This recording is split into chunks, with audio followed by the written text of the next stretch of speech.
Yo, what's up? I hope you guys are doing good today. Happy Halloween! Yo, happy Halloween! Yo, happy Halloween! I hope that you're having a very, very, very, very, very, very, very, very, very good one. And I hope that you got some nice snacks and some nice candies and everything delicious and wonderful. I would like to announce that I will be doing Halloween again in November because this one was terrible. uh, I have confirmed that my mom is in she's not in most of the jails or prisons that I've called, so that's been awesome. It's been a little bit rough today. I'll be real with you. Sorry if I'm a little bit like, oh my god, hey, what's up? It's all good. But it's okay. That's a start. Yeah, hospital's next, so it'll be okay. Well, yeah, it's not perfect, but it was a kind of long day, but it's okay. That's how life is sometimes. Thank you guys so much for the prayers. I'm hoping that everything is gonna be alright. And if it's not, that's okay too. That's life. Halloween part 2! Yeah, so Tack. Also, hi Chizu and Ryan and hello Willie. I wanna say hi to you. And hello Lurkar, how are you? I hope that you guys have been having a good Halloween.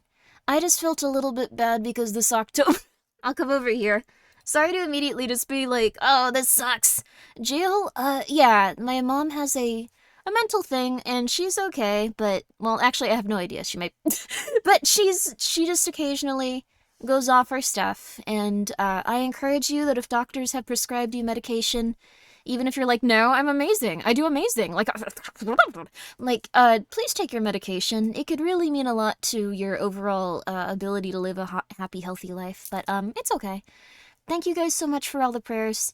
Um, wasn't she so under someone's care? She was under the state's care, but like what that essentially means is that she can like live in like different places and they go like, "Okay, cool, we found you a place to live." But you're still responsible for taking your medication and things like that. So she's I don't know. I don't mean to complain too much, but yeah, she has a history of being too silly. Um yeah, I feeling better. That means I can stop, right? Yeah, that's essentially what a lot of people do. So, they've done a decent amount, but she's lost, and that's okay. It's all right. Thank you so much for the raid. I'm so sorry, Cassie. And I need to thank all of you guys for being here today and for your support and all that other good stuff. But sorry to just come here and be a little like, oh my god. But I didn't want to not stream on Halloween. It's my favorite day of the year. But also, most of it was that. So that was a little bit silly. I don't know. It's always just disappointing when you have a lot of like plans and then you get sick, and then like once you're not sick, it's like, okay, you can't do anything still. You have other stuff to focus on. And that's okay. It is what it is. It be what it be. That's life sometimes. I'm still very happy for everything that I get to do and everything that I have in my life, so I'm very happy. That's life sometimes. It's okay. It's the This was just a silly October, but November, I'm just gonna start referring to it as October and everyone will be confused and not know when I'm ever streaming, and those are gonna be what my schedules say. October 1st. October 1st. I take medication for BPD and anxiety, lots of love. I'm happy that you're taking your medication, Monkey de Lafitte. Thank you.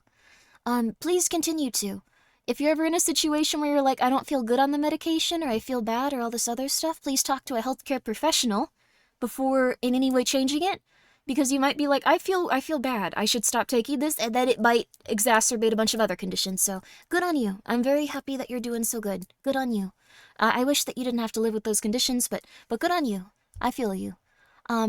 We love medication. It's good if you have like a illness that causes you to be obsessive and intense and occasionally just go like, instead of doing anything productive, I shall destroy my life. Like, occasionally. It's gonna be okay. I'm okay. It'll be alright. Also, hello, Steve. Thank you for being here for 29 months. These are just the ups and downs in life. Also, yeah, rebound effects especially worse if it's cold turkey. Yeah, so, not to make it a big issue, she just, like, what happens to her at least is that she will be like, I feel amazing. I felt amazing for so long, and all of these publications online say that people don't need medication. Yeah, October 32nd. Yeah, exactly. Thank you, thank you, thank you, thank you. Yeah, we're gonna have an amazing October 32nd. It's gonna be wonderful. You mean those crystals and compost juice don't work and I should take my meds? Yeah, probably. Also those two. You can have crystals and they can look pretty and you can have special affiliations with like those and be like, ooh, they make me feel better. This is a good vibe. But that maybe not the best to like, you know, depend on and stuff. Um, but yeah, so it was a kind of rough day. I had to cancel a lot of my plans in October. Everything went wrong, but it's okay. That's just life sometimes. And then I was like, oh my god, I'm finally feeling less sick. And then, you know how it be. It's okay. I'm really hoping that she's alright though. But good stuff that she's not in any of like the places I've called that are like jails, so could be a hospital. That's great. Um, that's very better than it. Or she's still just wandering, but either way, it happens. It happens. It's a very it's a very common thing if you have these sort of like mental things, so I really encourage you to get to a nice stable schedule where you wake up at a certain time, eat at a certain time, make sure that you're monitoring your water and your your food and all that other good stuff, and stay consistently on it, cuz anyway. I'm sure he'd love to make October 2nd better. Yeah, that's true. Kabbalah's a very nice person. I'll try to contact him and some other people to do some spooky stuff. There you go. Also, thank you, Gruntbusters, for being here for 6 months at tier 2. Thank you. For 7 months. I appreciate that. Wait, 6 or 7? This is confusing. Twitch confuses me. Also, hi, Gaming Bleach. Happy Halloween! You don't need to do that, but thank you. Thank you so much for gifting 5 subs. I greatly appreciate it, and you never need to do that, but thank you for coming by, and I hope you're doing well. And thank you for being here for 2 years! Yeah, no! Please take care of yourself first. That's honestly what I want from everyone, but if you can do that and you want to, that's very kind of you. I'll appreciate it, but the nicest thing you can do for any streamer is probably consistently take care of yourself and make sure you have the means to eat healthy and drink water and not die. Unless they're secretly evil and just like, I want you to not drink water. Give me your money. Give me your water money. You shall suffer at the edge of a desert. That'd be cool too, but kinda nuts. Thank you so much, Snee23, for being here for 15 months. Yo! October starts right now. Yeah, it starts at midnight. There we go. I'll just go completely insane. I'll go completely insane and decide this is October 2nd. Entering her Nestle arc. Oh yeah, Nestle's kind of intense, huh? Although I've heard that, what's it called? Let's see, remember that stylized visual novel demo about a giantess? Been trying to follow progress. Oh! Oh! I don't remember the name of it. It was really fun, though. I like that. I know what you're talking about, but I wish I could tell you. I don't remember the name of it. I'm very sorry, but it was like Omori mixed with, like, someone that really wanted to get eaten by a giant woman. It was very strange, but very interesting. If you don't want to get eaten by a giant woman, it was very scary. And if you do want to get eaten by a giant woman, the context of that game is completely different, so enjoy. Yeah, no, October 2nd, October. Yeah, there you go. This might be severely, like, a bad idea. Maybe I need to accept the reality October's over, but we'll just keep going with it. Why not? There you are. The concept just seemed interesting. It was very intense if, like, you weren't into that. Like, I felt it interesting, at least. Also, thank you, Tremitol, for the 100 bits. And thank you, Neapolitan, for being here for 6 months. And for, yeah, I really appreciate that. I hope you're doing well. Happy Halloween! And thank you, Spiceless World. Oh, that's quite sad. I hope that you can have some spice in your world. Thank you for being here for 9 months. I appreciate that. And Iron Pomu, thank you so much for subscribing for 3 months. Oh, wait, for 7 months. This is so confusing how Twitch does this. For 7 months. Thank you. I greatly appreciate it. And Snowy Chew, thank you so much for being here for 6 months. I appreciate that. Thank you. I think I'm reading this correctly. And Cassie, thank you so much for the raid. Sorry, I was like, everything's going wrong. No.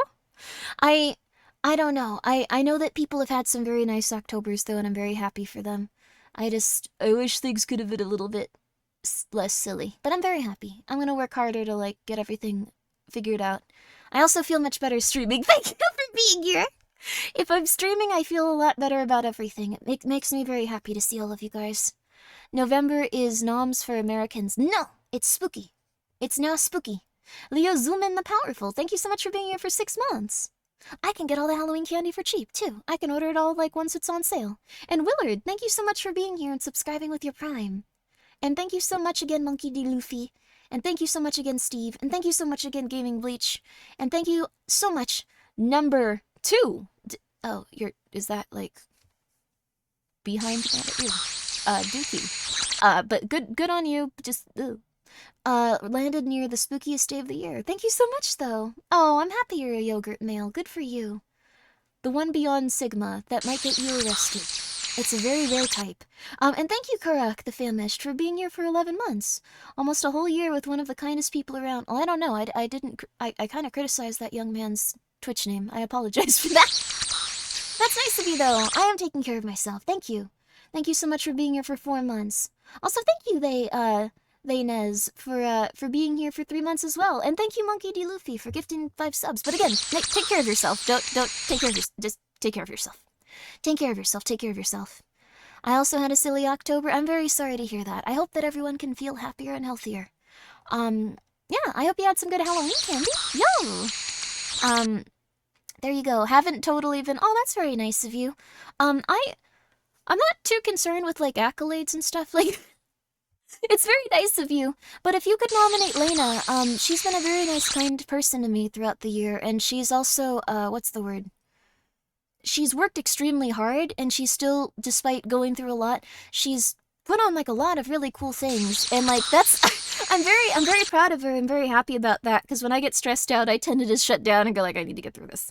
But she's worked extremely hard. So yes, if you guys have a moment, I think it closes... Let's see, it closes very soon. Closes very, very soon.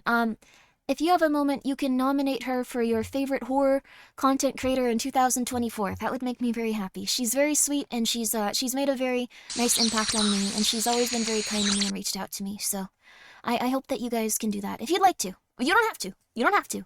Also, thank you, Leo Zuman the Powerful, for gifting 10 subs, but again, make sure that you have, like, money to eat and all the good stuff that you need to in life. That's very kind of you, and I greatly appreciate it, but, just make sure that you were okay. Thank you very much, though. Grimmi literally just asked you not to vote. Wait, I did? How did I do that? No, please vote for her. Did I, like... What? Huh? Huh? I haven't followed Lena, but she seems really cool. She is very cool. She's very nice. Oh, mouthwashing! Yay! Mouthwashing was very good. I also voted for mouthwashing. We could go through literally every single one of these games in terms of, like, their names. I don't know what 1059 is. I don't know what Echostasis is. There are so many video games that came out this year. Well, actually, it was kind of a slower year for, like, AAA stuff, but for horror games, there were 8 billion. For horror games, there were 8 billion that came out.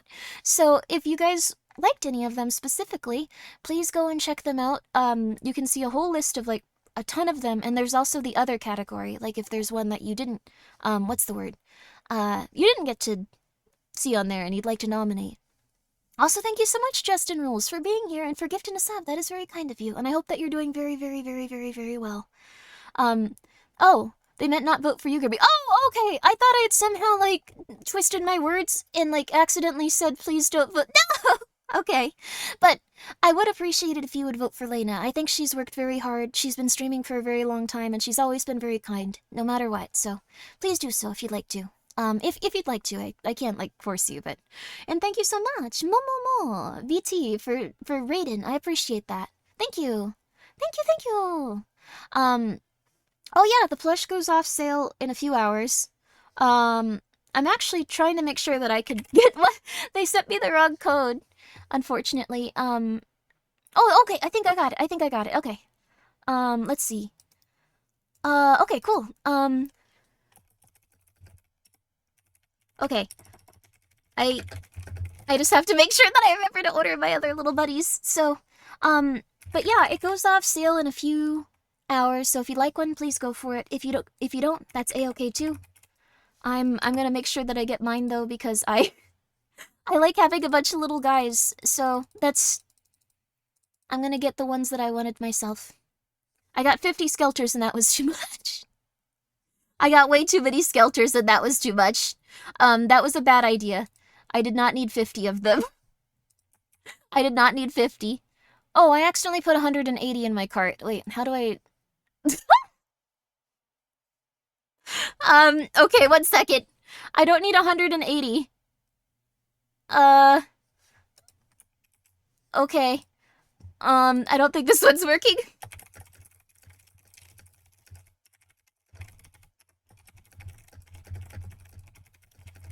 Sorry.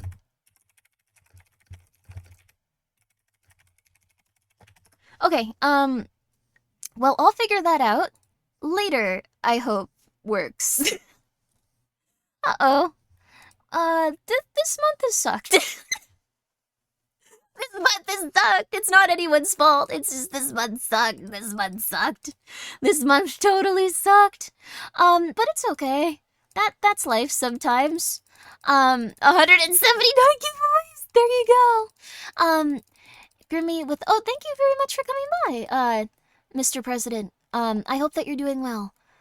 The half circle of mini Grimmies, there you go. It could be some sort of terrifying cult. But I'll figure this out after stream. Maybe they could let me order them after the thing is done, possibly. I know that they're very busy, but I don't want to disrupt stream for too long trying to do this. So we'll figure it out later. We'll fill it out later. But, okay, let's see here. We have a few things that we can do tonight. I know that there's been a lot of... I'm sorry, I have to remove all of these Grimmies individually since it put so many in the cart. I have to remove each and every one individually. This is hell. Ah! You don't want to miss them? That's true too, but I also really want to spend time with you guys and get to play some nice video games and stuff. I wish life were a little less silly sometimes. So let me remove each and every one of these individual Grimmi plushies so I can get it back down to 20. No, it's okay.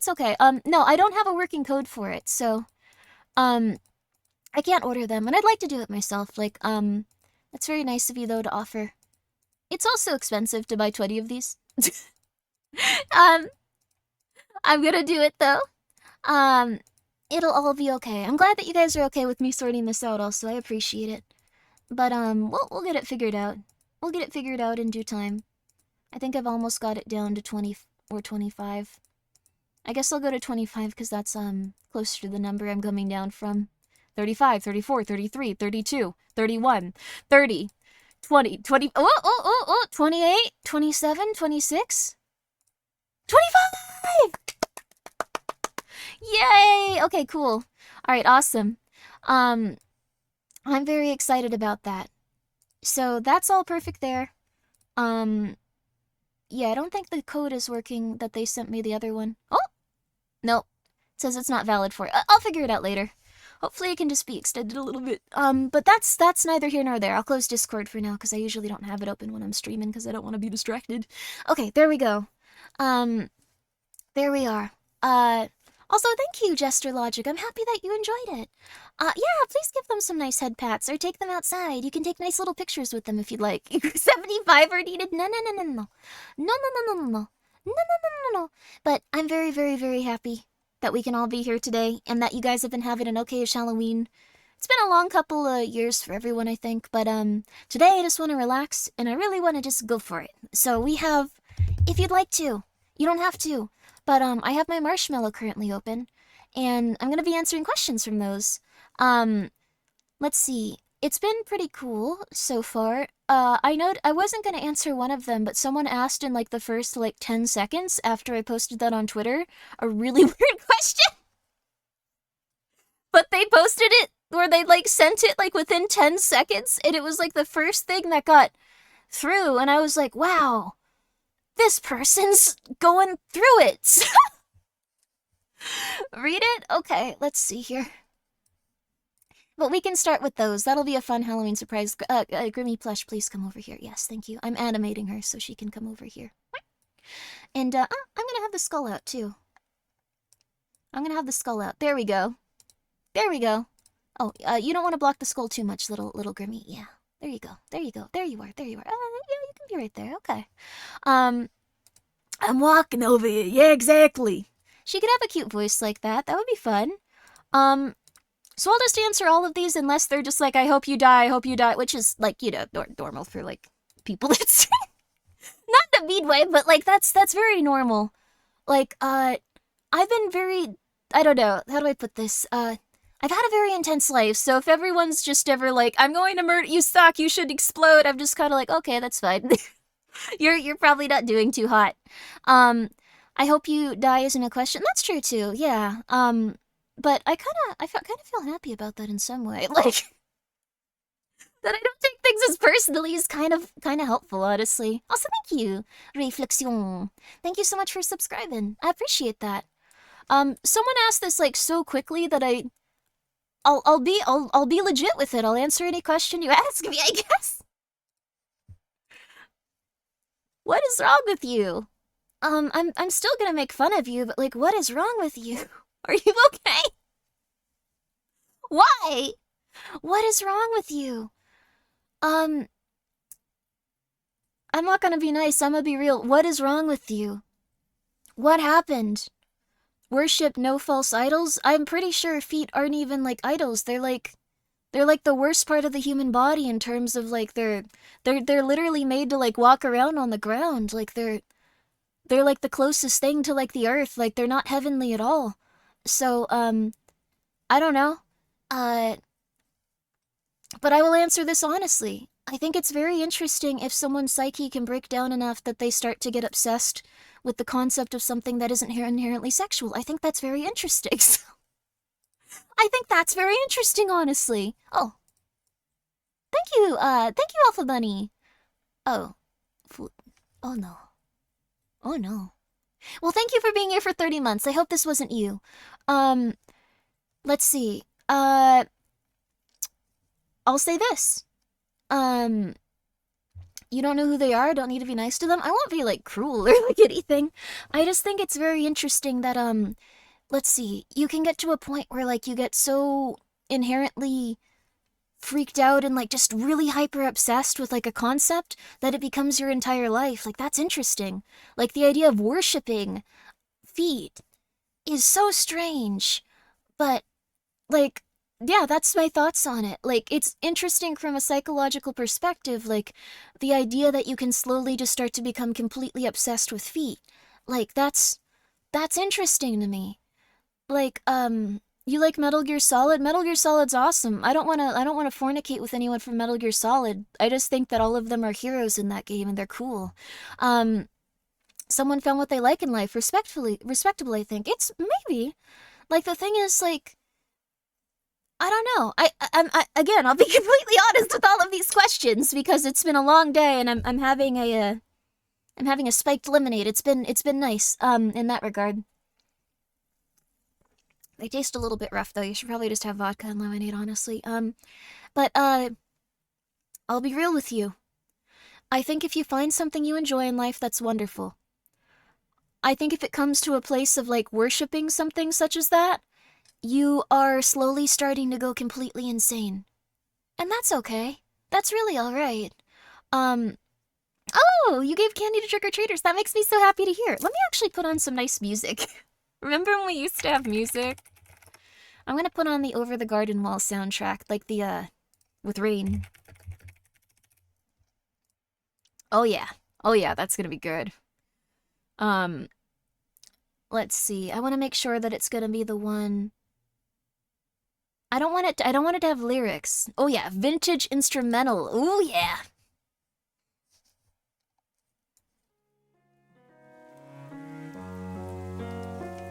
This is my favorite. Oh, inspired by Over the Garden Wall? Gosh darn it. You mother flippers! You mother flippers! Why are you like this?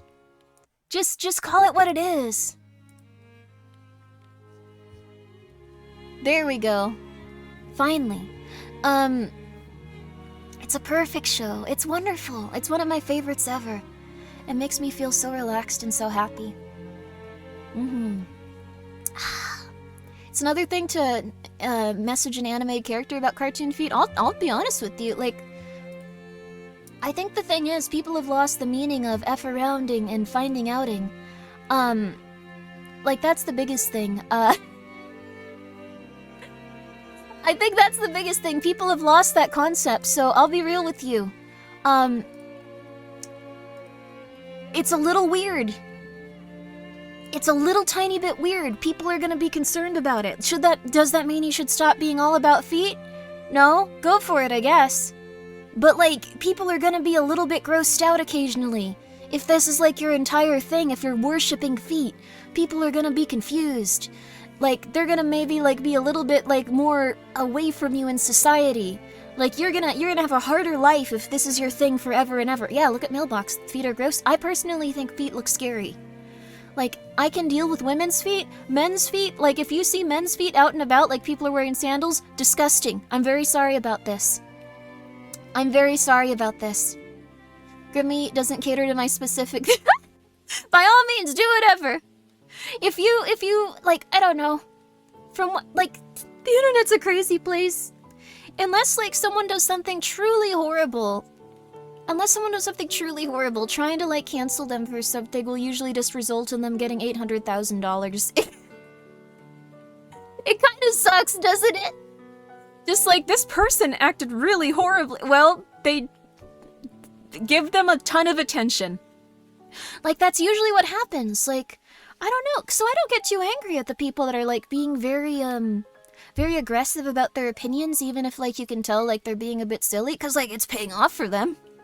Like, they're making a ton of money. Like, I wouldn't do it personally, and I'd feel kind of bad, but I can also see why people go down that road, so, I don't know. It's, yeah. Mm-hmm. Your podcast deal, sir. Yes. I don't know. That's pretty much how it is. Be careful who you give attention to.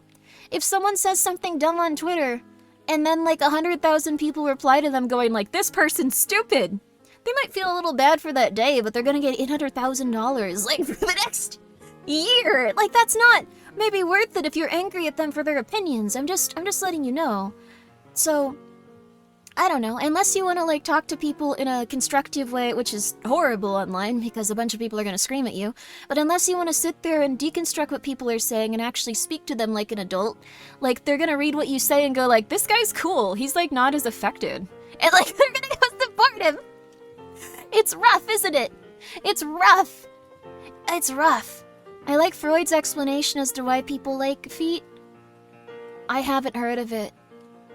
So, wait, don't release your beads or Grimmi, she will beat you with a brick. Men's feet are scary, I'm sorry. Women's feet are okay-ish. Like, I can tolerate them. And then cat feet, oh my god, tiny cute little cat feet.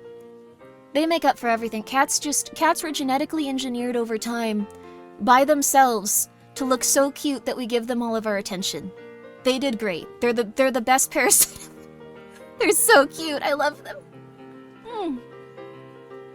I was having a hard time getting, like, excited to, like, stream, and I was really down, just thinking, like, oh my god, this sucks. And then I hugged Jochiwa for, like, 2 minutes. It all went away. Cats are incredibly powerful. They were engineered to make us feel better when we're not doing so hot. Can you argue with this? I definitely prefer women's feet to men's, but I have to deal with... Oh yeah, cat's feet. Yes, absolutely. That's the toxoplasmosis? I'm not sure they do. What did I join to? Oh, problems. Hope you're doing well tonight. Happy Halloween. We shouldn't, we need a horror game about men's feet? Ugh, no, I would not play that. I wouldn't want to look at it. Also, yes, so that's my opinion on this. Like, I know it's not even really addressing it in a sexual manner, like, but this is my opinion. I think if you're this into this kind of stuff, good for you, but also it could eventually take over your entire life and induce psychosis. Like, if you become so obsessive about one specific thing like this to the point of worship, you will probably go crazy. That's just my opinion on it, though. That's my opinion on it. As someone that's seen a lot of silliness in the world. Let's go for the next one. Oh. This is very nice, actually. I like this question. Let me just throw it on there. Not including saucy sauces. What's your personal favorite hot sauce? Not necessarily hottest you've had, but one you enjoy the most. I can actually... Wait, I actually have some in my room. 1 second. Let me go grab it. I will also say, the day that I just go, like, all other hot sauces suck and, like, only eat mine, like, that's the day I've been taken over by a demon and you need to kill me, because I don't think it's polite, nor okay, to be extremely critical of other people's products, if they're good products.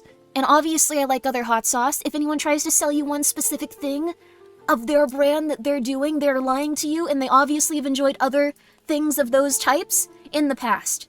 And theirs is probably not the best, it's probably like one of the options that you'd have. It could be the absolute best in terms of like some people's like idea of hot sauce. Like I really like fresh ingredients, and I really like having things that have a lot of like fruits and like vegetables and like peppers and stuff like that you can actually physically see in the bottle. But God, I love this one hot sauce. Let me get it. I think it's in my room. One sec.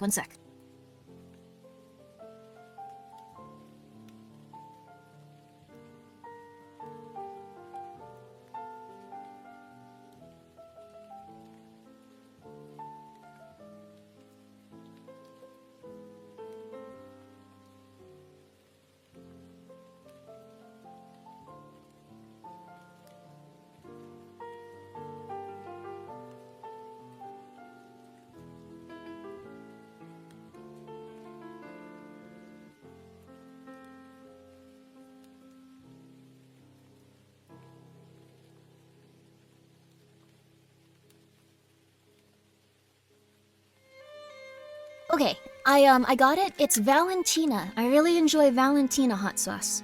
It's available at most stores. It's really good.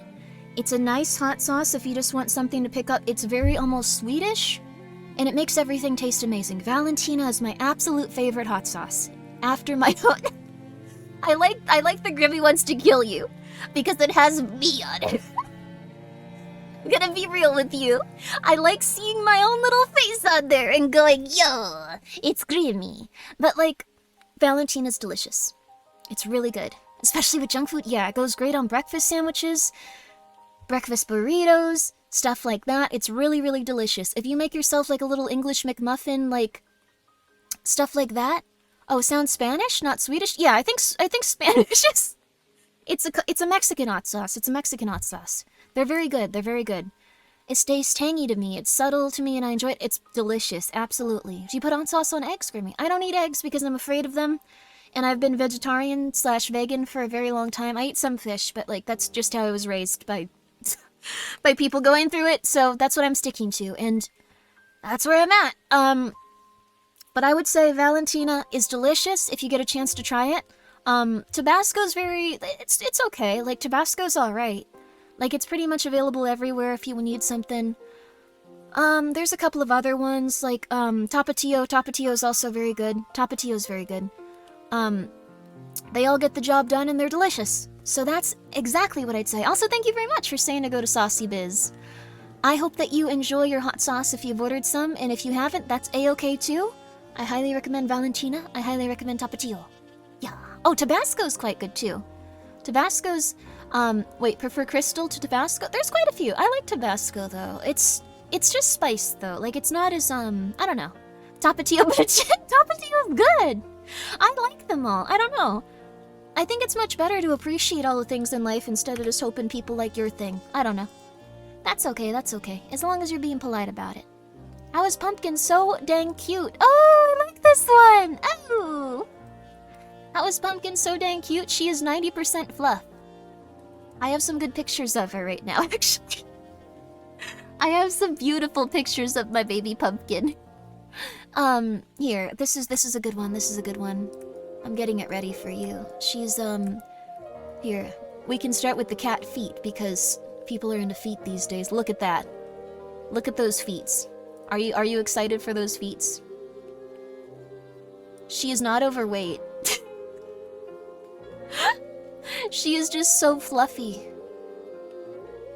Oh yeah. She's just floof. She's just puff. She's a petite little baby. She's all puff. You want to worship those feet? They're cute feet. You can actually see how puffy she is a little bit with her feet. She has like a half-inch of puff coming off the bottom of her feet. And yes, her belly is so soft and so big. She's an absolute unit. She's so light and gentle too. She's just really fluffy. She's so fluffy. When I first got her, I was like, oh my god, she's actually like kind of like... she's not as long-haired as like the last kitty I had. Oh wow. And then she just... her hair just started growing out and never stopped. She's so puffy. She looks absolutely gigantic. She's so big. I love her. 80% floof. Oh, you get your face in there and just magical experience. She's so sweet. I think she's so cute just because she's so fluffy. She's very nervous, but she's gotten a lot better over time. She used to be very, very, very afraid. Honestly, I'm very proud of her. When will we get to see Gaspar again? Sorry, I'm reading them before they even get on screen. When will we get to see Gaspar again? I don't know. Whenever he'll show up again. What do you want to ask him anyway? Like, he just comes on here and complains. Do you really enjoy that? He could come on for like an hour at some point tonight and just talk to you. Would that make you happy? Oh goodness. Have a good night. Momo, drink some water. Drink some water. Tell him to drink some water. Tell him or her to drink some water. Tell them to drink some water. They're gonna get sick. Good night. Please don't overdo it with the alcohol. Please drink water. Who's Gaspar? They're my twin brother. They haven't gone outside as much though, so they look a bit younger just because of how like where we work or how we live works, so. I have a costume idea that revolves around Gaspar? That's terrifying, what do you mean? But, I don't know, Gaspar could come out in like a few hours and just yell at you. He doesn't really do anything that fun, like, he just gets sad. Life is just miserable for him. I don't know. If you need to. Oh, this is very nice to ask. I don't know who did this because it was anonymous, but,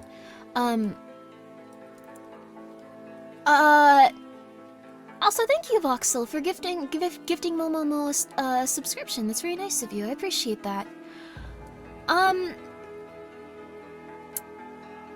This is a very interesting question. Would you do a collab where I discuss cults with you someday? I could put together a comprehensive study of the most dangerous cult in the world, which lives in the mindsets of society. I would not touch I would not touch anything with an active cult. Ever. If you're legitimately talking about an active cult, no. It's very nice of you. Whatever it is, I'm sure it would be very, very nice to see a deep dive on it, but when you mess with organizations that are legitimately like cults and have like a very active like base of people that follow them, you're gonna get really messed up. They aren't cool with that. They aren't cool with that generally. I wouldn't fight a single cult that like I was involved in or a part of or anything like that unless I knew they were completely like just like gone. Like essentially, like unless like everything had just been cleared up and people were just like, nope. Like, cause the thing is, cults aren't really cool. They're not like, they're the type that if they see you interacting with like people and sharing that they're a cult, they'll get really pissed off. So you might just go like, oh, this one cult is doing this. This is crazy. They're so wacky and messed up, right? Look at this. They've been so horrible. And the reason they can be so horrible is because if they see anyone behaving in like a really rough way and criticizing their cult, when meanwhile they've done insane stuff, they'll go after you for the rest of your natural life. And the thing is, like, they won't go after you in like a fun way. They'll go after you in like a calling in bomb threats to different like churches way. Like they'll go crazy. Like it won't be like a fun little thing where it's just like, oh, I don't like what's something small, like I don't know, like I don't know, going on your Twitter and going like, hey, you're stupid.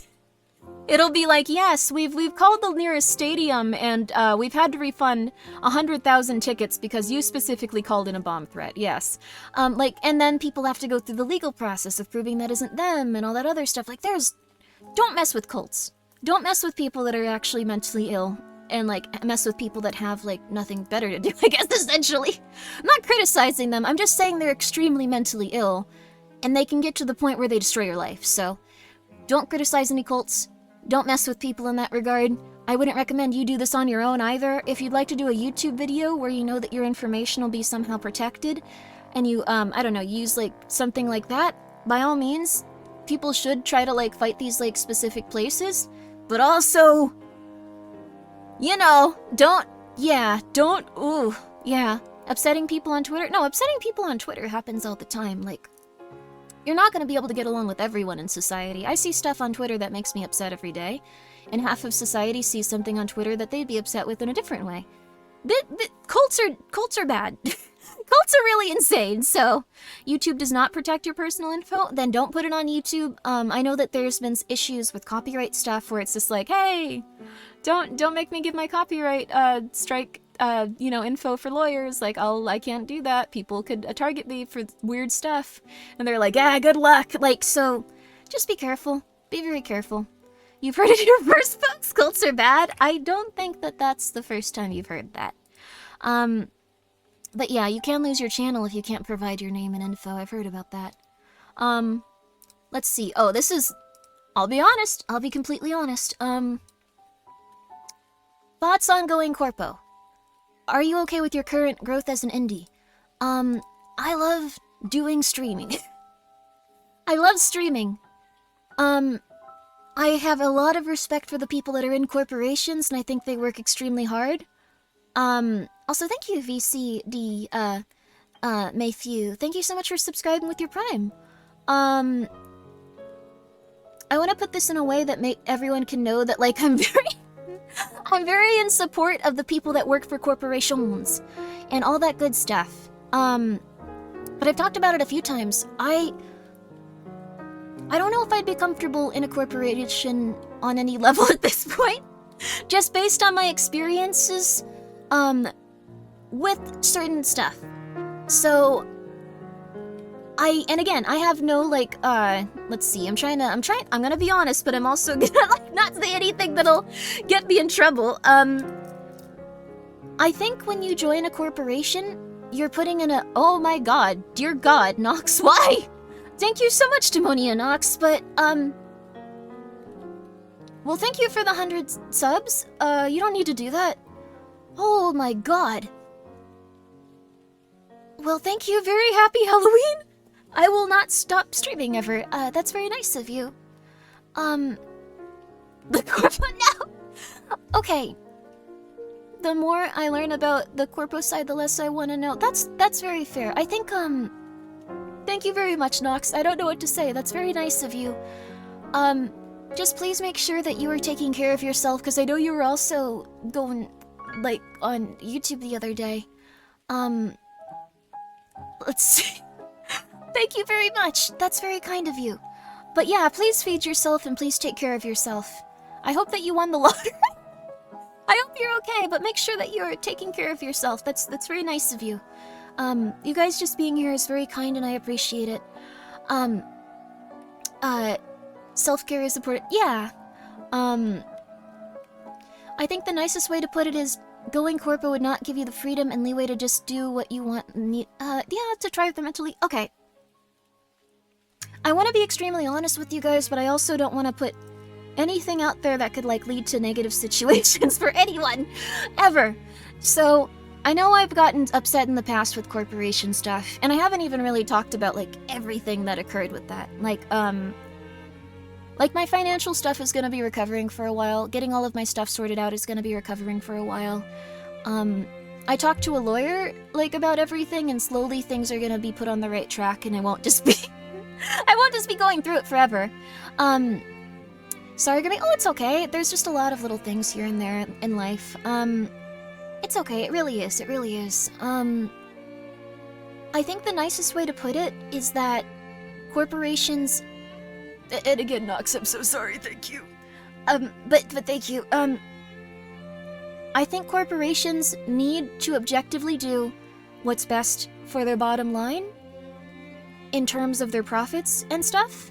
That won't always be the nicest thing for the people, like, in those corporations. And I get extremely upset. I get crazy angry when people treat people that I care about negatively. Like, that's the biggest thing. I think that there's probably some very good corporations out there that treat people with, like, a lot of respect. Like, I know that VShojo does a lot for people. I don't think that I would personally feel comfortable being in a situation where I'm in a corporation just because I wouldn't really have the level of ability to take care of other people if they were going through some rough stuff. And I know with corporations, you kind of just have to be like, okay, well, that's That's business, that's life, and I don't do very good with that. Like, if I respect someone and care about someone a lot and I see something kind of rough happening, I will go crazy. And this isn't like this isn't a positive. This isn't like me going like, I'm just such an empath, I'm so good. No, like that's not positive. You need to calm down and you need to understand that people are doing their best for themselves and they're people and they're adults and all that other good stuff. But yeah. What I'd be most comfortable with probably... Also, hello, the RX. I see your little emote waving. What I would probably be more comfortable with is, doing something where I am more in charge of what I'm doing and have some structure to stuff, but I'm never at a point where I'll have to just be like, oh, okay, I just have to deal with, like, this rough thing happening for people. Like, that's not something I'm happy about, like, in terms of that stuff. The corpos need the big chubas, but the big chubas don't need the corporations. That's very fair. I think the thing is, like, let's see. Era of VTubing, I think that, like, the best way that, like, a corporation can thrive is probably not... This is gonna sound very messed up, but, like, not trapping anyone's IP. And I don't mean to criticize, I'm not being rude in terms, or I guess I could be considered rude, but I think as long as corporations have, like, control of people's IPs, it's gonna be a very sunk cost fallacy kind of thing. And, like, I love a lot of people in corporations, and, like, I think they're amazing. One of my favorite VTubers of all time, like Leo's Vincent, is a Niji-sanji JP. But I think the, like, method of, like, having people pay for their intellectual property to, like, have videos done and have all this other stuff done and, like, have, like, assets done and things like that. Like, I've seen people talk about that a bit online. Like, if that's the case, that's a little bit rough, because then you're investing... And it might not be true, but, like, if that's the case, then you're investing everything back in to that IP, and that becomes part of you, but a corporation controls it, and that's just... Oh, that's a little bit... It's a little bit hard to fathom, you know? I don't know. I really do feel like it's a little bit rough for people in that regard. I think that it can be a very complicated thing, though, because at the same time, like, if you're... I've been very lucky in the sense that, like, I've been surviving without that stuff. Yes, also, if you went corpo, it would be hard to run the hot sauce business as well. I don't know necessarily if it would or wouldn't be. Like, there's so many... It's rough, but there's so many things, like, flying about that are just like, people would never want you to do this, or you wouldn't have enough time for this, or you would have to just do this. Like, it's very scary to put all of your faith into a company. Like, it's very scary to. And I think if, like, a company is very stable and shows that, like, they're able to consistently give you opportunity and help you and, like, do the things that, like, would help you, like, if you were to have a normal job, like, if they're operating in a good way where both of you are getting what you need, that's wonderful. I don't know if I would be in a situation where I'd want to be in a corporation right now, though. I've talked about it before, but I want to get everything, like, very set and stable. Because, like, I don't know, there's a lot of very nice people, but I would probably, there are a few that don't take control of the IP from the VTuber. That's true, too. But, I've been in one of those before, and there were some,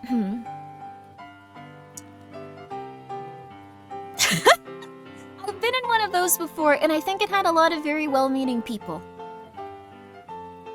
But also, it can get very stressful and very rough if you trust someone with your business and trust someone to be your manager, and they're not managing your stuff because they have too much going on. That's another thing that can become very rough. Like, and you'll often end up in places where, like, if you were doing things yourself, even if you can't do everything yourself consistently and it's very hard, you'd have to, like, trust that someone else is going to do that for you. And one of the big problems that I had was that people just weren't. And, like, that's okay. Like, that's okay. They were doing their best. They were definitely trying. I had a lot of other issues with, like, that stuff, and, like, I feel quite bad, though, because, like...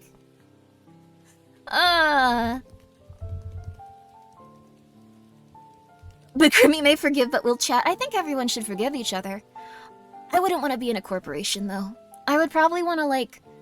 And not, like, compete with other corpos and stuff, but I would probably just want to, like, form my own thing and take care of the people I could in a small setting. Like, I think the only type of corporation that I'd want to be a part of like, at least for years to come, would be something like Astroline. Astroline is very cool.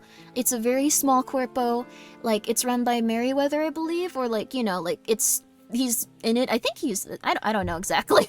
But I think that like that's probably like the most ethical and best way of doing things, because it's small, it's comfortable for everyone there. It seems like they all seem like very good friends. They all seem like they support each other, and they all seem like they have the resources they have with each other to succeed. Yeah, they're a friend group. Like, so that one's very nice. That one's very, very nice. Yeah, Mary is in it. It's part of... Yeah, exactly. So he does a lovely job running that. I think that one's, like, the most ethical and structurally sound that I've seen. So that one's lovely. I think if I were to ever do something, it would be something like that. You should try to collab with Nick. Oh, I'm friends with Nick. I love Nick. He's a very nice person. I love all of Astroline. They're all very lovely people. Like, I would do anything for those guys. But I could see that also being the way that, like, VTubing goes and stuff. Sorry, I'm also a little bit drunk, so I'm just being very honest with you. I'm gonna be completely honest about these things today. But, like, yeah, Nick is wonderful. Nick is a wonderful person. They're all very lovely people. Like, I love Elfie.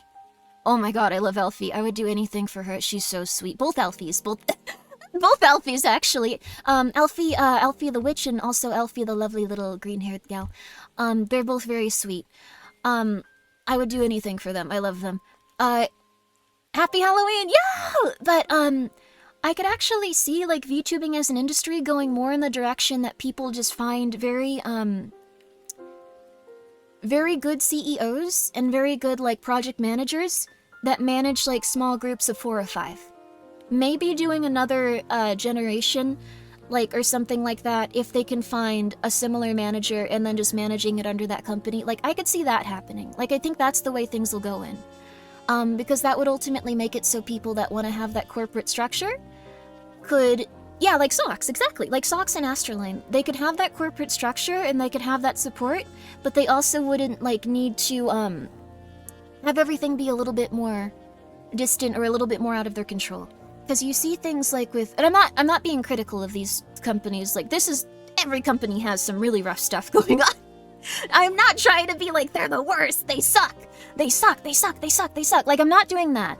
I'm not at all. I think there's so many wonderful people working for those places and you should support them. But, you see the thing that's happening with, like, we saw a lot of really rough stuff coming out of, like, Niji Sanji. And, like, I really like a lot of the people at Niji Sanji. Like, they're very lovely people. And the corporation itself is probably not, like, the most evil, like, corporation in the entire world, but they also did do some kind of rough stuff and all that other stuff, so, like, also, yeah, I'm not overdoing the alcohol. I barely drink, so, but that's okay. And then, like, the one thing that gets a little bit rough is that people often start to view it as, like, sports, I think, almost, where it's just, like, oh, well, they're doing poorly, but this other company's doing great, and that's not amazing when people, like, work for those companies and they're alive. So it's like there's people that exist that are human beings in those companies. Like if you like root for a sports team, you're rooting for a team that's gonna go play a baseball game. If you're rooting for a company, that's okay too, to be a fan of the people within it and a fan of the overall brand, but you shouldn't hope for negative things to happen to them. Like, I don't know, that's just me. That's just me, though. It dehumanizes the talents, it does. And I think, VTubing is just, it's wonderful. Like, a lot of nice people get to express themselves creatively, and we all love nerdy stuff and anime and video games and things like that, but yay! Like, wait, I got too excited. Like, the people, not the company, exactly. Like, there's a wonderful reason to support people no matter where they are. It's because you're a fan of them, and you want them to feel healthier and happier, and you can also be critical of a company.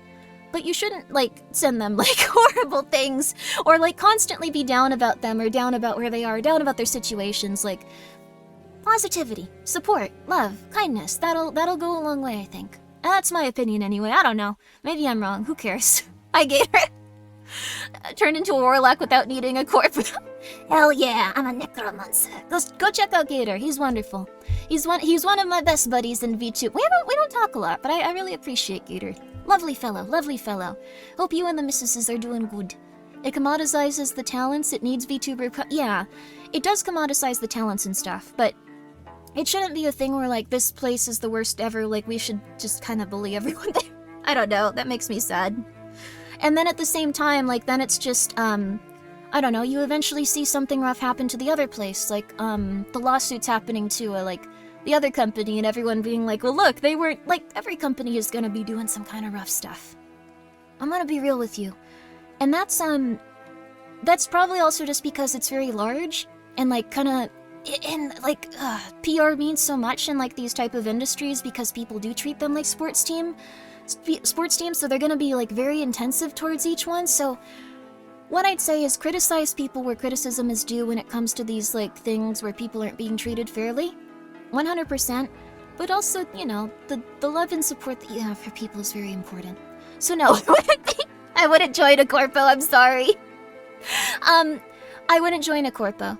I'd probably just try to do something small myself with the people that I care about and do something fun with that, because I think the branding of corpos is really fun. I think those are lovely, but I think ultimately they're in a position where they have to prioritize a lot of things over the people that are working there.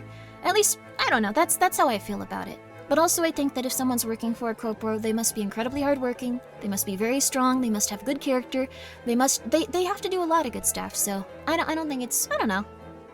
Anyways, that's how I feel about it. Criticize the actions, but remember there is actual human being on the other end. Yeah. I think that's very important. Mythic Talent, they're probably a very nice corporation. Like, I've also spoken to a few places, and, like, they've been very nice. It's just, I really want to, like, I've talked about this, like, quite a bit. I really want to, like, recover fully financially and be in, like, a good place and have, like, a very, like, stable, like, thing going on, and that'll probably take a few more months. And there's nothing wrong with that, but once I have all of my stuff figured out for myself, I'd probably try to, like, form something where I could just have, like, a little bit more structure and have merch come out for, like, a good couple of people that I really care about. Like, that's the thing. Like, that's probably what I do. Like, that's the long and the short of it. I want to make something fun that people could get excited about, like a corporation, but I don't know if I'd necessarily want to be attached to any of the ones that are currently out there. Not that any of them are negative again. They're all doing their best. Everyone's doing wonderful. Hello, Alice. How are you? I hope you're doing good. Yo, happy Halloween! Guys, if you haven't checked out Alice Sawyer, you need to go right now. She is a fun little murderer. Or I don't know if I'm pretty sure that you're out and about being a little murderer. She's very cute. I hope that you had a lovely Halloween. She plays a lot of spooky horror games, she loves spooky stuff, and I hope that you are doing amazing. 1,000,000,000%. How are you? Let's see what you're playing. Okay. Let's see here. Special events! Yo, what was it? Oh, thank you! Thank you, convincing reality? Thank you so much for gifting a sub to Alice. I appreciate that. 4.0, yeah! Well, thank you so much for the raid. I'm Grimmi, and I'm currently just reading marshmallows, and then we're gonna play a video game. Then we're gonna play some new horror demos and stuff, so that'll be fun.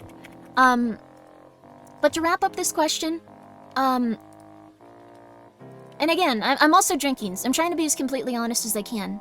This emote is wonderful, thank you! Oh my gosh, it's one of my favorites. You have a lot of very lovely ones as well. So everyone, please go check out Alice, you'll really enjoy her. Also, I'm Grimmi. I play a lot of horror games, and I don't know what I do. I do silly stuff. Okay. I'll also say this to wrap it up. I've had very good opportunities. I could have gone in a very different direction with, like, what I wanted to do with streaming. I'm very happy I didn't, though. I'm very happy that I didn't, It's very hard to talk about this without saying something strange, but, like, I'm very happy to be where I am. And I'm very happy for everyone to be where they are, too, if they're enjoying themselves. I think we should try to be kind to everyone, no matter where they are, and all that good stuff. I think we should also support the people that have gone through really rough stuff at the hands of places that they aren't happy with. And, you know, all that good stuff as well. So anyways, I would not. I would not. I'm very happy. I don't know, current growth is none. I just show up and do what I enjoy. But I'd love to talk to more people, and I'd love to get to know them. And I'd love to, like, see what they're about. Like, I'm always down to talk to people, whether they're corporate, whether they're independent, and I really want to support them in whatever makes them happy. Because maybe the things that would make me happy would make someone else, very unhappy. And maybe the things that would make me very unhappy would make someone else very happy. So, that's how I feel about it. There you go. All there is. I wish I could just tell you everything. I wish I could just tell you everything that I know and everything that's ever gone on for me, because it's honestly very interesting. But I can't, and that's okay. I don't know. I'd just say, be kind to the people around you and support them with whatever they need to do. There you go. Yeah, one day you'll write a book. I don't think I could put anything in it. Like, I did write one book, though. But thank you, Lurkar. Thank you for saying that. Say it was a dream? What a tease. I just really can't talk about it. That's the long and the short of it. I can't say that I was never, like, I don't think anyone's ever gonna believe me, but I was never involved with Niji Sanji. Like, I never was. It's the craziest thing. Like, both days, like, there was some crazy thing with Niji Sanji, and you see, like, if you go back and look at my tweets, each time I had a tweet that came out like an hour before going like, hey, I'm gonna do a crazy stream, and then, like, it would always happen. It was so insane. Oh my god. And then I was, like at the time, people were just like, no, don't talk about it, don't talk about it, don't say anything about Niji Sanji. I'm like, but I need to let people know, they're gonna think this forever. It is what it is. It is what it is. It is what it is. Anyways, guys, please go check out Alice. Sorry I'm a little bit out of it, but I probably wouldn't go corpo. But I love the people that are a part of corporations. I've met a lot of very nice people. Not even people that I've collaborated with and stuff. And, like, also sometimes people are like, you want to do something? And I'm like, I'm dead. Which has been depressing, but, like, it's okay. It's okay. But yeah, I want to say everyone's wonderful. I get along with all of them that I've talked to, at least I hope. I hope no one's like, Grimmi really slighted me by talking about cats for 20 minutes. That might actually annoy someone, who knows. You aren't going to get along with everyone, but I've really enjoyed meeting everyone that I have and talking to them and all that other good stuff. But not personally for me, although I do think corpos can do a lot of very nice things for people. I need to get my life back on track after the last thing. And I need to get all of my legal stuff sorted out related to my business. And I need to get my finances back on track related to everything. And those things are gonna come in time, but I would not go near a corporation right now. Maybe they're all like a million times better, but I wouldn't personally.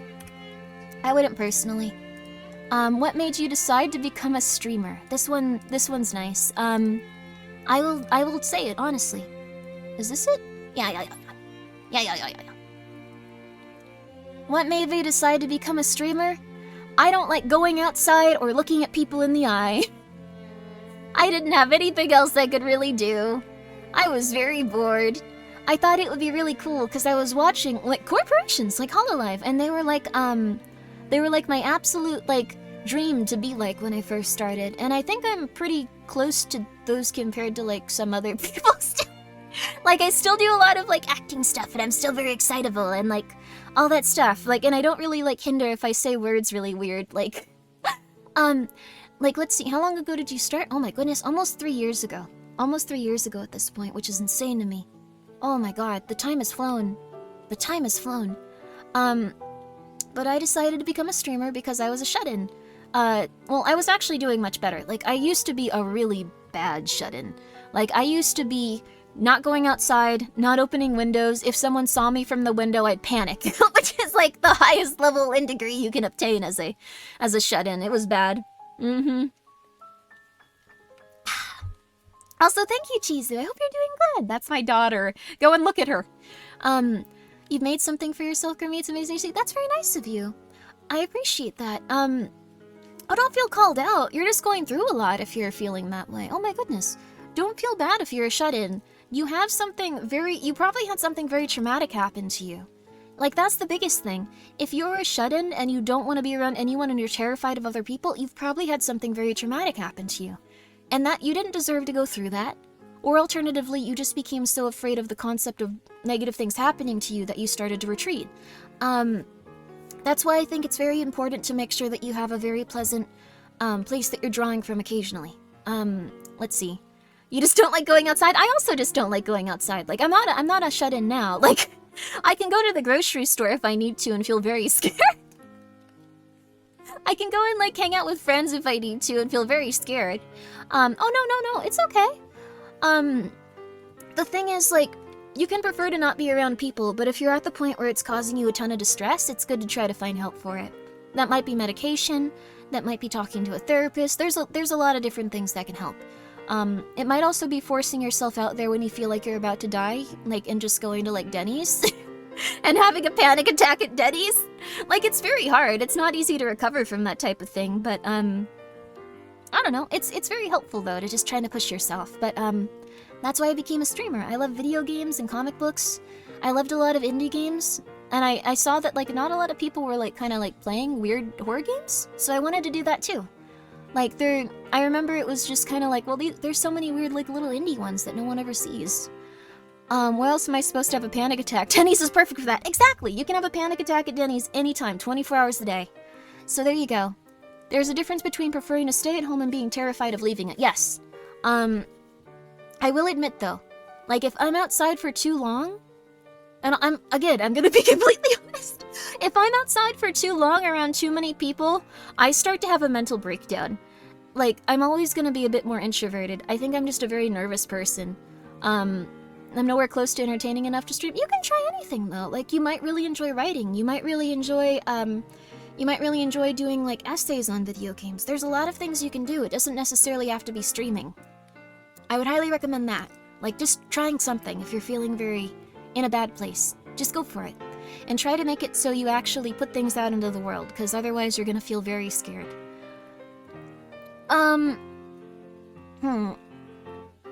I'll just be honest, like, I think also you have to be careful about what you're putting into your brain. Like, because the thing is, if you're around just very intense people that are constantly looking at the negatives in life or being very critical, it's very easy to see that in, like, every aspect of your life and every part of society and everything that's gonna go down, and those thoughts are gonna be constantly running through your head. So, when I was, like, in the worst parts of, like, being a shut-in, like, I would constantly just be like, someone's gonna murder me, something bad is gonna happen, things are terrible, everyone hates me, oh my god, everyone's gonna hurt me, like, it would just constantly go through my head. But being around some, like, more stable stuff where people are just like, hey, Grimmi, you doing okay? Alright, cool, whatever, yay. Alright, cool. Like, that's gonna be a lot more helpful, just normal people. Normal people, relaxing thoughts, being around people that make things, like games or like stream or do things like that, if they have something they work towards consistently, those are very lovely. Gets you out of that depressed state a little bit. A little bit. You'll still have down days. Today was horrible for me before I started streaming. But you'll still have down days, but it's gonna be a lot easier if you have some levity and stuff like that, so focus on that levity too. Also, yeah, Potatoes and Molasses. It's a lovely soundtrack. Anyways, that's why I became a streamer. If you'd like to try anything, please go do it. Please go do it. Please go do it. Please go do it. Please go do it. Please go do it. Please go do it. Please go do it. Please, please, please, please, please, please, please. Please. Okay. Okay, this one I like because it's phrased in a very weird way. It's called Watching the Watcher, and basically you watch your thoughts, your step, and say to yourself, whose voice is that thought? Where does this come from? Do I actually believe it? Yes, it helps a lot with dealing with negative feelings. It does. It does, and I've noticed that some of my friends, like, if they fill their head with negative stuff, they became a lot more critical towards others, and, like, they'd kind of joke around about it, but then they'd be terrified to do things themselves. And that's always very stressful to, like, have to, like, try to, like, go, like, hey, maybe, I don't know, maybe we could just, like, watch a movie or something, or cheer someone on, and it's like, no, they suck for these reasons, or, like, have you seen this thing about this celebrity? And it's like, okay, but, like, you know, it's alright. Yeah. Always, who is Grimmi and why is Grimmi, but not how is Grimmi? Yep. Started in January to 17 viewers. Wow, that's a lot. Holy crud. But I was very lucky in terms of people wanting to watch me and stuff. It was very nice. I also have had my ups and downs and everything related to streaming, but I think everyone does, and I hope that everyone can get through them in time. Therapy, then reading philosophy helped you. Oh, that's wonderful. Running with the example of I'm not enough something to do this thing. Is that thought coming from you, or a thought that you've had from someone telling you at some point? Yeah, it could also just be reading it. Like, a lot of people don't realize this, but if you go on Twitter and people are like, why is this person even doing this? Like, they're so bad at it.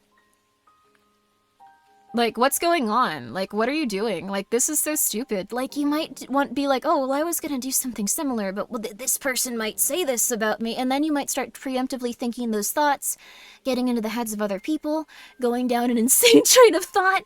Like, I've been in those places before in my life, and it's not a very good place to be.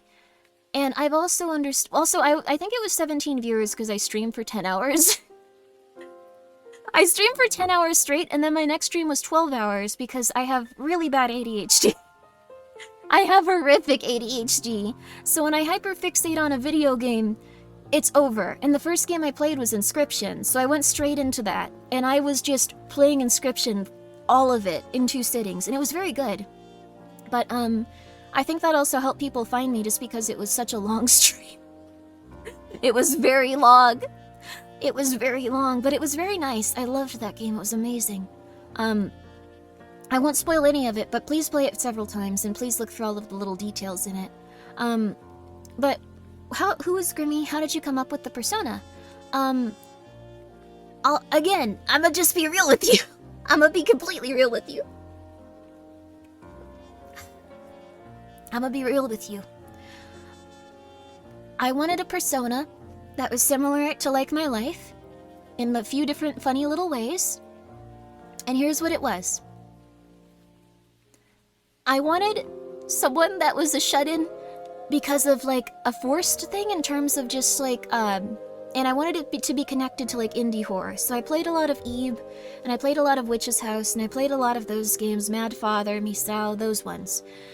And I really liked the idea of someone being trapped in a haunted house and disconnected from society and really weird because of it. And then they just got unleashed in the world, and everyone was just kind of like, she's a little different, but it's okay. And I felt that way a lot just because I had grown up around so many weird cults and stuff like that. So I never really truly 100% will fit in with everyone. And I'm very mentally not 100%, well, I don't know, like I'm very stable in terms of a lot of stuff and understanding, but I'm always going to be a little bit different, and that's okay. I think a lot of VTubers are. In fact, probably almost all of them.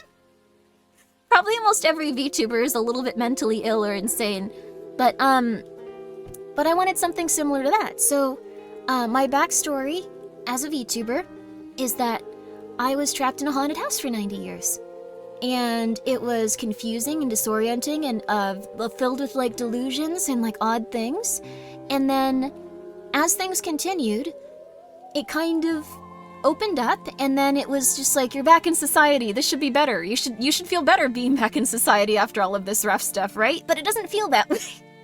It doesn't feel that way if you go from like cult or like, I guess, mental torture in a mansion to like just being out in society. You're crazy still. You're still crazy. So that's the persona, and that's it. And why Grimmi? I just thought Grimmi was a cute name. Like, I just think it's cute. Like, it's like Grim, but Grimmi. I really, like, get obsessed with the concept of very memorable names and stuff like that. Also, thank you, Totally Vulcan, for the 100 bits. That Cab was saying, I want to say this. Grimmi, thank you for streaming. I'm incredibly thankful to you, and I've always... Oh, that's very nice of you, Totally Vulcan. I hope that you're having a very lovely Halloween. It's very kind of you to say that. I really appreciate it, and I hope that you're doing well. Seriously. A friend of mine liked to try to raid but became self-conscious about it after she read some people hate getting raided. And she didn't want to be seen as a clout chaser. Well, people are gonna have different opinions on that. Here's the thing. If you go and you find the absolute worst opinion about everything, or if you find someone that is mentally insane, or if you find someone that's just trying to ruin someone's day, or if you find someone that's just trying to spread rumors that they create and make up, or if you find someone that's just doing, like, insane stuff, like, it's not gonna be a reflection of how people feel. It's gonna be a reflection of how very crazy people feel, and they're usually projecting their insecurities out into the world. So if someone goes, I hate raiders, they're disgusting, like, that's absurd! Like, very few people would think that, but they probably have some, like, problem with it internally. Like, there are some things where it can be a little bit rude, and, like, some things where people can, like, but they'll let you know, and they might even be a bit upset about it, but, like, you know, just assume that you're able to raid anyone, and if If they don't like it, they'll tell you. Like, that's the end of it. That is oh, thank you very much, Nez, for the 100 bits. I appreciate it. Like, I really do. Thank you. That's it. She has anxiety and she felt directly targeted. Well, the thing is, like, people, like, can just go through a lot. It's very important that you've... Also, hi, Razul. Don't find people that ruin your day. Ruin it yourself. No! It's very important that you find people that are stable to also listen to the opinions. You don't need to listen to just purely unstable people. In fact, I would highly recommend not trying to involve yourself with anyone that's being unstable or anyone that doesn't have, like, a level of stability and, like, level of, like, what's it called? Like, I guess, like, emotional self-control and stuff. Also, hi, Bunsel! If you raid people who cry about it, you're winning by default. That's true, too. If you ruin someone's day with raiding someone, that's amazing. If you do something a little rude and they recover from it, like, that's fine. But if you ruin their day, that's incredible, honestly. I've heard a fraction of your IRL stories and just wanted to... Oh, that's nice of you. That's very kind of you. I think we all have issues, though. Everyone's going through it to various degrees and to various extents forever. And that's okay. You still have a lot of really lovely little things in life that to look forward to. Reminds me of how the design of Lena, your horror VTube or your HorrorTuber Oshi is based on her own experiences with her colitis in hospitals. Oh no, Lena! I didn't even know that. Poor Lena. I understand though, like having a lot of health issues is something that feels uncomfortable. Like you don't really, I don't know. I've thought about that a bit too. Like I'm still trying to figure out what's up with me, and I don't feel that great ever. But I'm gonna get through it. Like I've been to a lot of doctors, and I'm gonna figure things out. I'd like to eventually get to the point where I can go outside without getting sick for 3 days, but someday. Streamers are able to set restrictions on who can raid them. Yeah, okay, so that's even the thing. There's literally no reason for your friend to feel anxious. If she raids with 1 person and it goes off, they're okay with 1 person. If she raids with 10 people and it goes off, they're okay with 10 people. If she raids with 2,000 and it goes off, they're okay with 2,000. You can actually set the limits and like maximum and minimum of people that you want to raid in with, so there you go. And if someone doesn't set them and goes like, oh, thanks. Thanks for the 1 person, right? Wow, thank you. They're insane. They need to calm down. That's still someone taking the time to understand that, like, you're doing something and wanting to come in.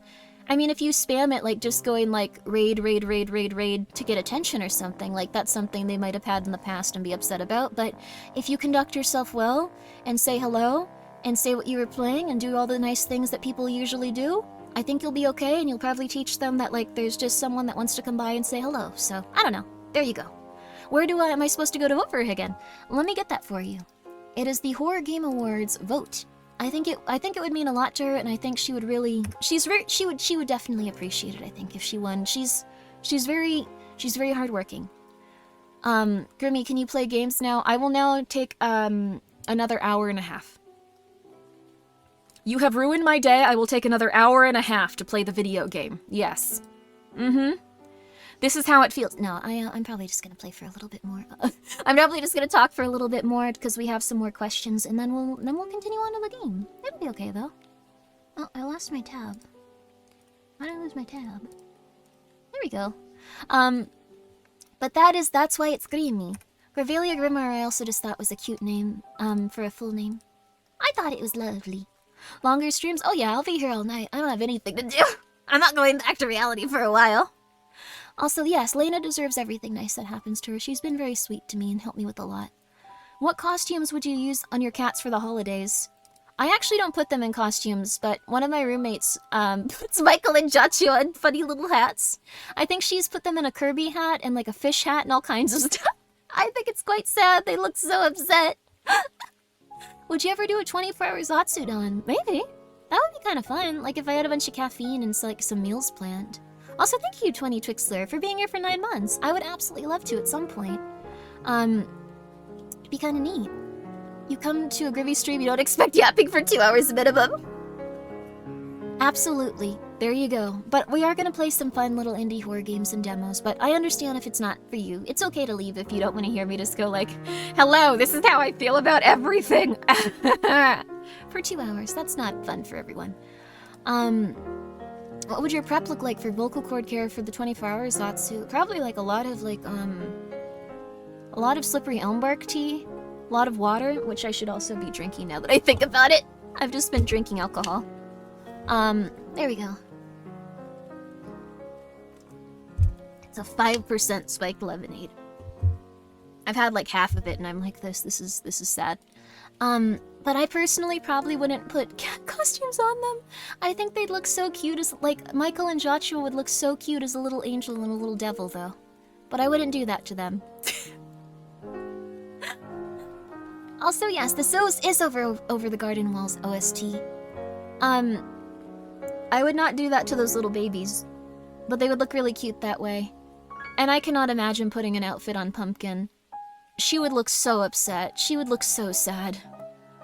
She would look so sad. She would look like she would just want to be put out of her misery. I wouldn't do that to Pumpkin. I won't even conceptualize it. I'm so sorry. But Michael and Joshua would be the perfect little angel and devil. One of them's a flame point Siamese and one of them's orange. Here we go. Yes. Is there a chance that we'll get a new Grimmi body pillow? Yes, there is. There is a chance that you will get a new Grimmi body pillow. There you go. That's... That's it! There you go. I had more plans for merchandise and stuff this month, but a lot of it just kind of fell through. Sorry, everyone! Enjoy the makeshift plushie! Yay! I actually think the makeshift plushie is wonderful, so I'm very happy about that. Let's see. Who has the better I gotta find my wife fit? James Sunderland, Ethan Winters, Alan Wake, or Sebastian Castellanos? Is Sebastian from, The Evil Within?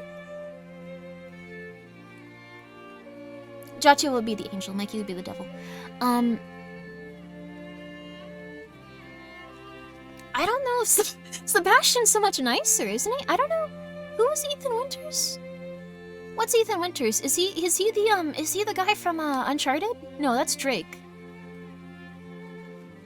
Ethan Winters, is he from Resident Evil? Okay, he's the Resident Evil Village guy. I barely remember that game. Okay. Well, was he looking for his wife? I'm pretty sure she was... And Alan Wake, I got to the part where now I know how they feel about him, so... I think out of all of these, I think James is my favorite. I don't know how you guys feel about it, though. Like, we can actually do a poll. These aren't all wife guys. I'd like to ask that. Which wife haver is your fave? Or it? James, Ethan, Alan, Sebastian. We'll keep that up on screen for a second. I think they're interesting, though. Wife haver, they're not wife guys. They don't appreciate their wives in, like, the way that, like, a wife guy would. Which James Sunderland, new or old? I like them both, honestly. I thought they were both very good. Oh, can you show pics of them? I don't know if I have a picture of Joshua on this computer. I have a picture of Michael. Let me see here. I have a picture of Mikey. I don't know if I have a picture of Joshi. I need to take more pictures of them. I'm gonna take more pictures of those little guys. They're fun. They're fun little guys, aren't they? Okay, where are they? Where are they? Do I have pictures of them? I don't know if I can find pictures of them right now. Where are my little babies? Where are my little babies?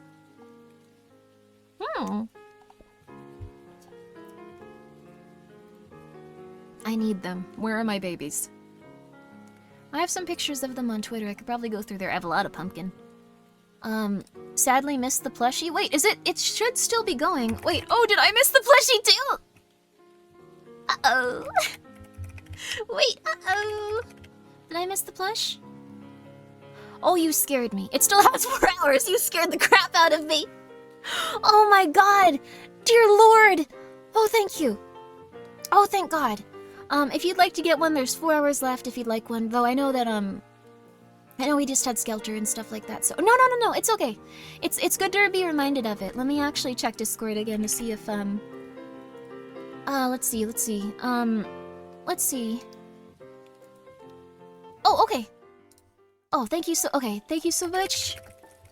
Sorry about that. Thank you. Alright. I think I can actually order mine, like, there's a code you're supposed to use if you're a creator, so I was... Okay, check it. Let's see if it works. I should get 1,000 of them. No, don't do that. There's something wrong with my brain. It's just like, I can make this really hard for myself for a while. You have to order your own plush. I have the original. It's just, I want to order 25 of them just in case any of, like, my friends miss them, or if I want to do some giveaways with them. I have 50 Skelter plushes in the mail, too, actually. I'm just insane. They've done a great job. Makeship has been wonderful. I'm just a crazy person. This is having a lot of restraint, too. I'm getting 25. I got 50 of the Skelter. This is just for me. This is a weird thing to do, but this is just for me. I don't know. What if someone is just like, oh man, I really wanted that one, and I don't, like, what if, I don't know, what if, like, the creator of FNAF goes up and goes like, Grimmi, my only request in life is that I could get a Necromancer Grimmi plush, but they sold out and you don't have one. And now I hate you. Like, that would happen to me. It might not, but that's what I assume will happen to me. You know? I assume that this is the case. Let me go to, I also, I'm gonna be real with you. I remember where my P.O. box is by going to a chat I've had with, someone that sent me something for, like, for stream. Like, it was the soldering stuff. The way I remember my P.O. box is I go to that message. I don't remember it offhand. I'm sorry. I'm pathetic. I give up. Okay? I need to figure out how to be a human. Life is hard. Everyone's suffering. If you say that you're doing better, you're lying to me. Or you're a superhuman. I don't believe you. I don't believe that you're doing better than me in this regard. Okay, and then...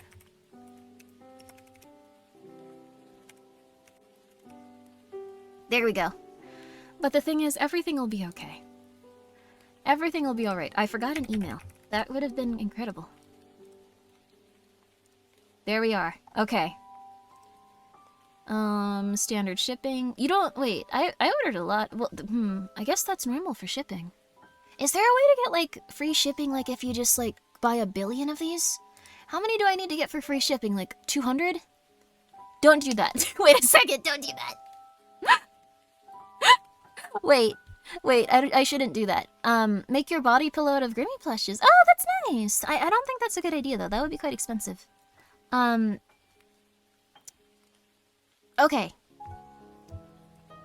I think I'm good here.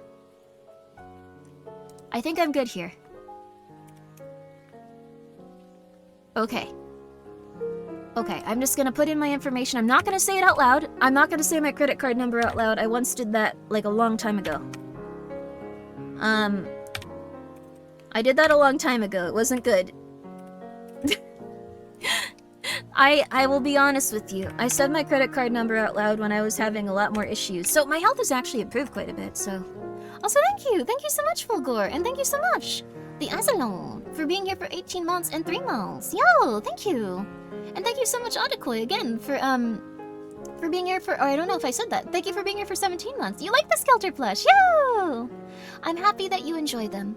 Remember, they're just little guys, so if you can't afford them or if you don't want them... Like, if you're just gonna be like, FOMO, no! Like, it's okay. Don't feel bad. Also, thank you, 20 Twixler, for being here for 9 months. I appreciate that. That is very nice of you. I hope you're doing well. Very kind of you. It's easy to say your number out loud when you're just like, oh, this, wait, no, this. Like, it's something where I usually say it out loud so I can, like, just, you know, like, very quickly, like, get it all in there. Don't say your first name out loud. Good job. Okay. I've said that on stream before, too. I'm sorry. Okay. Okay. Okay. Okay. Okay. Okay. Okay. Alright, I think I've got him. Now I don't have to worry about this anymore. Oh, that's a lot of... That's a lot of, what's it called? Oh, they're trying to get me to buy an enamel pin. No, they're very cute, but no. If you would show me the Yuppie Psycho ones, I would, though. You didn't quite get it, sorry. You didn't quite get the Uppy Psycho one, though. Okay. Alright, but, thank you so much for your opinions on James Sunderland, Ethan Winters. Why did this turn off? Huh? That's really odd. It, like, glitched. Ethan Winters, Alan Wake, or Sebastian Castellanos. I actually really like Sebastian, too. I really wish they could do something more with Evil Within. I don't think they're capable of it, though, with, like, all the rights issues. Do you not have an inner monologue? I do, but, like, it's not that good. My inner monologue is reserved for panicking. My inner monologue is reserved for, okay. Do you need to eat food? Why can't you get up and eat food? What's wrong with you? What is going on with you? You need to start doing this, Grimmi. Oh god! It's okay.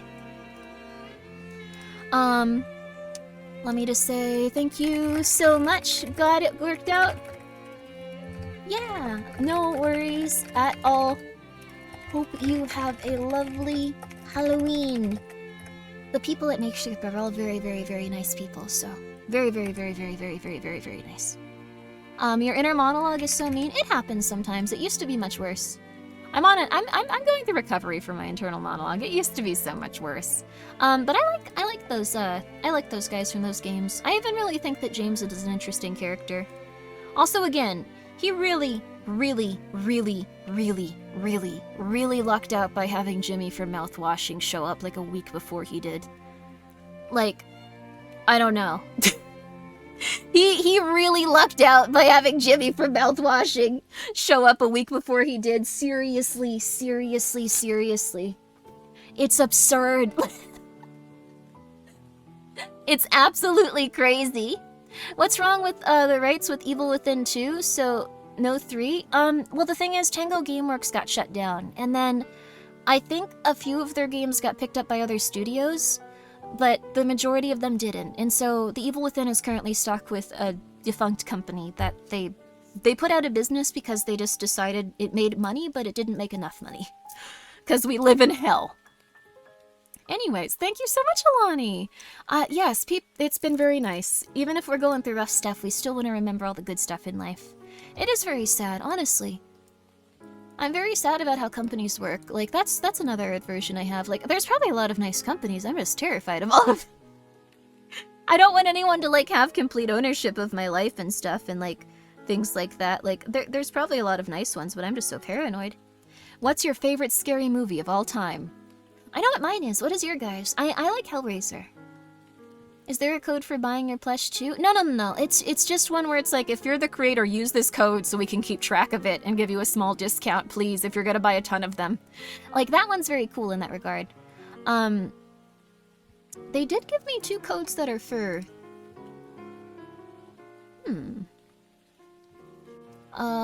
let's see. Actually...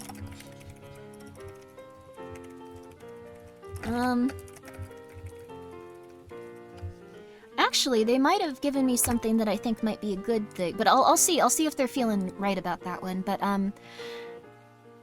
they've been also very nice as I ask so many silly questions. But my favorite scary movie of all time is probably Hellraiser. I really like the concept of it. I like that people are just constantly drawn towards an otherworldly force. It's very weird and messed up and demonic. I get really angry at the characters sometimes, though. It's interesting. Also, yeah, I'm still accepting questions, I think. Like, we'll probably cut them off at some point, but we'll see how many we can get through until we're at 2:30. What? Oh, it's been a while. Such sights to show you. See, I wouldn't want to get mixed up in that stuff, but I think it's interesting. I'm a very cautious person. Do you think people celebrate Halloween less than some years ago? Oh yeah, I think so. We're also in a bit of, the economy hasn't been very good this year. I imagine a lot of people are struggling right now, so they're just like, we're not buying candy and, like, Halloween stuff. We're not doing that right now. Also, yeah, you can absolutely, like, The Nightmare Before Christmas, go for it. Whatever. Your favorite movie should be your favorite movie, but Hellraiser, absolutely. I love what they do with it. I think it's a very unnerving time. It's perfect. Huh. This one's interesting. I don't know if I have a very strong opinion on this. This might not be something I can even tell you. I don't think I'd try to eat a- I don't think I'd try to eat a monster. I don't know. Like... What do you mean? Huh. Jaws? I guess Jaws is a fish. Jaws is a fish. I guess you could eat him. That's true. Interesting. These were made during the Dungeon Meshi season, right? Oh, Dungeon Meshi monsters are different, though. This is the horror monster. The Stay Puft Marshmallow Man. I actually have marshmallow fluff. I'm almost drunk enough to just go get the, like, little thing and start eating it like a demon. I saw vegan marshmallow fluff and I was like, I'm ready to also get sick and die. Hi, Old Man Diabetes. Thank you so much for being here. Please don't feel sad. Please help him. I guess, like, the most interesting monster, like, taste best? I wouldn't want to eat a Xenobite. I feel like they would, like, get really weird. I feel like they'd be crazy. What is vegan marshmallow fluff? I think it just doesn't have gelatin in it. I can go get it in a second. Like, it looks pretty good. I also have little baby marshmallows. I could just die today. I could just feel garbagey today. I guess I already am gonna if I keep drinking these. Yeah, a horror crab movie? That would be awesome, honestly. The right answer is any horror monster then is a human. Exactly. Yeah, you could probably go for a lot of them. Like, is Grimmi vegan? I was raised vegan. I don't like seeing animals get hurt, but like I eat fish and stuff, but I was raised vegan vegetarian. And I can't eat meat. I can't eat like butter. I can't eat eggs. Like I feel very sick trying to eat any of them just because I think I'm just not used to them anymore, and like it takes different enzymes to process proteins and stuff. Like specific types, and I feel sick whenever I try, so it sucks. But even fish, I feel a little bit sick trying to eat. I might order sushi.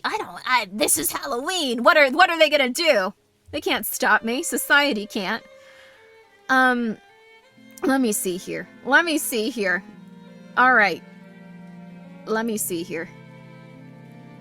Oh my god, wait a second. Huh. I heard marshmallows are made from pig hooves. Oh yeah, gelatin is a little bit gross in some respects. I get very nervous about a lot of food. I'm just a very nervous person. Like I think about all the things that could be in eggs, or eggs being like rotten, and I get very weird. I get very weird about it. Like I feel like food can get contaminated very easily, but this is very much a me problem. I also I have eggs very occasionally because one of my friends has like backyard chickens. And, like, the thing is, sometimes they'll be like, yeah, these are so healthy. And I'll try to eat them, and I'll just get so grossed out and scared that I can't. It's very silly. 1 California roll per trick-or-treater. That would be nice. I saw on Twitter there was a kitty giving out churu for each cat that came by, and they didn't have any visitors, and it was very sad for me. That poor kitty. Please give them a lot of little trick-or-treats. Those kitties deserve trick-or-treats. Please, please, please, please. Let's see here. Oh, I should absolutely order. It's a Halloween. No. I like making stuff at home too. I made a nice soup today that cheered me up and like was very nutritious. You like eggs? That's so nice, Old Man Diabetes. But like the thing is, like being afraid of eggs and like meats and stuff is very much a me problem. Like I'm not criticizing others, like at all. Like just stupid. Like it's okay. But in general, which horror monsters would taste the best? I don't know if I could eat any of them. Like, if you asked me what VTuber would taste the best, I could maybe think about that. Like, let me consider that. Who wouldn't be upset about me saying that? Wait, I'd have to narrow it down to who would be angry at me or not. Ecto probably wouldn't be angry at me. Cotton wouldn't be angry at me? Oh, okay, Cotton too then. I think Cotton would taste very good. Just saying. I wouldn't want to, like, cannibalize Cotton, but, like, if she were just like, hey, Grimmi, yeah, just go for it. Just, please, cannibalize me. Ooh, like, that would be amazing. There you go. Sorry, Cotton, I shouldn't have done that. That was rude of me. Let's move on. So, let's see. Let's move on. Let's move on immediately. Have you heard of Cry of Fear? Oh. This is so different with the context of the last one. Oh my god. Oh, they made it. Pet Scott made an interactive horror story. That's so cool. I gotta play it. Have you ever heard of Cry of Fear? It's one of my faves and would love to see you play it if you haven't. Also, what's your favorite monster flavor?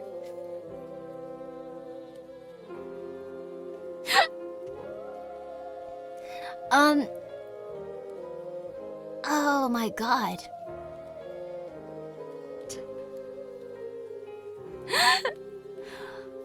Well, now I feel like it's like, what's your favorite monster flavor? Like, which one would you eat? But it's probably just like, what's your favorite type of monster? I think my favorite, like, slasher killer monster was, like, the dudes from Scream. Like, I think those are interesting as concepts. They were just kind of like mother flippers. Cry of Fear I haven't played. Oh, favorite monster flavor. Oh!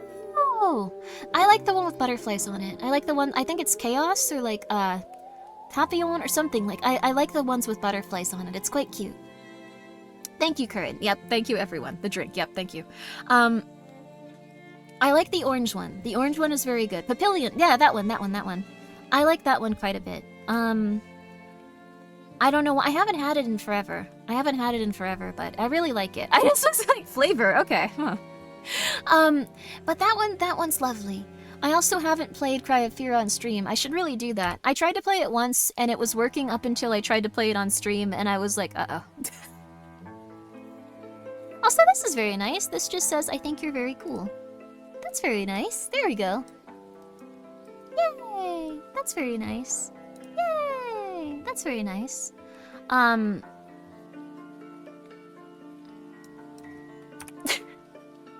This next one is, thank you very much though for that. I think you're very cool too. I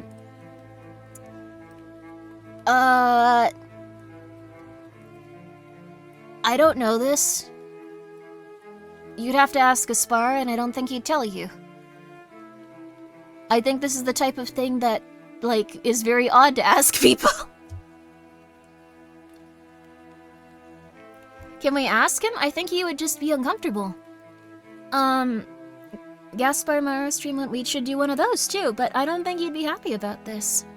I don't think this would go well. Hi, Pregnant Adam Sandler. I do have one, actually. Does Gaspar even... I don't know, I think he's too busy thinking about the concept of humanity and, like, its ultimate destruction at the hands of, like, itself or, like, demonic forces beyond our reckoning or understanding. I don't think this is something he really considers or thinks about. So, I don't think it'll go well. So there you are.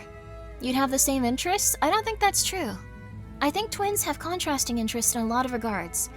Sounds like he's asexual. I think he's traumatized at the very least. Also, thank you, Large Winner. You want to be a man Gaspar can love? What? Oh, okay. Alright, everyone. That's strange, but thank you for the 100 bits. I'm trying to comprehend that fully. You can fix them? Oh, goodness. Sorry. I'm not trying to be critical, it's just, he's just a little guy. Didn't Barry traumatize him last time she was here? Gaspar is constantly traumatized by everything. I think Gaspar would be most happy for you if you were healthy and strong and doing your best in life. There you go, do that. Try your best. I don't know if that would necessarily translate into, attraction. Just saying that much. Okay. Oh no. I actually don't know what this is. This is quite interesting to see. But this is very nice of you. It's very nice of you to refer to me that way. I think I'm quite average in that regard, but that's very nice of you. You have a rare blood disorder going through a splenectomy. What is this splenectomy? I'm gonna look this up.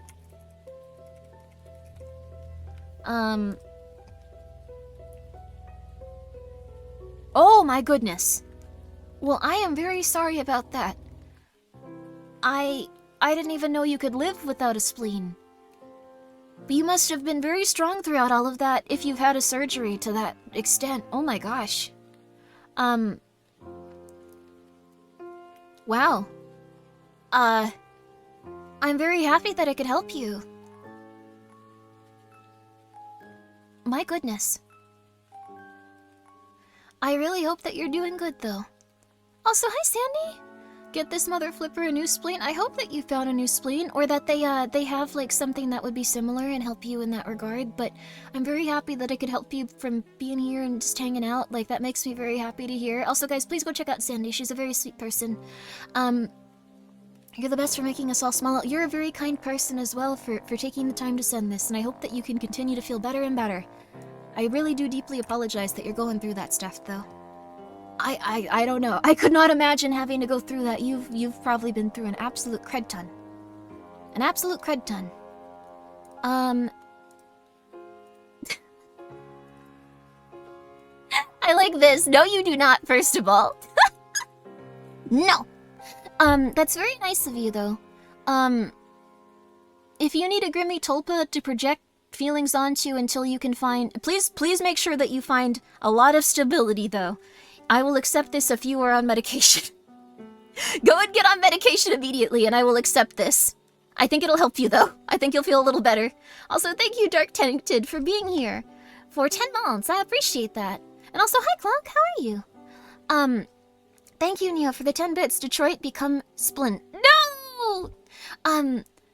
Find stability any %. Yes. Are there any obscure games or pieces of media that have shaped your taste that we don't often talk about? The Donald Duck comic. The Donald Duck comic is one. Also, thank you, Totally Vulcan, for the 100 bits. That's very nice of you. Oh, that's nice. Also, oh, I found out, actually. We have 2 giveaway codes. We have 2 giveaway codes for a Grimmi plush. If you guys would like one. I know not everyone can afford it, so, if you've bought one, I, encourage you... Well, if you bought one and you know someone that would like one, that's a-okay. If you've bought one and you... Yeah, it's a raffle time. If you've bought one and you already have it and you're stable in that regard, I encourage you not to do this giveaway. But yeah, if anyone would like to try to get a Grimmi plush for free, there are 2 codes where you can use it for free. You might still need to pay shipping. I'm not 100% sure. I don't think you do, though, so we'll find out. We could win one and undercut the eBay scalper. Are there any eBay scalpers? Those mother flippers. I'm gonna crash it. Once I get my Skelter plushes, I'm crashing that. I'm crashing that. I'm crashing it. I'm going on eBay right now. Oh, you mother flipper. $200? How dare you? I'm crashing it. I'm crashing it. 2 guys, toys, and more. 2 guys, toys, and less. I'm taking you down. I see what you're doing here. I'm taking you down. I'm putting up some Skelter plushes, and I'm putting them up for 60 bucks. It's a little bit inflated, but wait, that's too much. I think it was like 30 when they came. I'm putting them up for 40 bucks to cover the shipping, and they're just gonna have to they're gonna deflate. Or maybe they'll just buy them and re-put them up for that price, actually. Wait. I can't fight them that well, actually. How dare you? 671. How dare you? I can see you on eBay there. Also, you have to redeem these codes before midnight. But if you would like one, let's get a giveaway going. If you would like one, Makeshift could start numbering the plushies and find out who it is. They are. We can go find. Wait, never mind. Let's let them do whatever they need to. I realized that I was slowly calling for like the like almost death of like a random person that's just reselling plushes. We're fine. They're selling them for $200. These are 30 bucks. $200 redos. Just saying, I'm not... I don't know. Personally, I don't know. You can set up it? Okay, nice. Nice. But, the obscure gamer media that has shaped my taste that I don't often talk about, it's okay if you guys aren't cool with this. It's okay that you guys aren't cool with this. I'm trying to think about it. I think Black Souls and Black Souls 2 are actually very interesting games. And I know that, like, everyone's gonna be like, oh my god. I know what Shondle said. So, like, There's other things in the game besides what you've seen on those. They're very interesting, actually, and they have, like, a very... Yeah, it does have intercourse in it, and it does have quite a few, you can actually turn that off, but, you know, it's something in the universe. It's a very bleak, terrifying universe. But also, there's a lot of really, really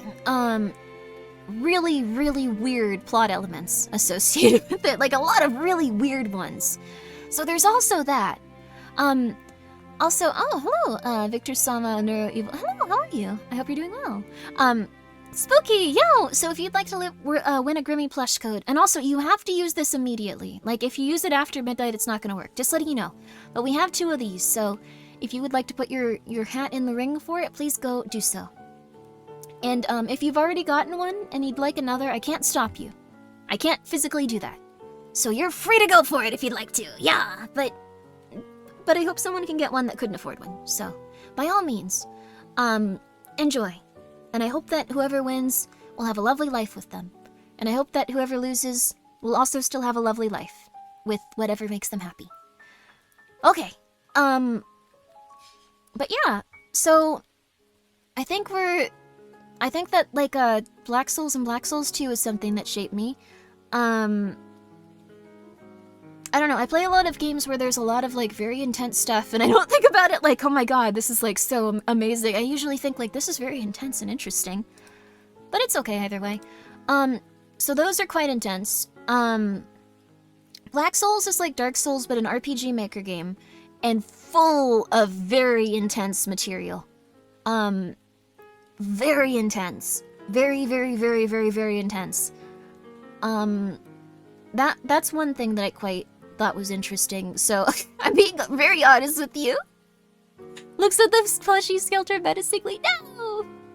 You can turn it off too, but I think it is part of, like, the universe, just like how Abaddon has intense stuff, but it's part of, like, the overall universe and what's going on in the story, so, I don't know, I think games can have very, very, we could do another giveaway in, like, 20 minutes maybe, or something. It's, that way some other people can come by if, like, I should probably also announce it on Twitter. But yeah, we'll just do one for now. We'll just do one winner for now. But thank you, Fuzzy.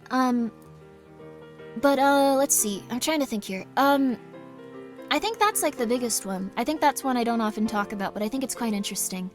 I think there's a lot of, like, very small things that get into your head and shape you in weird ways. I don't know if it was for the best. I think it was a little bit intense. Oh, we have 14 more. Holy flip. Oh, yo, Alfina, yo! How was your Halloween, yo? Oh, Meta, the game has won. Alright, Meta, I'm going to send you this code. We're actually doing a giveaway right at this point. I hope that you're doing well, though. Guys, please go check out Alfina. She is incredibly, incredibly powerful. She's very cool. She plays a lot of indie horror games, and you would absolutely adore her. I think I know what you were playing if it was what I saw you were talking about earlier. Let's see. It was Games and Demo. Was it Fear the Spotlight or was it something else? Either way, very cool, very cool. 30 months, let's go. Oh my gosh, 30 months! Thank you, Alfina! I really appreciate it. I hope you're doing well. But if you don't go and follow Alfina, something horrible could happen to you. I won't say what.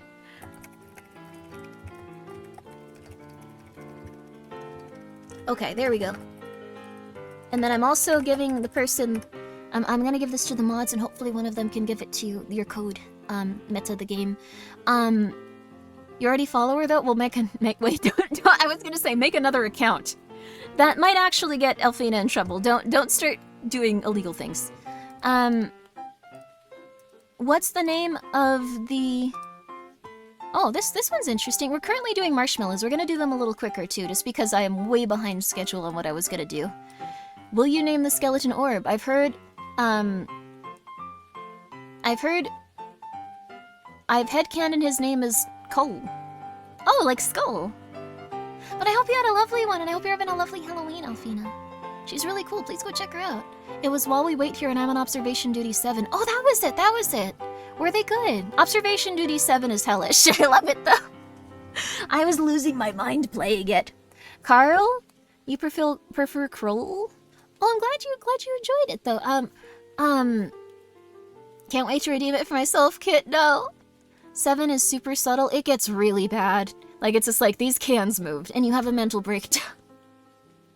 This music is from Over the Garden Wall, actually. I'm glad that you're enjoying it. I could turn it up a bit, actually. Get a little bit more whimsy in here. Yeah, there we go, some whimsy. I guess we could name the skull right now. I thought I recognized... It's such a beautiful show. I've decided that I'm extending Halloween into November, because Halloween was hellish and horrible. Like, October was a rough time overall. But it's okay, it's okay. Let's go for, what's the most normal name ever? What's, like, the most basic name ever? What's a name where, like, you meet, like, X amount of, like, guys and you're just like, this is a normal name? Oh, I set an alarm for... That's very nice of you, Fuzzy, thank you. Harold, Steve, George, John, Carl, Bob, Kevin, Mark, Norman, Herbert, Kevin, John. I'm seeing a lot of Johns. Jared. Jared's a... Well, Walter? Walter's... You... All caps, too. You're really going for Walter. Walter's a very dignified name, I feel like. Mitch? Like Michael? I have a cat named Michael.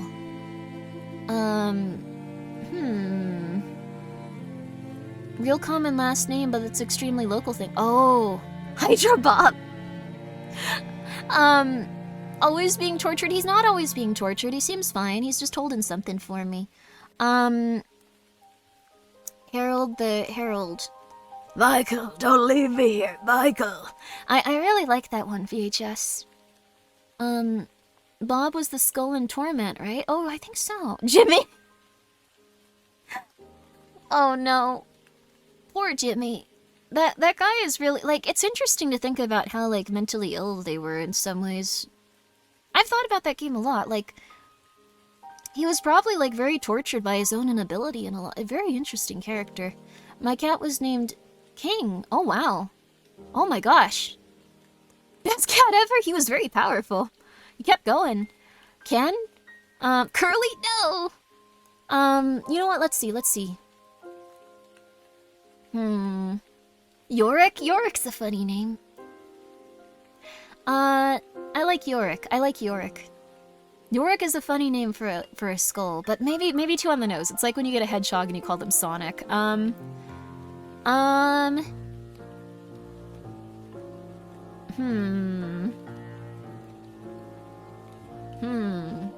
Yorick? Joff? There's gotta be Swansea. Now it's just Bartholomew. Shrek? Muffins? There's gotta be a funny, like, weird one. Like, I could make it something that would just, like, really annoy the person. Who's missing a skull these days? Who's missing a skull? Like, let's see.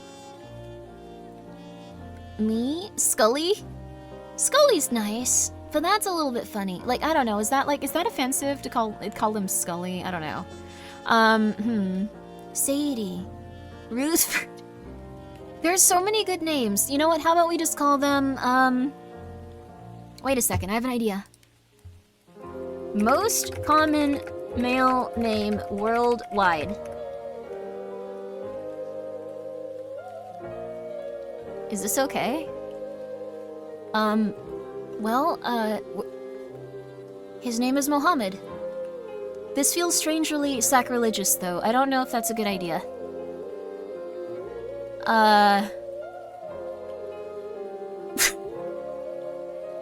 I think this is strangely sacrilegious. I don't think we should do that one. Second most common.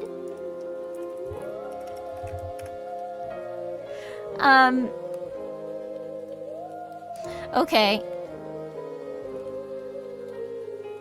Top 10. I just need one that's not going to get me arrested. Come on. I just need the second most popular name. This is so stupid. No, the most popular male name. Oh no. Apparently Maria is the second most popular name in the world, which is interesting.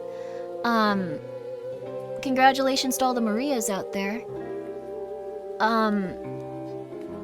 Mary. John, James, Michael, and Wei. Wei is also a very popular one. Okay. Okay. Wait, these are most popular, voted for popular. I want the second most common name. Nushi. I've never heard a single person named Nushi before. Nushi. N-U-S-H-I.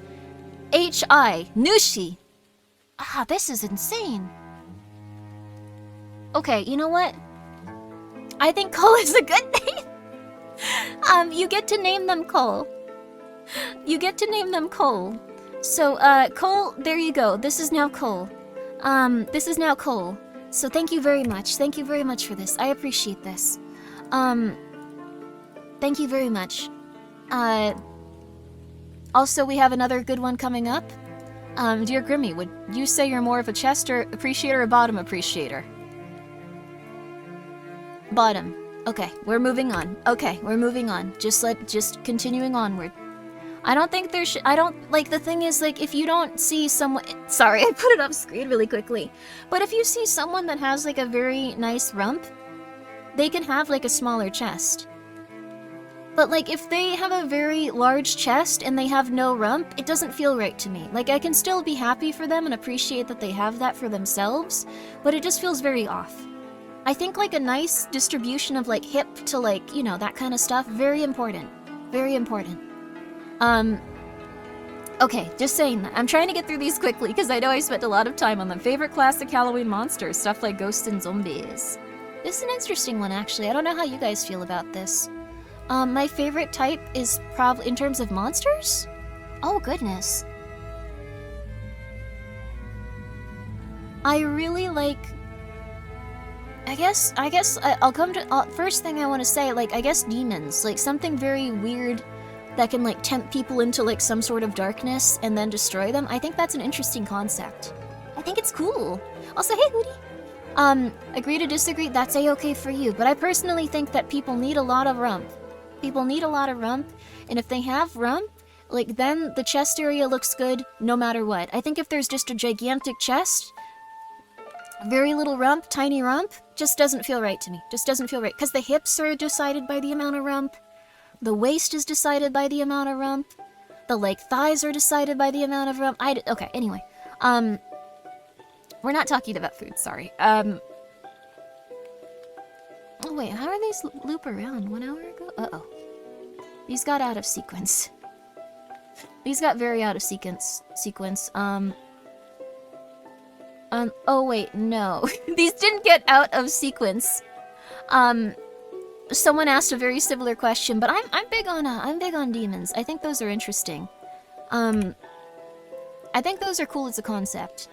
But it's up to you guys how you feel on it. Like, I don't think there's any, like, winning or losing when it comes to, like, different types of, like, monsters and all that. Thoughts on religious worship receiving? I thought that the questions had gotten, like, glitched and were looping around at first. I personally don't think you should worship me or any other person or VTuber as a god, because you are going to go crazy. I think you should probably never place that much, I don't know. It's, good on you, though. Praise Pumpkin. Pumpkin's okay, she's a kitty cat. You know, can we ironically worship you? I guess I did say unironic, but, what if I'm already crazy, though? It just seems like such a bad idea, but I don't know. I think worshipping a human could ultimately lead to some sort of crazy destructive thing. Like, I think this has happened before. I think this is how cults are made and people end up going crazy and murdering each other. I wonder if Twitch could stop me if, like, I was just like, I'm actually a religious prophet. I speak directly to God, yes. Yes, I do speak directly to God. I'm here to spread their message. Yes, absolutely. I'm totally normal. You can't stop me. Like, would they just go like, no, this is weird? Or would they just be like, oh, we can't stop them, like, this is religious? Is it against the TOS? Is it against the TOS to say that you talk to, like, spirits or God and, like, that you're capable of, like, I don't know, saying that divine wisdom is coming through you? Is that illegal? She speaks to God. She didn't say which one. Oh no. That usually goes badly for everyone? Oh no, absolutely, but I'm just wondering, like, is it against the TOS? Because, like, I was looking at this. I get really into statistics. I went and I saw the things that were on YouTube. Like, I was like, okay, Hololife's gotta be, like, at the top of Super Chat. They were not. They were not at the top of, like, Super Chat stuff. Even though, like, they're very known for, like, really having a ton of Super Chats and stuff, and it's, like, a big thing, and, like, people are like, yeah, I'm gonna support, like, my Hololive Oshis and stuff like that. They actually weren't. It was religious people that had a lot of, like, big churches and stuff. They were the ones that had the most donations consistently and consecutively. And I thought, that's very scary. That's very scary, actually. You can go and look it up yourself, too, because I thought, like, it was gonna be, for sure, like... Because there's, like, a big, like, what's it called? There's, like, a big tradition and stuff behind it. Tax-free? It is tax-free if they're a church, yeah. If the Vatican gets to have anime mascot, anime girls get to be religious leaders. There you go. I miss prayers for Abigail. Where did she go? Twitch TOS only states that it cannot be hateful against people who are religious. Let's go! Alright, we're starting a religion. God has told me you should be nice to people. Mm-hmm. Yeah, I know. We're really good. We're besties. Mm-hmm. We're besties. Abigail's gone? Wait, what? We're besties though, me and God. And, if you're not nice to people, like, he has some really bad plans for you. Like, oh my god, I don't even want to say. Like, he's, like, really upset with you. Yeah. I don't know. Like, it's kind of gross. Like, I don't know. Like, if you're, like, not being, like, cool to people, if you're, like, being kind of, like, weird, like, God is, like, so not cool with that. Like, and I didn't want to have to be the one to tell you, but, like, yeah, God is, like, not happy. Like, I don't know. Abigail was nice. I hope she's well. Me too. She focused- oh, she left to focus on IRL stuff. Well, that's good. I'm happy that she's doing okay. She was very, very, very, very, very sweet. She seemed very lovely. Left the door open to return later. That's good. That's wonderful. I hope she can someday, even if it's just for a little bit. Also, thank you so much, Zeltad, for being here for 9 months. Yay, okay. Yay, okay, yeah. And also, thank you, a gentle manga enjoyer, for subscribing. Wow, a gentle one. Sorry that was 20 minutes ago. I apologize for only saying that now. And also, thank you, Space Monkey. Oh my god! Thank you so much for being here for 3 months. I finally got it. Thank you. I appreciate that. Oh my gosh.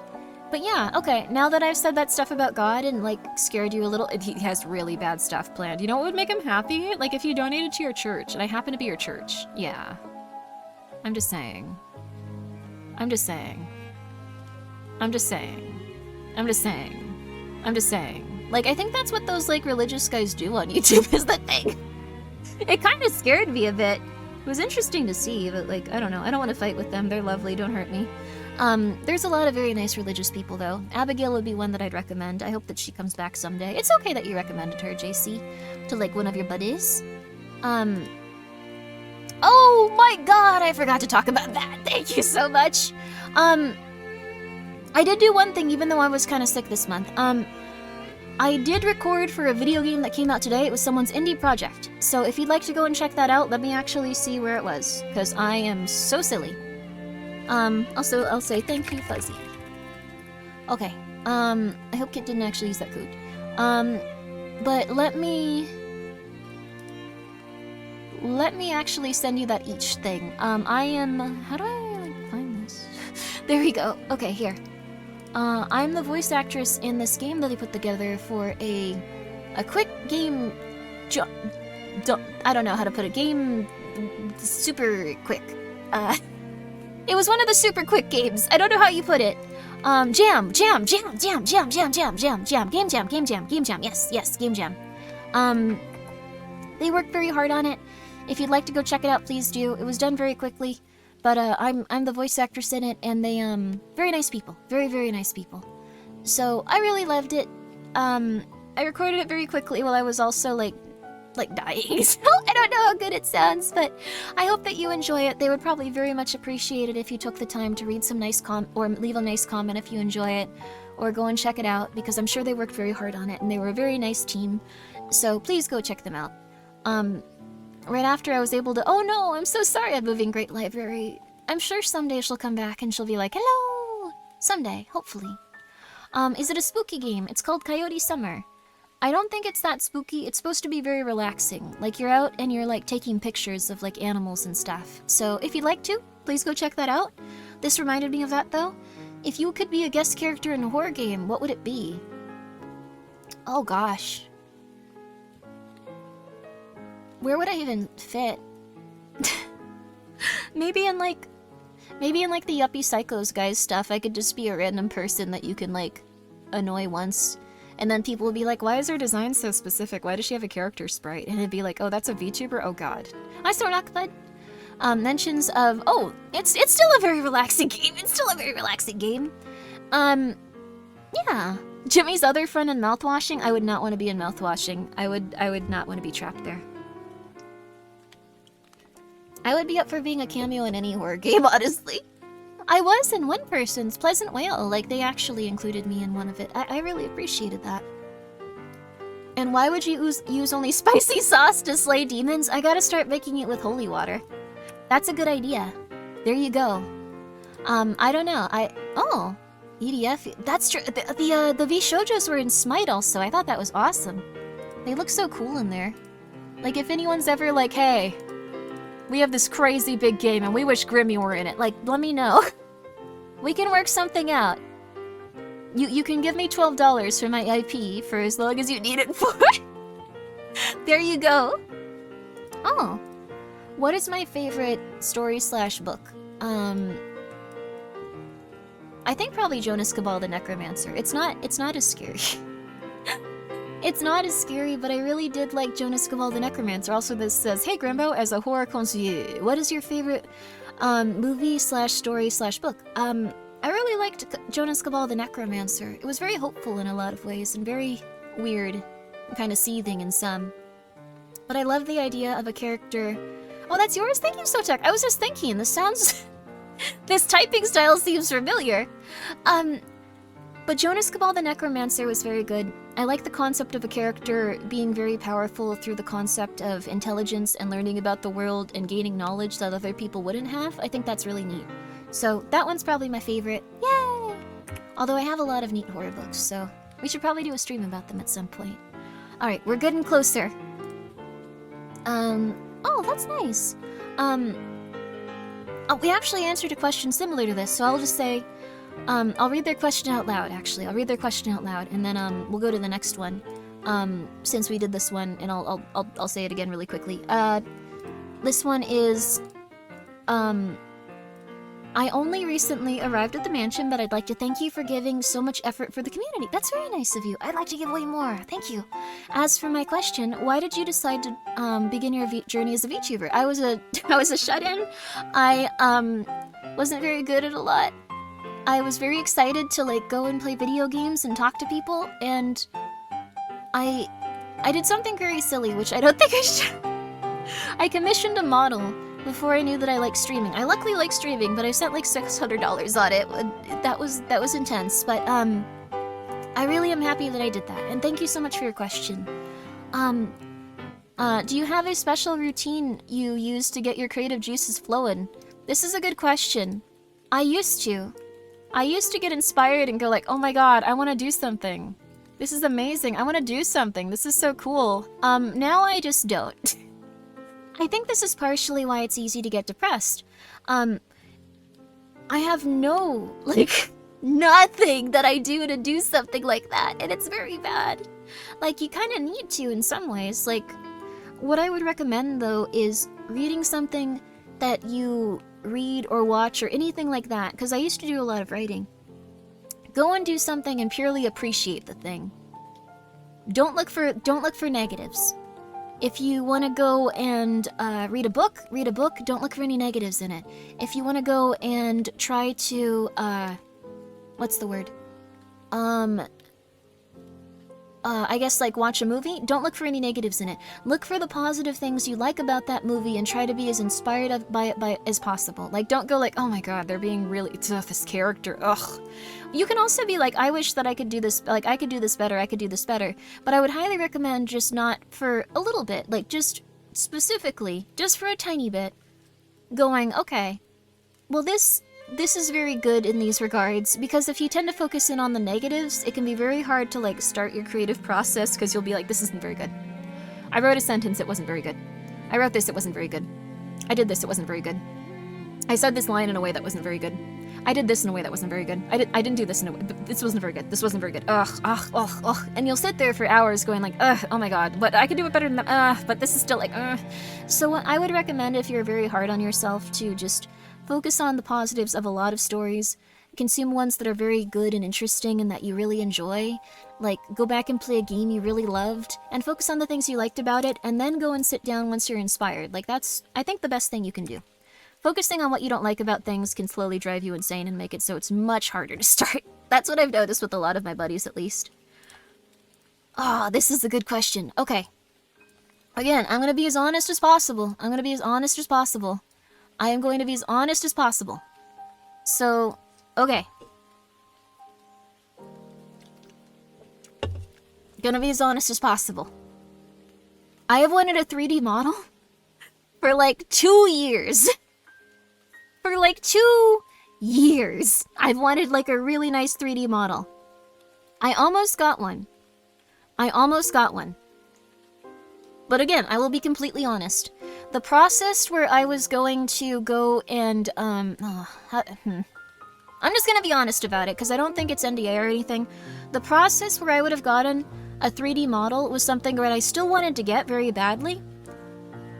But I was already in the process of signing up to do something else. Like, I announced the graduation stuff, like, very, like, late compared to, like, how long it takes to, like, sort through things, I guess, with what I was gonna go do. And the thing is, I just commissioned the 2D model. And I was going to get both, but the person that I was gonna work with had a very long list, and I was supposed to be up, and I was like, but I know a friend really wants a 3D model also. So I let them have my slot. And it was not a good experience in that regard. And I felt very bad about it for them. And I was so pissed off about it. It was just a really rough situation overall. It's very hard to get a 3D model. Like, especially like one of the like really high quality ones, but I was very upset about that entire process because I felt very guilty about it. Like, I won't go into like any of like the other stuff because it has to do with someone else and that's not my stuff to share. But like, I was very upset about that. So now when I think 3D model, I just think, will this person actually do the 3D model? Or they actually gonna, I don't know, it's okay. But like, I have thought about trying to get like a very nice, like very professional one done. And I felt very bad about, like, giving that person my slot, but also at that point I was already spending a lot of money on, like, a 2D model that I wasn't gonna, like, use for very long, so I was like, it's okay. Like, I don't know. It's fine, but, like, But I do really want a 3D model, because I think some of the funnest streams are, like, where people can, like, run around and, like, go crazy. Like, that was something I was requesting for a very long time. And I really wanted to work towards and, like, do, because I'm a big fan of, like, how Fillion, like, runs around and does all this crazy stuff, and how Lena was 3D, she still is 3D, but how she does her 3D streams and, like, all that other stuff, so I'd really like to do that in the future. It's just, it was kind of, it was a very depressing time, like, when I was trying to, like, get a lot done, and, like, every time I tried to get something done, it was just like, we're gonna do it. And then when it didn't get done, it was just like, well, this is somehow, like, not something that was really something that mattered, and, like, I don't know why you'd be upset about this, and, like, it wasn't really my fault, and, like, it's just, it kind of weighs you down to not have progress on projects for, like, a very long time, and have problems with each of them, and then just never having them, like, come to fruition, and then having, like, other issues for, like, other people. Like, it was just a rough time. So someday, once you go 3D, you won't ever go back. It has so much freedom. I love having hands. Yeah, see, that sounds awesome. Like, it seems really cool. I'd really like to have, like, one of those one-for-one, like, 3D models. Like, the other thing is also, it's very hard to find a 3D modeler because I'm, like, I kind of look like a painting, less than, like, 100% just, flat, not in a negative way, it's not bad, but, like, flat anime colors and stuff. Like, I have, like, a little bit more, like, texture on my stuff, so it'd be kind of hard to replicate, so someday. I thought about it a lot. It's okay. I've thought about it a lot, though. I've been a little bit down about it, but it's okay. This one's nice. This one's lovely, and I encourage you all to answer this question as well. Finding 3D models for human VTubers seems so much harder than furry and monster VTubers. There's probably been, like, a lot of, like, people, like, working very hard on this. There's probably a big community for them, honestly. Like, it's kind of neat. I'm big into waffles, but I'm glad that you're 3D, Gator. It's very fun to watch you stream. Gator has an incredible setup, by the way. But I'm big into waffles. Model of you. It's far from 1 for 1, but could be a good starting point. Oh, yeah. That's lovely then, Null Pretzel. That sounds good. Also, yeah, if we want to do the second giveaway for the Grimmi plush, let's do it. So if anyone new showed up, we're giving away a code that you can use on Makeship to go and get a Grimmi plush of your own. And then after that, unfortunately, you're just gonna have to go for it. Unfortunately, after that, no more Grimmi plushes are gonna be given out. If you want to buy one, it's your only opportunity to, and I'm very sorry. They probably won't come out again since it's an outfit-specific plush. But it's okay, it's okay. I need my waffle iron out of storage. Get that waffle iron, yeah! It's more difficult to be a 3D artist because it's usually less appreciated and you stand out less. That's also very true, too. There's a lot of amazing 3D artists that are, like, 1 for 1. But, like, as you're going from, like, what's the word? Probably from, like, the base stuff, as opposed to, like, master level, it's- oh, happy Halloween! No! It's probably less appreciated, which is very sad. But I love waffles. I think they're delicious. I've been thinking about waffles lately. I should get a waffle iron. Oh, that's nice. I don't know who this is, but I hope that you're doing okay. This is very nice. Greeting, Grimmi. You've kept me company when I needed it most this year. Words cannot express my gratitude and how much I want to thank you. I hold Skelter dearly every night. E. I don't know who you are, E, but that's very nice of you, and I hope that you can get through all of your rough times. I hope that once you get through them, that you can feel very comfortable and very happy. And I'm glad that Skelter's there with you, too. I hug onto my little Skelter plush when I'm going through stuff sometimes, too, and just go like, we're in it, buddy. We're in it. So that makes me happy that you're a little bit more okay. I hope that by this time next year, things can be a lot better for you, and you've found a place where you're very healthy and very happy. Or at least a little bit healthier and a little bit happier. Maybe not, you know, 100%, like, just very quickly, but any sort of improvement, I hope that you can have it. That's very nice of you. And thank you so much for coming by and keeping me company, too. Even if you're lurking, it's okay. Thank you. That's very nice of you. What?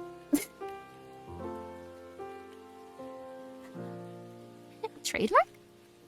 Huh? Halloween. Also, that's nice of you. I don't know if we're gonna do too many more of the, like, marshmallows, but I appreciate it. And also, if you send me anything on the marshmallow, I will read it, even if it's craziness. And I'll be like, oh, craziness, usually. Also, Bioweapon! Bioweapon 10, congratulations! Yo! I really hope that you're doing well, and I hope that you enjoy your new Grimmi plush. Yeah, you also have to use this before midnight. You have to use this before midnight. You have to use this before midnight! I forgot to say that. If you don't use it before midnight, you are going to have a bad time. Also, here you go again, Fuzzy. Thank you guys again. Thank you. Okay, there we go. Yay! There we go. Which Grimmi VT brand Grimmi VT plush would win a battle royale fight against all of it? I've only had 2. So I guess Skelter. I don't think Skelter would want to fight me. Skelter and I wouldn't fight is the only thing. But I've had 2. Midnight is in 2 minutes on the east. I think it's midnight, West Coast. I'm pretty sure it's midnight West Coast. So we're okay. But you do need to use it very soon. So I would highly recommend if you got a code to, like, just go there immediately and go, boom. Because they're gone very soon. They're just gonna be gone very soon. So yeah, it says there's 3 hours. Also, wow, a lot of you guys have purchased these. I'm happy that you're enjoying them. You can apparently go and sell a couple on eBay if you wanna be a demon. I'm going to destroy. No, I'm gonna be normal. I'm being normal. So don't be a scalper. Don't do that. But yeah, I don't think either of us would fight. Like, I love Skelter. I love Skelter, and Skelter loves me. And Necromancer Grimmi wouldn't fight Skelter because she's a good girl. But that's a nice question to ask. Let's see. Oh, this is a nice question, actually.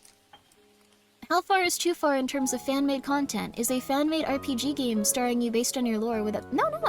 I think as long as you don't have me say something just like, oh my god, I happen to hate homosexual. Like, if you don't have me say that in the game, cool. Like, if you don't have me be a total jerk for no reason, awesome. Like, just don't make me be horrible and crazy. You're otherwise— no, you can clip it if you want. I don't think people will believe you. And if they do, I'll if they come by to yell at me, I'll correct them. But like, I think the thing is, as long as you're like okay with that, you are free to do literally whatever you want. You are free to make any type of fan content you want. As long as you're just not like, hey, I'm Grimmi, and I'm not gonna say anything else, because that'll get taken out of context. But yeah, that's pretty much it. You can explore whatever themes. It can be like adultin content, as long as you don't post it in like my art tag if it's an adult content thing. A-okay on every level. Just, if it's adult content, please don't put it in the art tag, because kids look at that, and I don't want to make them unhappy. I don't want to traumatize them, even though I know there's a million of those things online. So just don't put it over there. And, if it's something where it has very intense political ramifications, I guess put a screen at the front that says, like, this is not based on anyone specifically, they would not say these things. That's it. Like, I'm very free with that kind of stuff in terms of, like, what I am okay with. That's pretty much it. I would highly appreciate it if you didn't have me be, like, mean to another VTuber, I guess. And also, this is quite, I don't know, I don't want to hinder anyone's creative stuff.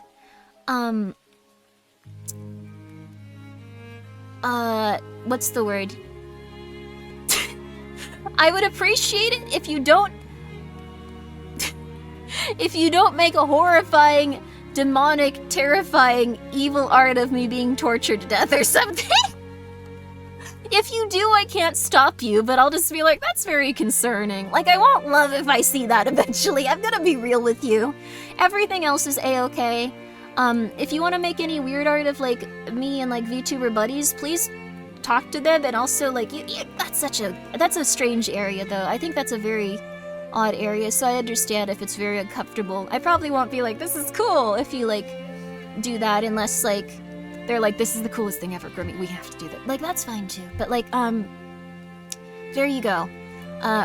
No Riona, Grimmi, it's over. That's fine. Like, no, like, I don't know, like, decapitate— like, I know I do a lot of horror stuff, but, like, gore scares me still. Everything scares me still, so what about you being a supervillain? Go for it. If you want to see me cutting down trees and, I don't know, buying Wonder Bread, go for it. That's fine. Whatever weird thing is out there for you, do it. I don't care, but just don't put it in the art tag, and don't go like, hey Grimmi, here's like your legs on one side of the room after they've been detached from your body, and your head's over here, and like there's a pile of blood, and there's your face somewhere on the ground. That would scare me. I would be concerned about that, but you know what? Everything else, go for it. That's very nice though of you to ask. You can do whatever. Huh. Oh, that's nice. This one's strange though. I wouldn't want— the deforestation would make me sad. I hope that everyone could be happy, but like that's just— I don't know. I can take a lot. I love you, Grimmi. Do you like putt-putt golfing? I get in free because I'm under 5'4". Anyways, I hope the stream is going great. Is that how it works? I could get in free too then. Also, thank you, Draco-kun26 for being here. I appreciate it. Thank you for subscribing. When did the tag change from not a Fujo to Fujo? I don't know. I don't control the tags. It's demonic in nature. Thank you very much though. I hope that you're doing very well. That's a good height to be. That's a good height to be. I recommend you get dwarf pilled, or you become a femboy, or if you're a little lady, you're a little lady. Those are my recommendations to you. Just saying. Did I ever tell you that guy was my last person to try to commission me? Wait, what? Hootie, wait, what? You were almost commissioned by the Wonder Bread Man of legend? Oh my god. That's so cool! Congratulations! Guys, we have a celebrity here. If you would like to go and meet the man that had to communicate with the man that was, really into women buying Wonder Bread, and deforestation.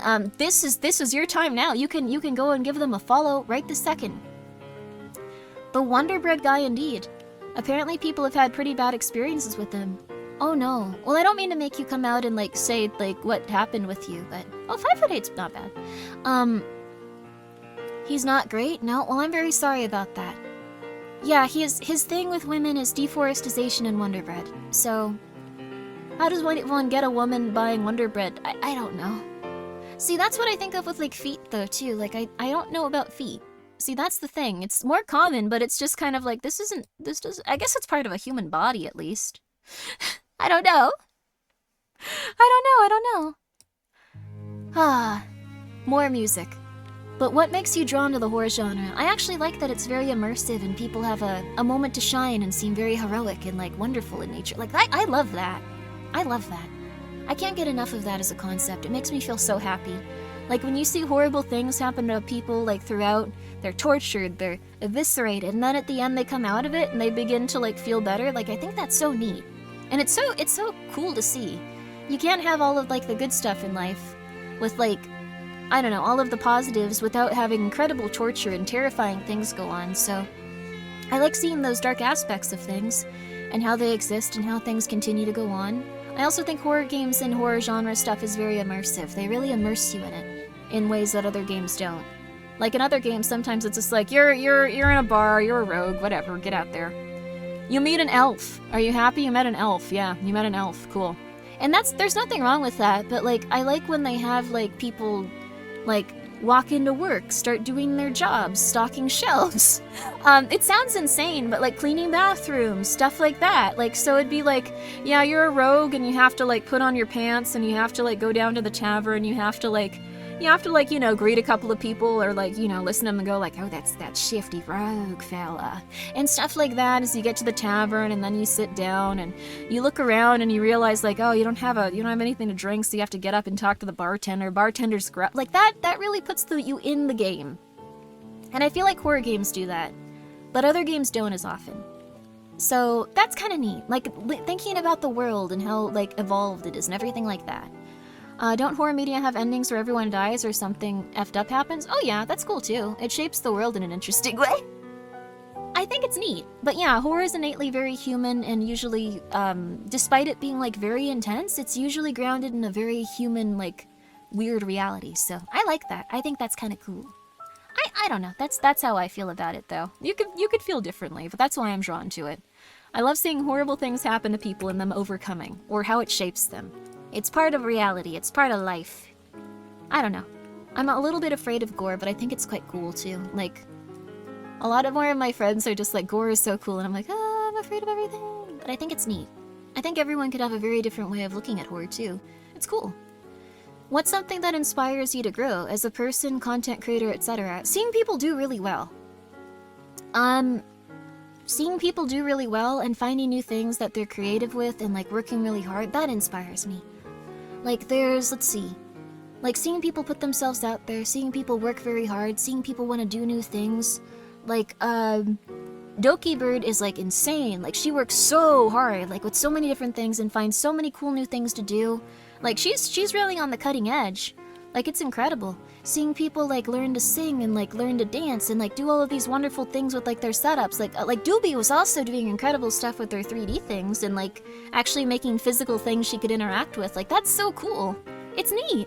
It's really cool. And it's not something you see that often. So like seeing new things where people are putting their absolute best into it, that's wonderful, seriously. That inspires me a lot. I would really recommend like if you ever like have feelings of like jealousy or something to like instead go like, this is cool though, like you could do something similar instead of feeling angry. Like I don't know, I think that's the most important thing. Like I think it's very important to like feel inspired from other people and focus on the good instead of being like, oh my god, did you see that hand clipping through this or that, or like being very silly about it. Like there's a lot of negativity, but like seeing everyone's stuff and like how much they work on it and how like intense that they've done things, like just working really hard on stuff like that. Imitation, a form of flattery, etc. That's true. I don't usually like try to like be similar to others in that regard. I have seen people, like, take some of my ideas and, like, use them, or, like, even after just talking about them, I've noticed some people, like, immediately do them after, and I'm like, that's cool. Like, that's cool, I guess. It's a little bit strange, but at the same time, like, if they're going for it and they're happy, and if they're bringing it to people, that's wonderful, so that's good. Yeah, I don't know. Her setup cost her 19K? Holy crud, good for her, though. She's working very hard, and she enjoys what she's doing, so that's wonderful. Yeah. But yeah, I think that's something that inspires me. Also, getting outside and doing things is kind of cool. You need to take some time away from doing this stuff or you'll go crazy and get really weird, honestly. Sometimes I just want to, like, stream for, like, 12 hours and not even acknowledge reality, but it'll just make you very weird. So, sorry. sorry when I do that. But guys, with that, we've gotten through every single last marshmallow. Yay! Yeah! Appreciate it, yay! So, that was wonderful. Thank you guys very much. Hey, Colt, what's up? Thank you. That was wonderful. That was wonderful. I enjoyed it. Thank you very much. Thank you very much. Oh, my makeshift order has been confirmed. I'm getting all my Grimmis. Cool, cool. But yay! And it only took 3 hours. I feel like that was a little bit long for the amount of stuff we looked at. That's not great. Okay. But yay! Woo! And now with that, we can actually start going through demos. We can go through demos, or we can read some SCPs. We can go through demos. There's actually one I really wanted to do. There's actually 2 I really want to do. 2, actually. Also, thank you guys so much for supporting Toastschul. It looks like a lot of people have really enjoyed that game. I've gotten a lot of really nice comments on it on YouTube. Thank you. I just wanted to bring that out and say that while I was looking at my demos and stuff on Steam. Oh, new Local 58 just dropped. Really? I didn't even know they made those anymore. What a time to be alive. What a time to be alive. Well, let's watch that first. We gotta watch that first. Okay, here we go. Local 58. Do we? Wait, what would be best? I don't know if we've watched them all on the stream. Well, let's just go. Let's just go. Let's just do it. I want to see. I want to see. I want to see. It was 2 hours ago. Whoa, wait a second. Is one of them a trailer, or are these both 2 hours? These were both released 2 hours ago. There's 2 new videos. Wow. I'm wondering if one's a trailer for a new season or something. Oh, they made one a year ago, too. Oh, they did a live stream. Wow. You could go for a mixed whole tossed? Nice. Do it. Oh, congratulations on being so tall. Thank you. Oh my god. The live stream was wild? Ooh. Okay, it's a bit long. We'll watch these tomorrow, maybe. We'll watch these on the first day of October. We're watching these on the first day of October. They are on the first day of October. We will be watching those on the first day of October tomorrow. The first day of October. The first day. First day of October. First day of October. New October. October 32nd. There we go. October 32nd. October 30. I didn't get to have October. My October sucked. October 32nd. October 32nd. Yep. Yep. Christmas is just a week away. October 32nd. October 32nd. Sorry. Just saying, October 32nd. I'm real excited for it. Yes. I'm very excited for it. Yes. October 32nd. Yes. We're going to be doing that October 32nd. Yes. So that'll be lovely. We'll do that tomorrow. I hope that you're all excited for... Let's see. Which one would you actually prefer? Okay. Which one would you prefer? Would you prefer Lurks Within Walls? That one looks very interesting. If you've seen it, very cool. Or would you prefer Karma the Dark World? Those will probably be the 2 ones we're playing today. Lurks Within... Well, I don't know if I'm just putting it in the chat. I was like, there we go. So if you guys want to look up some stuff on these, go for it. This is going to be a 3-minute poll. Which demo first? Lurks Within Walls. Remember, this is just the first day of October, so don't worry. I am going to gaslight myself very aggressively, by the way. Okay, Lurks Within Walls. Or would you want to do Karma? Karma, the Dark World also looks really good. So these are your two selections. Happy October 1st. Happy October 1st. Happy October 32nd. There you go. Please don't make October start all over again. I'm very sorry, but I need this.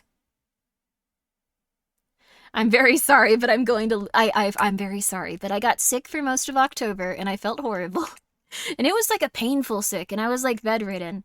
And then when I got back up, like, I had a very negative thing with like a parent just deciding that they were gonna go and live outside for a while and not take medicine. So I am going to spend this next October having a lovely time, getting a nice couple of covers out, doing a lot of things I really hope that can be enjoyable for you. And on October 31st again, we are going to have a lovely stream. It's going to be amazing. There you go. All right, I'm not ready for Mariah Carey. Mariah Carey doesn't exist. She's gone. Yes. That's heavy. That's okay. That's fine. That's just life sometimes, but I'm gonna flip and do it. Oh, Alice's 4.0. I went on Twitter for a second. Alice's 4.0 looks so cute. Oh my god. It's so cute. Oh my god. Who did her model? Oh my god, it's so adorable. Yo, it's so cute. Oh my god. You should love her. Sorry, okay, now I'm just on her Twitter. I gotta calm down. Be normal. Don't be weird. Be normal, don't be weird. Okay. I gotta see the holy crud. This is insane. Yo, yo, yo, yo, yo, yo. Yo, yo, yo, yo, yo, yo. Yo, yo, yo, yo, yo, yo. Oh, she did the model art. Wow. Oh my goodness. It's very cute. It's very cute. She's very talented. She's very talented. Classic Grimmi stalking her friends. No, just being normal. Let's be normal. Okay, let's be normal. We're being normal now, you guys. Okay. Yeah, we're being normal. It's gonna be so nice. We're gonna relax now. Oh my god, we're gonna relax. Yes. Okay. So now... Oh, also hello! Hello, Kurumi! I hope you're doing well. Also, thank you, Arkham Jack, for gifting 5 subs. How are you? Thank you. I hope you're having a very happy Halloween, all of you guys. So, here's what we're gonna do. Here's what we're gonna do. It looks like Lurk Within Walls is gonna win. So what I'm gonna do is, because it's been 3 hours, we're gonna take a quick commercial break, because otherwise it's gonna make us it's gonna make us sit through ads anyway. So we're gonna take a quick commercial break. And then, wait, why won't it let me pray? Did they just play? How do I manage to, like, mess this up so badly each time? Also, good night, Nox. Sleep well. Happy Halloween. Also, yes, it's always spooky and Grimmi stream. No, we're having another October. We're going to go crazy. And thank you very much again, Arkham. You just watched some ads? Oh, whoops. Well, I completely missed that ad break. I'm an idiot. Thank you for the hydrate, Mr. Frick. I appreciate that. I'm gonna very quickly run to the restroom then and also shake out my limbs so I don't get a blood clot. There we go.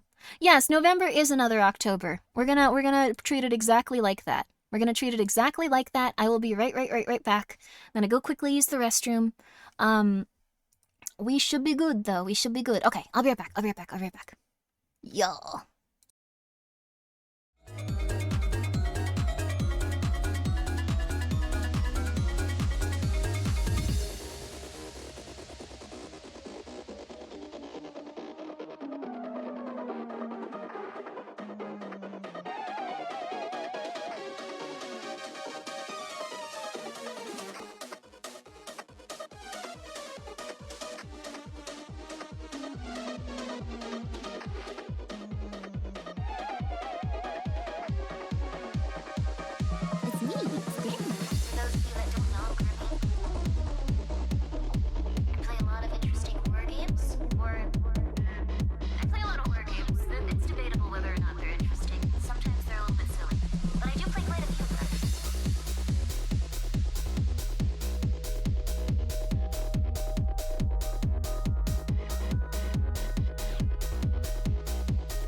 Yo, I'm back. I'm sorry that took a little bit. I got some candy.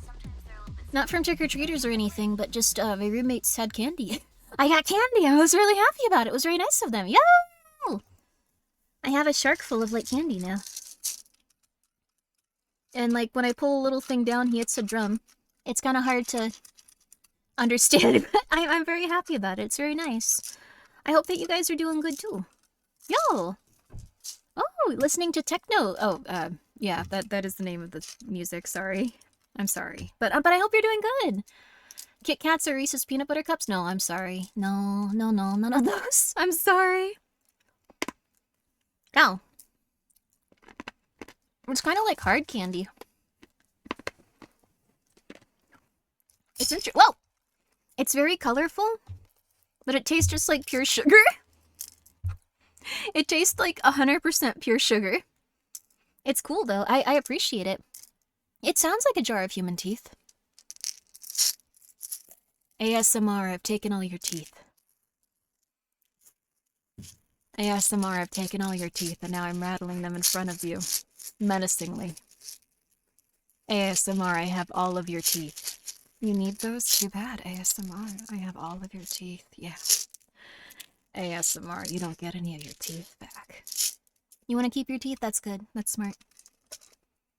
I don't know if you would someone watch an ASMR video on YouTube? ASMR woman steals your teeth. Give them back? Yes, you can have them back. Sorry. I deeply apologize for that. That was rude. That was rude of me. I apologize. I apologize. That is not who I want to present myself as. We're gonna play Lurks Within Walls first. That is not what I want to present myself as. That is not what I want to do. You are very kind people, and you deserve all of your teeth. I'm very sorry. I'm very sorry about that. You deserve all of your teeth. Yeah, that's not who I am. I'm sorry. I'm so sorry. Okay, but we now have our Lurks Within Walls demo coming up. Let me just make sure it's on the right thing.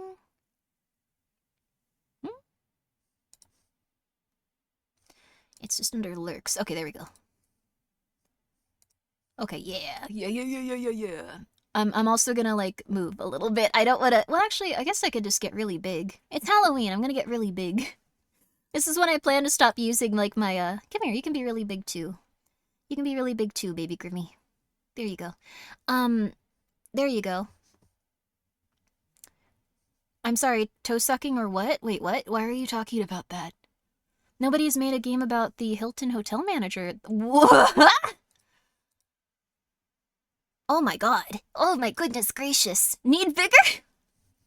I'm so big. I don't know about that. I'm gonna get smaller. I'm gonna tempt you in this way. Yeah, I'm gonna get smaller. Every time you say get bigger, I'm gonna go smaller. I'm gonna become microscopic. This is Lurks Within Walls. Yo! I got a Chico stick. That's so cool. This is like an old candy. I've never had one of these before. Oh.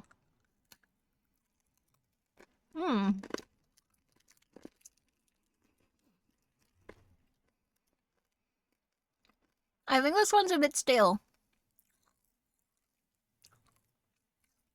You love Chico sticks? It's still pretty good. I really appreciate it. It's just a bit stale, I think. Thank you, though. Thank you for your enthusiasm. I got a mango jelly. I'm just gonna eat all of them right now.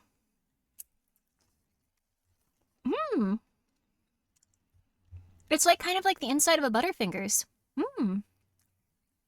Vegan in Walls. This looks really interesting. Also, I'm taking up way too much space out here. Come on, baby Grimmi. Come on, baby Grimmi. Yeah, there we go. You can be on my head. It's like the last. You can be on my shoulder. It's like the last couple of hours. You deserve that. Go ahead. I think she's going off sale in 2.5 hours. So she's okay. But Lurks Within Walls is a RPG horror game. So you know how, like, Final Fantasy and, like, RPG Maker... Well, the older ones, I guess, and the RPG Maker games are, like, you know, how they specifically work? This is gonna work similarly. where we pick up items, we wander around. It's an RPG. It's gonna be really strange. I'm honestly very excited. Pineapple jelly. Mmm. Mm-hmm. This pineapple jelly is really good. Mm-hmm. Mm-hmm. Did you ever check out the Backworlds RPG demo? I should. Honestly, there's so many things I need to check out. Also, thank you, large winner. You mean actual role-playing game? It's... I guess it's like a Japanese role-playing game. I also heard that it's kind of like rude to like... I don't know. I know that like... Sorry, I'm about to get sidetracked on another insane tangent and like talk for 45 minutes. But I heard that the Final Fantasy XIV director doesn't really like his games being referred to as like Japanese RPGs because there's so many like people that are just like, oh, it's a Japanese RPG. Or people were kind of rude to Japanese game devs for a long time, so it kind of sits oddly with him, which is strange to think about actually, but like I kind of get it. Like I've seen some crazy things being said about like Japanese game developers. Let's be real, people have been kind of nuts. So like it's interesting to think about. Ooh, I got mambas. I got orange mango. I got peach passion fruit. I got pineapple coconut. Wow. I'm very happy. Get on with it. This is a joke. Thank you. I will now wait 45 more minutes. But I've heard that like some people like get a little bit upset when people say it's a Japanese RPG versus American, but they're a bit different usually. They used to be a bit different. I heard that the new Dragon Age doesn't really have a lot of choices, actually, which, never mind. I don't know if I should open that can of worms. How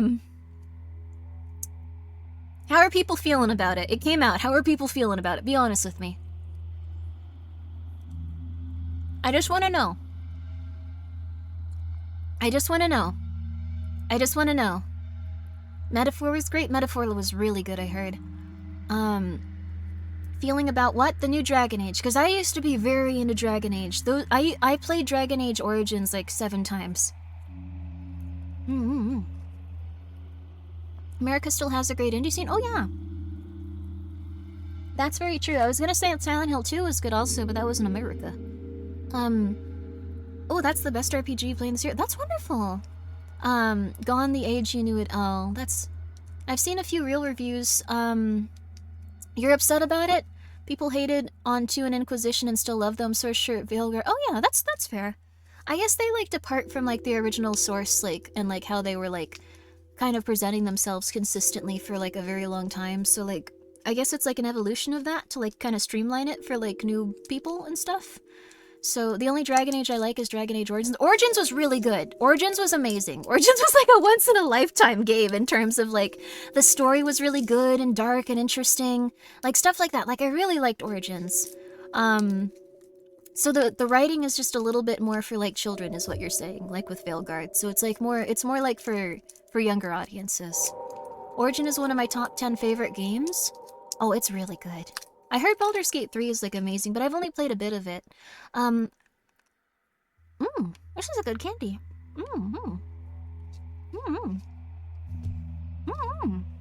Peach and passion fruit is cool. Those fruits don't really grow in the same climates too. It's interesting. Metaphor was inspired by Bosch artwork. Wow, that's amazing. I'm sorry that you want candy now. Sorry. You didn't know there was a new Dragon Age until it came out.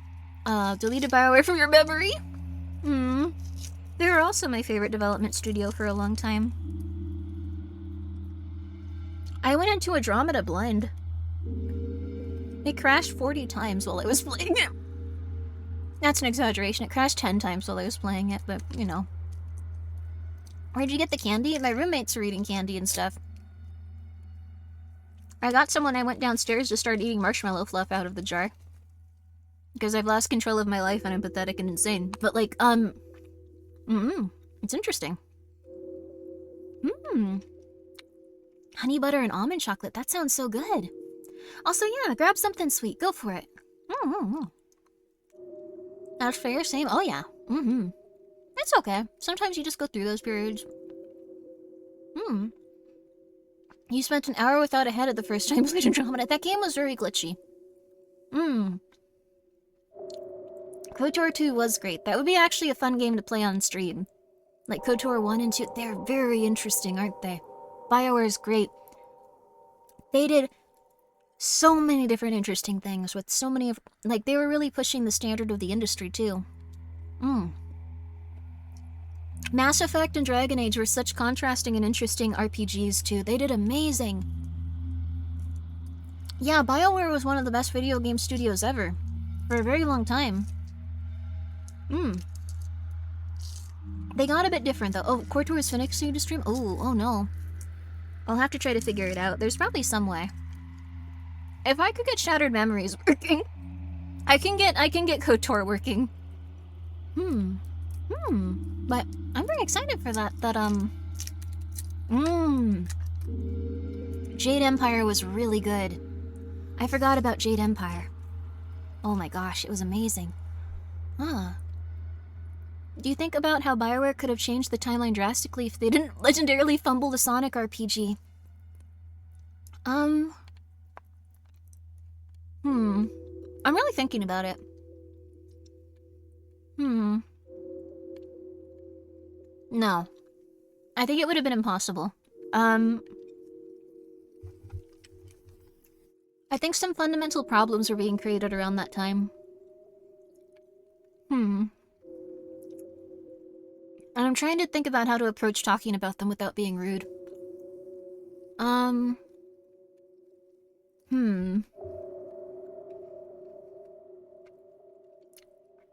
think it was around that time that video games became very... They were already a bit like this, but it was like during like the kind of like worst time in terms of like video game studios becoming purely for profit and like becoming very big, giant structures. Oh no, like Borderline TOS. I'm never gonna be Borderline TOS just because I don't want to hurt people's feelings. And like I don't generally believe in anything that's like I think bigoted or like mean-spirited towards anyone specifically, so I don't think we're gonna approach that. But I think it was because they made that technically like a smaller development studio that didn't have the resources or time to make the Sonic RPG is why that happened.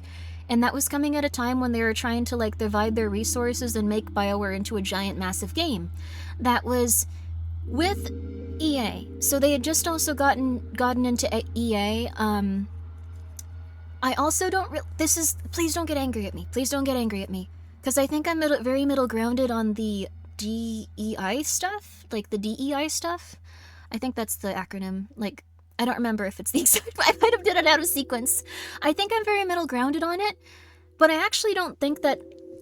I don't think diversity or inclusion is like new. I think that some studios have begun to hide behind it though if their product isn't as good as they anticipated it would be. Like, and I think that's a little bit where everyone's starting to argue with each other. Because actually, Mass Effect 1, and Mass Effect 1 specifically, BioWare wanted to include Gaiden as... I'm so sorry, Caden. Caden as a gay romance option, and they pulled him out of it at the last second. I think because EA didn't think that it would be amazing for the game. No one knows for sure. But they always had the... Sorry, Caden. But they always had those, They had that desire to have inclusive things in their video games, and stuff like that. But I think sometimes, like, I understand the language not being, like, correct for what people want in their video games and stuff like that. Maybe I will... Sorry, Kaden, I guess the TOS could have permitted me to say that, though. It's been around for decades, but yeah. I think the thing is, like, people have started making it into, like, a bigger thing to, like, go, like, well, we have these things, and a lot of people that dislike these things are the ones that are criticizing the game. When that's true, some people are way too into it, and they see, like, what's it, DEI?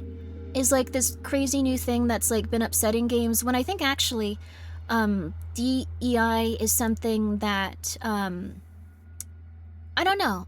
I think, wait, I argue with an anti-DEI guy who said that Metaphor sold out because the women are not as attractive. Wait, what? Wait, what? The women are still attractive, and I think they, like, toned down one butt in it. I was upset about that, too, but, like, it sold really, really well. And that's because it's a very, very good video game. So if they want to remove stuff like that from their video games because they feel like it might sell better, that is kind of disappointing to me, but I'm not like the only person like that plays video games, so I don't know. They probably wanted to sell more to like children. Like that's the biggest thing. I think a lot of this is also like they want to sell it to children. So that's also probably why they like have ladies get covered up in like new iterations of games that they're remaking and stuff. Like they want to sell it to children. Like that's the biggest thing. They want to sell it to children and they want people to not get angry at them. And they want people to go like, well, this is a good game where she's wearing bike shorts so my little Tommy can play this. Stuff like that. But yeah. Everyone in the game gorgeous? Oh yeah, everyone in that game is amazing looking. It's because New Way's investment funds can be rated on how inclusive, environmentally friendly they are. That's also very true too. And I think it's really interesting because like 10 years ago that was not the case at all. Like when they had people remove that stuff from Mass Effect, like they had the files in the game, they were ready to go. For both Mass Effect 1 and 2. Like, I'm trying to remember who was the second one. I think they also had, I think it was Thane. If you haven't played Mass Effect, these names don't mean anything, so I'm sorry. I'm very sorry. But if you haven't played these games, these names don't mean anything. But I think in the first one they had Hayden's files complete, if for a gay romance option. And they had Ashley's stuff complete for a gay romance option with women, but they kept Liara in because she was technically not a lady. I don't know, there was a lot of silly stuff there, it seemed like. And then in the second game, I think the gay option was gonna be Thane, like the alien dude, if I remember right. They had a lot of their, like, voice files and, like, animations done, but they cut them both out of both games. So we should change back to just chatting. I'm so sorry. But, I think the thing is, like, at the time people were very... Oh, yo, Cabal, how are you? Happy Halloween! Yo! Happy Halloween! Everyone, please go check out Cabal! We're talking about BioWare. We're about to play... We're gonna play Lurks Within Walls in just a moment, actually. I hope you're doing well. 7 Days to Die! How was it? Everyone, if you haven't checked out Cabal, he's a very powerful horror streamer. He plays a lot of really interesting stuff, and he's always yapping and chatting. Has a very nice energy if you ever just want someone very friendly to listen to and have a good time with. Please go check him out. And I hope your stream was very, very, very lovely. We were just about to start Lurks Within Walls. I was just monologuing about something that didn't super matter, but was interesting. To me, at least. The bigger the company, the more risk-adverse they are. That's also very true. I hope that everything can eventually get better. How many cursed things has she said so far? Oh, quite a few. Quite a few! Everyone, I hope that you're doing very well on this happy Halloween. Let's start the game. I'll otherwise just keep talking about how, like, video game studios have changed in the past 10 years. Sorry. We only have 2 hours left. This has been the least focused Halloween I've ever had. How are you? I'm Grimmi. I play video games, occasionally. And, yeah, that's pretty much it. We play games? We occasionally play games, but seriously, go follow Cabal. Very nice person. Also, I don't know if the game you were playing was a multiplayer, but if it was, I totally understand if you can't, talk right now. If it's just like me as you try to, like, talk to, like, 12 other people that you were collabing with, like, go have fun. Go have fun. But please, go check out Cabal. Lovely person. Wonderful person. And, let's see here. We were just talking about how video games have changed in the recent years, and how I don't necessarily believe that certain things people think that are, like, bad about games are what's ruining stuff, but... And how there's always, like, a lot of, like, shareholders and people to, like, you know, stuff like that. Oh, just zombie survival. Oh, that's so cool! Well, I hope you had a lovely time with it. Guys, please go check out Cabal. They stream earlier in the day usually, so if you're looking for someone that usually streams, like, midday, I think, for most people, go check them out. Very, very, very good streamer. If you're doing great, just... Oh, yeah! Thank you so much! Please get some good rest. I hope that you're doing well. But we're playing Lurks Within Walls. It's a scary RPG. A quiet plague creeps forth. Its power lies not in its initial strike, but in its cunning, adapting, twisting, and spreading through unseen okay, sorry. Alright, well, it does something. This is very interesting, though, because this is a dungeon crawler. This could be useful. Weapon, scalpel. This is a dungeon crawler / RPG, so this is very cool. I don't know if you guys are familiar with this one. Could you be a little smaller?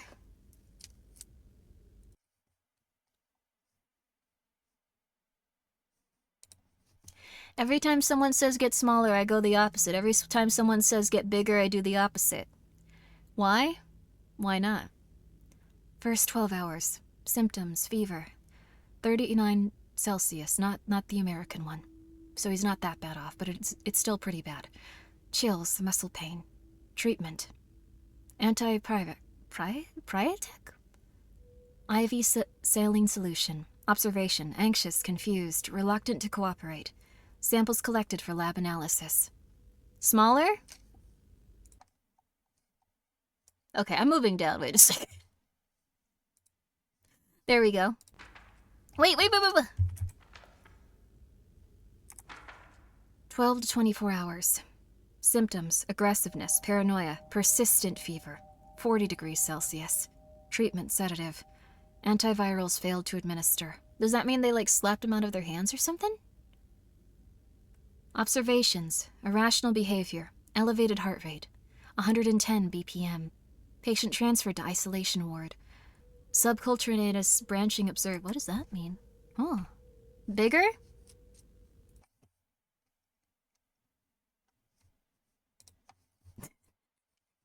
Sorry, Grimmi plushie, you're having some odd stuff occur there.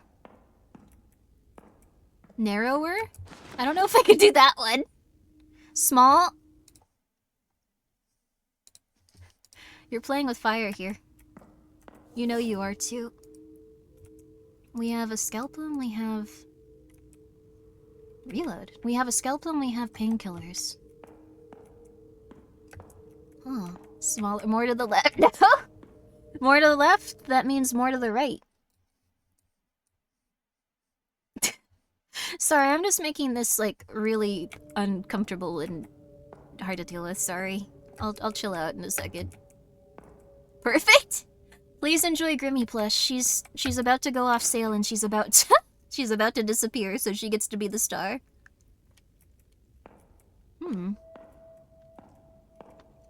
This is interesting, though. If you've ever played, like, a dungeon crawler.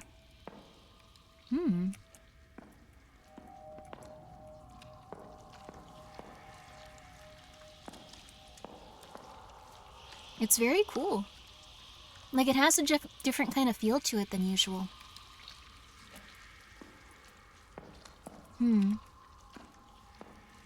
Barricaded, too. Sorry, I'm still chewing on my candy. Laboratory analysis. Patient. Name unidentified. Samples received. Blood, tissue, secretions. Ew. Preliminary results. Branching. High concentration in blood and tissue, indicating systemic invasion. Proliferation. Rapid growth, especially in dark environments. Additional lighting required to contain expansion. Conclusion. Critical condition. Advanced proliferation. No response to treatment. Abnormal behavior observed. Recommendation. Total isolation. Evaluate extreme contaminant measures. Oh, also, sleep tight, Matt. Sleep tight. Thank you for coming by. This is quite intense. I can see all the lights around them now, too.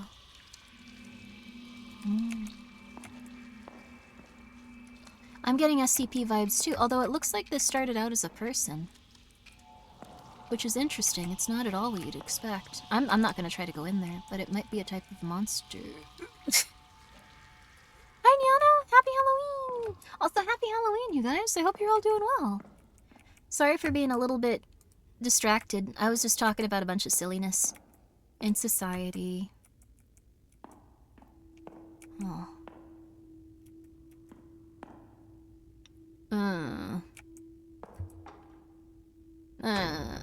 The elevator power is too weak to operate.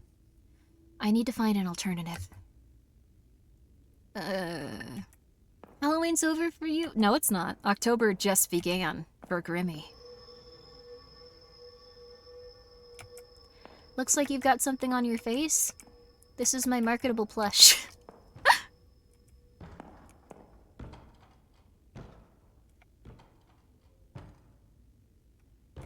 It's October 32nd, yeah. That noise. It's locked.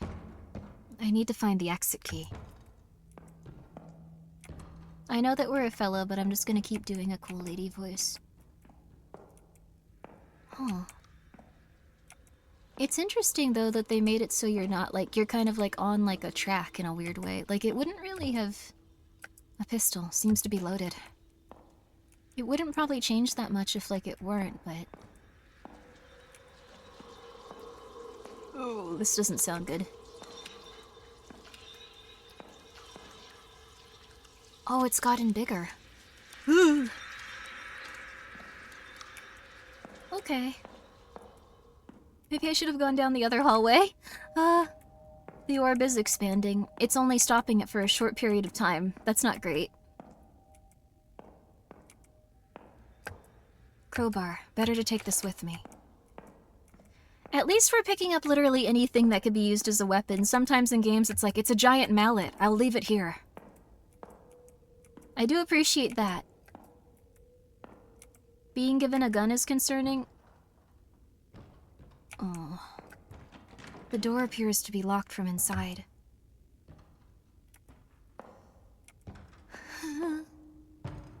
She got the crowbar, soon the candle, and cup noodle. Thank you! You remember my screen. I'm afraid if I don't move quickly enough, something bad is gonna happen. Doesn't seem to be zombies. Power panel for the floor. The elevator switch was turned off. Oh, there's gonna be stuff behind me. Oh, no! No. Okay. It is nice that it's turn-based. You don't feel as, like... Oh, sorry, little buddy. You don't feel as, like, as terrified. It's okay.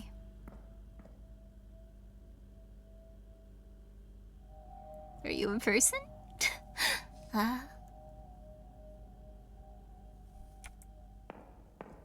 you a person? Okay. Should I use my handgun? I mean, he'll probably approach me quickly, either way. Oh wow. High hit chance, low critical chance. Low hit chance, always a critical hit. What are you feeling here? Try diplomacy? I don't think that's gonna work. Reduces the enemy's agility until the end of the next player's turn.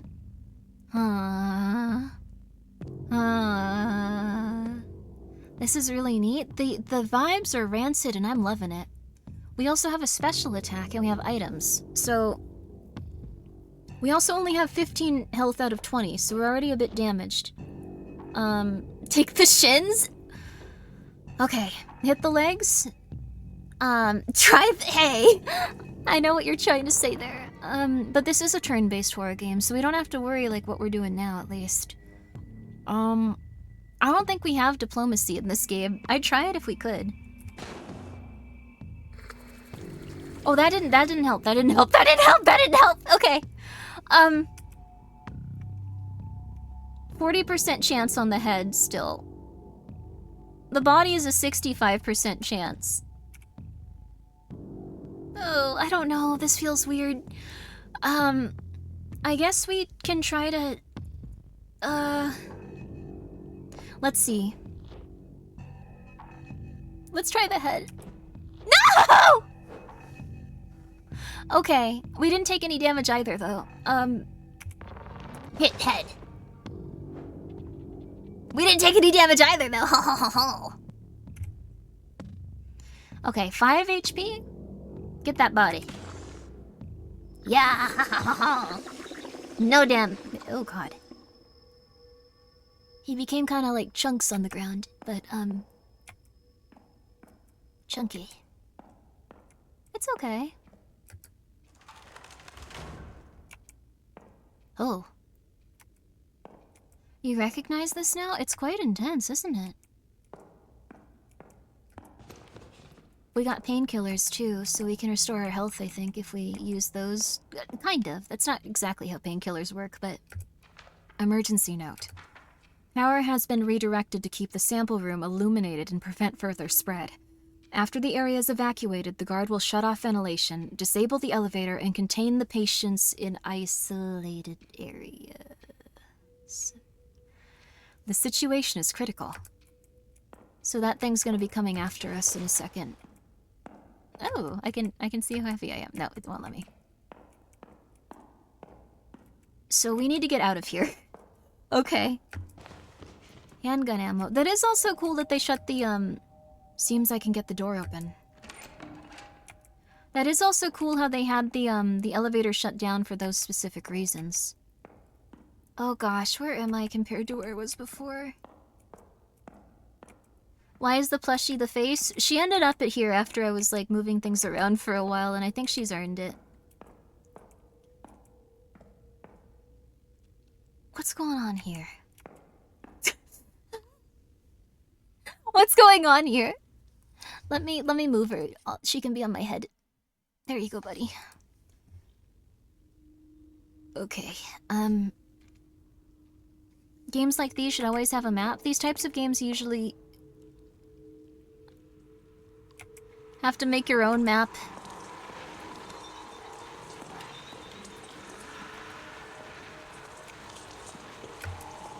The plague spreads, reaching beyond the limits of your flesh. Claws emerge. Which power will you claim? Oh! Bone claws? Razor claws. Oh, we're gonna be really messed up by the end of this. Let's see. Max HP would probably be really good. 10% hit chance is gonna be real good. Goodbye. Thank you. Appreciate it. Oh my god. See ya.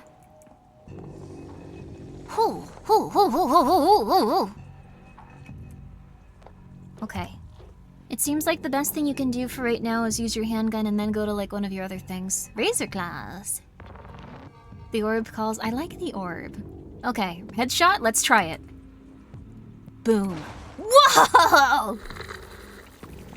And then we'll use our razor claws on you.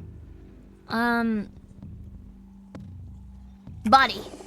Oh, shoot. Ow. Oh, yeah, she didn't hit me. Okay. Crowbar. 55, razor claws. 65. Okay, that's the one to use.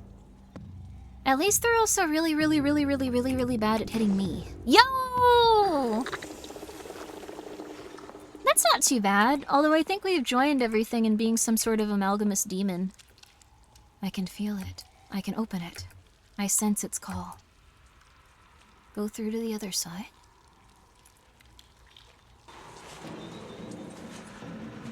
Did I hear orb? We are the orb in this. This might be the scary guy of the area. Can I start shooting yet? Oh, okay. Okay, he's already really close, so he can already damage us. 2 hours left? Oh yeah, if you would, there's 2 hours left of Halloween. Go for it. Get your Halloween in right now. But there's gonna be more tomorrow. Handgun. Crowbar. 5 to 6.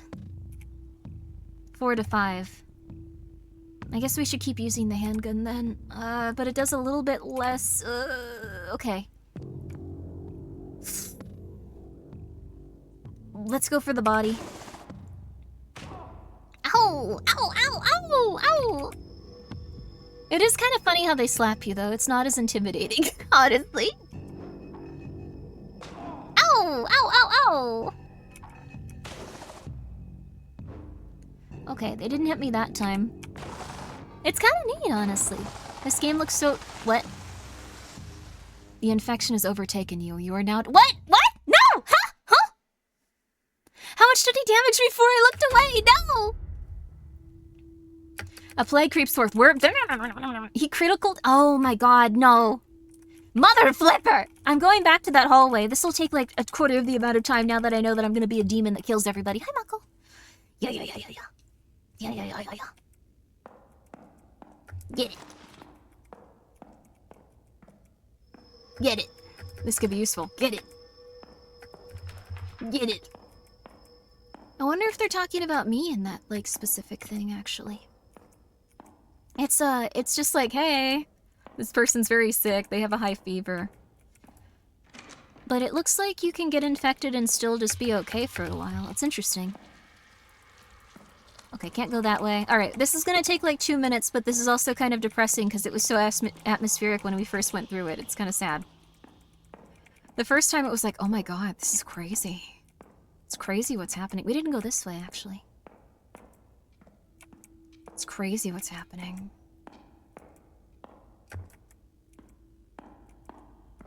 Ooh. Improvised notes. Night guard, I'm sorry I never got your name. We have to evacuate the floor immediately. Before that, barricade the main exits. Keep everything locked and secure. Watch out for aggressive patients. Shoot if necessary. You were shooting us? Jeez. Got some handgun ammo, though. Is there a manual save option in the escape menu? There is no escape menu. Uh-oh. Ever played D&D, Grimmi? I've played Call of Cthulhu with, Dice Queen D. That was very fun. Okay. It goes like, we can't get through here. We need to find something else. That's okay. Okay. Hi, Windows Security. Thank you for popping up, giving us a little scare. Call of Cthulhu is fun. Oh, yeah. I think they all get out of these, like, doors once I, go for it. Oh! The vents already have, like, noises coming for them before we even, like, get, like, infected and stuff. That's cool. Although I wonder... I don't know, is there a way to, like, complete the game without becoming infected by, like, the giant orb? Is that maybe something that we can do that'll, like, give us a better ending? Like, that'd be something I'd be, interested in, honestly. Okay, crowbar. Better take this with me. Yay! Okay. But the orb, though? I know, I want the orb, too. I wanna be absorbed by the orb. Door appears locked? Okay. Would you really want to live, would you really want to live life without adapting? I guess when you put it that way. We also have a med kit this time. We're gonna beat the crud out of that dude. I can't believe I died on, like, the mini boss. I was just like, it's fine, it's fine. He's only doing so much damage to me. It's fine. Okay. One does not ponder that orb. It's a very scary orb. But I'm liking the SCP feel to it. Boom.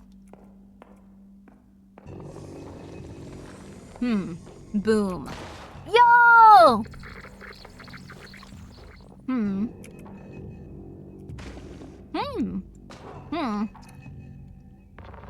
I'm having much worse luck this time. Much worse luck.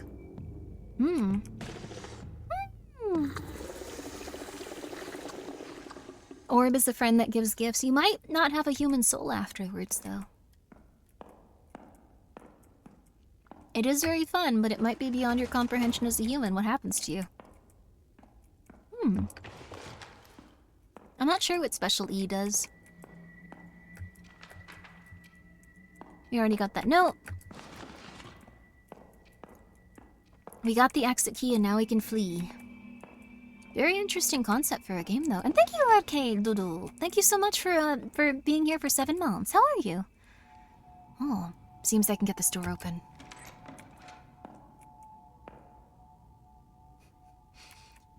Does not look good over there.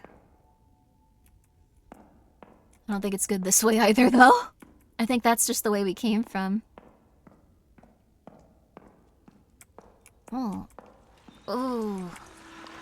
Now, can we avoid this and still continue onward, I bet? Like, I wonder. I wonder. Let's also get these painkillers going. Because we have a crowbar already. Like, we don't really need this. Let's see if we can get through here without taking the gift of, like, the dark god or whatever. Let's go for the head. Yeah! Yo! Okay. And then... body. No. Ow. And then... No. Body. That's still pretty decent. That's still pretty decent. The orb whispers sweet nothings into your ear. We don't need those sweet nothings. We're fine. We can just backtrack ourselves. See? I don't think we need the orb's terrifying power beyond our comprehension. That probably leads to a lot of rough stuff, honestly. Maybe, actually. We didn't go this way last time. Patient name. Name unidentified. Admission date. Time, 4 p.m. or a.m. I'm not sure. It might be military time. Err on the side of 4 a.m. 24 to 36 hours. Symptoms. Extreme aggression, erratic behavior. Black patches and expanding branching. Nails. Growing into claws. Treatment. Sedation attempt failed. Patient became violently resistant. Observations. Branching. Invading the nervous system. Total isolation reinforced. 36 to 48 hours. Symptoms. Abnormal behaviors. Patient unresponsive to stimuli. Repeatedly murmurs well. And I could swear the body levitated off the bed. None of this makes sense. Treatment. Lethal methods considered due to the severity of the situation. Are they allowed to just say that they're gonna burn patients? Wait a second. I don't think you're legally allowed to just go like, I think we should just kill him. He's really weird. His vibes are rancid. We should just murder him. Like, I think there's like a lot of things against that, even though some people argue that like, observations, terminal infection, urgent evacuation, and containment of the floor required. Maybe this isn't a normal hospital? Maybe, actually. It could be SCP house. A shotgun. There are only a few shells. That's what we need for that boss. Here we go. Painkillers. Oh, shoot. I didn't think you'd be here. Should we go for the head? We should go for the body, probably. Now we can— oh, the head's even lower now. Crowbar. Body. Ah, miss. Okay, yeah. Crowbar. No! I don't want to miss. Ow! Crowbar. Okay, and last one. Crowbar. Yeah. There we go. Damage arm? That would probably have helped a lot. There's a lot of interesting things you can do with the combat in this, it seems like.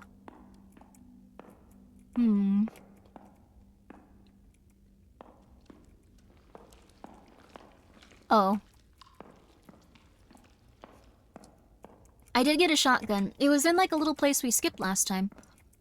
I do think I need the orb's curse. I'm sorry, orb. I'm so sorry. I'm gonna get the orb's curse.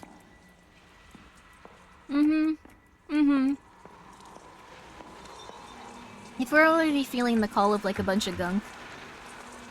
Let's go for HP up this time too. There we go. Very exciting. Very exciting. Orb wants to help you. I think Orb wants to get free into the outside world and become a demonic plague that hurts humanity, but Orb can have their own idea of what they want to do. I feel that I can open it. Yes. Oh, absolutely. Very loud in here, too. Let's also reload. Oh, I don't have any more bullets to reload with, actually. Okay. Ha! You're going down this time, buddy. I have 25 health. Ooh, whoa. Shotgun. Shotgunning the head would be amazing, but I don't think it would work. And I only have 2 bullets. Let's shotgun the body. Come on. Yeah! Okay. Now I'm gonna shotgun it. I'm gonna shotgun the head. No! Oh, I was so excited. No, okay. Crowbar. I think crowbar is probably my best guess. Yeah, crowbar and the body seems like my best guess. Although reducing the enemy's damage could be helpful too. Yeah, nice. Very nice, very nice. What if that What if it didn't? That could mess you. Oh, a shotgun has 1 more damage than a pistol. It's not a perfect system yet. It's not a perfect system. Let's do crowbar and let's do head. No! Ow! And then he smacked me right in the head. Crowbar, head. Come on. Ooh, crowbar, head. No! 1 more, crowbar, head. Crowbar, head! Statistically, this shouldn't be possible. Sorry, I need to calm down. I'm being very silly. Okay, there we go. Crowbar body. Yeah. I'm locking in. I just get very indignant over a few things sometimes.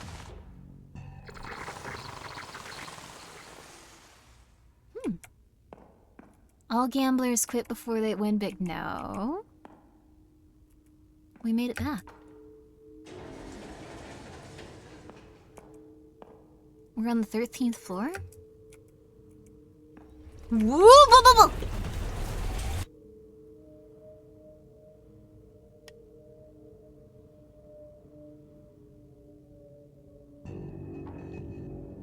Orb. Wait, what? Oh, is that the demo? Please hold the elevator. He came swinging up at the last second, I guess. Maybe it wasn't a good idea to accept the gift of the orb. But, I think that was the end of the demo. I liked it. I thought it was very interesting.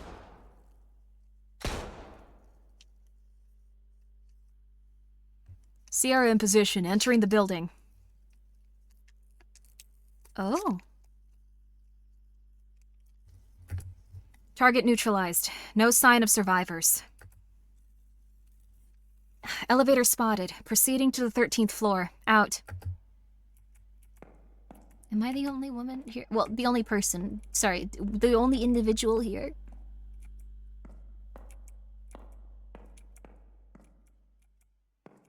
Are there any snacks here? Please look for some snacks, lady. There is more. This is a very interesting concept. They obliterated the tutorial character immediately. We do not get the orb's power. Or maybe there was something we could have done to prevent that from happening, but I wasn't the type that could...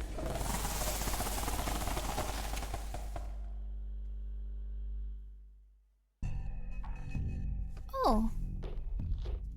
You were right, Cortova. There was not a lot left. Are you winning? We beat the demo. Nothing good happened at the end. We got obliterated at the end, but like it was really nice in some respects. That was Lurks Within Walls. Very interesting as a concept, had a really nice atmosphere to it. I thought it was like a good one. I'd probably play the finished release if it comes out and I'm not going crazy. I quite liked it. Did you merge with the orb and become the endgame boss? It looked like it. We did not have a very good form by the end of it. The orb tracked us down, beat us to death, and made us into some sort of gigantic skeleton creature with a lot of skin and a lot of faces. I did fuse with the orb. Oh, that's why you do not receive the orb's power. I try to tell you kids. If you see something terrifying beyond comprehension, and it goes, hey, do you want to be really strong? You don't say yes. That is not a good idea. You do not say yes to terrifying power beyond human comprehension. What if the orb is cool? I'm sure the orb is cool. Yes, you do not talk to orbs. You come home and you tell your mother. Yes, that's what you do. You come home and you tell your mother. And you do not tell your father because he would probably think the orb is amazing. That's why you stay with your mother on the weekends. Because she knows that you need to stay away from orbs, and that's when children are most likely to get abducted by orbs.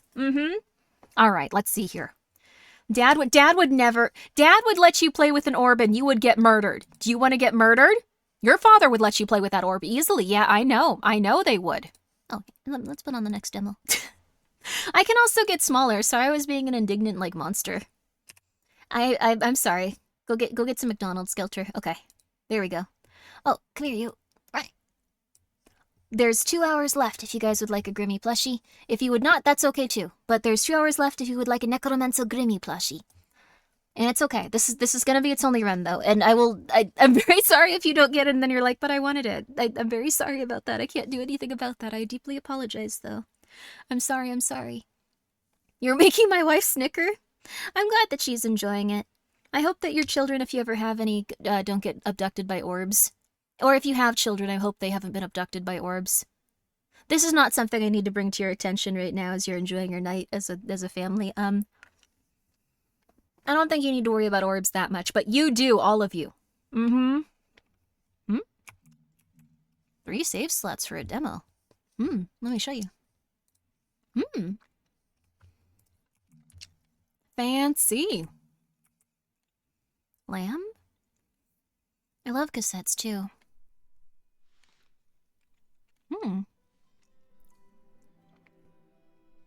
This is karma.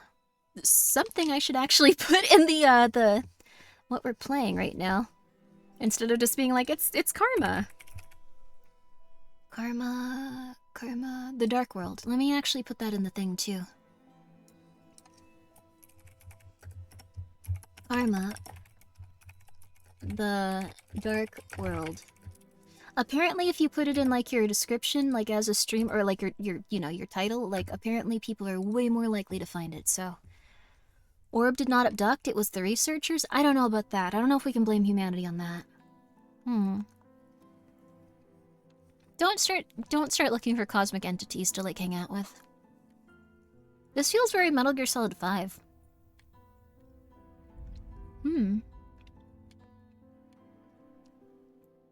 Blame humanity as default. We do cause a lot of problems. Wake up. Wake up.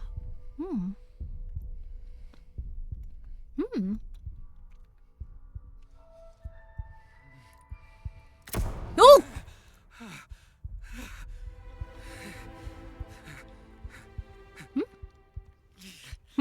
What is this place? Not to be a weirdo, but like our grippers do not look healthy. Oh, jeez. Holy moly. Holy guacamole.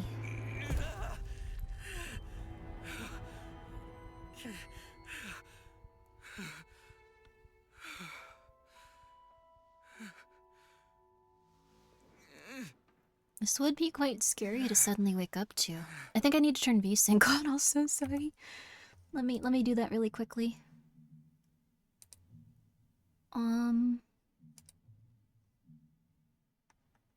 Oh wow. Oh wow, we have a lot of little things here. What is VSync under? Okay, we can do gameplay? That's not right, no. There's gotta be VSync. I refuse to believe. There we go, I must have missed it. Okay, that's a little better, VSync makes me dizzy. What does VSync do to games? Because, like, the thing is, otherwise there was, like, a lot of tearing. Like, I'm very sorry. I gotta get my stream set up better. I can turn off Firefox. There we go. Firefox, you're turning off right now. Yo. Oh, it's a real mirror. We got that handsome, like, tortured, like, almost corpse look.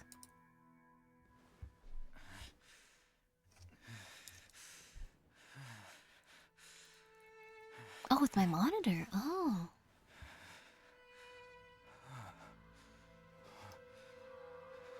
What happened to me?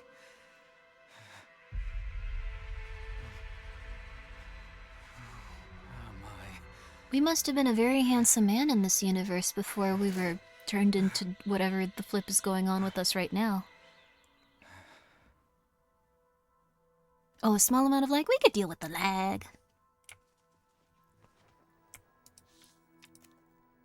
Handwritten notes, hospital room. You people won't succeed. Come to the transition room after calibration. Okay. I don't remember what happened.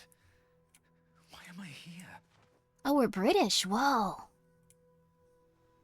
I wonder if the people that made this game like really handsome tortured men. Sorry that I've been so on that. We look like a JRPG character that had a really rough couple of days. Maybe a couple of months. Huh? Come on, buddy. I know you can open this. Oh. Asterian? He does look a bit like Asterian. He has white hair and he's British.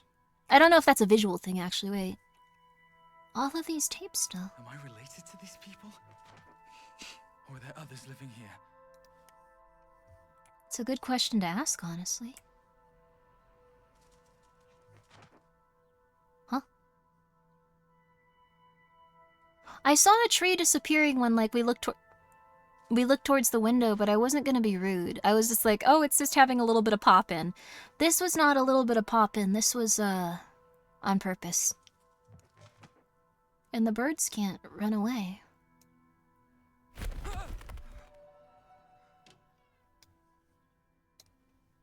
Oh. Huh. I'm interested in this game now. He has a very good voice actor. He's lovely, honestly. I sometimes get very envious of people that can, like... Huh? Do male voices. Like, I remember playing Mouthwashing. I was so upset I couldn't do Swansea's voice when, like, there was that really pivotal, intense, cool moment. I was like, dang, I really wish I could sound like a 55-year-old man right now. Is anyone there? Maybe if I have enough setup with, like, audio stuff, I could someday. That'd be kind of neat, honestly. I think you did a great job. That's very nice of you. Oh, hey, wait a second. Wait. An episode of Fringe? Oh, man. You can be 55 if you want to. I could be a 55-year-old man if I wanted to, but I'm probably eventually gonna be a 55-year-old woman. And I won't be able to sound like Swansea, and I'll be very sad. But maybe with, like, the power of, like, an audio box and, like, some mixing software and stuff like that. Maybe, someday. Okay, why can't I do this? Please be, you know, here. Huh? Welcome, Special Agent. Please have a seat. Special Agent? It says that's open. Let me... Calibration room. Okay, this isn't open. You shouldn't have an open sign right above it if I can't just go through and get away from all the spooky stuff going. Oh, come on! Okay, we can at least open that one. I can run if I need to. Huh? Okay. With the power of cigarettes. Calibration. There you go.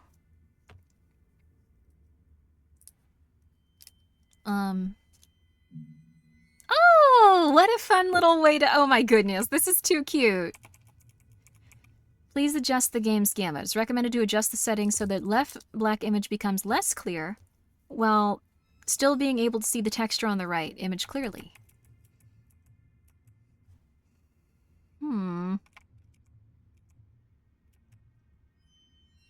I'll say this. This is good. Okay, this is kind of neat.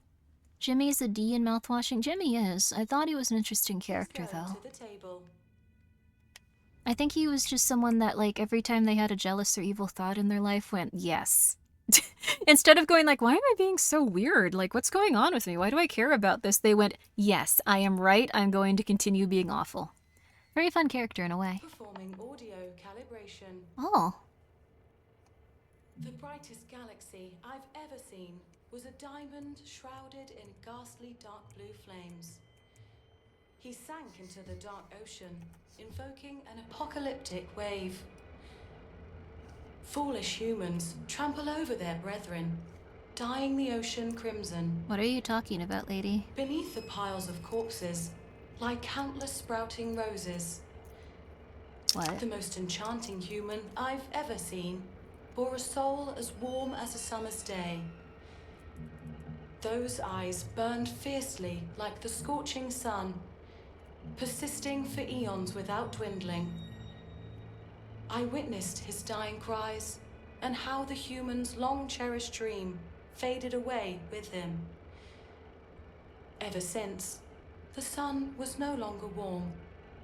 The thunder I no think she longer goes on roared. forever, but like it's The a very night intense was time. no longer silent. Does anyone know what she's Time reading from? no longer stopped. The diamond that shone the brightest Thank you for the hydrate. shall become the seed to what invokes fear in all that exists. The brightest galaxy I've ever seen was a reasonable dynamic range. Is that the Bible? Best part, Jimmy was assassinated. Jimmy, Please yeah. stand at the marked location. Also, yeah, they could do another game about that exact... It would be interesting to see. They could probably make a lot of money off of it, too. That game got very popular with Fujoshis. They would play the same game 12 times in a row if it meant that they could see a different person's perspective. Apples. Mouthwashing, not the Bible. Performing spatial calibration. What?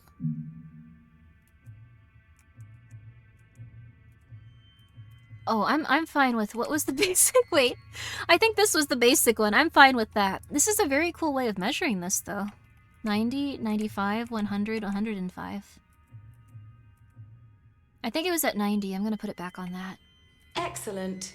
Calibration complete. Whoa. Good luck on your missions.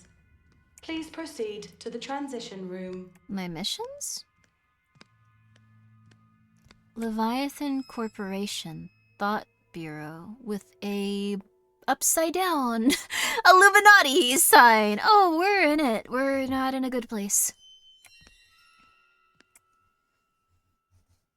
The ground is very odd, too.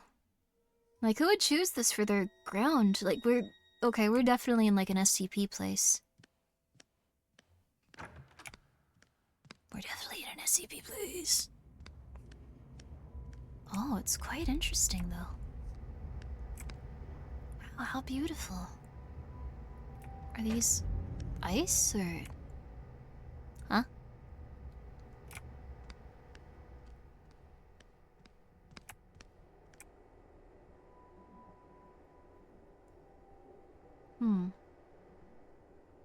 This looks like something you'd see if you took a lot of, like, substances. I'm very excited for your character to get shoes. I certainly hope they do, too. That person that really likes, foot worshipping is probably very excited about this, though. Good for them. The game for them. Attractive British men, on the verge of death. With their footsies out. Experiment records. Cultivation room. Test subject, PDM, 1325. Stage, potted. Model, 3rd generation proto. Quantity, 3. Experimental objective. Observe if the 3rd generation proto will require better emotional stability when the duration of potting is increased. Note, some subjects may wake up earlier than expected. Please discard these immediately. We're gonna get shot.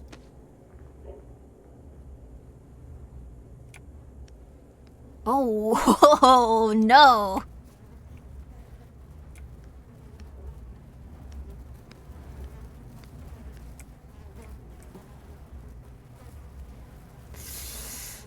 Okay, well, that's none of our business, I suppose. Oh, nice. Yeah. It looks like some of these guys are, like, alive or something. Have they just been waking up, but their consciousnesses haven't formed and they don't know how to live? Are you okay, buddy? He has holes in his arms just like I do. Oh, they're doing all kinds of experiments and, like, testing on humans. This is real bad. Huh? Hey, you! Stop that useless failure of the stinking pile of corpses for me, will you? I'm working on something more important. Objective updated. Deal with corpses. Wait, hey! He just gave up. Or maybe he's pretending to be asleep because he heard it and it was awkward.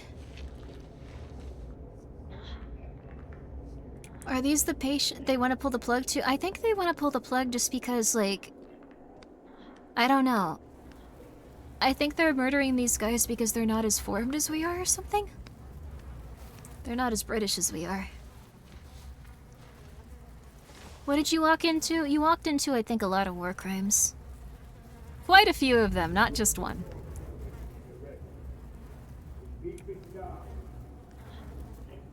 Recording? Oh, I think that one that died came out of this. It's like...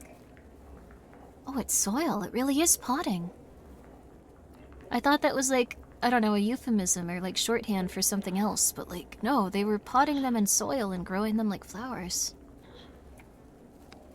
This makes me feel quite bad for plants. Oh. I think the main character is a complete version of them. We had like stuff on our arms, see? Find her. I am unimportant. You have to put an end to this. I just woke up in the room over there. Ah, looks like you're finally awake. Huh? Do you know what this place is? Yes, of course. And those We twisted things don't outside. have the time for an explanation. Have a seat on that chair for now. I'm working on something else. They're talking over each other like they're having a real conversation. You don't usually see that in video games, but it's interesting. Wait, this is the place we just came out of. We just walked this way, and we looked at the... Yeah, we just went through here. Wait a second. Also, very nice TV. What type is this? This seems to be based off of, like, one of the, like, old security... Sorry, CRTs! They used to use these either in, security, or they used them when they were doing television programs, so they could switch to different screens very easy and see what was being projected on them before screens were, like, you know, computers, and you could easily just see, like, several things at once on one monitor. Okay, there you go. I know a lot about televisions. I'm really annoying. Oh, this one's lovely too. These seem to be based off of like an old Sony type of TV. Oh wait, there's us on it. I probably should be paying attention to what's going on in them. It looks like it's us waking up in the hospital bed. Us walking through the door. This seems to maybe be all of our... Yeah, this seems to be stuff that we went through. There's us at the sink too. It's us being monitored. Huh.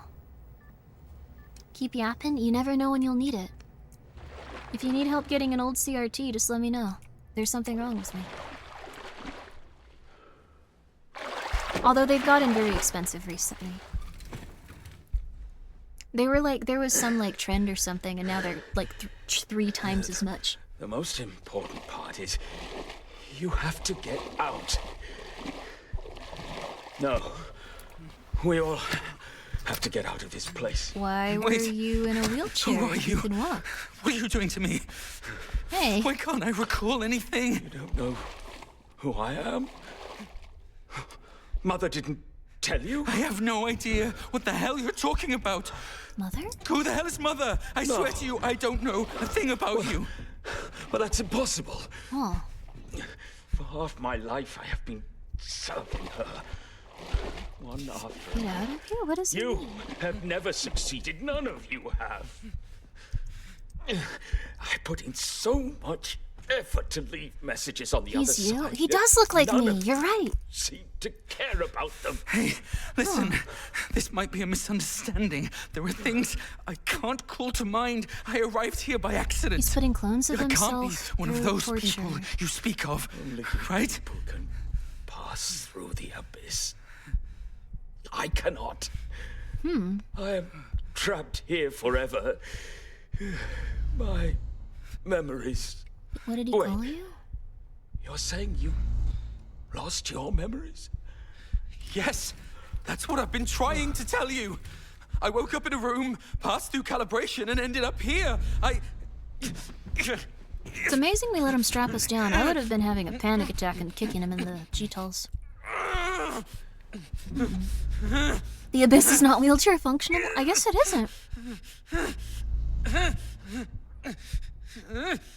You do seem different from them. Maybe you could just not torture us. Maybe we don't have to go to Torture Useless people Labyrinth. out there.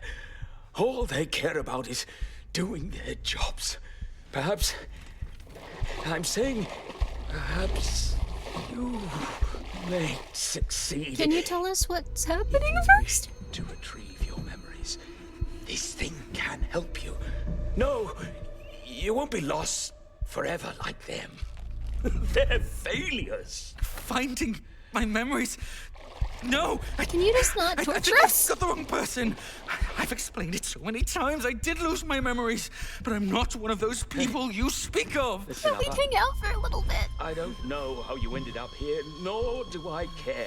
But you got here, and that means it's your mission. You must find your true memories. You're insane! Why do we what get are on you that doing? chair? I mean, if someone politely Hey! asked me to do anything, Look at me! On the other side, meet you on the other in a side. different form. Good luck, Daniel. We're Daniel. We're Daniel. We're Daniel. Don't torture us to death. Don't torture us to death. No. Uh-oh.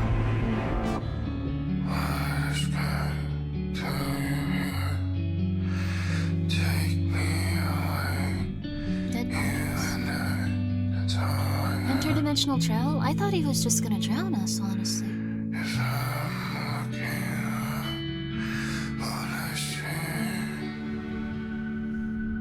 I'll torture you to life? I guess that's what's happening.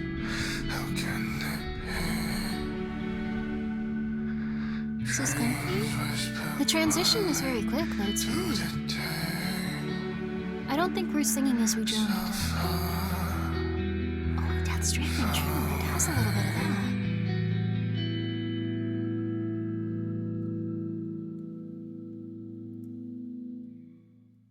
If you have to die to travel to the other side, maybe he did drown us. Yeah, maybe. Oh.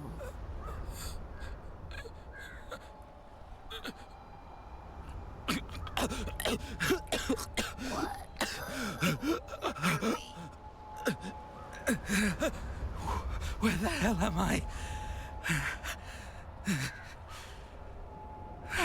Why is everything so surreal?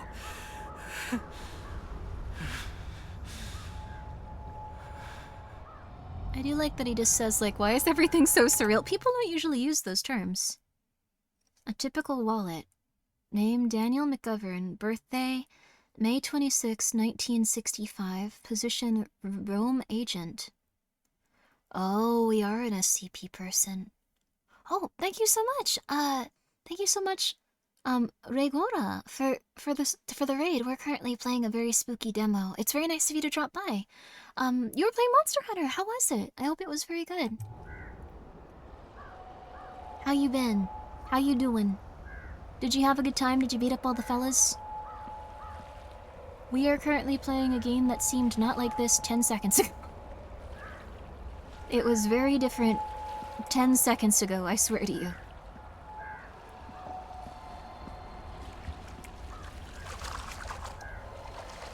Huh. They had a beta for the new wilds. Oh, that's wonderful. Map beta. Hear that?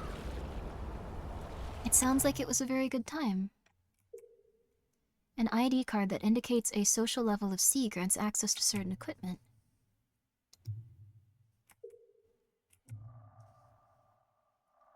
Social level C.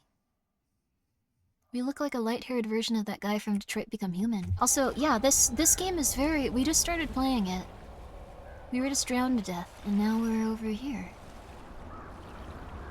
This guy, I think, got stuck in an SCP loop and is sending clones out of himself, or something like that. That's my best guess. Or something he's making from his consciousness and sending back out into the world. Okay. But... Happy birthday, my child.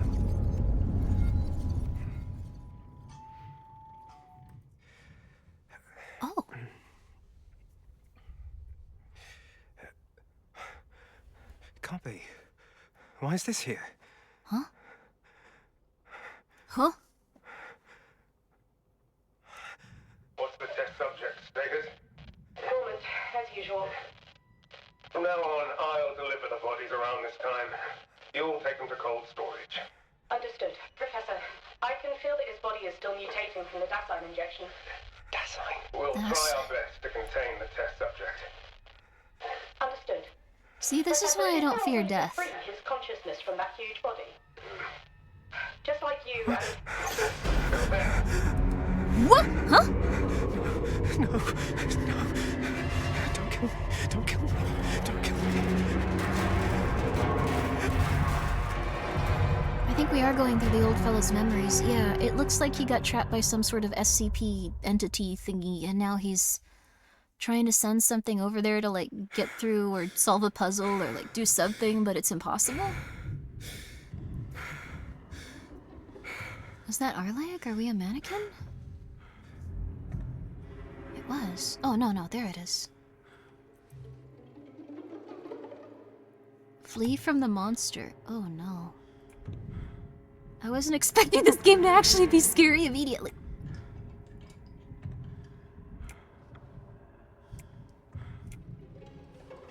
It's okay. How are you supposed to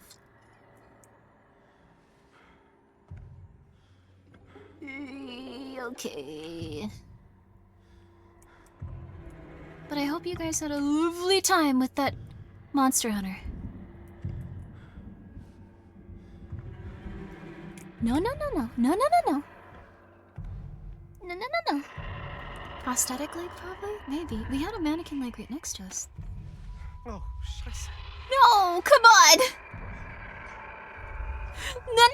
No. No. Don't just start yelling. Don't just start yelling. That's really a bad idea.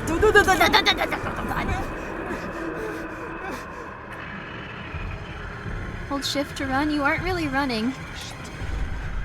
Oh, I think he does have a prosthetic leg. He's running very slowly. That dude must give really good hugs, or he breaks every bone in your body while going, "You deserve this. You deserve this. Yes, you deserve it."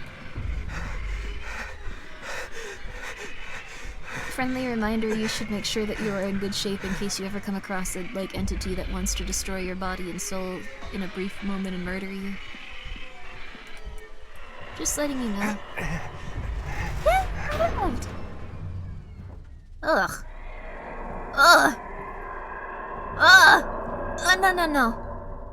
No. Why is the monster here again? What? And that damn recorder. Christmas lights. Maybe he's in a coma or something. Like, maybe he's having some sort of, like... Why won't they leave me be? He's floating. Okay, She must be waiting for me at home. I have to get out of here. so... do we still have the recorder? Can we still listen to it? Huh. Leviathan. So we work at Leviathan, and we also have a Leviathan recorder. This has to be an SCP-like thing. I don't know. Can play portable cassettes. They just want to give you your wallet? We did lose that somehow. Christmas in the vents? I think this is like a, oh, I'm having a bit of a mental breakdown. It's okay. Wait for me. I assume it's that. Hi, cockroaches. And also the things, like, just cutting in and being a little bit off-kilter. Like, he probably is trying to, like, make sense of all this. Like, he's... I don't know. Maybe he's even watching us on those little monitors and stuff. It's possible. Like, that's what I would assume. Like, he's just conducting experiments and trying to, like, get his consciousness to the point that he can do something. Influence something. Wake up or do something. Pardon me. I don't know. That's what I assume could be happening. It's possible it's not. It's possible it's not, but... there also seem to be painkillers, old computers, records. Oh, lore. Rumor. Ventilation duct. Okay. I don't... okay, we're definitely dreaming. Okay. Unless the newspaper was just like, people love ventilation ducts these days. We gotta get a story on it. We gotta make sure. Hopefully at some point, at some day, there will... oh, okay, wait. No. Never mind. I thought it was a newspaper article on ventilation ducts. It's just one that you have in the ventilation ducts, so it's labeled as such. A chance to get more blue bottles. At 23 every Thursday night, bring any object of value to the Loyalty parking lot on 3rd Main Street to exchange it for blue bottles based on the value of the object you've brought. That's still incredibly weird. Also, thank you, Sen. I hope you're doing well. Medicated, the main active ingredient in... Body needs to replenish its energy. 95% of... This is probably our healing item. 2,300. Okay, 2,300 hours.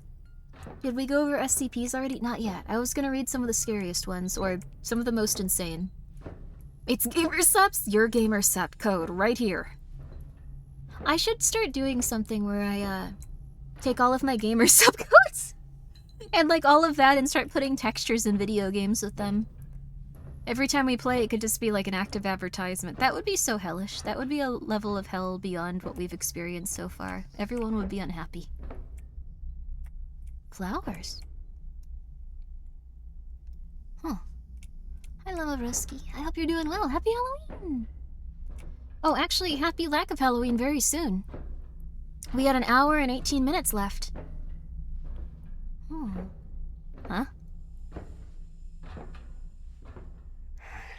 Okay.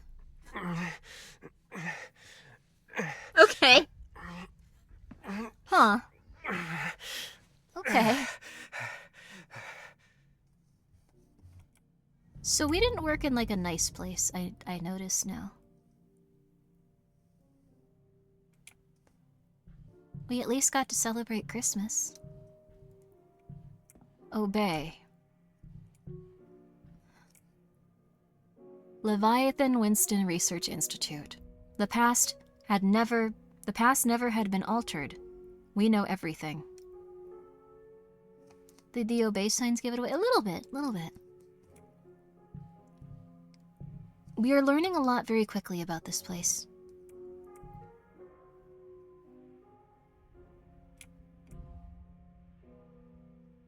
Don't be afraid of your fate. This is a gift from Leviathan. Okay.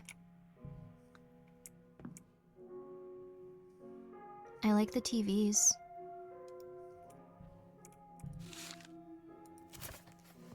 Equipment disposal notice. Employees have recently complained that some equipment is malfunctioning. Place any equipment with display issues, such as color signal bars, in the designated disposal area. All that is not working shall be discarded, be it humans or machines. Stay healthy and work hard. You are not effing around. You're not even attempting to look nice. This is a very unsettled, like, evil government organization. Or... Okay, huh. They all look like they're working, though. Too many people were focused on doing their jobs, yes. It's 1980-something. I forgot which one. Which one was it? 4? No. No, 2 on the nose. Employee Diary 1.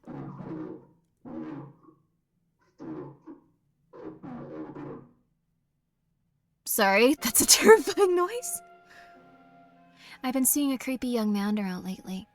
Is he the new intern? My mental state is really deteriorating. I've drunk 6 blue bottles today, but I still feel tired. It must be because of that kid.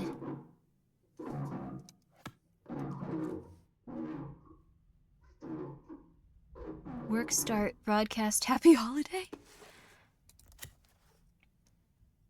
Why does he keep staring at me with that creepy smile? He even followed me home. Is he from the company? Whatever you're trying to do, I'll show you. There's no one there. But he was standing right there. Broken TV graveyard. I know. Happy holiday.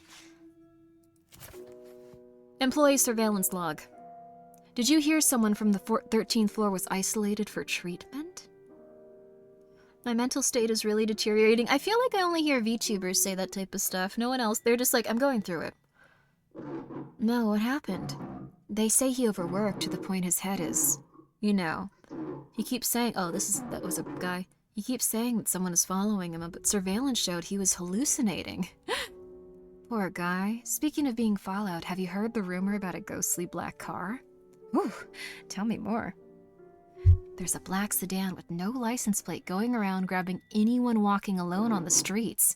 By the time they show up again, they've either been fed some strange drug or have had some organs stolen. And none of them remember anything at all. My Fred said he's seen it with his own 2 eyes. I think the company's behind it all. Shh. Handwritten words. Handled. Handwritten words. Remember to verify with field support. Those ladies got executed. Okay, broken TV graveyard. Alright, alright.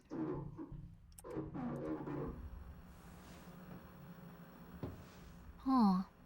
This is my soul information dump. Yeah, don't shh. Come on. Shh. Oh, everyone keeps it on the inside. Wait, normal people are deteriorating too. I'm so sorry. I hope you don't have to forever. Wealth without work. Pleasure without conscience. Knowledge without character. Commerce without morality. Science without humanity. Worship without sacrifice. Politics without principles. The 7 social sins. Broken TVs should be disposed of at the designated area. Can I, like, look at it first, though? I think I have to go through tab if I want to see this. It's still a pretty good TV, but once these break down, we don't really have a lot of things we need to fix them. Like the tubes and stuff they used in factories, a lot of them have been shut down. It's kind of messed up. I hope someday we can... Huh? Huh? Huh?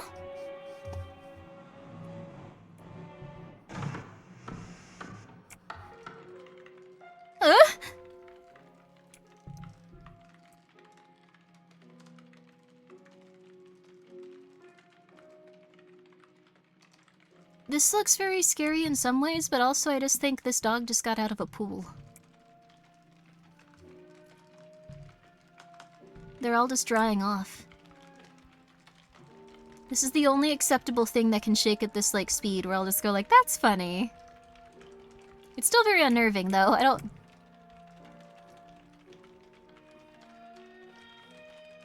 love that.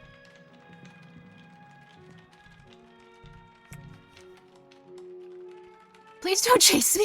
Please don't come alive and kill me. Huh?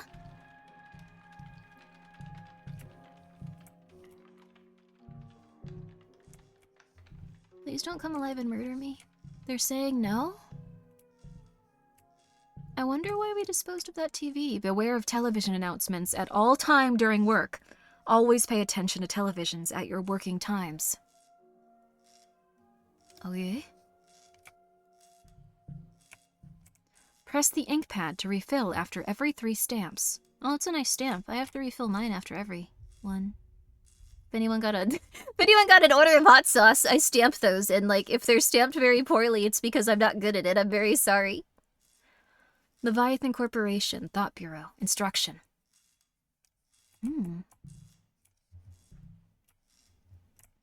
Take a drink when you feel tired.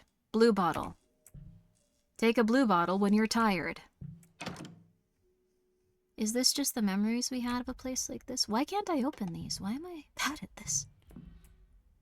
Huh?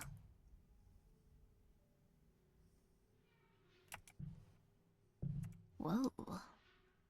Whoa, big TV. You should do ads. You have a really good voice. Thank you. I actually did a voiceover for a video game that I will talk about again because I realized if you'd like to check it out, it just came out. It's on each.io. Each.io. Let me link that actually. It was for a game jam, so it was done very quickly, but they were very, very, very nice. And if you'd like to, I'm sure that they would appreciate your support if you would like to go and check their game out. Let me show this to you. But they were very nice people, and they got it done just in time, so I'm very happy for them. Blue bottle, just legally distinct Red Bull? Maybe. I should probably, like, put this up there for a while, too. Sorry that I came back and I was just like, there's a lot happening. Vote for Lena. Look at this game. The Grimmi plushie is dying. They're not dying. They're not dying. They're not dying. They're not dying. The Grimmi plushie is going away in a few hours. Sorry. In 1 hour, actually. 1 hour and 3 minutes. Okay. There we go. Okay. She's not dying. She's not dying. She's not dying. She's not. She's not. She's not. Do we... This wouldn't be the worst job at the SCP factory. Stamping this wouldn't be the worst at the SCP factory. We can be the ethics committee. There's a necromancer for that. Yay! The plushies aren't dying. Short notice. Restricted for office use only.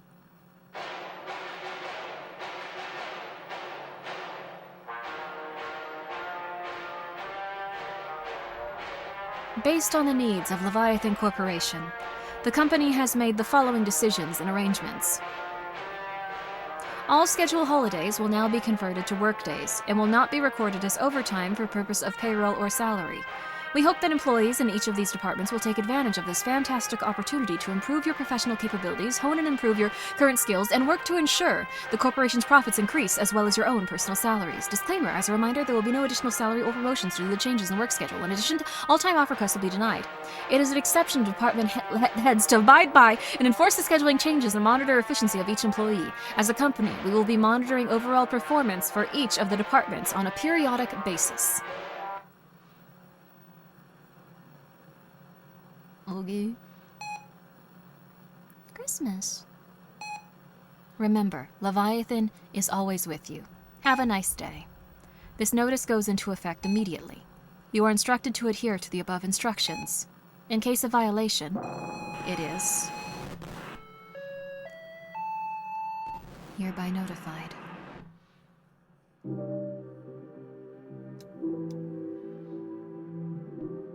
Have you ever found yourself experiencing the following symptoms? That's not great.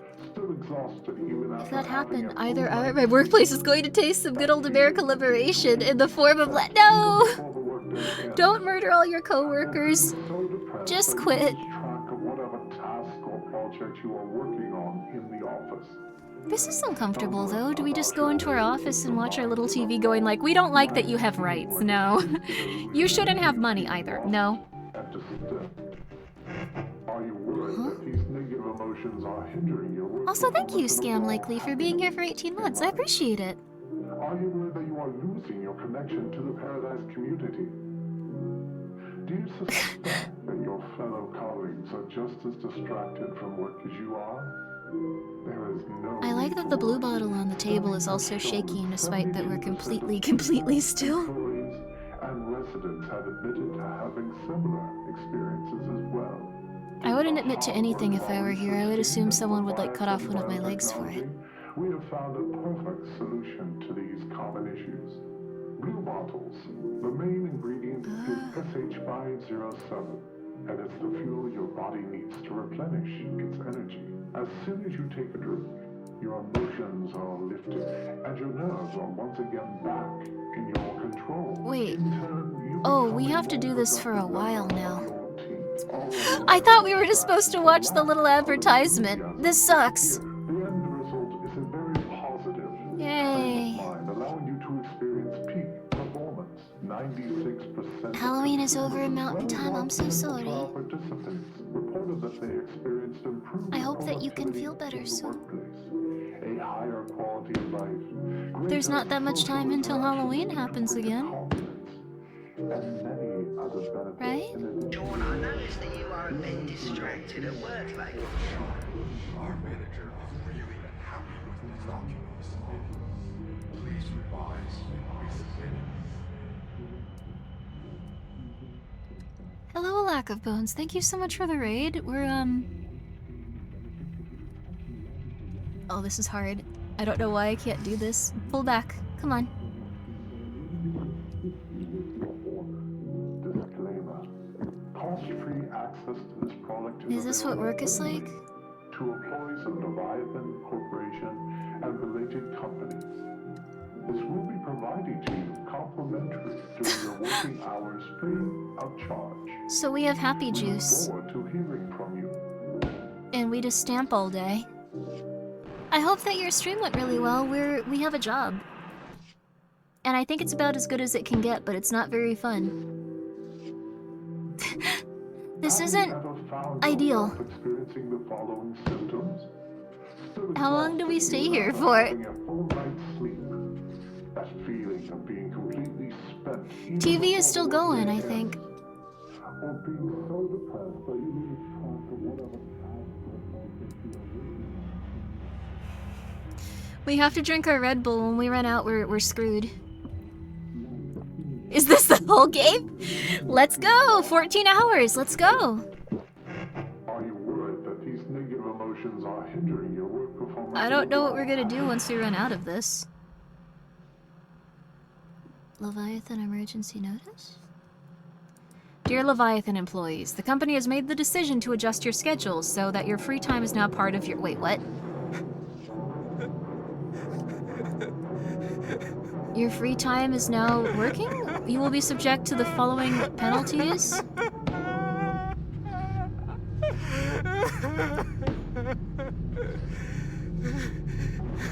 We believe that you will have a fun and productive day. What is this? This work shows a real This is lack really of messed up? confidence Oh on your yeah! part.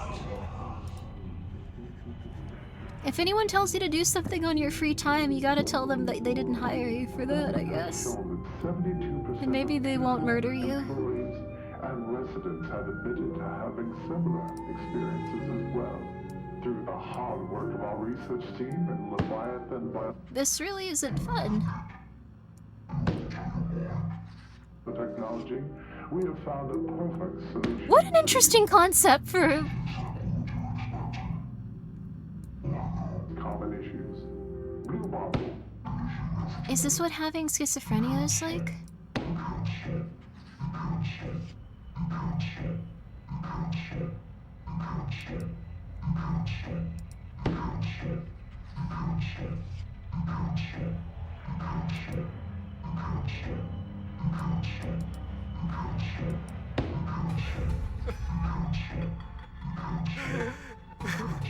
Disassociated?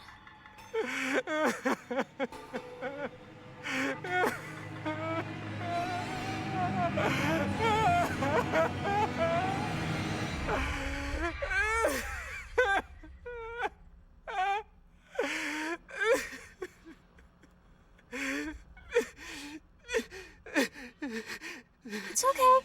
It's okay. It's okay. It's okay. We're gonna get you a sandwich. We're gonna get you a sandwich. It's okay. It's okay. It's okay. It's okay. It's okay. We're gonna get you a sandwich. You want some pepper jack? Pepper jack sandwich? Pepper jack sandwich? Get some pepper jack sandwich? Yeah. It's okay. They're there. It's okay. It's all right. Yeah. It's okay. Yeah. Let's get you a pepper jack sandwich and see if we can't find literally anything in the entire universe you can do for a living. You do like pepper jack? There you go. It's okay. Drug SH-507 analysis report. For authorized personnel only. Please destroy this document according to procedure VTL5 after reading. Do not circulate. Increase the concentration of SH-507 in blue bottles as requested. This drug alters the transmission of monoamine neurotransmitters, I don't know if I said that correctly, to induce heightened focus and obedience while lowering the sense of fatigue. According to the results of a comparative laboratory study, the blue vial groups showed 38.2, a 38.2 increase in productivity compared to the control group. It should be noted that this drug has notable side effects, including moderate addiction, and subjects may exhibit anxiety and irritability once the drug is withdrawn. So that's why we were having a mental breakdown. And this looks like a very nice office. Honestly, if I had a podcast, I would not be upset about that situation. I would just be like, oh really? Wow, I'm learning about the Bermuda Triangle. This is fun. Like that. I don't know. I would be upset about this though. I really don't like it here. Everyone is fake. Okay. Anxiety sucks bad. I can only smile. It's all I know. So it doesn't bother me too much, but...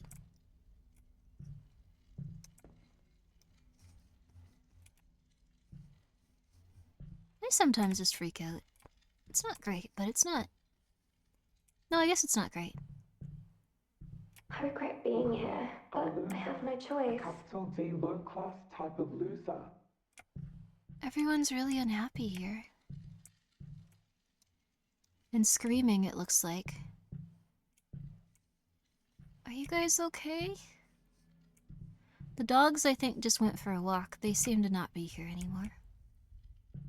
There's simply no hope here at all. Blue bottles! Quick! I need more blue bottles! I can't tell exactly what's happening here. This game is way too real, no! But, well, that's not good. Okay. Roses and... Oh! As we approach, it becomes black and white.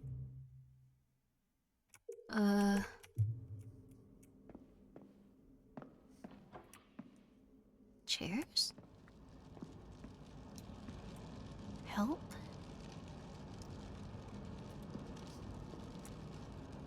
Can't get through there yet.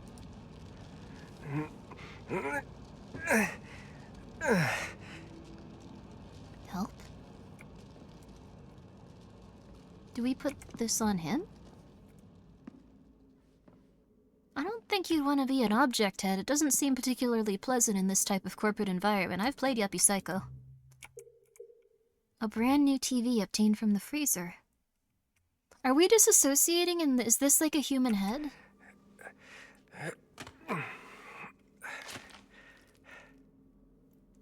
TV head man. Well, now he's very handsome, but... Ooh! Sorry! Okay, don't try to kill me. It's here.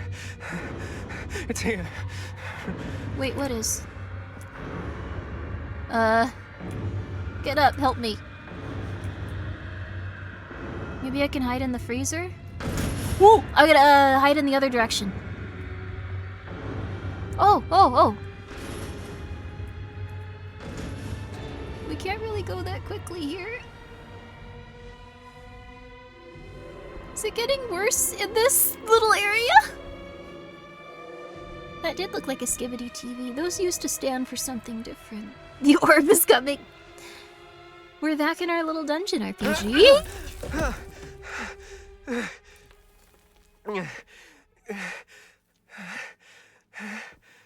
Are we okay? Oh my goodness gracious.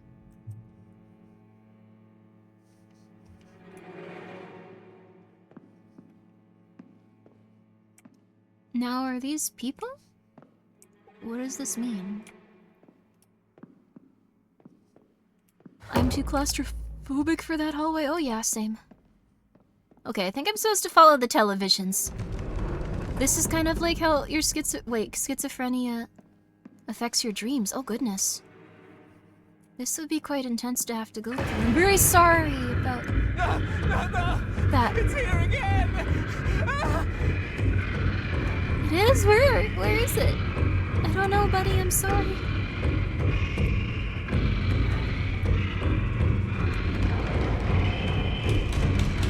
Faster! I must go faster! You're running as fast as you can. You have a limp, I'm very sorry. It happens very rarely. That's really good that you're doing so much better. Okay, oh no.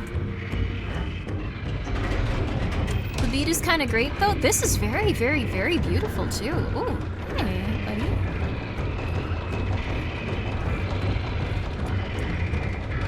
Like, I don't think things are going well for us, but they certainly are going. My prosthetic! You probably has to reapply it. It's probably falling off or something.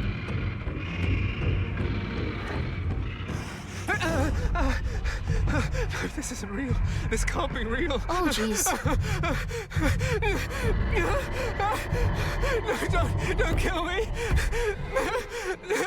You've already taken one of my legs. What more do you want? This thing ate your leg! I'm begging you. I have a kid. I haven't gotten to say goodbye. Cassette? Cassette? Don't kill me!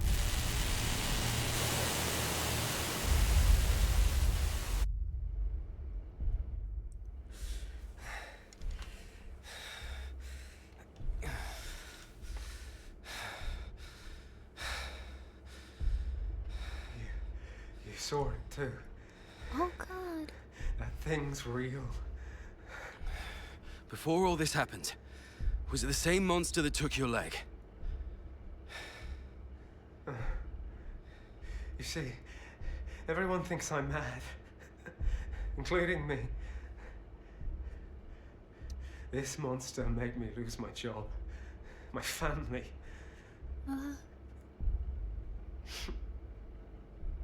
I did something terrible. I feel bitter, but none of that matters now. The only person who believes me turns out to be the Thought Bureau agent interrogating me. Thought Bureau? What I saw in your head doesn't show the entire truth. The key to resolving everything lies deeper.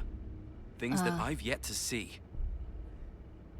Sean, for your child and for yourself. Let's make a deal, Agent McGovern. If, I'm saying only if, promise me the Thought Bureau will protect my child from those bastards. Then I'll show you the truth about this monster. This is a different old dude, I think. Mother, I use my authority as a Rome agent to request protection for Grace Mendez. Request approved. The Thought Bureau has been informed. Huh? Oh, we're gonna kill this guy. Oh no, we're gonna kill this guy accidentally. Oh no. Oh, we're gonna murder this guy accidentally. Thank you very much, Fluffy Juju, for being here and for subscribing. We're gonna murder this guy. We're gonna accidentally murder him. Oh no.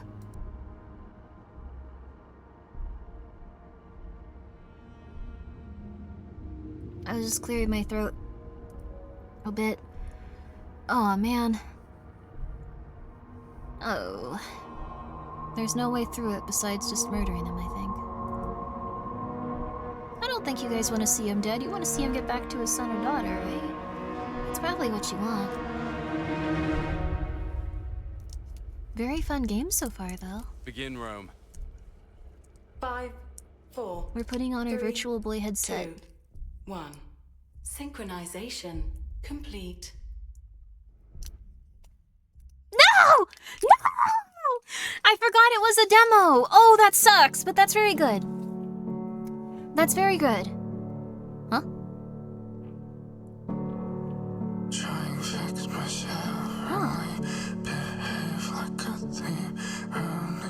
I think this is the opening song.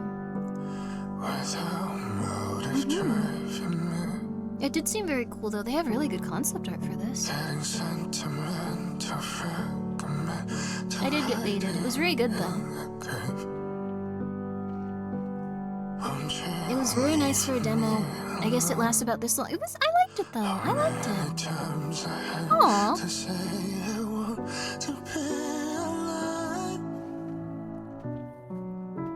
Pretty intense time, though.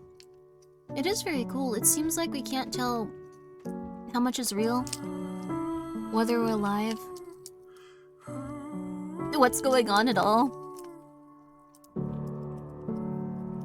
what the TVs mean, if they're like real or we're in a dream. I think we might be exploring people's consciousness, but it's very hard to tell, honestly. I also like that we now have this where we're just a cool guy in a suit standing around everything. They had a really cool concept art. Oh. Are you taking your own blue bottle? I'm eating candies. I'm eating Mambos because it's Halloween for another 45 minutes. Kind of felt like the devs had a very intimate knowledge of mental illness, maybe. It felt very discombobulated.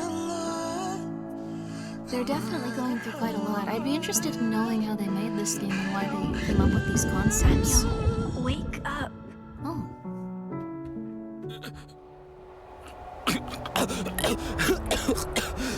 And what this was about, too. This weird place that we couldn't really comprehend. Where am I? When the Leviathan Corporation came, everything changed. We brought hope. This mother that you all worship, has she made this city any better? Everyone's a TV. He has lingered too long at the gate of death. How do you know if his consciousness is still in his body anyway? This seems like Tell a me, combination of Death Stranding do you and think a glimpse of a memory is the absolute truth? the life on Mars, maybe. You don't get to choose to see the events that, led British up to television these show, memories. not something else. The British Or what television show. transpired after. You should know more than I do about how Leviathan operates. Why don't you kill me? Because you're a good person. Whether it's in this space or another space, you're a good person. What's going to happen next? It's the guy we're definitely gonna get murdered. You. Will you help me? You just don't know it. Wow. Well, I quite liked it. Thank you for playing. Thank you very much for making it. If you'd like to try this demo or wishlist this game, this was called Karma, The Dark World. I'm definitely gonna play it when it comes out. It was... I wonder if it would be too much to say that this was heavily inspired by Kojima, because it felt like it. Especially near the end there, it definitely felt like it was inspired by Hideo Kojima, but maybe they just had a very similar aesthetic in some ways to Death Stranding. It looks a little more grounded in a lot of ways, though. Which is funny to say considering how crazy it was, but like, yeah, the tape player and like the colors and stuff like that. Hideo Kojima inspired game. It feels a little bit like it. Like it was maybe something that they played at some point. Not that I'm saying like it makes it less original. I'm just saying that's how it feels for me at least. So I like this one. I like this one a lot. The start screen is very Metal Gear Solid 5, yeah, like the bathroom mirror and like the cassettes and ooh, yeah. But I quite liked it. I'd say it's definitely something I'd play. I don't know if it's that much of a horror game compared to like a lot of others. Like you definitely have the chase sequences and stuff. But it seems like kind of like a mix of like an SCP type thing or like it's very fun though. It's very fun. I liked it. Gonna tune in for thank you. I really liked it. You doubt you could play it yourself? Oh my gosh, I'm so sorry. I hope that you're okay. Went to go wishlisted and already had a wishlist. Good for you, good for you. This might have been like on one of the indie game trailer things that we watched too. But I quite like this one. I thought it was very fun. I don't know how we're gonna top that though. We have a few more demos. Would you guys like to see... Would you guys like to play another demo or would you like to read SCPs? That's the biggest thing. You wanna hop into SCPs or you wanna read some, or you wanna play some more games? Demo? Yes? Either or? Let me do this, let me do this, let me do this. Let me do this, I'll do a poll. Because there's quite a few, like, nice little SCPs we could be reading, but, demo or SCPs? Demos, SCPs. Okay, here you go. We got 3 minutes to decide this one. There we go. End it with an SCP? Well, we're probably gonna read more than one, is the thing. Like, I wanted to read as many, like, terrifying, truly, like, messed up, like, just weird SCPs as possible. So if you have a favorite that's just very uncomfortable, please let me know. I'm excited. We probably won't be reading... I mean, I guess we could read anything since it's, like, you know, just... It's gonna be, like, not excitable. Like, there's a really rough one, but, we'll find out. If the poll ends at 50-50, the stream ends. That's just how it is. Mm-hmm. Just letting you know. Don't be cute. If it's exactly 50-50, the stream ends. We all go to sleep. No raid. It's just over. Oh, you're trying. Oh, you're trying. Mm-hmm. I see it. I'm not kidding. Stream ends. No raid. We just go. Mm-hmm. Don't tempt me. I'm sorry. Mm-hmm. Mm-hmm. The second it's 50-50, it's over. We're gone. I say, go, good luck, get the Grimmi plush if you want, it's over, and then it's just over. Oh, you guys are in for a will to hurt. Good luck. Good luck, I'm not kidding. I'm not kidding. There you go, sounds appealing on many levels. You could get some good night's rest tonight. No raid, no nothing, just over. Nope. Mm-hmm. Chat might actually be pretty split. I don't think they're exactly split. I think they're trying to be kind of evil. You want demos? Then vote for demos if you'd like, but I know that I'm not kidding. Good luck. Brilliant way to end the stream. If you guys are gonna be little monsters, I will turn this stream around. You will go and stay with your father. Yes. SCP-432 is really mildly unnerving, but terrifying, not terrifyingly, but disquieting. Yeah, we can read that one if we choose to continue streaming. We can read that one if we choose to continue streaming. You're not a monster, you just like demos? Then I would vote for demos. Oh, we're gonna turn the stream around though. This is your fault for bringing it up in the first place. I know that it's not an exact 50-50 split. I know that some of you are demons, is the thing. You guys can decide on the one that you want to see. SCP is winning by 2, then it better stay winning by 2. Or you can do demos, but not 50-50. You, come on. Either way, just figure it out. You have a few seconds. You have a few seconds, mister. You have a few seconds, Mr. SCPs. Good job. Good job. I was very ready. I was ready to end the stream right there. I was ready to do it. Yeah. Thank you, Dizzy Devil, for being here for 3 months. Hello. And thank you, Papa November, for being here for 7 months. Hello. I appreciate that, and I hope you're doing well. I hope you're doing very well. Let's turn this off, and then let's get some nice, relaxing ambiance to get going with for the stream. Now, I liked the over the garden wall for it, but let's see if we can find something else that might be enjoyable. What is the most SCP copyright free SCP music? I want to see if anything comes up. It's never copyright free. I'd have to contact royalty free blue sizzle horror. What's this?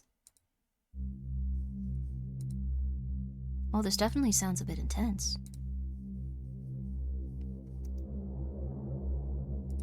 A little bit too intense. 50-50 and she will never... If you ever do 50-50, I will end stream. Yes, Dad was going to let us fight demons, but then you go and stay with your father and see if he feeds you anything besides macaroni and cheese. You're gonna get scurvy, sweetie. You're gonna get scurvy, and you know that's not a good thing for you to get. I know that you like pirates and all that other good stuff, but that is not going to be fun for you. No, it is not. You are lying to yourself. You know you are lying to yourself. Okay, but now we're going into SCPs and some creepypasta. Let's see, I'm trying to find, there's a lot of Silent Hill inspired music that I'd like to play you guys, but I'm pretty sure we're not allowed to. Let's do one of these. This one's nice, it's just like rain sounds. It's what we always listen to, but it's an oldie but goodie. It gets us in the mood for rest and sleep. There we are. There we go. Dad will let us get saucy. Dad would get saucy with me. I own saucy, sweetie! What are you talking about? You're allowed to have as much hot sauce as you want. Now you're just making up things to be upset about. Your father does not have as much hot sauce as me. If your father wanted a hot sauce, he'd have to come to me. He'd have to go to me, Grimmi! Okay, and we are not on good terms. We've only been divorced, never married. We are on terrible terms. That would be very weird. That would be a very weird concept. Sorry, I thought that would be funny, but... We are not on good terms. Okay, let's see here. They got divorced before getting married? Absolutely. It was a very, very, very quick marriage. Didn't exist. Felt nothing towards each other but anguish. Decided we'd be better divorced than we ever would be married. There you go. All right. Now, sweetie, I'm gonna turn on the SCPs, and I'm gonna see if there's a dark mode on this website, because I know you're gonna be very upset about this. I don't think the SCP website has a dark mode. You guys might have to deal with this being very bright.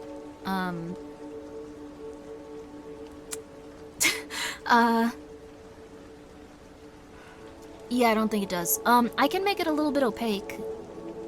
So that might make it a little bit less harsh on your eyes. Let me see if I can do that really fast.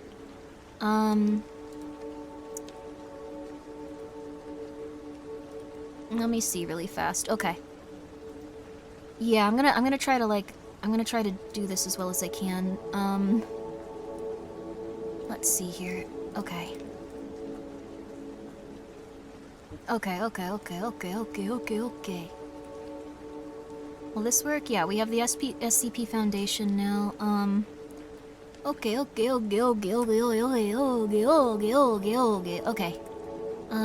also want to make it just like the reports. I don't want you to see the stuff on the side, because then it'll feel more cool. It'll feel more interesting, like we're actually reading a report, yes. Okay, almost. Guys, I got a top secret file for you here. Okay. Grimmi, let's get divorced but on good terms. That's so sweet of you, Sandy. Oh, what a sweetie. Oh my goodness, that is too sweet of you. Can you believe that? She's such a doll. My god. Luma key. No, I don't want a Luma key. I want a... What I want is a... I think I want a chroma key. Chroma key, and then I can decrease the opacity. Okay, there we go.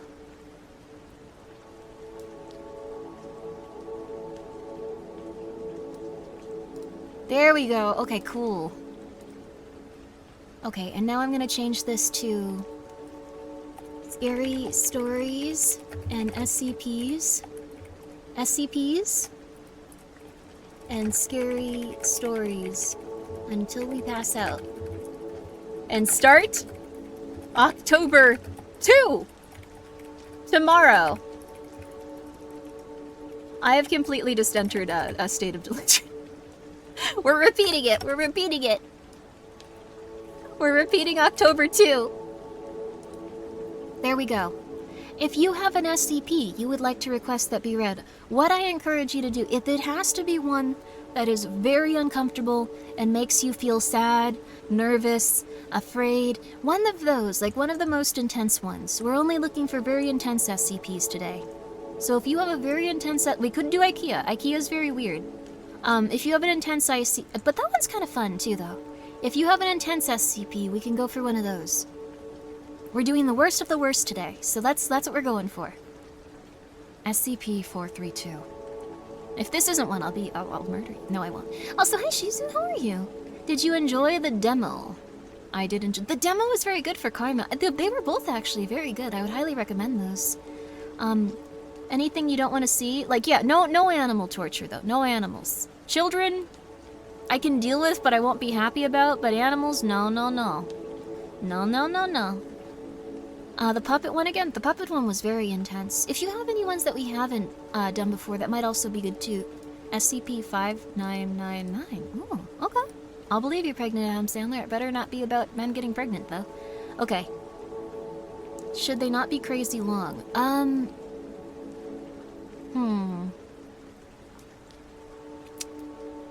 I would say that they probably shouldn't be ones that'll take hours to read. We will be here, but it would be nice if we could get a lot of different types. Okay.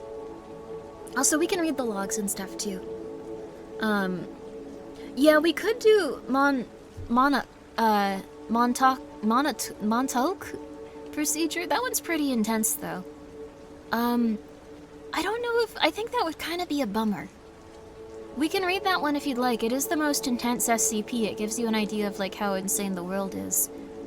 But it would also kind of be a dumber. Not a dumber, a bummer. We should probably put up trigger wording. Dark content. Okay, there. Now we have that at the front. Okay. Well, let's go ahead from these. I'm glad you're doing good though, Shizu. Let's start with this. SCP-432. If you guys are familiar with these, don't go, oh, this is the one about the robot that kills people. Like, that might, A dumber, that's a new one. I'm sorry. Oh, we could do wind day breaks. That would be lovely. Let's do wind day breaks next. That one will be cool. Okay, wind day breaks. I'm gonna write these down too. Okay, we got a couple of them in the roster now. Item SCP-432. Everyone, please pay attention. I will be your instructor for today. I will be discussing SCPs that we have been instructed to tell you about for your new assignments. All of you are being assigned to an SCP. It may be this one, or this may be something that you need to hear about in relation to one that you are studying, in relation to one that you are containing, or in relation to one that you are being transferred to for containment. Now, SCP-432. Object Class Safe. Now, this doesn't necessarily mean that this SCP is safe. Special Containment Procedures. What? Wait, does it? Not all the... Okay, anyway. SCP-432 is kept in a standard storage area at Sector 25. It is to be kept locked at all times, and the key to the lock kept in the adjacent security station under guard by 3 Level 3 personnel. Level 3 personnel. Also, hello! New Tura. Thank you so much for the raid. How are you? We're currently reading SCPs. Please sit down, take your seats. Take your seats. I'm Grimmi, I'll be your instructor today. I'm dressed like a sexy witch because I've decided to do that. That is my right as a SCP researcher. An instructor. That is my right. That is my right. Yes. No one can stop me, and this is my little plush. I'll hold her. I'll hold her. Yes. Absolutely, I'll hold her. There we go. Good night, King Frankie. But I hope that you had a lovely stream. I hope that it was a wonderful one, and I hope you had a happy Halloween with this hand that is attached to my belt. No other special containment required. Yes. All right. Description: SCP-432 is a 2-door steel storage cabinet, measuring 2 meters tall by 1.2 meters wide and 1 meter deep. The exterior of the cabinet is painted a matte green and bears no remarkable features except for small areas of corrosion and light scratching, commensurate with being left exposed to elements for a prolonged period of time. The doors of the cabinets are fitted with a basic slide bolt and a hasp for a padlock, allowing the door to be secured from the outside. Yes, it's hello. Thank you very much for coming by, and thank you for the raid. We're currently reading SCP files. I'll be your instructor here today. Please take a seat anywhere you'd like to. Yes. Thank you very much. I hope you're doing well. Oh, 24 minutes left to order the plush. Shoot. I got mine.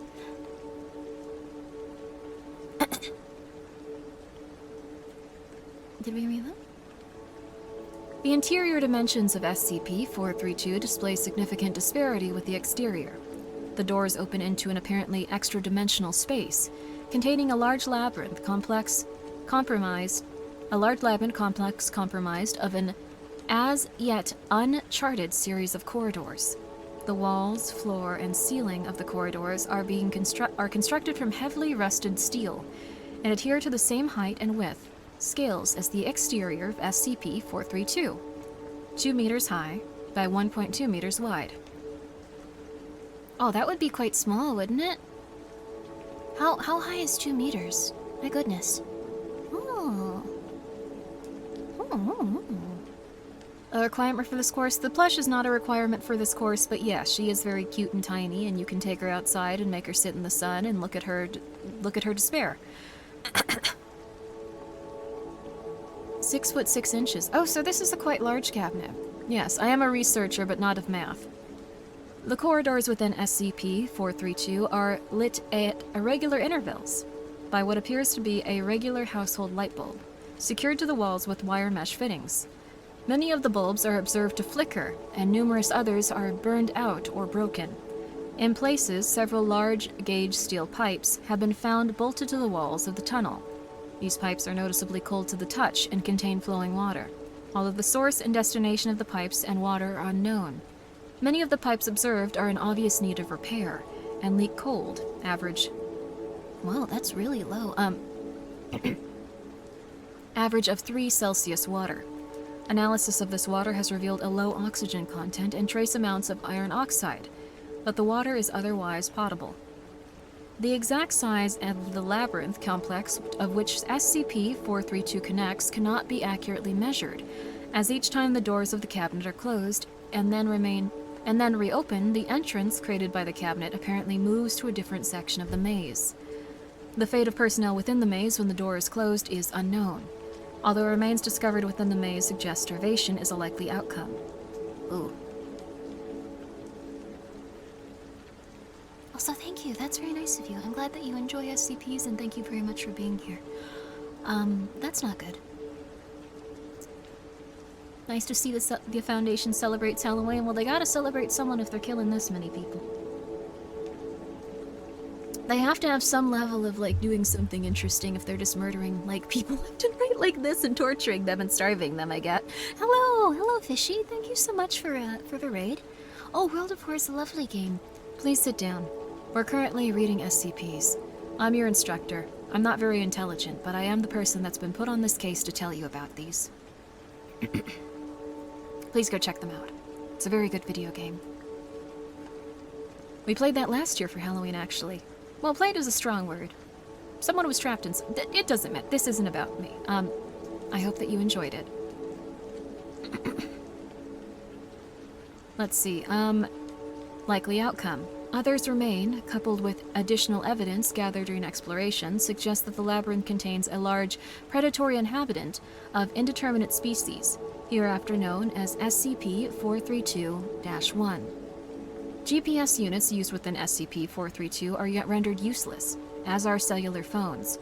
Remote-controlled devices sent to SCP-432 are similarly impaired and cease to function after traveling an average of 20 meters into the maze, rendering remote mapping of the internal layout impossible. High-gain radio transmissions can be used to keep in contact with personnel within the labyrinth, although significant interference occurs deeper into the maze. If the doors to the cabinet are closed, then all forms of contact with personnel within SCP-432 are severed. Oh. Oh, we should not be in the karma category. Let me just put us in just chatting. Thank you for letting me know. I probably did that. My bad. Thank you very much. But I'm really happy you enjoyed it. There you go. Additional notes. SCP-432 was discovered in an abandoned industrial complex in UK. It came to the attention of the Foundation after Dr. T. Small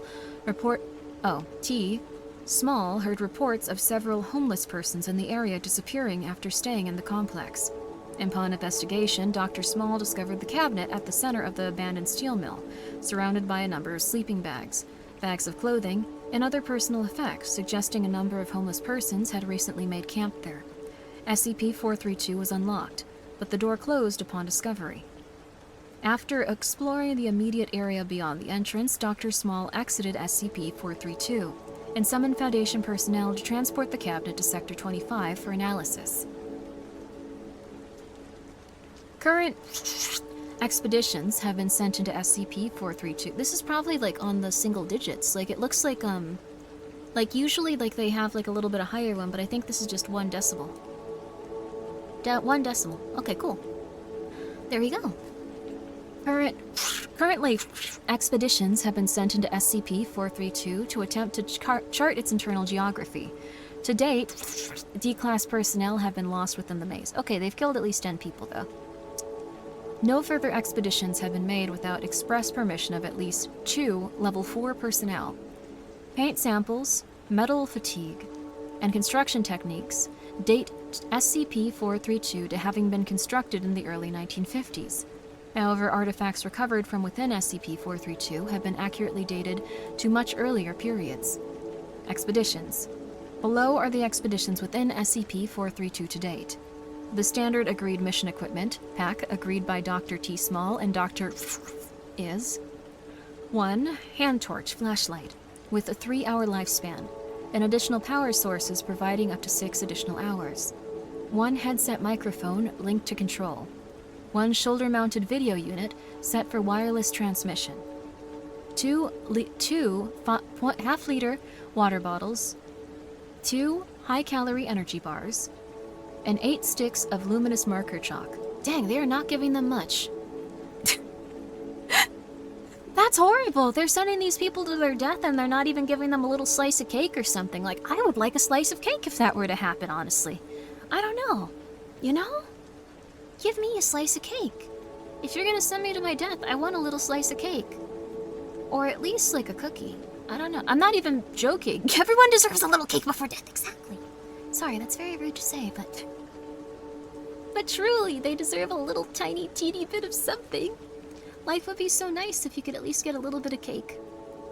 So this was the SCP that one Backrooms horror game was based on, right? Oh, maybe. Oh, it depends. There's quite a few different types of backroom horror games. This could even be similar to Lethal.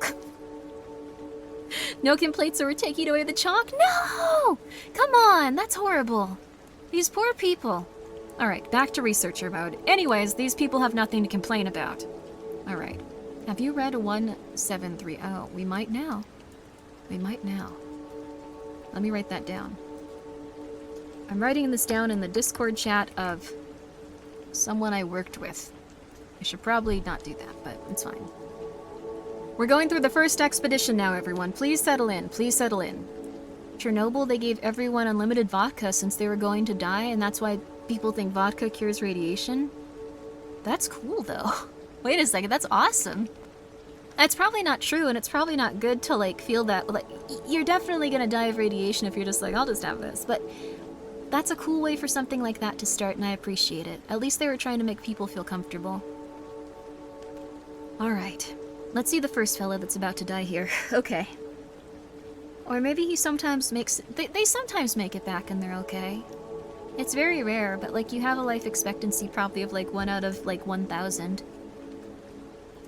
An SCP that would be really interesting would be a D-class that just never dies. That would be kind of cool, honestly, wouldn't it?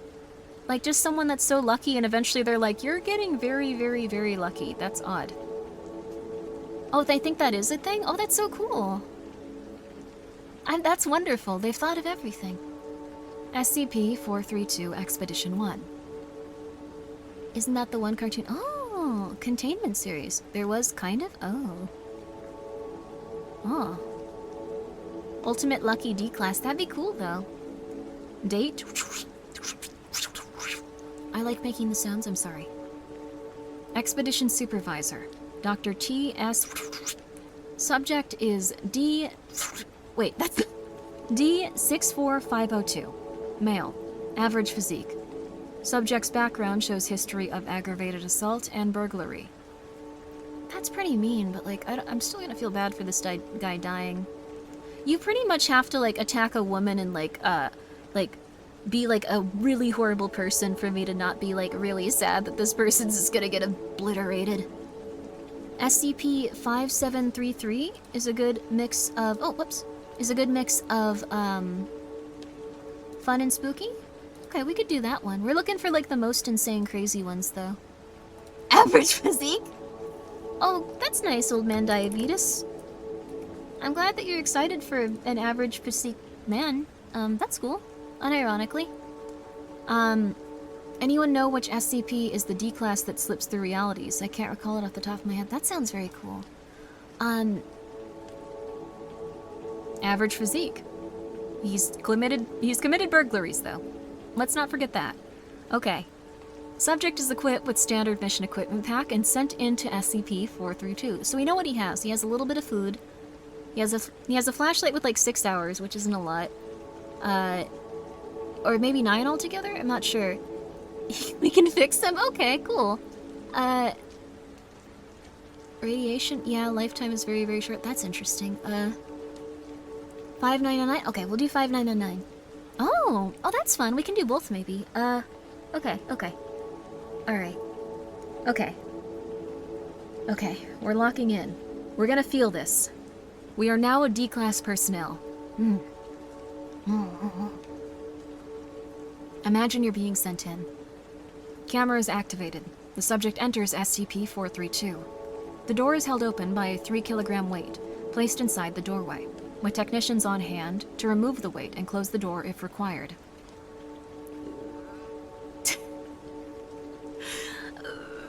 I don't know.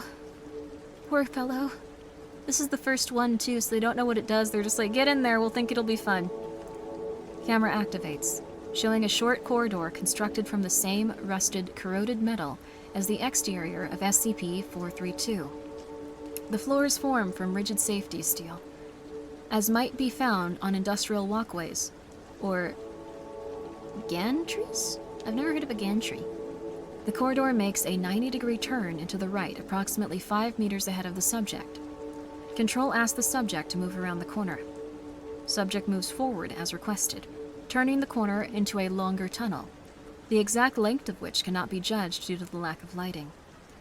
A conventional electric bulb on the wall lights the immediate area, but the light fails to illuminate much beyond 3 meters.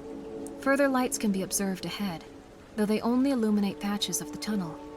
Control instructs the subject to turn on his torch. British! British! British! There's nothing wrong with that, but I just like saying British. Control instructs the subject to turn on his torch, and the lighting is noticeably improved, to the limit of the torch's beam, approximately 20 meters.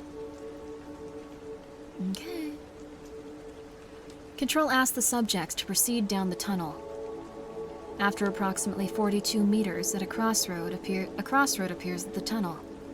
D64205 asks Control which way to go, and Control tells the subject to pick a tunnel. The subject chooses to go left. Before entering the new tunnel, proceeds to stick a marker of chalk from the equipment pack and draws a large arrow on the wall, indicating the direction of the exit. As subject moves into new tunnel— oh, poor guy, he's trying to live. Oh yeah, also I think it's fun that they say, I don't know, I think it's fun that they say torch. It's neat. It's kind of fun. As subject moves into new tunnel, Control notes that the video quality has begun to degrade, with visible interference appearing on the monitors. Control does not inform the subject of this. This is very messed up. Like, you know someone would freak out if they knew that. Like, they'd... Like, if you knew you were slowly losing contact with them, you'd, like, have a panic attack. It's probably done on purpose, though, just so they can get people to go in deeper without thinking there's anything wrong. Okay. Their reality shows are trashier than the Americans? Oh yeah, for sure. I've watched some of them. Okay, you are the D class. You are the D class. Subject proceeds down new tunnel for 11 meters, before tunnel T-junctions left and right. Subject takes the left tunnel again, marking the direction back to the exit with chalk, and continues onward. Subject walks approximately 5 meters down the tunnel, then stops and asks Control if they heard anything. Control replies they did not, and asks what D64502 heard. Subject is quiet, as if listening, then replies in muted tones that he can hear someone banging on the wall in the distance and shouting. Subject becomes agitated and tells Control the person sounds effing scared. Control boosts audio gain on Subject's camera and picks up sounds similar to Subject's description. A repetitive distant banging, consistent with someone striking a metal surface with their arm or hand. A voice can be detected, but audio quality is not sufficient to discern words. They could have saved this person. They could save them. Maybe there's someone that got, like, trapped in there and stuff. Subject is becoming increasingly agitated by the sounds. Control informs the subject to move in the direction of the shouts.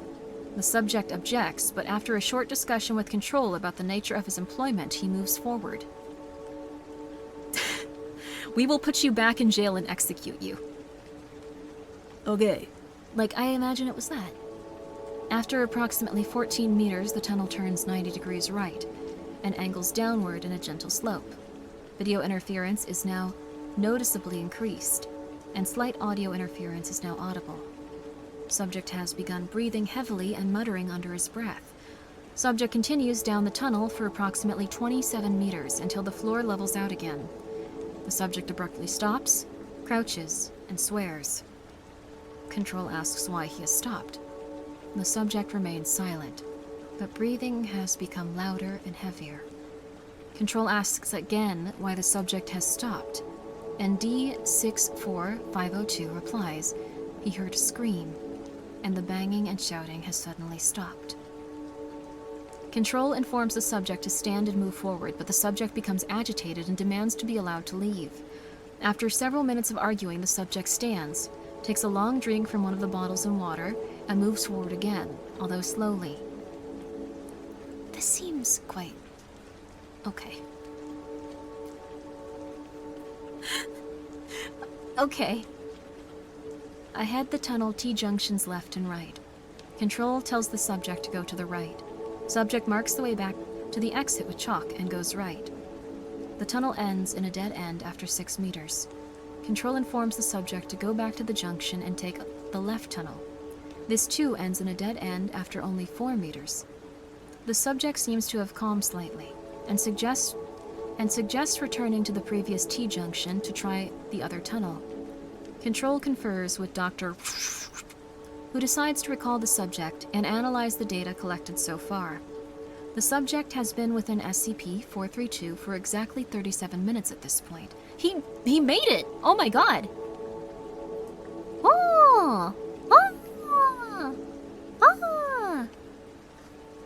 Oh, 7 minutes left for the pleasure. It's almost the end of Halloween. No, it's almost the start of October 32nd. Control informs the subject to return. The subject moves back through the tunnels, following his chalk marks towards the exit. At the crossroads, the subject freezes again and asks Control if they heard a noise. Control confirms they are detecting a sound, but requests D64502 explain what he is hearing. Subject identifies the noise as wind. At this point, the camera captures a small drift of what appears to be dead leaves, blown from the right-hand unexplored tunnel. Subject remarks that the breeze smells stale. Control informs the subject to collect several leaves for analysis, and then proceed down right-hand tunnel to locate their source. Subject collects leaves and complains about orders to remain in SCP-432, but moves towards the tunnel mouth. As the subject nears the tunnel entrance, a loud, echoing roar is heard over the audio, similar to a large animal such as a bear or lion. Subject panics, screams, and runs for the exit, ignoring Control's demands to investigate the sound. Subject sprints to the exit and collapses in storage area. Expedition is aborted. The door is closed and locked, and subject removed for debriefing. Yeah, that would do it. Also, this is a song from Silent Hill, actually, Ruby. It's, let me see here. This is Restless Dreams, slow and reverbed with rain. We can also listen to... Let's see, let's listen to Personic Fairy Tale. I like that one quite a bit, too. I like this one. This one's very good, too. This one's very good, too. But, he made it! This was one of the D classes that actually survived! Yay! Congratulations! Congratulations, D-Class. I hope that you somehow, I don't even know. Like, how many missions do you have to survive before they let you go? Do they ever? They might give you debriefing. They might just give you, like, medicine and go, like, get out of here. You did good, but we don't like that. Now we can do Expedition 2! Hopefully this goes well for them as well. There we are. That's the neat part, they don't, huh? Wait, they might send you back to jail? Huh? Huh. Might send your family an extra hand? No! What? They terminate them in the end? No! I think the implication is that the chance of living are so low they don't actually account for it. They just go like, you got one more mission. Yeah, we got one more mission for you, actually. And then, wait, it's 30 days? Huh. So if they live 30 days, they get to go home. Huh. It'd be really cute if there was like a researcher that kept putting like their favorite D-class into like pretty safe missions, just going like, yeah, just go stand with this box that like gives people cotton candy for a few hours. Oh my god, please don't die, Hannah. Like, that would be very cute, wouldn't it? I don't know. SCP-432 Expedition 2. Date? Why wouldn't she let us have a date? That would like understand. That would understand. My brain isn't working at this point. I've been very stressed out. That would understand. Expedition Supervisor Dr. T. Subject D6411. Female, 32. Average physique. Subject's background shows an incident of attempted murder. Oh, dang. Date could be used to link to prisoners who disappear and the family could get upset. That makes a lot of sense, especially if they describe them too much. Very, very happy for you, old man diabetes, with that average body type going on here with this young lady. Cute! Just woman. Cute! That's nice. I hope she lives. Okay. Subject is equipped with standard mission equipment pack and sent into SCP-432. Camera is activated, and subject enters SCP-432. The door is held open by a 3-kilogram weight placed inside the doorway, with technicians on hand to remove the weight and close the door if required. Pretty standard stuff, same as last time. Okay. Woman, average, alive. She clears the requirements. Oh, that's nice. Oh, that's nice. I hope that you can find an average woman at some point, all of you. That'll be lovely. Camera activates, showing subject is in a long corridor constructed from the same corroded metal as the exterior of SCP-432. Light from the open door behind the subject, coupled with illumination provided by the bulbs located at irregular intervals on wall of the structure, lights the tunnel for approximately 20 meters. More lights are visible further down the tunnel but are very dim. Control requests the subject turn on her torch, British, and move into the structure. Subject complies. It's okay to be British. Any average woman is above average to me. That's so sweet. I don't know, they're pretty rare. What do you mean? Huh.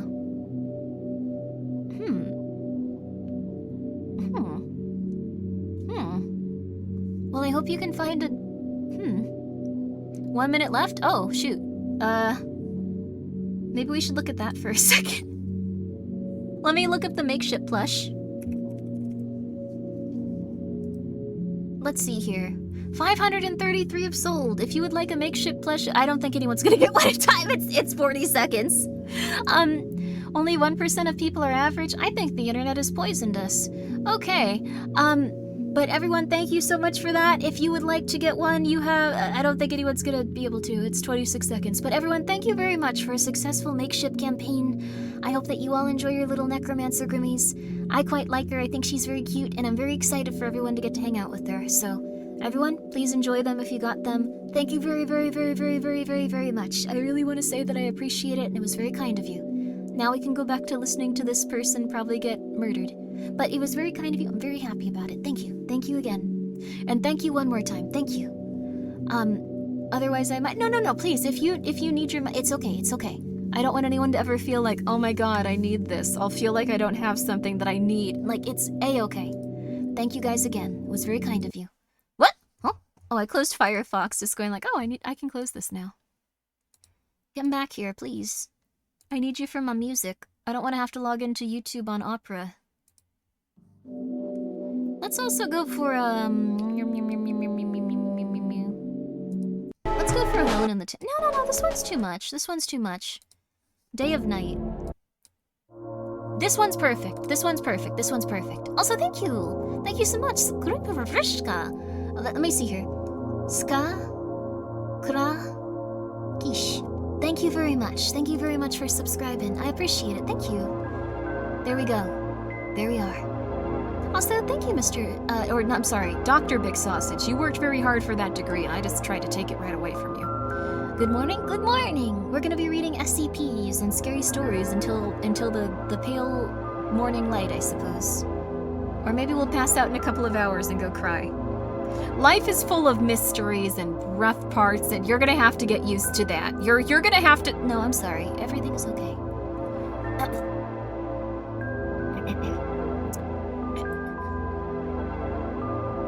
Where were we? British. The passage continues for approximately 100 meters from the entrance, until it ends at a... That's very loud music, actually. Yeah, there we go. Sorry. Music was very loud. Thank you for letting me know.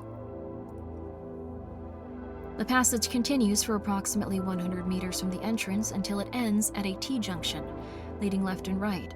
Subject asks Control which way to go and is told to go right. D6411 marks the route back to the exit with marker chalk and proceeds down the tunnel for 50 meters until a crossroads is reached.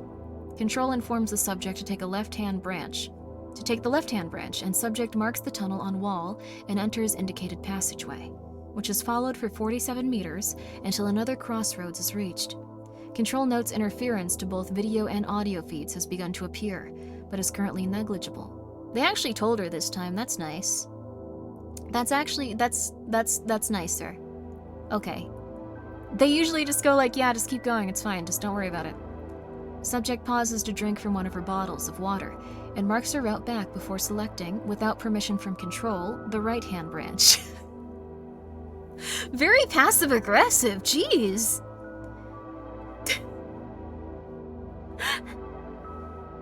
Jeez! Control admonishes D6411, but allows her to continue. The passageway makes a 90-degree turn left after 18 meters, then continues straight for approximately 73 meters.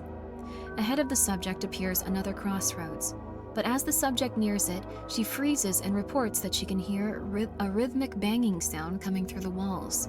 Control boosts the audio gain on camera, and the sound is picked up. The banging lasts for 73 seconds before it stops. Subject has remained still while listening, attempting to breathe quietly. Control prompts the subject to mark the tunnel wall and proceed left. The subject remains motionless and makes several inquiries into the nature of SCP-432 and the source of the banging. Control firmly reiterates their commands and subject resumes walking, taking the left tunnel as indicated. Subject has traveled for almost 150 meters when she stops and aims the camera at the left wall of the tunnel. She observes that all of the light fittings in the stretch of the structure have been broken. Shards of broken bulb are visible scattered across the floor. Subject continues forward, remarking that she has begun to detect a faint, unpleasant odor.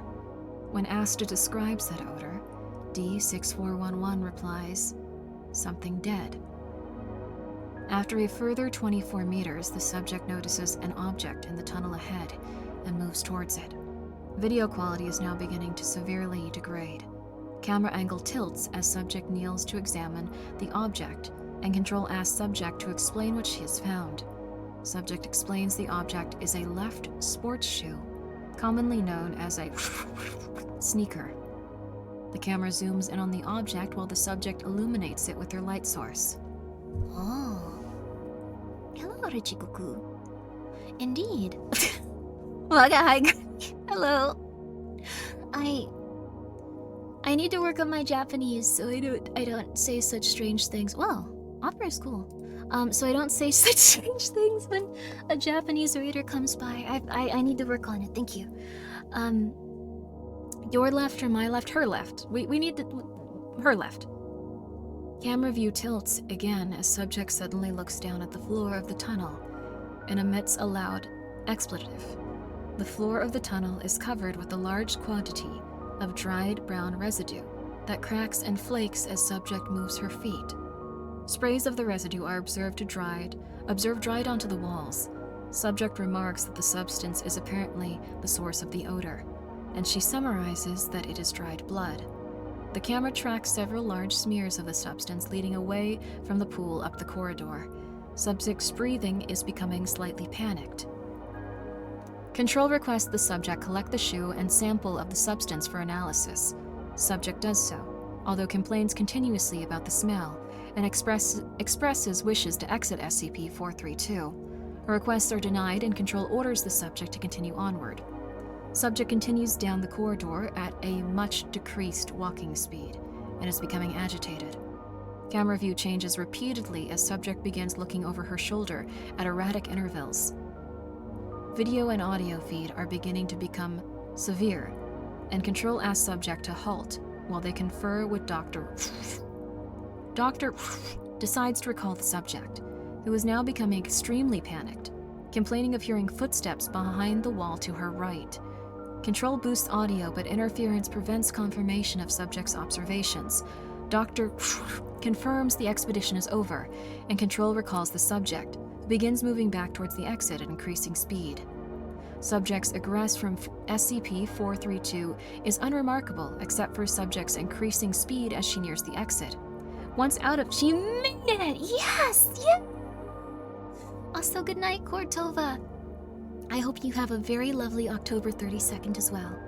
Also, hello, Momomo. I hope that you're doing good too. Good morning. I hope that you drank enough water and you don't feel sick. Sorry for saying that. is unremarkable except for subject's increasing speed as she nears the exit. Once out of SCP-432, the door is closed and locked, and subject sent for debriefing. Nice. She actually did it. Congratulations, lady. Praise be. Praise be. A lot of D classes are living. Huh.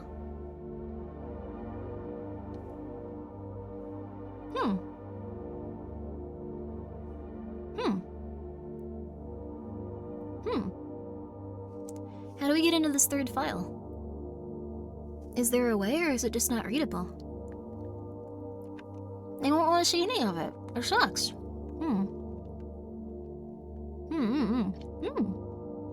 Oh, good night to someone else. That's very nice of you, Cortova. Our average D-class waifu with feet survived. I guess she does have feet. It's been redacted?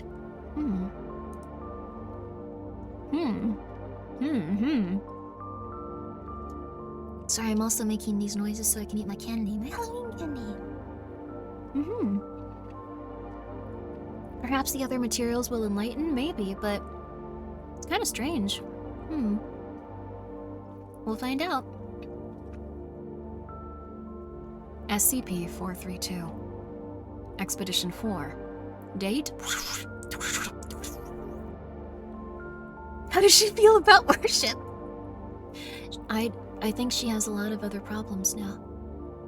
Expedition's supervisor, Dr. T. Team is made up of 3 members. D5891. Oh, hello, Furl. Oh, it's her birthday. Congratulations, happy birthday, happy Halloween. I hope you had a lovely time with it. Please take a seat. I'm Grimmi. I'll be your instructor here today. Currently, we are reading SCP documentation. We are on SCP-432's 4th expedition. It's very important that you understand all of this information as you will be handling this SCP in the future. Alright. You're all being tasked to it. I don't know how many of you are here, but you're all being tasked to this specific SCP. It might get very crowded in there. It might be very crowded. But thank you very much for coming by. I'm Grimmi, and currently we are reading SCPs. I will now continue. D5891, male. D8321, female, 32. Oh, he's 27, by the way. And technical assistant K. She's sending us all into the maze. You'll do well. The monsters can't kill all of us. Exactly. You can't call in sick. You're a D-class in this universe, I suppose, right now. Receiving no's not of my own, for that would be dwarfed. You okay? Celebrating my streaming anniversary, Halloween, and my late birthday. Oh, congratulations! Stalker's SOC, but it kept eating my save files. Oh, I'm so sorry. Well, I hope that it goes a little bit better next time. I know that old games can sometimes have a little bit of issues here and there, but everyone, please go take a minute to go follow Furrow. I'm sure that they would appreciate it. And I hope that you had a wonderful celebration. And I hope Stalker works for you more next time. Now please take your seat. Unfortunately, you will be assigned to this SCP very soon. 1 hand torch. Each member carries... equipment for this expedition differs from the norm. Each member carries 1 hand torch with a 3-hour lifespan, and additional power sources providing up to 6 additional hours. 1 headset microphone linked to control, 2 half-liter bottles of water, 2 high-calorie energy bars. I want a high-calorie energy bar. I haven't eaten that much today. I ate soup like 6 hours. And then there's just a bunch of candy. I feel horrible. Subject D5891 is equipped with 10 sticks of luminous marker chalk, 1 steel pry bar.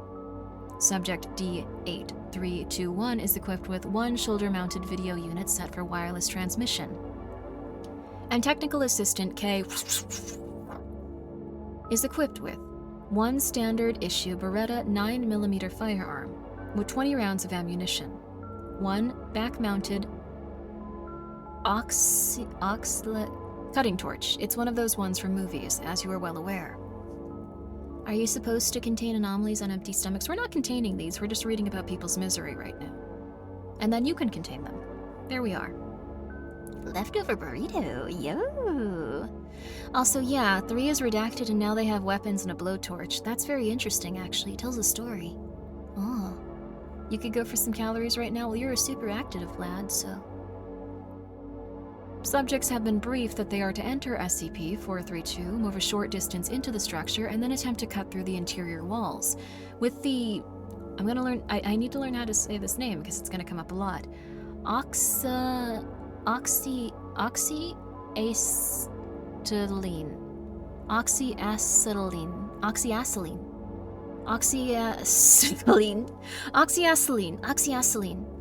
Oxyacetylene. I'm gonna go with that. Oxyacetylene torch. Cameras act. Thank you very much. I appreciate that. STF. Not. You don't have to shut the flip. Wait. Oh, I thought it was. Okay.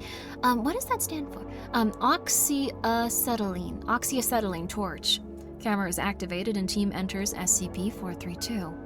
The door is held open by a 3-kilogram weight placed inside the doorway, with technicians on hand to remove the weight and close the door if required. Camera activates, showing team in a long corridor, constructed from the same corroded metal as the exterior of SCP-432.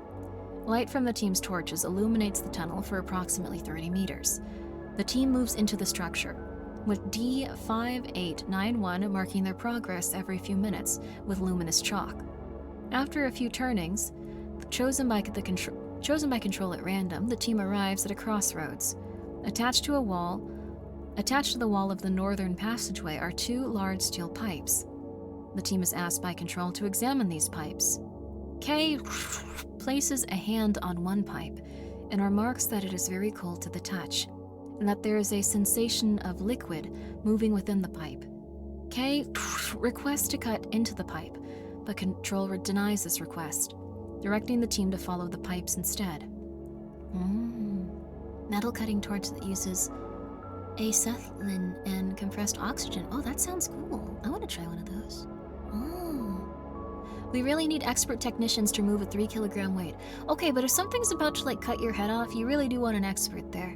You wouldn't want me there trying to remove a 3-kilogram weight going like, uh-oh, what's going on? Like, that might be bad. I would probably start panicking and, like, throw it or something. Kill someone, and then the door would remain open. What's a kilogram? It's like a couple of pounds. It's not that heavy. Team moves north from Crossroads, following pipe for almost 300 meters, taking several turnings in the process, until the pipe continues through the wall of a dead end. Control informs the team that they should ignite the oxyacetylate, the torch, and cut through the dead end. At this point, K moves to the fore and lights the torch. D5891 takes up position behind him with the pry bar, ready, and D8321 moves back to... This is interesting. I wonder how they got assigned this if they're just so far away in numbers.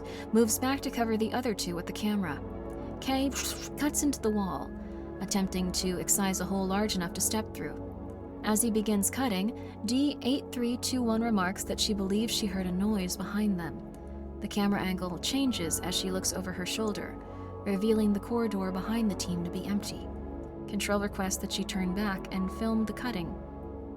K has made an approximately 1 meter high cut into the wall, when D8321 remarks again that she can hear something moving close by, and begins to look around. D5891 and K appear to not hear her over the sound of the oxyacetylene torch. Something. K finishes the vertical cut and proceeds to make a short horizontal cut to allow D5891 to insert the pry bar and pull out a section of the metal wall. As D891 steps forward and inserts the pry bar into the cut, a loud roar is heard, apparently coming from behind the wall. D8321 screams and begins to back away, at which point the cut section of the wall is seen to bend outward, pushed by something from behind. Mental breakdown mode. Mental breakdown time. That's not good. Okay. At this point, the video feed becomes confused as D8321 attempts to flee and the camera is unable to compensate for her rapid movements. Audio transmission is also unreliable due to the interference and screams of the team. It appears that a large indigenous life form comes through the hole cut by K and assaults the team. Gunfire can be heard, presumably from K's sidearm, along with screams from D8321 and D5891. The audio logs also record a loud bellowing, which is currently unidentified, but presumed to be made by the life form. Videos still reveal that data expunged. Oh. Subject D8321 manages to return to the entrance of SCP-432, injured and in a state of extreme mental distress. She exits SCP-432, and before technical staff can stop her, pulls out the weight holding the door open and shuts SCP-432. When the doors reopen, the internal layout has changed, and D5891 and technical assistant K are assumed lost. Whoops! That sucks. No! Subject D8321 is removed for debrief after which she is terminated. Uh-oh.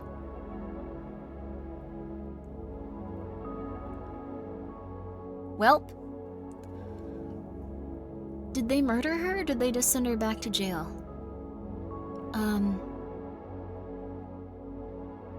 At least one made it? It's possible one made it. It's also very possible one did not make it. Yeah, well. Terminate so dead? Oh no. Well, maybe they somehow were okay. I'm going to sleep, but please get some good rest. Happy Halloween. Happy October 32nd. Well, during debrief, it is discovered that a large tuft of animal hair is caught in the harness of D8321's equipment pack. The hair is removed for analysis. You're right, maybe they're found on the next expedition. Maybe they're okay. They might be alright. That was 4.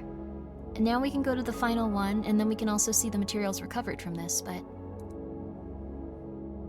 SCP Expedition 5. This is the last expedition of this SCP. Oh, it could be a Minotaur. Oh, it's the Minotaur from the back rooms. Oh my god. Date. Expedition Supervisor, Dr. T.S.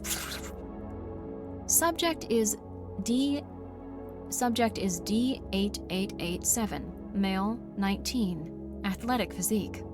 Subject's background shows a history of gang violence and murder. Okay. Well, can feel a little bit less bad for you now.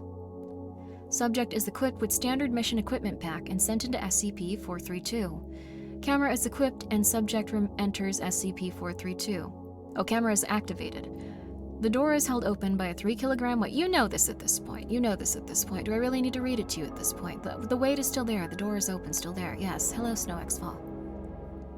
Camera activates, showing subject is in a short corridor constructed from the same corroded metal as the exterior of SCP-432. Do I really? You know this at this point. Which terminates in a T-junction after approximately 10 meters. Tunnel is notable to previous expeditions in that there are no lit bulbs on walls. As subject moves forward, he remarks that there is a large quantity of broken glass on the floor of the tunnel. Subject switches his torch on and proceeds to forward to the T-junction, then proceeds left as constructed by Control after marking his route. Well, he's being very polite despite being a murderer. Okay. They are Skibbity D-Class. Oh god. I wouldn't want that to be something people refer to me by. It sounds unpleasant. Subject moves through SCP-432, taking turnings as indicated by Control. During this time, the subject is careful to mark his route using marker chalk and makes routine reports to Control describing any visual or audio impressions of the structure. Subject reports that he can hear occasional distant machine noises through the walls, and that the interior of SCP-432 is quite old. After 45 minutes, subject has traveled approximately 2,500 meters through the structure. Video and audio interference is minimal, and subject has carefully marked his route through SCP-432 with marker chalk. So far, all The wall-mounted light bulbs observed in the section of the structure have been broken. Subject stops to take a drink from a bottle of water and consume a ration bar. Yeah, he's going very far. Usually everyone gets murdered. It's kind of interesting. Okay. Good for him. After resting for a few minutes, subject continues and, after taking a turn to the right, encounters 3 objects on the floor of the tunnel. Subject stops and illuminates the objects with his torch, revealing them to be 2 crumpled food cans and 1 bent tin fork. The cans are partially corroded and seem to be quite old. The labels are of a familiar brand of canned beans. Control asks the subject to place the item in his equipment pack for analysis. Ah, someone must have gotten lost in there. Or maybe they sent in a researcher specifically with a can of beans. But that's a little bit less likely to have happened in that one we didn't. Okay. Subject continues onward, but after 40 meters stops and informs Control he can hear something. Control requests clarification, and D8887 remarks that he can hear a faint sobbing or crying emanating from somewhere nearby. Never, ever, nope. Control asks if the crying is male or female, and subject responds that it sounds male. Audio pickups fail to register the sound clearly. Subject is currently stood at T-junction, and Control instructs D8887 to move in the direction of the crying. The subject takes the left-hand passageway, moves 30 meters down the connected corridor, takes a right turn and follows the corridor another 22 meters, proceeds straight ahead at crossroads and continues for 37 meters. Video interference has begun to increase, and Control cautions the subject not to proceed too quickly. The subject complains the darkness within SCP-432 is hampering his efforts, then shouts, "Hello? Can you hear me? I'm coming." I like that they're just like, "What are you doing?" Control, he seems like a nice person even if he's a murderer, admonishes D8887 for shouting, informing him he may attract attention to himself. Subject asks, "What else is in here then?"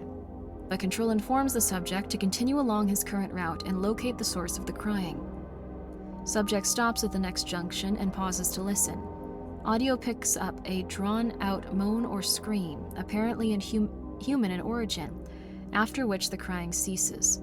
Subject swears and asks if they heard the scream, stating it sounded very close. Control asks subject to proceed forward, and subject complies, although slowly, attempting to move with as much stealth as possible. After 20 meters, the passageway turns right. Subject moves around the corner cautiously. The camera reveals the passageway ends in a dead end. Subject approaches the wall and places an ear against the metal. Subject backs away from the wall hurriedly, hissing expletives. Control asks what he heard, and subject whispers, "There's something behind the wall. I can hear it crunching on something." Subject makes repeated whispered requests to exit SCP-432 immediately. Control confers with Dr. who agrees to recover the subject. Control confirms the subject may begin retracing his route, which he does so at an increased pace. Subject's egress from the structure is uneventful, although subject keeps looking over his shoulder and requires repeated verbal encouragement from Control to prevent the onset of panic. Subject returns from SCP-432 after a total expedition time of 1 hour and 47 minutes and is sent for debriefing. Huh. Not that many people died in this one. Let's see what they recovered, like, overall. Oh. Pretty much nothing. Like, this isn't that bad. Like, this was a very lovely one in terms of everyone living and feeling happy. Yeah, this had a very, very, very, very, very high rate of, like, living. All things considered, it's one of the better ones. If I were to be an SCP person, I would want to be in here. Like, it's pretty likely you get to live. Like, that's wonderful. Huh. One thing I would like to see here, though, is that they found anything else in between these times, but okay. SCP-432 materials recovered. All documents contained in this file are Class 2 clearance requiring 2 signed approvals to access. All of the following items have been recovered from within SCP-432 during the expeditions to date. Leaves. Discovered on Expedition 1. 12 leaves in total. 3 oak, 4 ash, 2 rowan, and 3 maple leaves. All leaves are dry and crumbling, and exhibit signs of extreme age. Huh. Oh, 3 probably had a death, that's true. Oh. Only ones that died are those that messed with Labyrinth. Oh. Yeah, that's true. Don't try to, like, I guess cut into things if there's, yeah. Seems like a paranoia simulator. I don't think you'd be a D class. You're too kind for that. What if I wanted to donate my body to science? Or what if I accidentally, like, I don't know. What if, like, one day, like, I went crazy and, like, murdered 80 people? They'd be like, get in there, Grimmi. All right, you know what you did. I don't think it's likely, but it's possible. Anything is possible. Footwear. Recovered on Expedition 2. A single left sports shoe, made from rubber and canvas with the logo on the ankle. The branding and manufacturing styles date the shoe to 1982. The shoe shows signs of heavy use, frayed laces, worn soles, and scuffed toes, and is caked in a fine layer of earth and rust. Oh, hello! Nyana, little lady banana, how are you? Are you doing well? She's very cute if you guys want to go check her out. Also, you're playing The Coffin of Andy and Lele. That game is very cool. I hope you enjoyed it. It's an RPG Maker classic that had a lot of... I think it's an RPG Maker classic, at least. It was lovely. Did you enjoy it? Or were you just like, this is okay? That's alright. But I hope you had a very happy Halloween. Yo! If you would like to take a minute to go and check her out, I'm sure she would appreciate that. We're currently reading SCPs. You loved it? Yeah! That's awesome. We're currently reading SCPs and relaxing. I love the music too. It's a very nice game overall. I'm happy to hear that. She accidentally said some sus things and ended stream. Oh. It's okay. I think you'll be alright. Even if you broke the TOS a teeny tiny bit, I don't think you did. I think that game it was part of the narrative. There you go. The Coffin of Andrew and Renee mod of it? Which one's that? Huh. The bait game? I actually think it's a very good RPG Maker game too. Like, the thing is, it's still really good if you like RPG Maker games. It does have stuff that makes everyone want to punch each other online and kill each other and go like, I hate you, I'm gonna murder you. But also, like, it's a fun game. Oh, the mom is very cute in that game. I like her. But like, oh, it's the mommy issues mod. Oh. Well, it's an interesting exploration, but I probably wouldn't play it personally since it doesn't have to do with horror stuff, but it's still cool. Good for you. Good for you. I don't know. Good luck. We're currently studying SCPs. Yes. I am an SCP researcher, Grimmi. I'm dressed as a beautiful witch today. A beautiful bog witch, if you will.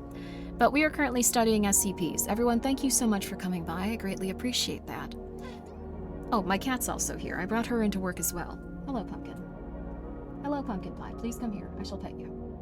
She might need a little bit of food, and she might be going like, what are you doing? Come hang out with me. Thank you for coming by, and I hope that you have a wonderful October. It is still October. It is going to be October for the next month. Yes. There we are. Dried blood. Recovered on Expedition 2. Scrapings from a large dried blood stain. Tests have confirmed the blood is human, male, type O positive. The blood is too old and degraded for DNA reconstruction. Oh, so it's been there for quite some time. Ah. You look like you'd be in a crypt rather than a bog. Thank you! That's so sweet of you. Animal hair. Recovered on Expedition 4. A large tuft of brown animal fur with a large clump of skin cells attached to the roots. The hairs are approximately 13 centimeters long, stiff and coarse, and smell extremely unpleasant. DNA analysis has placed the creature in the order family, although noticeable irregularities in DNA profile exist, suggesting data expunged. Hey, I wanted to read that. Let me read that. Halloween mode in Voices of the Void? Oh, I haven't! I know there's a new patch out, though. I really want to play it. Also, yes, Pumpkin is the fluffiest animal in the world. She's not overweight, but take a look at this. Take a look at this absolute puffaluffagus. Just really quick, this is Pumpkin Pie. And what a pie she is. My god. She is extremely puff. Ready for winter? Always ready for winter. I need to feel that fluffiness. She's so soft. She's the softest cat in the house, and she's the puffiest. Her little feet just come out of the puff. You can't even see where they begin. She's just so cute. And she loves belly rubs. Pumpkin loves belly rubs. Oh, she can't get enough of them. She's terrified of everything, but she loves belly rubs. You think that she wouldn't be into that, but she does. 10 out of 10, wood fluff, thank you. Thank you. That pose when you reach for his tummy and he runs off and makes you chase him around the house, that's so cute. Aww. Cats are just wonderful. Cats are just beautiful. But we're back on now. Food tins and fork. Recovered on Expedition 5. 2 crushed and empty cans of baked beans with meatballs and 1 tin fork. The cans have apparently been opened with a church key type can opener, and the contents consumed. Dried residue confirms the contents of the cans have been baked beans with meatballs. 1 can contains traces of what? 1 can contains traces of human blood mixed with food sauce, as well as small traces of human tissue. The blood and tissue is mixed with the food sauce in a manner to suggest it was added to the food prior to consumption. Very nutritious, mysterious, and really gross.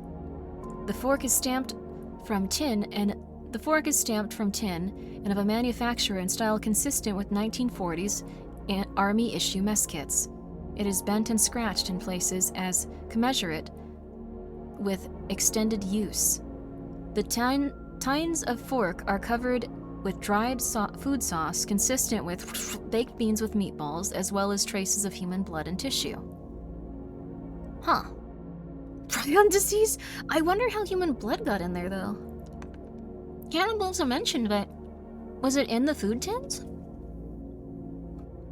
It'd be really funny if there was just like a cannibal at like the whatever baked beans factory that week, and it just sets off like years of SCP, like decades of SCP like research. They're just like, the cans have people in them down there. Meanwhile, it's completely unrelated. That would be cool. That'd be really cool. Okay, this next one's gonna be SCP-5999.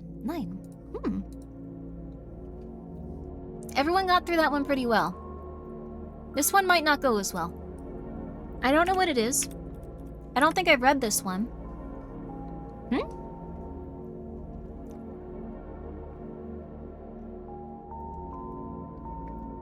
This one looks interesting, actually.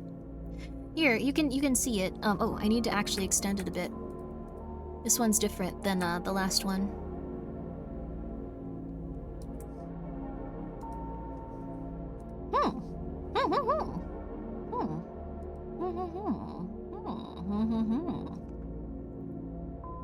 Okay.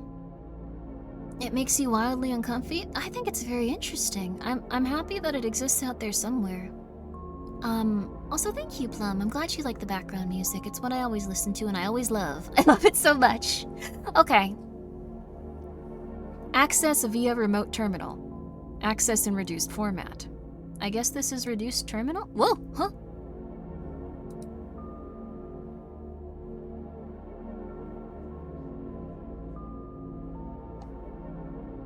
Okay.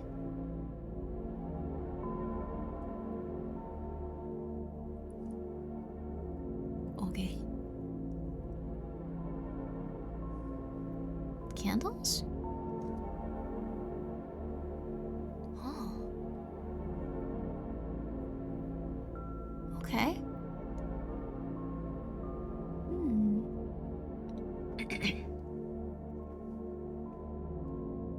The above is instrumental to proper containment. Proceed. We need 3, 4, 5, 6, 7 candles? Huh. Item number. No. Object class. Contained. Special containment procedures. The Department of Analytics has been tasked with the annual procurement of 7 civilians to witness Procedure Sevenfold. They are to be promptly delivered to the Albright Manor on October 30th. Their biological profiles are to be submitted to the medical department no less than 3 weeks beforehand for analysis. Each witness must be sedated, such that they awaken at approximately midnight on October 31st. Ah. This one's a little long? Well, we're going for it. It is a very high-effort one, though, too. Yeah, true.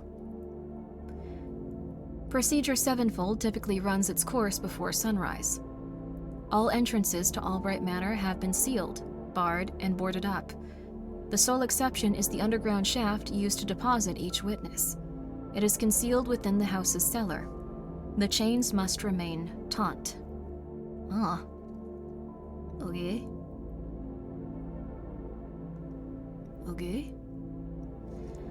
The Albright Manor has been fitted throughout with surveillance devices for personnel to witness Procedure Sevenfold through to completion. A command post situated off-site shall be staffed with no more than 1 containment specialist and 2 Class D personnel. Huh. That's an odd combination for something like this. Huh. They are to be given false containment procedures. The containment specialist will relay the events within the manor as they transpire and may be supplanted by Class D if the need arises. They just throw one of them in there, just going like, yeah, you really needed to be here for, like really important stuff. Per Ethics Committee mandate, personnel who survive the night are to be terminated. What? Terminated via the introduction of sarin compounds into the outpost. They just kill the people there? Jeez, very intense. Why even have the ethics committee? Wait, they're telling them they have to murder them? On November 1st, a cleanup crew shall be dispatched to remove the remains of every witness, if indeed it is possible. If difficulties are experienced during retrieval, all bodies are to be considered the possession of the Albright Manor. They will be integrated into future events. Successfully retrieved corpses are to be incinerated in the crematorium behind the property. Noise-canceling headphones will be provided to personnel manning the incinerator. For the remainder of the year, personnel are to remain wary of any surfaces which contain the phrase, "This is where I died." Okay. Good night, TK. Okay. Description. Caution. Do not proceed. But I want to. Okay.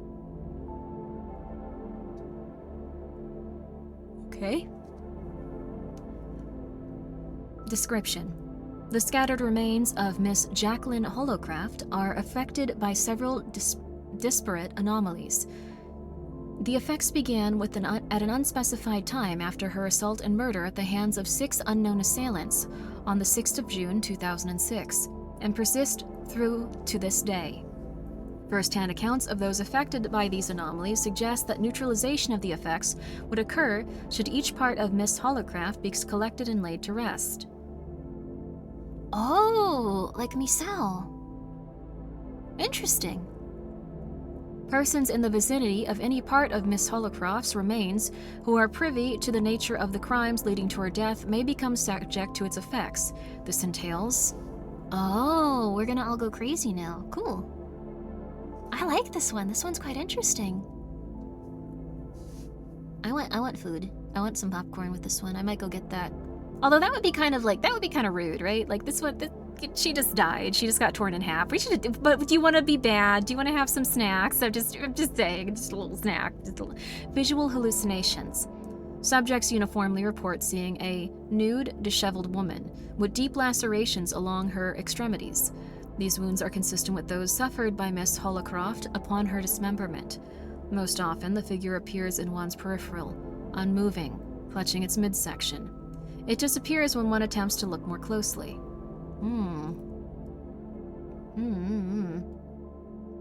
Auditory hallucinations. These consist primarily of unintelligible whispers and moans. On rare occasions, subjects can discern pleading and begging. In these cases, subjects are typically called for by name. 6 subjects have reported hearing an unfamiliar song sung to the tune of Twinkle, Twinkle, Little Star. Olfactory hallucinations, namely the scent of amniotic fluid. Wow, what's that? Huh. Affectation by Miss Holocraft remains persistent until the subject's death. Typically, this is expedited via the development of secondary effects that manifest upon the biannual anniversary, 6 months of the subject's exposure. Secondary effects include, but are not limited to, birthing fluid, whoa. Huh. The discovery of body parts and organs. Fingers, eyes, teeth, and hair will be found at random near the subject.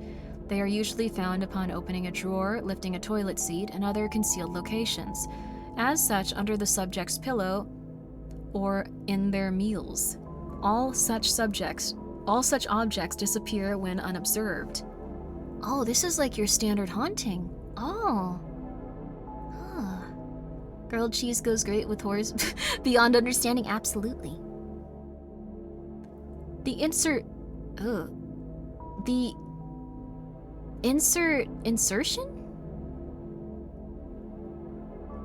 That can't, okay. Huh? I guess it is insertions. Okay, the insertion of a filthy nude woman into all media depicting the subject, often obscured or in the distance. Analysis of clear depictions have revealed that said woman is actually the reassembled amalgamation of Miss Holocroft's remains. Besides the large wounds reflecting in her dismemberment, there is a single large vertical gash beginning between her breasts and trailing down towards her genitalia. Huh. Maybe she did have a child or something. An irrational fear that the chains are weakening. Huh. Sleep paralysis. During such sessions, subjects have reported the presence of multiple shadowy figures, which hold down and mutilate them. Oh, God.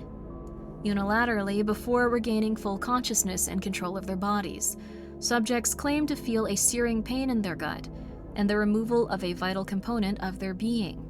So that must have been what happened to her. Why did she just attack random nice people, though? Update. By tracking reports of anomalous activity in civilian deaths, all 206 bones of Miss Holocroft's body have been recovered. The remains have been interred in the Holocroft family plot in Crush Glen. Upon the conclusion of the funerary services, all attendants to the service suffered spontaneous disembowelment. I'm not sure if she's, she's pissed no one's helping her rest. I think she's pissed about, Dear Christ, she's pissed about a lot. Okay, my goodness. Also thank you, Programmer. That's very nice of you. I appreciate that. Oh, dear Christ. Okay. Since this time, living subjects previously affected by Miss Holocroft's remains have reported cessation of anomalous phenomena. However, each has proven to be sterile. Furthermore, 1 in 6 subjects with living offspring have reported the disappearance of one of their children. Despite our best efforts, none of these children have been recovered. It should be noted that this had no effect on Miss Holocroft's presence within the Albright Manor.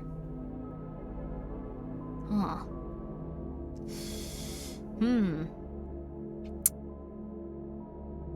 Why would you want this woman to come and mutilate you and your family? Okay, cool.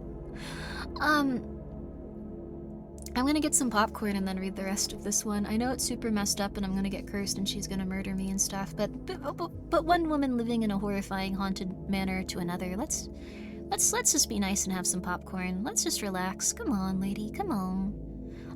I'm just gonna get a really quick little popped corn. I need drinkies. Please get some good, nice water and stuff too. Maybe some lemonade.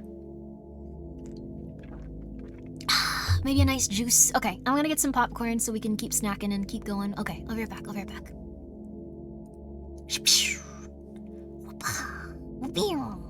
I'll leave this music on too. We won't go to the one that's gonna wake you up. I'm liking this one a lot though. Very, very nice. Very, very nice.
Oh, I do need to take down that.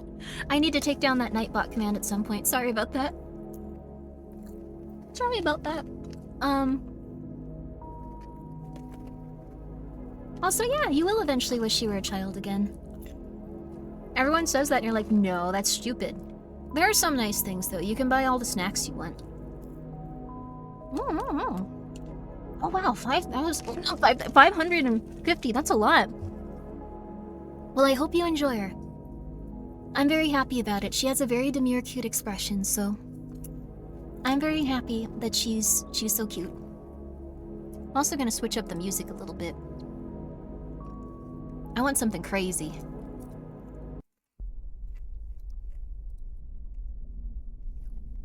Will I get copyright strucken for this?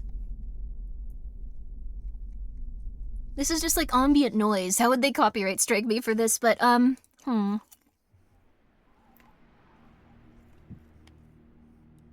This is good, though. Free to use on YouTube. Oh. Okay, it's free to use on YouTube. This one's so nice, though. I wish I could use it. It's so good. Okay. This one's pretty decent, too. There we go. This one kind of suits the mood of, like, what we're reading, I think. Okay, here we go, here we go, here we go, here we go. Let's go, let's go, let's go, let's go. Okay. There we are. Yes. Exploration. Caution. Do not continue. What plush? Good job, Yama. Thank you. You purchased 4.54% of your plushies. Thank you. I'm okay with that. If someone is ever like, this is my dying wish, I'm a child in a hospital, I can be like, I got one, don't worry. I don't think it'll come up, but if it does and I have to, like now that won't be bad. There you go. This is a lovely SCP though. It's very spooky. It feels very Halloween themed. Very nice. Gotta take the one Grimmi is holding right now. This is mine. No. Are you sleepy yet? I go to bed at like 7 a.m. I am not in a good way. No, I am not sleepy at all. Like, I'm not even a little bit sleepy. I'm very sorry. You guys should get some rest if you'd like to, though. I'll be here all night. Most realistically. Another 7 a.m. person? High five, Grimmi. Yeah! Your circadian rhythm must be weird. I'm extremely depressed and anxious. Absolutely. I also do nothing I ever should. Absolutely. I still need to set up hand cam streams. I just haven't. It's been weeks. I moved back into like my little closet area that I like to stream in before. And I was like, I'm gonna set everything up. It's gonna be perfect. No, it's not. Hasn't started yet. Just saying. I need to at some point, though. That's an effed up schedule unless you fly on a plane and travel somewhere. Oh, yeah. I could go to a different country where 7 a.m. is, like, normal? Like 10 p.m.? I'm not sure where that would be, though. But it would be helpful, wouldn't it? Yeah, it's not entirely good, but it's an interesting experience. Absolutely.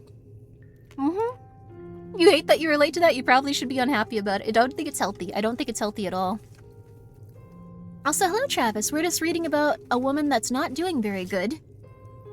And a lot of bad things that have happened. Your rhythm would just be set up to 7 a.m. to the new place? Oh, interesting. That would suck. Huh. I have a sleep mask that helps a lot with, like, staying asleep when I want to. Sorry, I know we're right in the middle of this one. I was very hungry, though. It had been 7 hours. You have a bit of a primetime Australian schedule. Oh, I know a lot of nice Australians like Muckle. I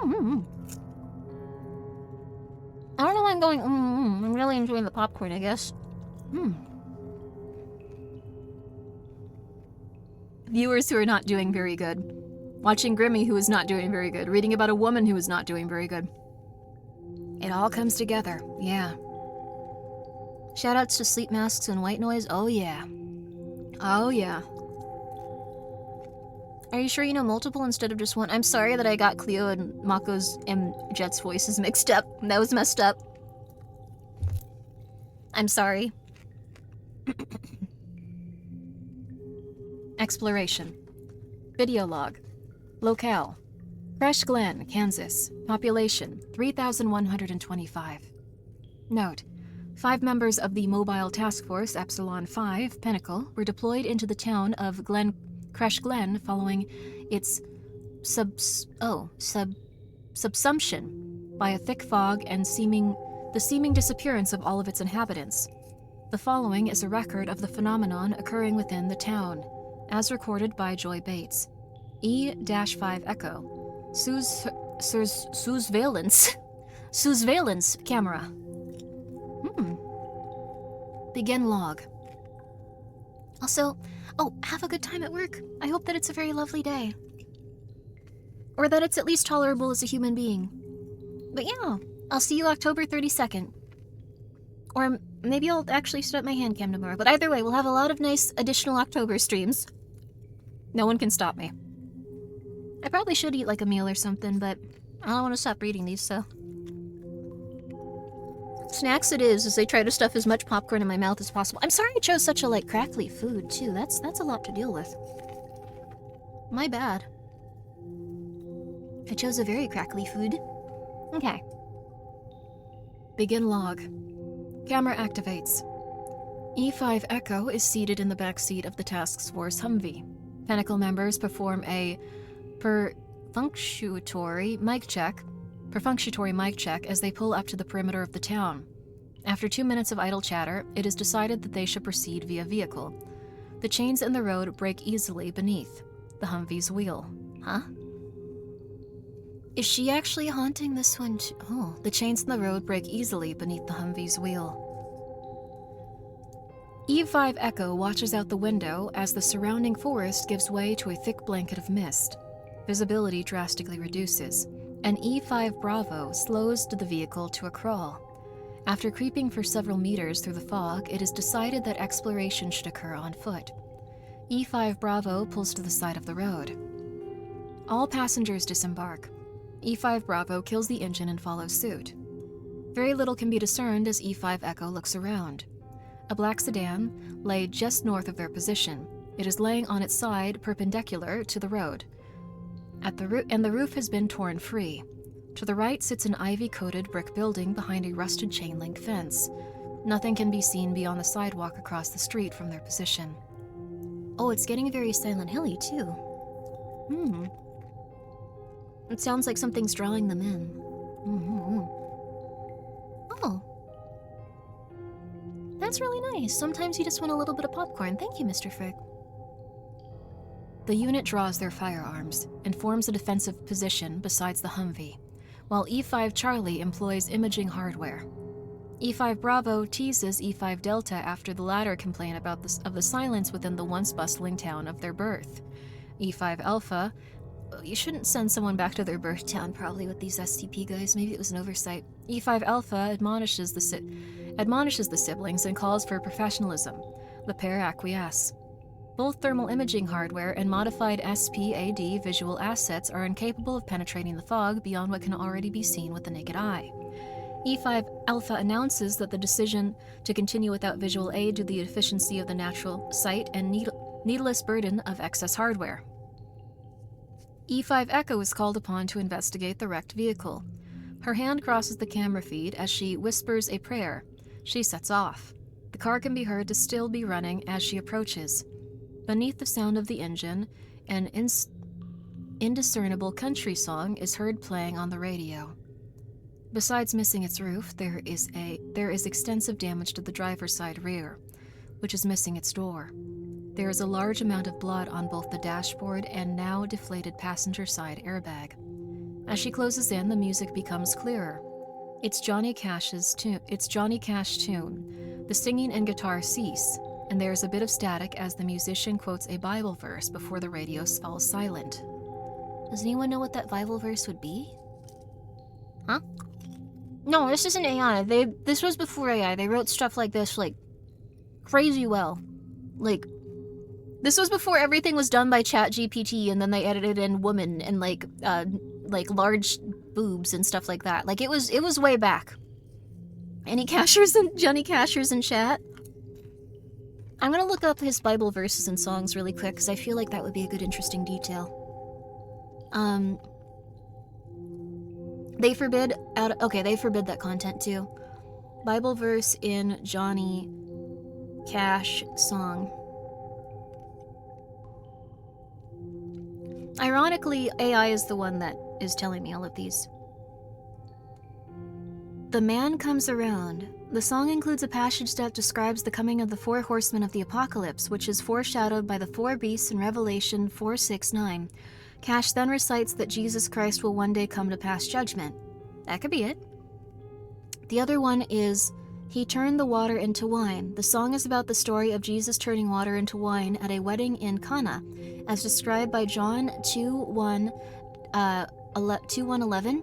Cash wrote I don't know how to say these. Cash wrote the song in 1968 while traveling from Cana to Tiberias in Israel with his wife, June Carter. So I think it's probably the man comes around. Revelations 4:6-9. Okay, Johnny Cash. The man comes around Bible verse. I want to see exactly what it was. I want the ambiance. Okay. I can't find it. It looks like it's about the 4 horsemen.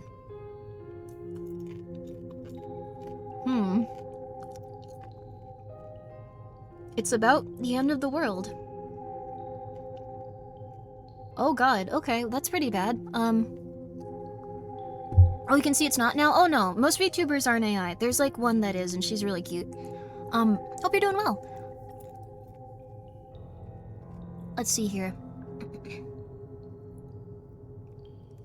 Alright. Before the radio falls silent. Let's see. Oh, I was really far down. Close inspection reveals that all seatbelts besides the tattered front passenger remain strapped in and locked, including the 4-point harness on the child's rear car seat. Oh, she murdered a child. Situated behind the driver's chair. E5 Echo turns to relay her findings to the rest of the team. E5 Charlie is absent. Uh-oh. That's what an AI would say? That's true. Oh yeah, you're right. Thank you very much for coming to the stream. Oh, and I heard, as it were... Thank you very much, Lou. As I heard, as it were, the noise of thunder. One of the 4 beasts saying, "Come and see." And I saw, behold, a white horse. And I heard a voice in the midst of the 4 beasts, and I looked, and behold, a pale horse, and his name that sat on him was Death, and hell followed with him. It's a pretty intense thing to hear come out of a car radio.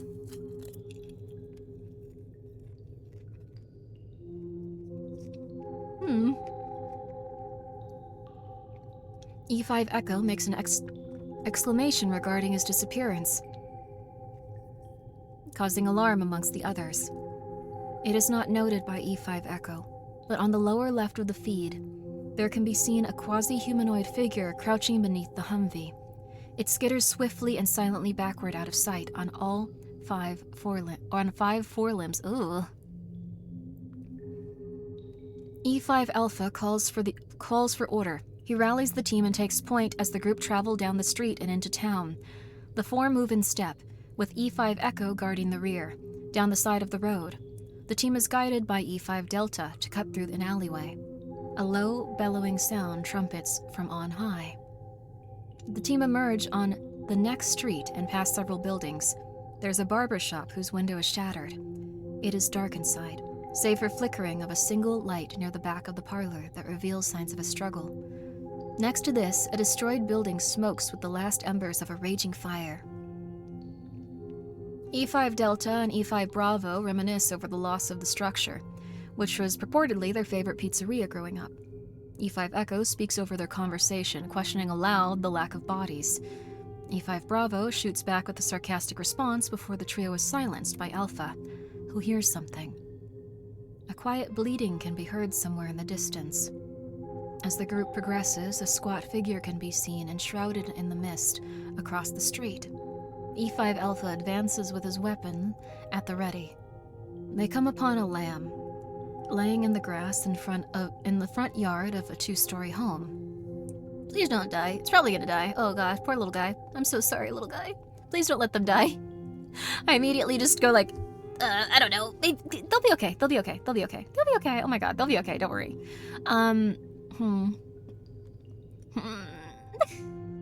Oh yeah, there's a game released today that I was in if you guys want to check it out. It was a nice indie game. Okay, please don't die. The number 5 is painted on its fleece in blue paint. The animal bleats and cries and is clearly distressed by their presence. It shakily stands as if to flee, but quickly collapses. Dried blood spots the ground about the area it lays in. E5 Delta approaches the animal to tend to it and is mocked with feigned annoyance by her brother. She discovers that the lamb had something small and metallic lodged in each of its hind hooves, causing it a great deal of pain and prohibiting its escape. Oh, that's so sad. No! E5 Echo pans about their surroundings with her rifle at the ready, while E5 Delta kneels to the creature, petting it and comforting it. The fog holds not beyond an abandoned pickup truck. She asked if it might be best to euthanize the lamb. Well, I guess. At this, in the camera's peripheral, it can be seen to be convulsing violently from the neck up. E5 Delta is looking at her squad leader as this occurs, and is thus not immediately aware of the sudden threat to her person. Oh. Ooh. E5 Echo turns with the start as E5 Bravo shouts to his sister, who sees the beast's behavior and recoils. She falls, scooting backwards across the lawn. E5 Alpha has his weapon trained on the animal and fires. E5 Echo raises her weapon, but does not have a clear shot over the retreating E5 Delta. Despite suffering extensive damage to its midsection and spilling its guts over the soft earth, the animal remains upright and continues to convulse and bleat and scream. That is right, JC. Also, oh god. Okay. Okay.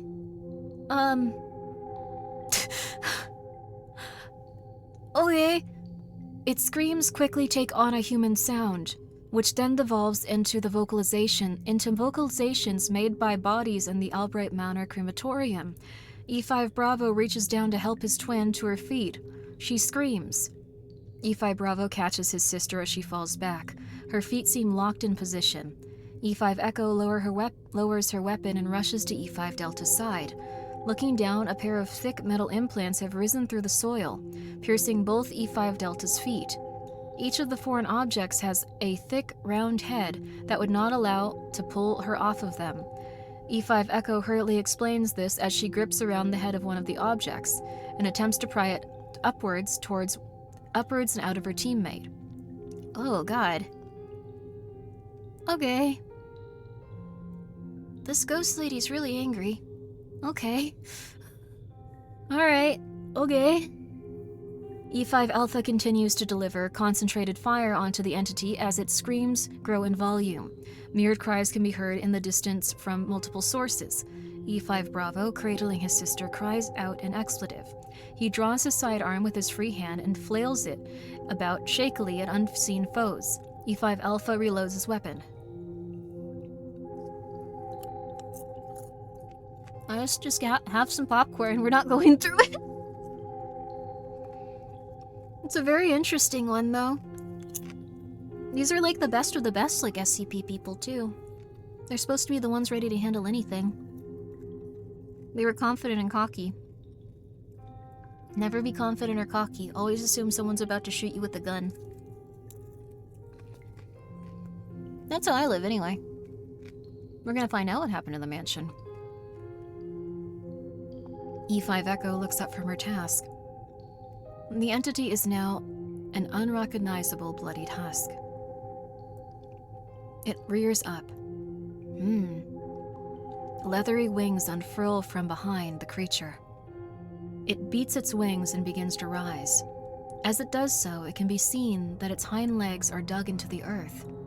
E5 Echo shouts out reassuringly as she doubles her effort to free her teammate.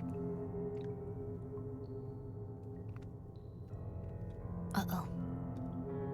The metallic implements pull downward, severing the tip of E5 Echo's right index finger. The ground gives way as E5 Delta is pulled ankle-deep into the earth. E5 Bravo drops his weapon and seizes his sister under the arms as she is dragged knee-deep into the ground. E5 Echo tries to assist in pulling her free. As they struggle, the entity can be seen beating its wings furiously. It has raised itself a half-meter above the ground. It's straining and pulling its grossly elongated hind legs, which remain embedded in the soil. E5 Delta is pulled waist-deep. Bleeding can be heard all around the team. E5 Alpha orders the pair to abandon E5 Delta and requests covering fire. Short, concentrated bursts are fired by the squad leader into multiple areas that shadowy figures in the fog. E5 Delta cries and screams for help as she is pulled up to her chest, causing the pair to lose their grip around her torso.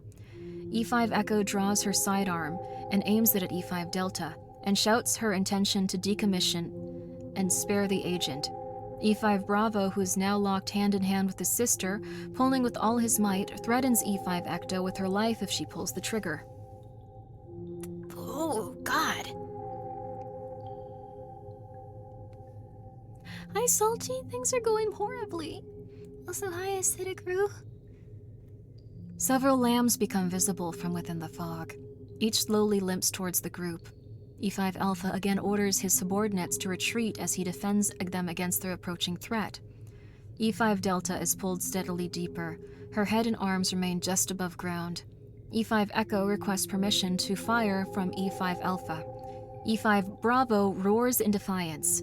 There is a soft rumble as E5 Delta is rapidly dragged underground. Losing his grip, E5 Bravo is pulled towards and falls face first. As he screams and begins to dig at the ground, E5 Echo turns to see the entity rise higher and higher off the ground, pulling its hind legs out of the earth. Its hooves, much like the beast's hind legs, are seen to be elongated. They glisten with a metallic sheen. As it rises, human feet can be seen being brought up, speared to the hooves. The nude form of E5 Delta is slowly unearthed. Her body is limp. E5 Bravo shouts a string of obscenities, retrieves his rifle, and opens fire. The beast shudders as it takes more damage. It flies unsteadily, carrying E5 Delta's body up and over the team. Its upper body becomes enshrouded in the mist. All that can be seen is E5 Delta's corpse, swaying as the beast carries it.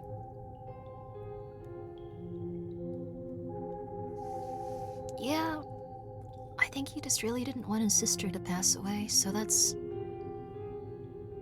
fair, but also, you know, feel quite bad for them. Not bad enough to stop eating popcorn, but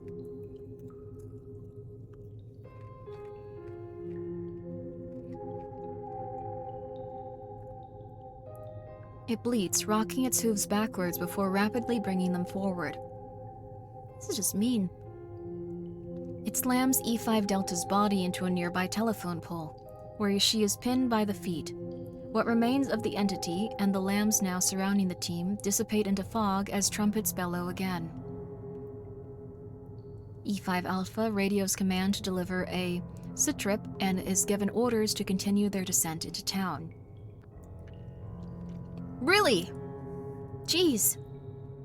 E5 Echo is preoccupied with bandaging her finger. Against protests from E5 Alpha, E5 Bravo attempts to ascend the telephone pole to dislodge his sister's corpse. He fails in scaling the structure, and after 2 more attempts, he heeds E5 Alpha's orders. The trio depart. This would be a very interesting movie, but very messed up. They carefully trek through the neighborhood for the next 20 minutes, guided by E5 Bravo's direction. The final chaotic moments of the town become more apparent as they walk onwards. Multiple vehicular accidents dot the roads and lawns of the suburbs. Home and auto alarms ring out in the distance. Fog mixes with smoke from structure fires. Weeping is heard intermittently. No source is found. It is as the remaining members of Pinnacle pass a wrought iron fence that E5 Alpha reports the stench of decay. E5 Bravo expresses concern, though it cannot be seen from their position on the sidewalk besides the fence. E5 Bravo explains that they are passing by the town's elementary school. E5 Alpha swears. A human outline becomes visible ahead of the team, against the fence under the shade of a tree. It becomes clear as they approach that there are several such figures, straddled to the fence under the shade of the weeping willow, whose branches are extended over the fence from the school grounds. Each figure is seen to be naked and unmoving. The trio carefully keep their distance, leaving the sidewalk circling into the street around the figures. There are 5 in total. Their bodies can be seen to be tied by the wrist to the fence and held upright.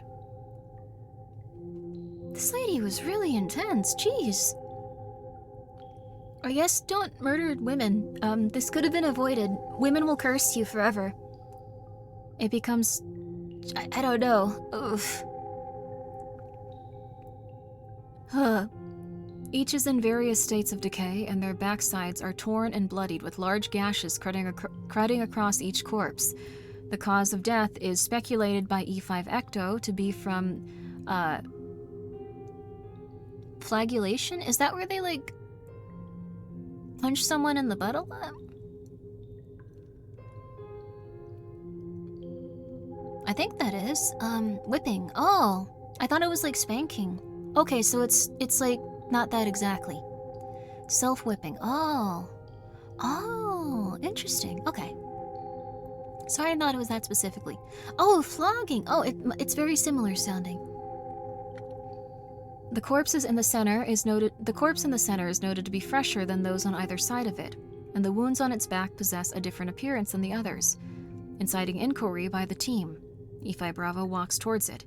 He pulls out his canteen and opens it, and pours water over the body. Enough blood is washed away to reveal what remains of a tattoo on the body's upper back. It is the insignia of E5 Pinnacle, the insignia of the E5 Pinnacle, identifying the corpse as the missing E5, Charlie.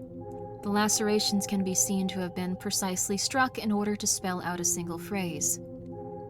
"This is where I died." Oh. I would leave. I would leave at this point. No one could stop me from leaving at this point. I'm just letting you all know. As a form of penance. Oh. So he must have whipped himself to death, I guess. Huh. I would leave. I can listen to these forever. SCPs are very cool. Hey, cool. E5 Alpha forbids further action with the corpse. Yeah, that's fair. Sorry, the popcorn's getting stuck in my throat a little. I'm just trying to eat enough to not get too hungry. E5 Echo watches as E5 Bravo backs away from the bodies. As he turns to join his teammates, a thick, thorned vine descends from the burrow of the willow tree. It quickly ensnares E5 Bravo around his cranium, drawing blood. E5 Bravo drops his canteen and attempts to wrestle himself free, but he is pulled sharply upward and out of sight. Splintering bones can be heard over his screams. Both sounds are short-lived before the trumpets bellow again. Blood and viscera spill from the treetop. E5 Alpha grabs E5 Echo by the shoulder and the pair retreat.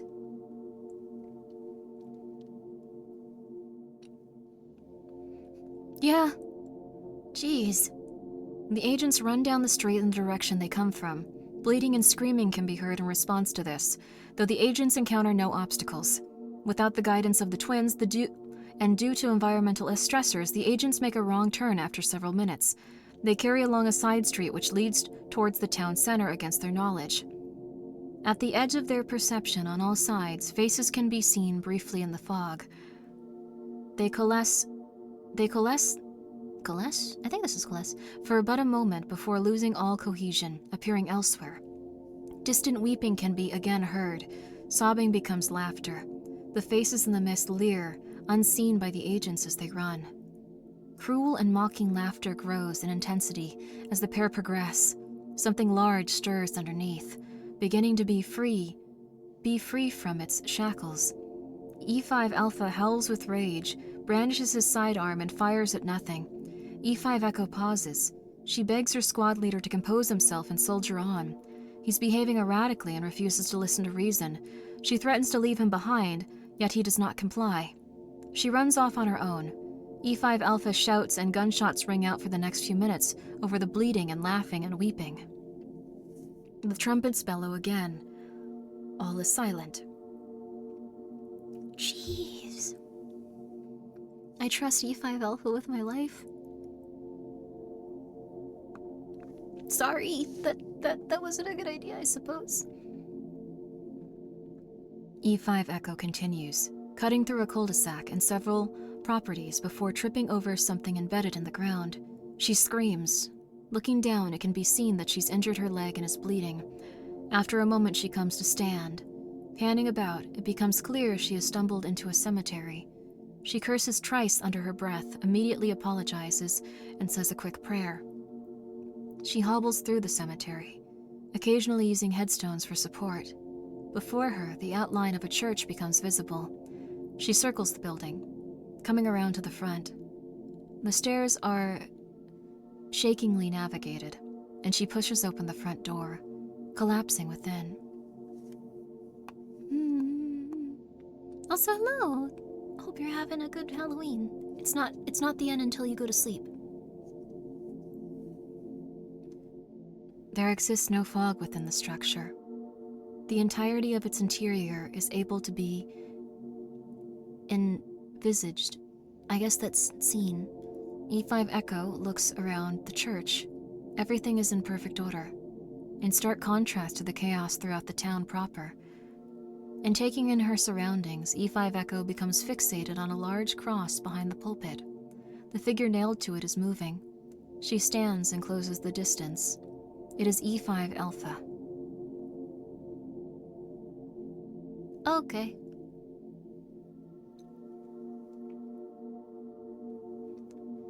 His fatigues and equipment are absent. A tunic is wrapped about his midsection.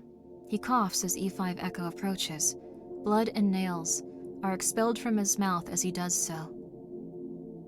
As E5 Echo reaches out towards her squad leader, his eyes open. There is a blinding light coming from them. There is a noise of thunder. The very foundation of the building shakes with the sound. E5 Echo stumbles backwards. She runs for the door as E5 Alpha bleats behind her. Now outside, E5 Echo looks about in a panic. She descends the stairs, rushing to get off of the church's property. Rumbling can be heard behind her. Turning, she can see that the nearest graves have collapsed. Hands and fingers grip the edges of the closest one to her. E5 Echo continues as fast as her injury will allow. She nears the street in front of the house of worship and falls to her knees. She tries to stand but finds she is unable. Heavy footsteps become audible. The earth quakes with each step. She cries and begs forgiveness. She begins to pray. Her prayers are interrupted and she lets out a wet gurgling sound. She looks down, revealing a long bladed instrument embedded in her side. Her camera feed begins to rise up. The ground is lost beneath the shroud of fog. There exists no point of reference within the fog to discern how high the agent is raised before she is turned about to face and behold a massive human figure. It brings her to meet its gaze, though its eyes are enshrouded in shadow. Its bearded face is gaunt. The agent struggles as the entity brings her closer to its face. The level of proximity reveals that the entirety of its countenance is comprised of countless human bodies squirming up against one another. The false beast opens its maw. From the depths of its being, a rolling thunder can be heard. The trumpets bellow again. End log. Oh. Hello, Jonas. Okay. This is a pretty intense one. No one's surviving. It also sounds like she was introduced to a fate worse than death, where she exists as some sort of demonic creature that,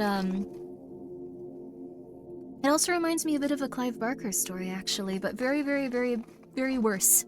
Very worse. No one's surviving, no one's happy.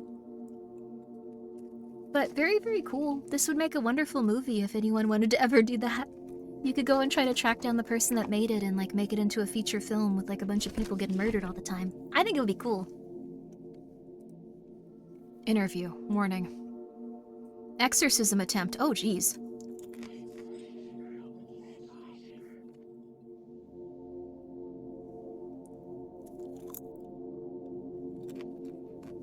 I thought I heard something. It must have been my imagination. But SCPs do have happy endings? I'm sure there's at least a few. I didn't hear trumpets. You did hear whispering, at least one of you. Okay. Glad I'm not the only one. Also, thank you, It's Hollowed, for being here for 6 months. Oh. If the world was 10% as nice as you, I think the world's about the same. That's very nice of you, though. Thank you very much. I appreciate it. Though I think everyone's doing their best. I don't know. Everyone can be a little bit silly sometimes. That was you? Okay, thank goodness. Thank goodness. I'm also glad you're enjoying it, Pro Gamer. Exorcism attempt number 4. Date, the 14th of April, 2004. Present, Dr. Peter MacNeil, Department of Demonology, Psychology Division. Agent Savannah Grace, Mobile Task Force MU-13, Ghostbusters, a purification specialist. Background, during the course of Operation 4 Monarchs, they're sending everyone after them. They, like, have special specific names based on, like, really cool stuff, and they just keep getting mowed down. This is bad.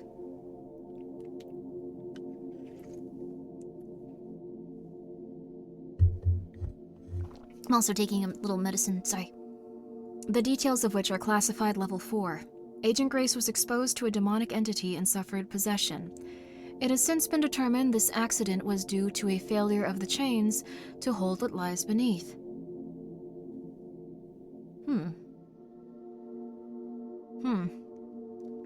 Agent was subsequently taken to the Department of Demonology for exorcism, but initial attempts failed at expulsion.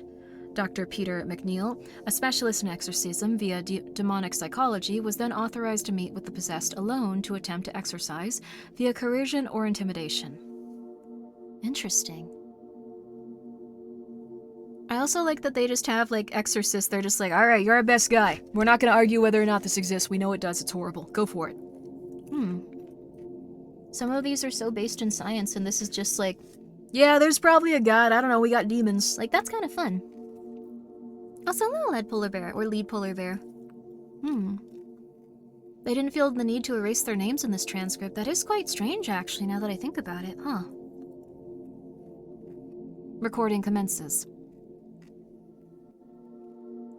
Hello, Agent Grace.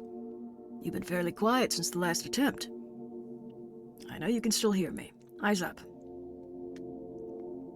Jim, Connor, Marcus, Jane, Jim, Connor, Marcus, Jane, Jim, Connor, Marcus, Jane, Jim, Connor, Marcus. You are to surrender and vacate this vessel. Jim, Connor, Marcus, Jane, Jim, Connor, Marcus, Jane, Jim, Connor, Marcus, Jane, Jim, Connor, Matthew, J. Fuck.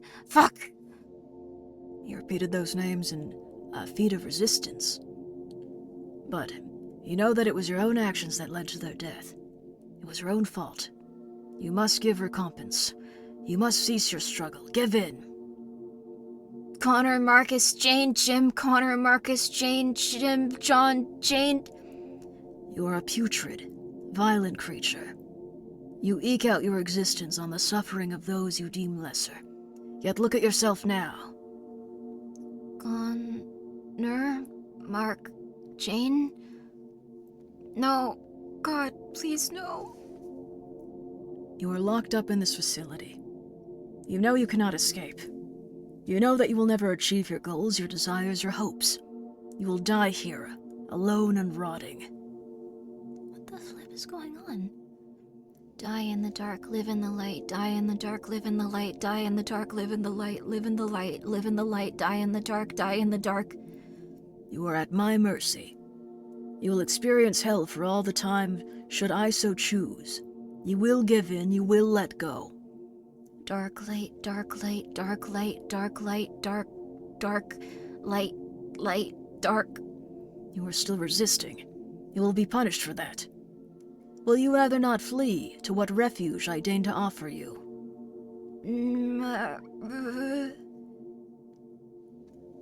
What are you doing? Save your whore breath. You will not be aided. You will not be believed. You will be reviled. Spare yourself the pain. Wait, I think this is backward. Who are in heaven, hallowed be thy name, thy kingdom come, thy will be something on as it is in heaven. Give us this day it's the Lord's Prayer backwards. Oh. Is that really the Lord's Prayer backwards? Are you truly so useless, so vile, so pathetic, and so utterly weak that you would resort to such a petty trick as your final defiance? You will fail. Why are you being so rude to this person? Huh. Okay. Us not into temptation, but deliver us from evil. If you are such a lover of the Lord, your nature and actions so disgrace, then perhaps you know this. Deuteronomy 4:4. But all of you who held fast to thee. Finish it for me, dear. Hallowed be thy name, thy...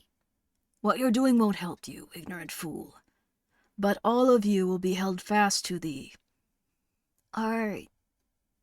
He's trying to exorcise the demon? I guess so. Our Father who art in heaven. But why would they be saying this? You will finish the verse. But all of you who held fast to the...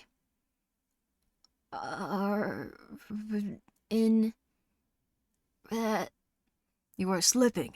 But all of you who held fast to the...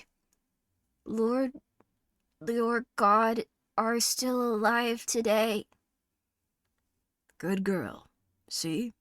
I have taught you degrees and laws as... The Lord my God commanded me. So that you may follow them in the land you are entering to take possession of it. Huh? Would it hurt her praying in the street, really? Also, this was just like, you're not really listening to this anymore, right? Here. This one's pretty good. Okay.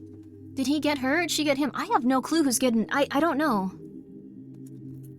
He had a scary energy. The Lord's Prayer is common ward against evil and horror stuff, yeah.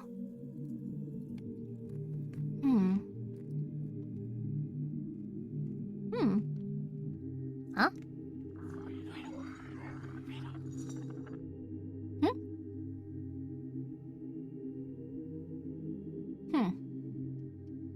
Don't know what that was about.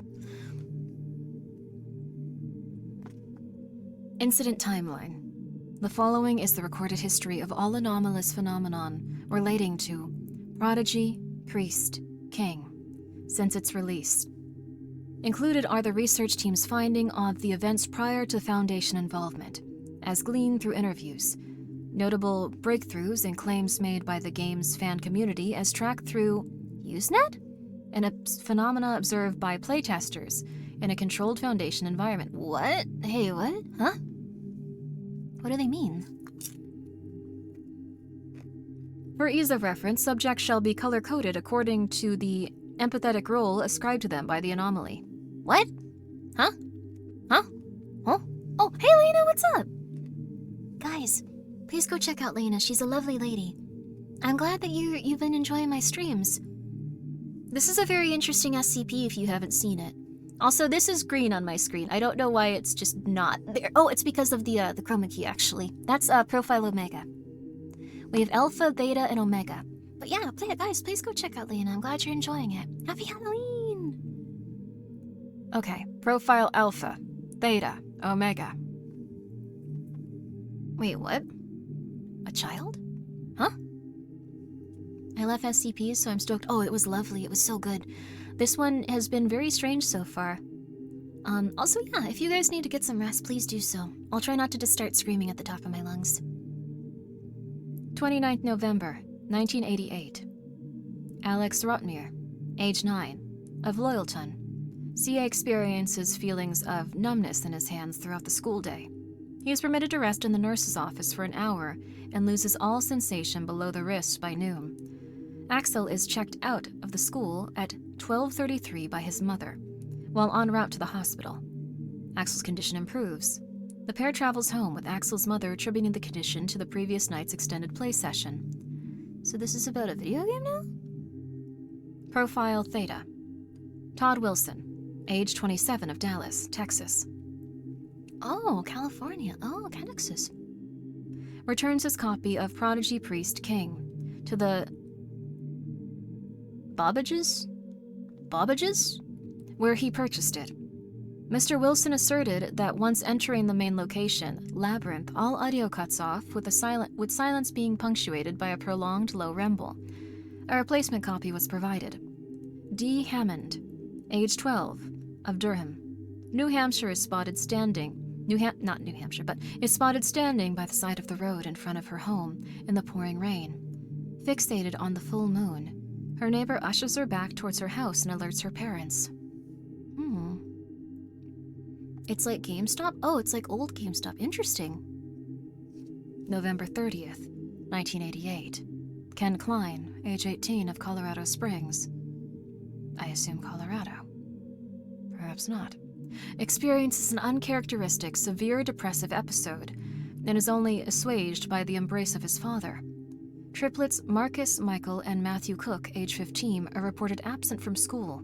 They have locked themselves in their bedroom, where they have scrawled... I'm getting really hungry. Sorry if you hear my stomach grumbling. They have locked themselves in their bedroom where they have scrawled a top-down representation of a map to the game's main location, Labyrinth, on the walls. The phrase, "This is where I died," is carved into the corner of the room. So these are also very close. November and then December 1st. And then this is a, was this a Sigma? This was a Theta. Okay. Mary Bevins, age 33, of Bristol, PA, destroys her son's copy of Prodigy Priest King, owing to the latter's single-minded preoccupation with playing it, to the point of soiling himself during No! At around 3 a.m., she enters the basement to fetch laundry and falls down the stairs. She suffers a fatal cervical fracture upon landing. Oh no. Go to the bathroom? Not yet, no. I can smell it. I can smell it. Go, there is crap coming out of your asshole. Get into the bathroom. Sorry, I really like that video. I think it's funny.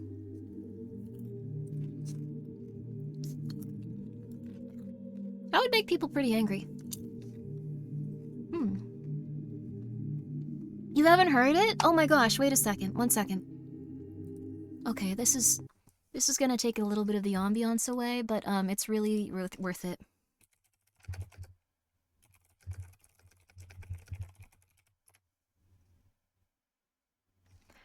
Okay,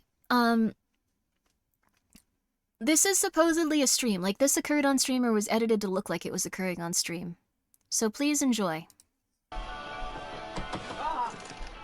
Demetrius, get off the game, go to the bathroom, and take a shit. Now. Hey. Bathroom and shit now. Go to the bathroom and take a shit. I can smell you. Get off. Hey, go to the bathroom. Get out. Go to the bathroom. I can smell you shitting yourself. Get up and go to the bathroom. Now. No. Get No. up and go to No. the bathroom. Not yet. What the hell? Go to the bathroom. You're shitting yourself. Not yet. What the hell? Go to the bathroom. You're shitting yourself. Not yet. No. I will rip everything apart. I swear to God. Go to the bathroom. Not yet. You're shitting yourself. Not yet.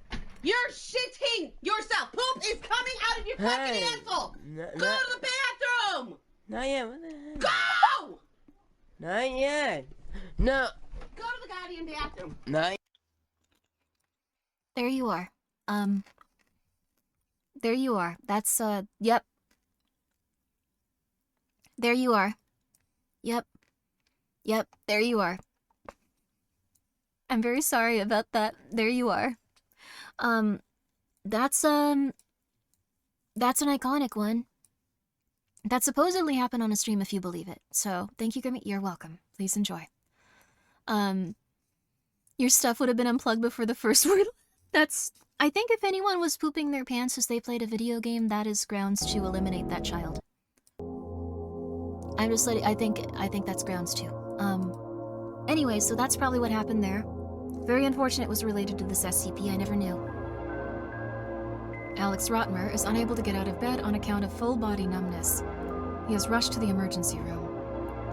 Rio Losman, age 3, of Idabel, okay, seizes and becomes comatose while watching his elder sibling play prodigy priest king.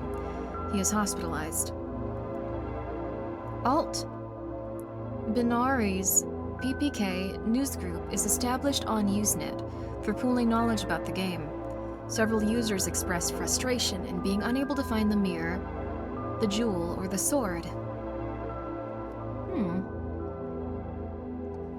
User Trey uploads several photographs of their computer screen, showcasing a glitch of the ghoul enemy sprite, Entity A. This glitch makes the enemy appear much shorter compared to the other sprites, and gives it blackened skin with flecks of red. Trey claims it can be neither killed nor interacted with, but it may block access to crucial areas of the game, necessitating a reset. 6 others user claim to have experienced the same glitch. Huh. Interesting. Not dead, not dead. December 2nd. So this is like in sequence. These are like one day at a time. Oh, volume increase? Sorry about that. I appreciate you letting me know. They're all at different volumes, so we got it down a little bit more now. Thank you very much, Yama. Gina Wilson arrives at her son Todd's home after he misses 2 days of work at the family shop. She is unable to open his bedroom door and hears a low, blaring monotone chiptune on the other side. Police arrive by 2:33 and force their way through the barricaded door. They find the mattress propped against the windows and all lights shattered. The only remaining light is from the monitor displaying a game over screen. It does not respond to attempts to turn it off and must be unplugged. Todd is not found. This is a very big departure from what was going on like a page ago, huh? User Jean-Luc Picard uploads 4 image files onto the PPK newsgroup, revealing a hidden tunnel in the southeastern corner of the labyrinth. The path therein leads to a small, colorful room resembling a child's bedroom, which is anachronistic to the game's fantasy setting. In one image, Entity A stands on the corner, facing a wall. The jewel item representing the prodigy can be found on the nightstand. Todd not found? Huh? Several users in the PPK newsgroup have attained the jewel report in the presence of a new enemy, Entity B, encountered in the crypt portion of the game, which is not referenced in the game manual. The dark-robed humanoid flees from the player upon approach. Players find that Entity B can be attacked if cornered. and if killed, will collapse into a quivering heap on the ground. It regenerates after 3 seconds, which players exploit for easy experience points.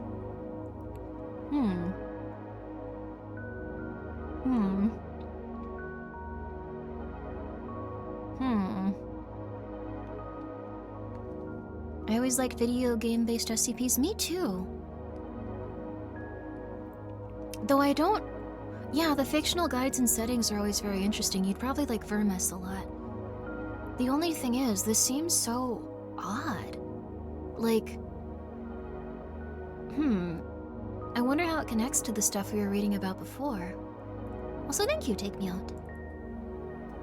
Dee Hammond is found by her mother sitting in the fetal position in the corner of her bedroom, crying and shaking. Twins, Sindel and Mary Shields, are discovered within their parents' basement. They are found reciting the song Twinkle Twinkle Little Star incessantly. The lyrics are wrong.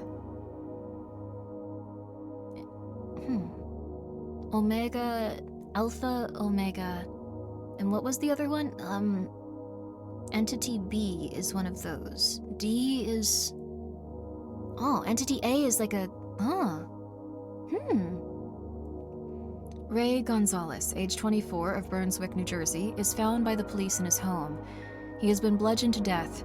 His eyes, hands, and genitalia were violently removed pre-mortem, and a 1/4-meter rod is found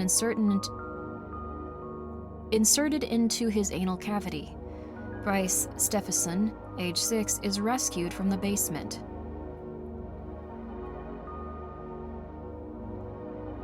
Attacked if cornered. Regenerates after 3 seconds. So maybe these are actually like, they're actually murdering people accidentally. Let's see. It's Prodigy, and that's a... So the green ones, or the blacked out ones in your case, are Omegas. The blue ones are Thetas, and the red ones are Alphas. I don't know. This isn't good. Same glitch. Several photographs. A ghoul makes the enemy appear much shorter compared to enemies. That's maybe a child. Oh my gosh. It all makes sense. Oh hey Mint, we're reading SCPs. Happy Halloween! Yo! Guys, please go check Mint out. She's a lovely lady.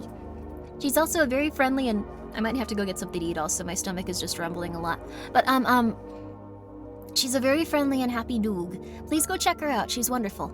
But accidentally murdered through... Okay, well, I don't know if... that's... You know what? I'll let it through. Good for you. But everyone, please go take a minute to go and check out Mint. She's very lovely, and you would absolutely enjoy her.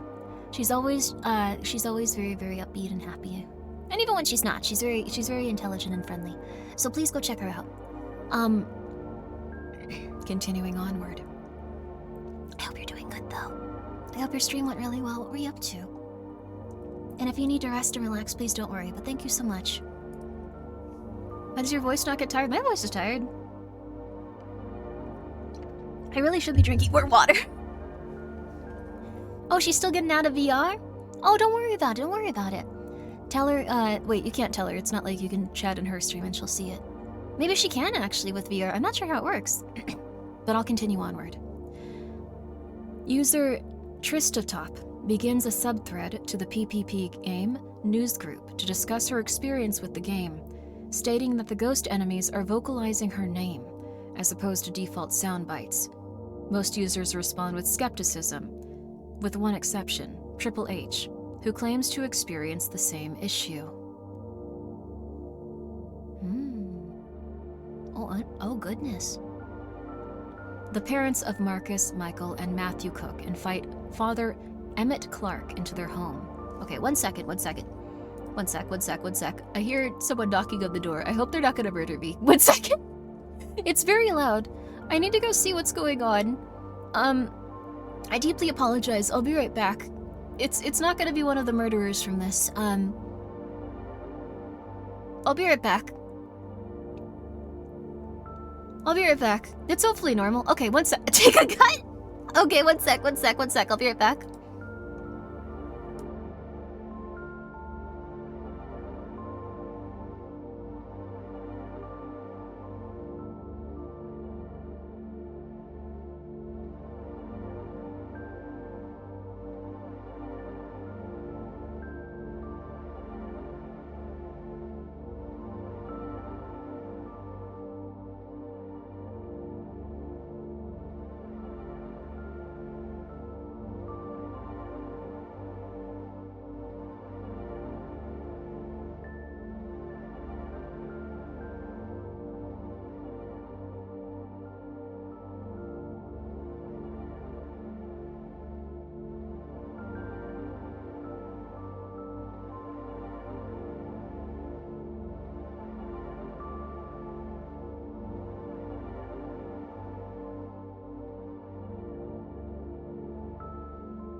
Okay, that scared the crap out of me, but it was the TV playing Halloween sound effects in the living room, so it's okay.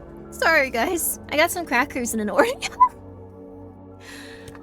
That was almost interesting. Okay, well, it's okay.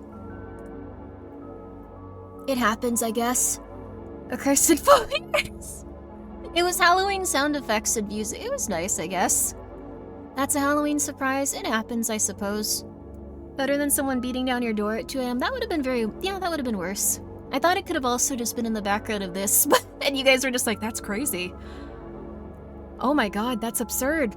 Very strange, Grimmi, and I was gonna come back and just hear it on my headphones, but... What was it? It was sound effects from a Halloween sound effect video on YouTube. Playing loudly in the living room. No one was down there anymore. It's okay. It happens, I suppose. Did you get the TV? Meaning, did I fight it? I don't know. No. It's fine now, though. I got some nice cheese, too. I'm sorry it took a little bit.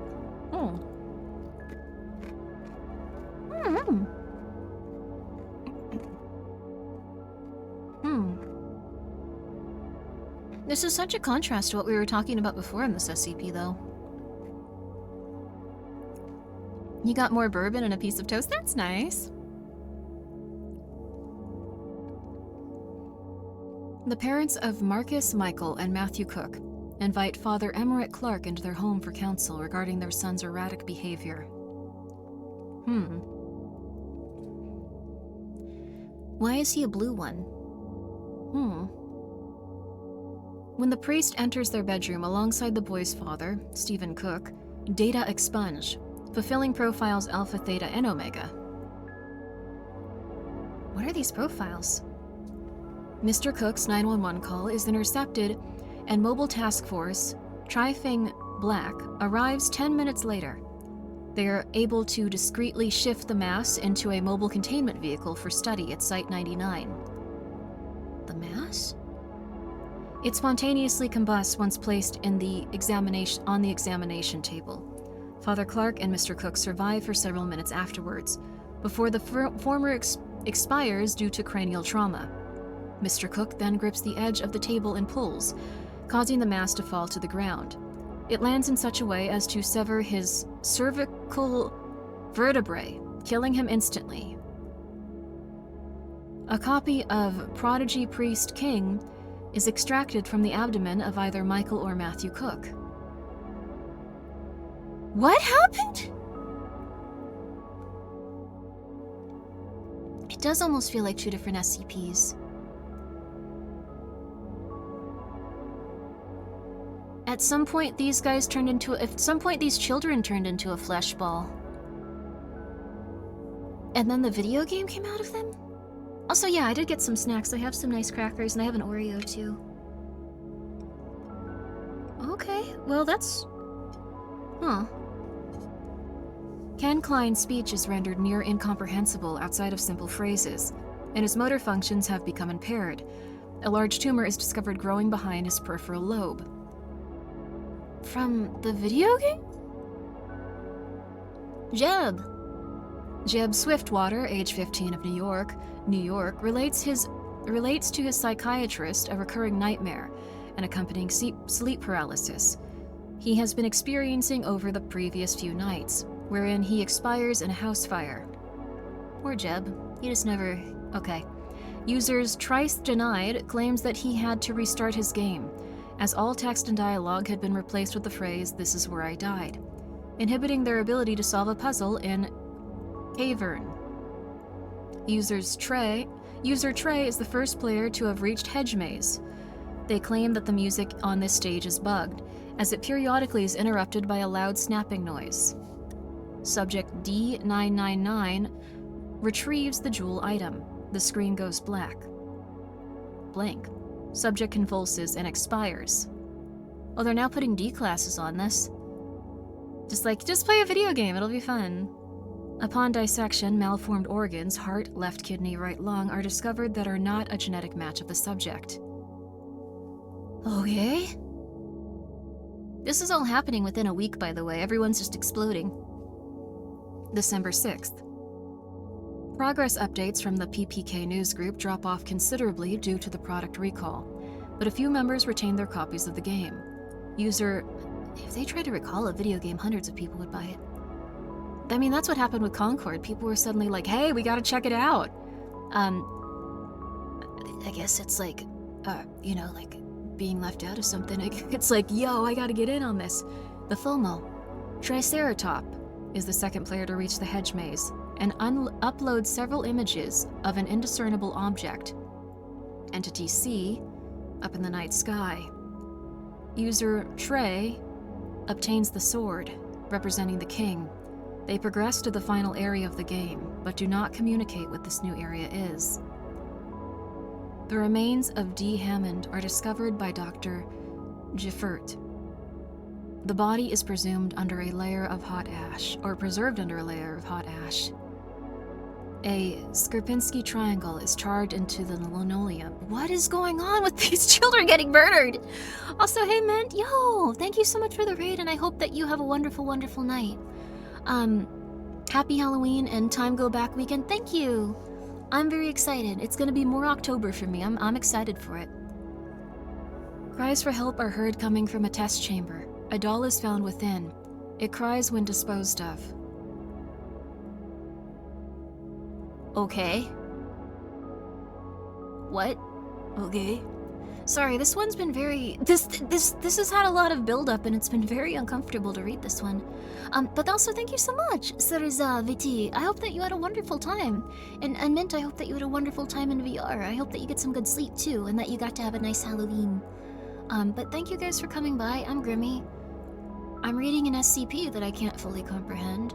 It's been very, very nice. This one is 5,999 if you want to read it yourself as well. It's very high concept. An audible snap is heard throughout Site-33. Researcher Amelie, who has overseen previous night's playtesting, is found to have hanged herself in her quarters. Okay. Okay. Operatives in Kansas Archive at the home of Sarah Whittaker, user net handle Triceratop, to retrieve the second-to-last copy of Prodigy Priest King in civilian possession. Agent Myers suffers third-degree burns on his hand in trying to separate her from the monitor. Whittaker is terminated at the discretion of the team lead. Okay, it's hard to read between the lines here, but it's interesting. I guess everyone's just been slowly becoming sludge and dying as they play this. But also there was something very different going on a little bit before. Using information gleaned from the PPK news group, subject D072 reaches head maze. Researchers corroborate claims of audio abnormalities and the presence of Entity C above the maze. This humanoid sprite can be seen to be hanged by the neck, with a rope extending into the sky beyond what can be viewed by the player. D072 refuses to play any further. When prompted to answer why he weeps and begs for forgiveness. What is going on in this game? This is very strange. Also, hello, Dreamy. How are you? Oh, you were playing Dredge. That game is amazing. I love it. Did you enjoy it? It's very, very, very fun. I hope you had a very happy Halloween. It's very spooky. It's a very spooky, fun game. Oh, and the twist. It's so nice. It's so nice. Happy Halloween. Happy Halloween to you too. What if the first part is what was going on in this game? I think so, possibly. To get you up to speed, we're reading an SCP about a woman that died in a manor that started murdering everyone when people started going to a town. There was like some horrifying like multi-person god, and now it's just video games and everyone's getting murdered. But I'm too scared to explore further. That's okay too, that's okay. It can take a little bit of time, but if you ever want to try it again, I'm sure you'll have a good time with it. And if you don't, that's okay too. Not everyone's into super spooky stuff. It's a-okay. Speaking of which, a lot of people and children are dying in this, so, good luck. Thank you guys for coming by, though. I'm Grimmi. I play a lot of horror games. I'm gonna play more. It's been very fun. That's lovely to hear. Yay! I hope that you enjoyed. If you do, I've played a lot of that game. So if you're really dying, I can give you some information on what's coming next in terms of the fear stuff, so you don't have to suffer immensely. If you need help, I can let you know what's gonna try to murder you eventually. But no worries, I'm sure that you can do it. Subject D856 acquires the mirror in his playthrough. Data expunged.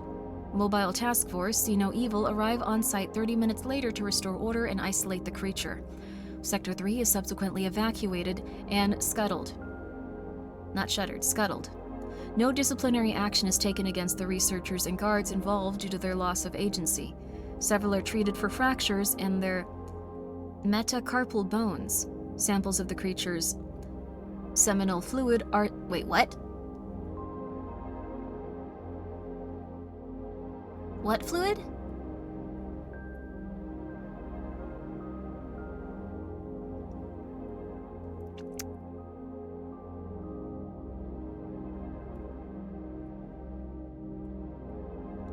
Okay. Samples of the creature's fluid are sent to Biosite 87 for study. Okay. The Ethics Committee issues a mandate prohibiting the use of test subjects with a history of sexual offense. Why? Acquires the mirror in his playthrough. Restore order and isolate the creature. What did he do? What happened? Okay. 3 distinct character profiles are formulated for affected personas, each correlating with a different range of anomalous effects. Twins Sindel and Mandy Shields are found dead. Broken chains links are scattered about the vicinity of the bodies. Okay. Subject D009 acquires the sword. He is now able to progress to the final level of the game. Titled with a nonsensical assortment of characters and symbols. Sound-canceling headgear is required for the research staff.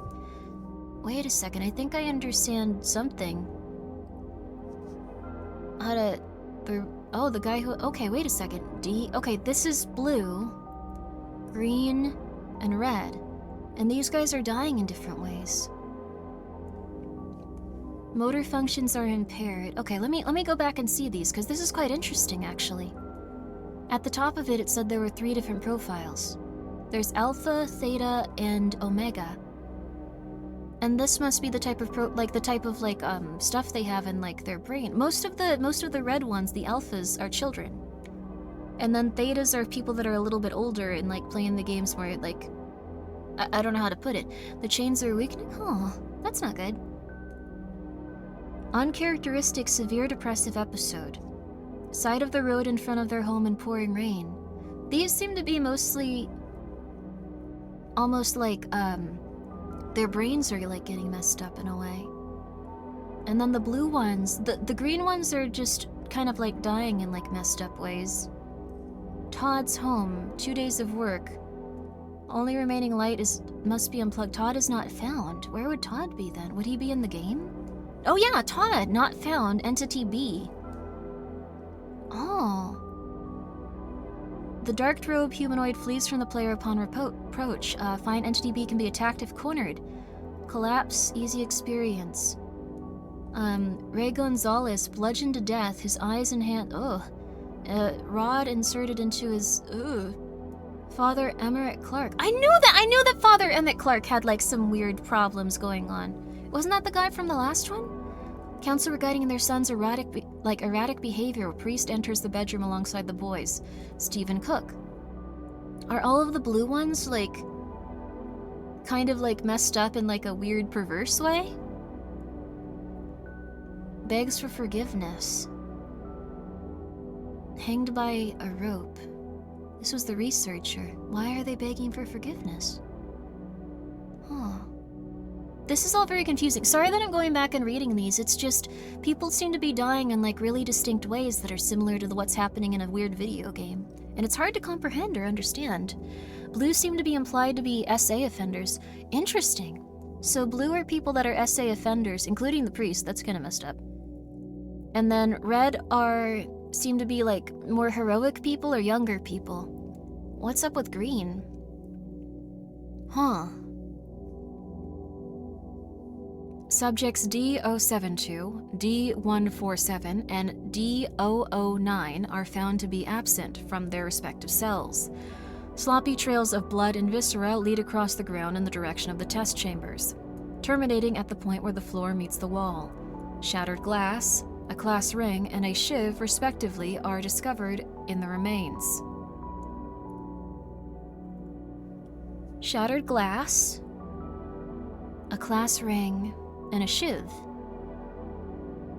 Did any of these guys die with shattered glass? Alex Rottenmeier, that's like a 7-year-old dang, is pronounced dead by Foundation clinicians following a grand mal seizure.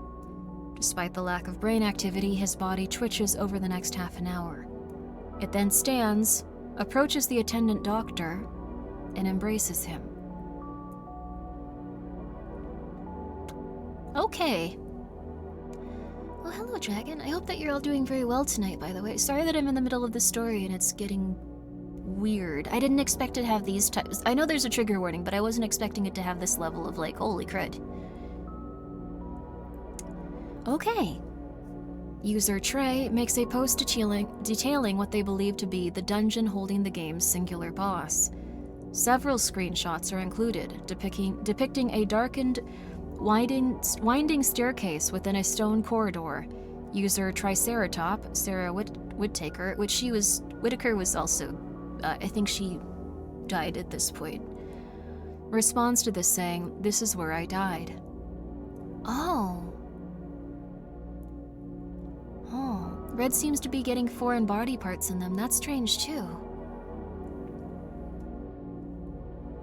This is where I died. Huh. Trey doesn't have a color. Trey must have lived. Is Trey the one always giving them information? Ken Klein expires in Site 42's medical bay. Necropsy reveals the brain tumor to be a developing brain. User Trey posts an update to their progress. They claim to have traveled the spiral staircase for 3 hours, and in spotting an irregularity on the inward-facing wall, found they are able to clip their avatar partially through the stone. A screenshot of their findings. Data expunged. All testing is subsequently aborted. Efforts are increased to find and identify this user before they can confront the anomaly. The chains have become too few in number to hold it. Okay.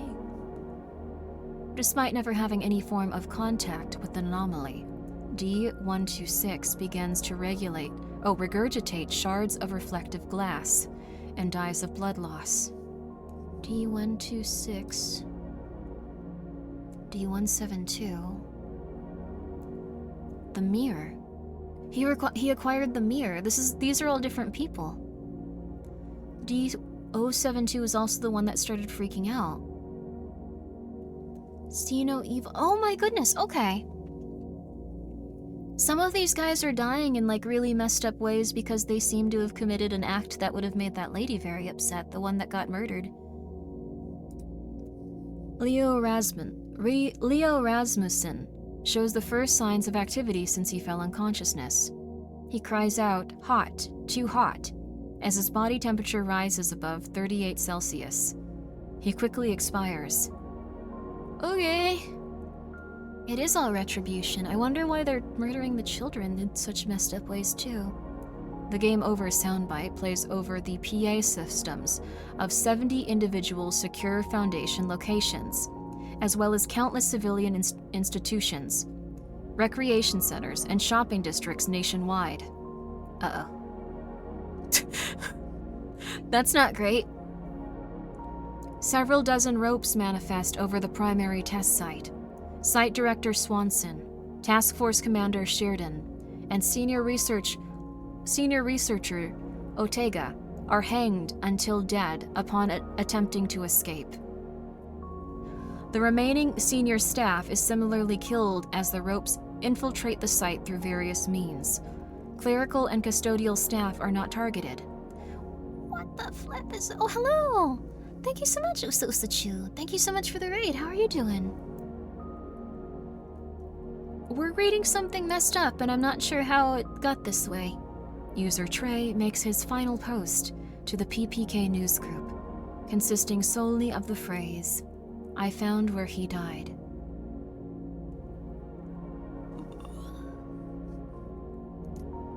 How was your stream, though? Did you have a good one?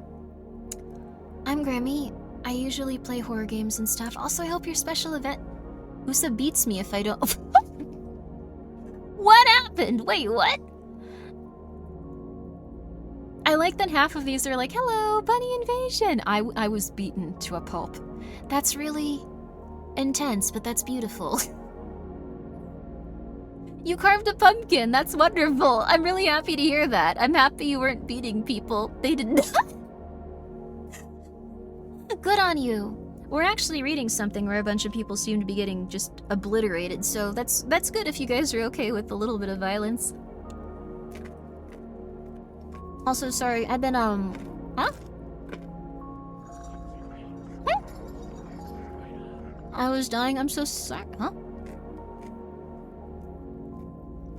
Weird sound. We love violence, good for you.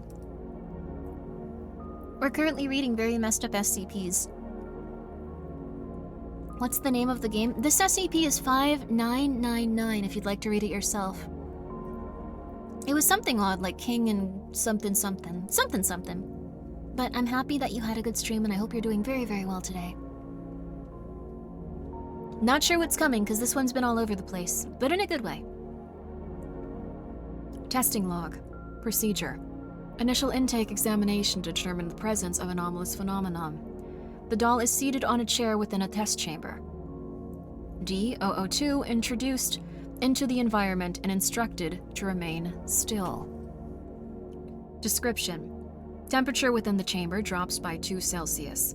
The doll plays a rendition of Twinkle Twinkle Little Star, albeit composed of different lyrics.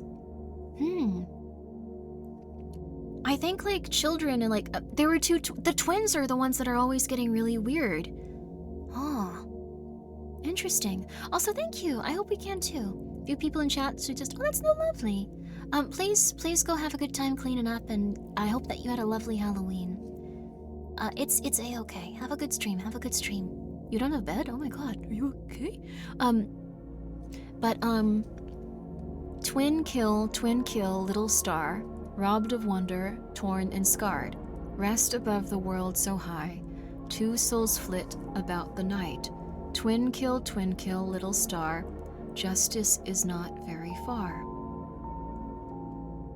Despite the lack of any mechanical components, the object's eyes track D-002 as he backs away from it and into a corner. Results. Subject suffered from heart palpitations on account of stress induced by the interaction. Attending medical personnel report a mild unease from viewing him, the reasoning for which was found to be ineffable. Procedure. Standard test to determine potential sapience. The doll is seated on a chair within the chamber. D-002 is again introduced. He is instructed to attempt a dialogue with the item. Description. After D-002 greets the doll, it responds in kind, calling D-002 by his birth name. D-002 immediately requests recess. The item giggles until D-002 is extracted from the chamber. Okay. Trey said they found where he died. I wonder if there's 2 more of them. Were they twins? Maybe the twins went over and started doing stuff while the mom was over somewhere else. It sounds like a bunch of people just tortured her to death and she was pregnant. That's terrifying. Subject's vitals found to be normal. His eyes are reported to be particularly glassy and dry.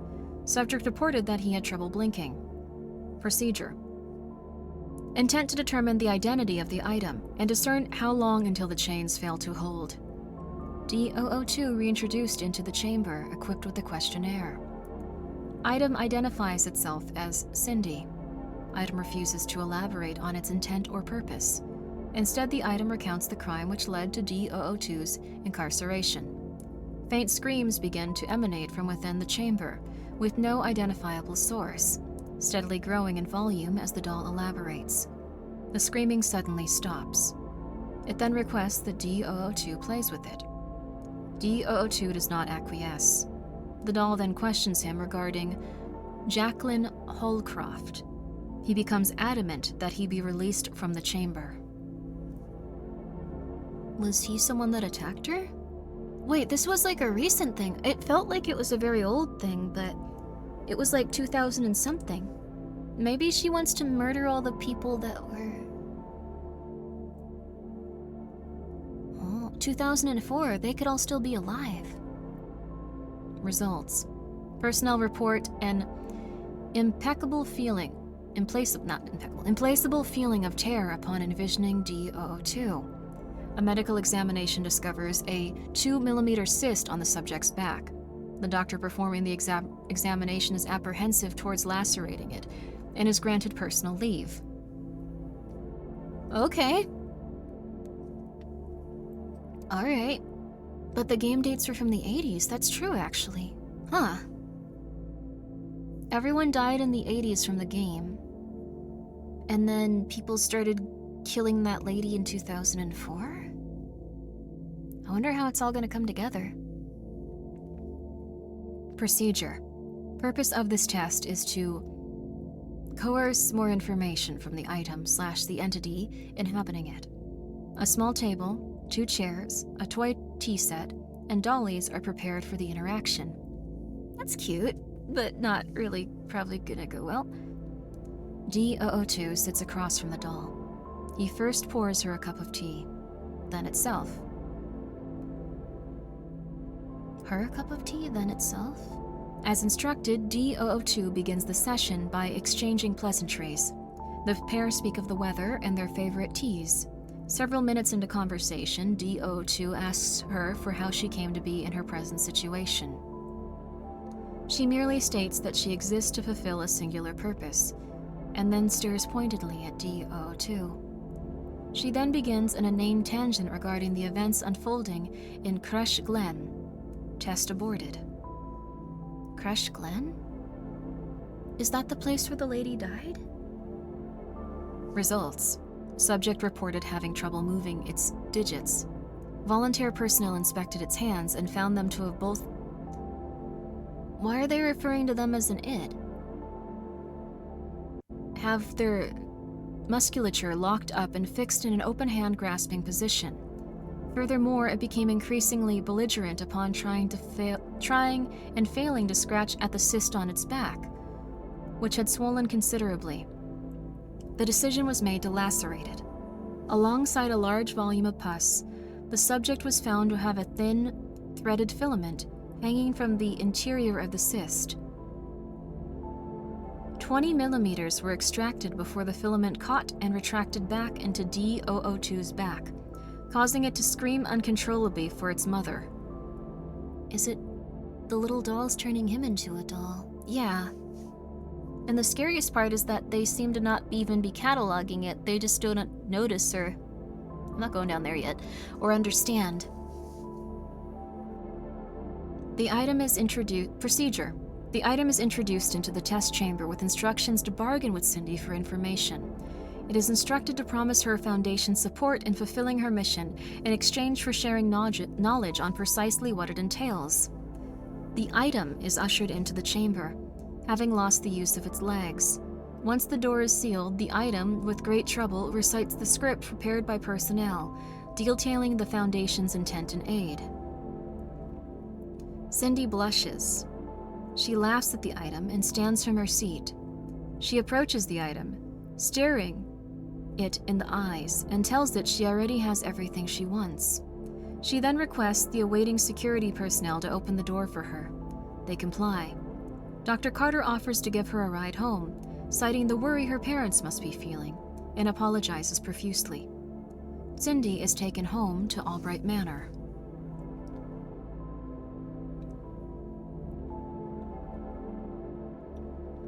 So she stole that guy's humanity. Results.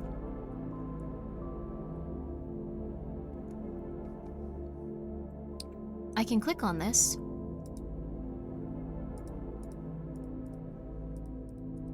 I don't know if I should continue clicking on it.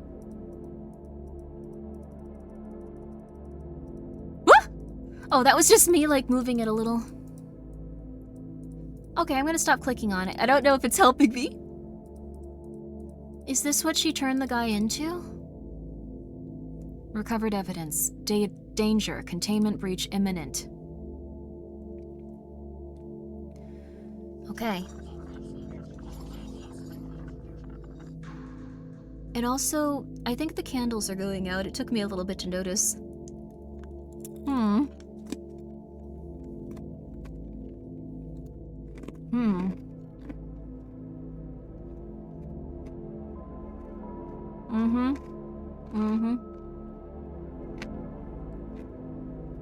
You're indeed correct. There's only one.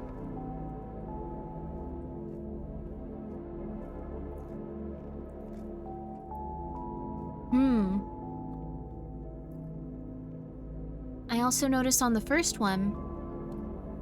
Oh, we need to run ads? Okay, we can have a little break then.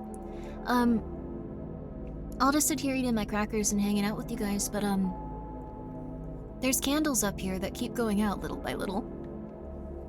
Although I realized the first time we saw this, it was like, don't read this, you're stupid, don't read this, you're stupid. Now it says, the above is instrumental to proper containment.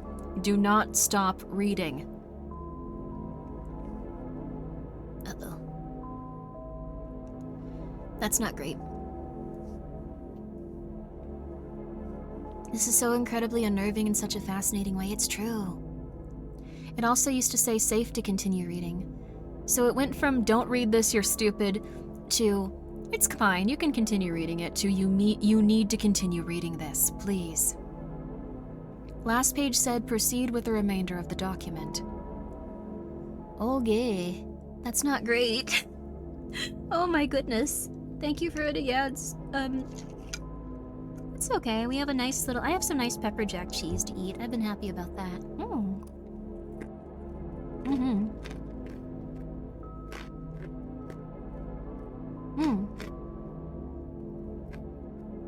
Sorry, but I have pepper jack cheese in my mouth, but, I'm sorry Long John Silver's is scaring you, unironically.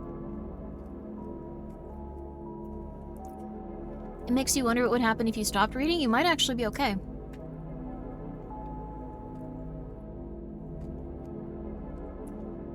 I think something's trying to capture you as you read this. It's very interesting.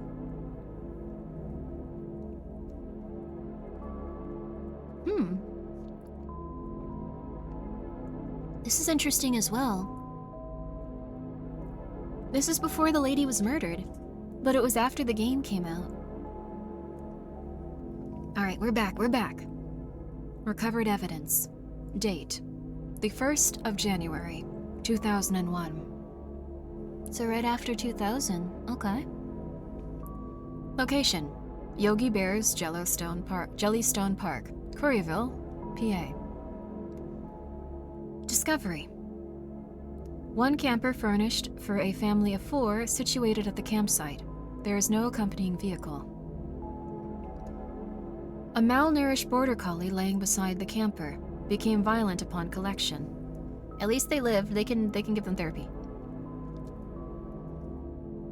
A stick. One end skewers 2 marshmallows. The other is smoldering in the fire pit. A rosary belonging to Savannah Grace. A single chain rusted and near useless. Savannah Grace was the Ghostbuster lady that the priest was talking to. Huh. You did not die here. Don't say that. Don't try to do that. You got 0 Taco Bell ads? I'm so sorry. I like the Taco Bell ads. 3 bloodied fingernails, discovered by a small stone embedded in the soil. Claw marks are evident in the dirt for a half-meter from the direction of the camper. The remnants of several charred pieces of paper from within the fire pit. Burnt articles of clothing belonging to an adult male, found hidden beneath the camper. Tire treads belonging to an unidentified pickup truck or SUV, leading away from the area.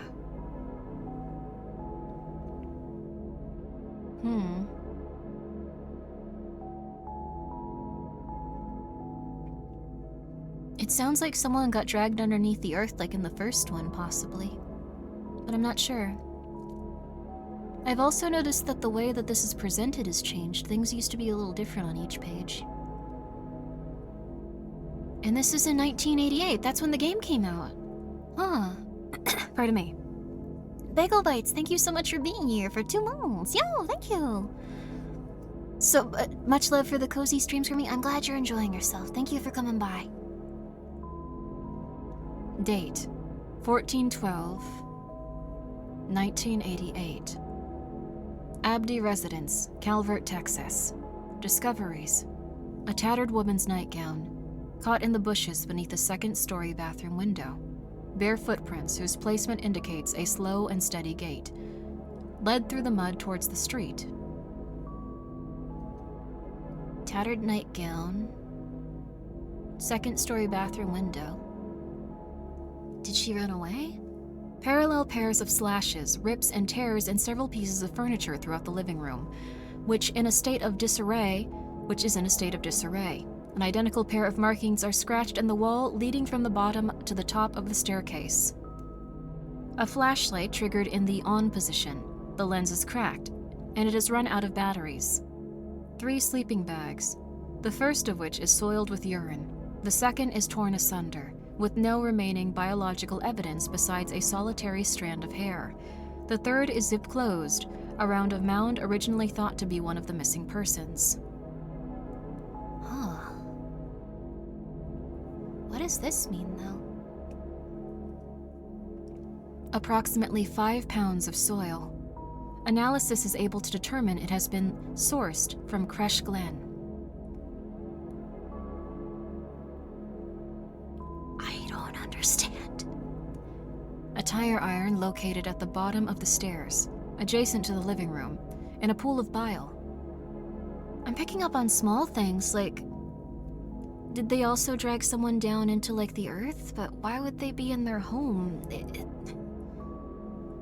Are these the people that were camping out there, but, like, they were dragged into the earth and then years later it was in Cresh Glen where Pinnacle was killed? Yeah, that's where the manor is. I think that's the case. It's very interesting.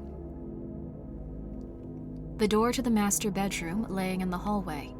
The hinges are warped and destroyed.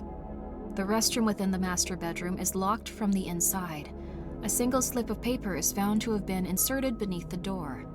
It was meant to be read. Single child's toothbrush, its handle bloodied. Blood, viscera, and what is later determined to be intraocular fluid are found in the sink across from the open window. What is that? What is that? Eye fluid? Oh no. Oh goodness. Okay. Ugh. Across the sink from the open window. Inside eye. Okay. Also, thank you, Sharpkite. Thank you so much for being here for 15 months. Happy Halloween. We've been having a great night. It's been a little bit uncomfortable, but wonderful. Date 11/11/2019. Location: cabin of renowned horror writer Orel Studebaker, N, Netherlands. Single pair of boot prints in snow leading from cabin into wilderness. The trail ends at nearby county road. Victim's typewriter. The L key is missing. A several hundred-page manuscript atop the workstation, incinerated by investigators. A loaded handgun laying on the floor beside the victim's chair.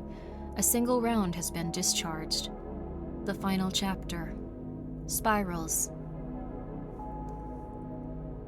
Minute traces of blood, bone fragment, and cerebral matter in the vicinity of the workstation.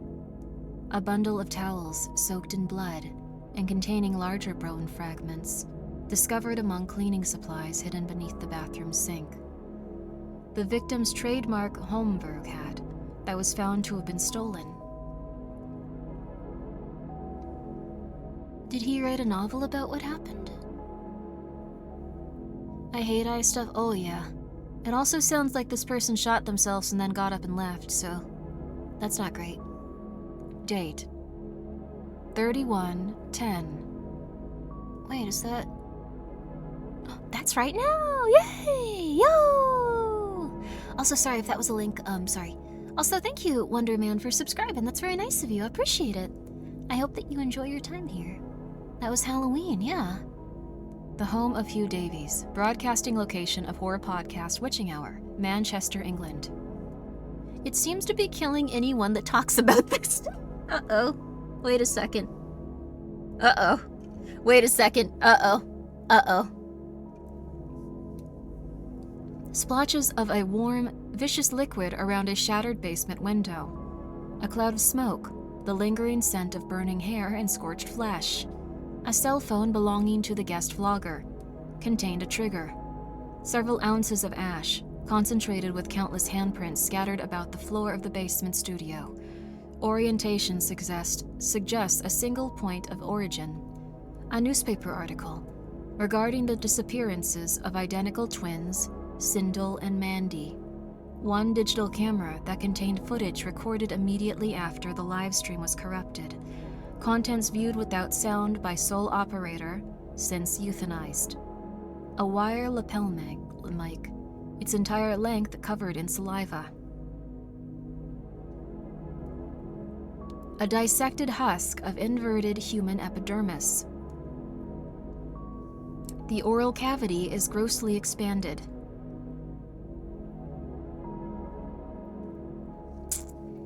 I don't know if they were hitmen so much as their entire bodies and brains just began to explode in a very contrasting and scary way.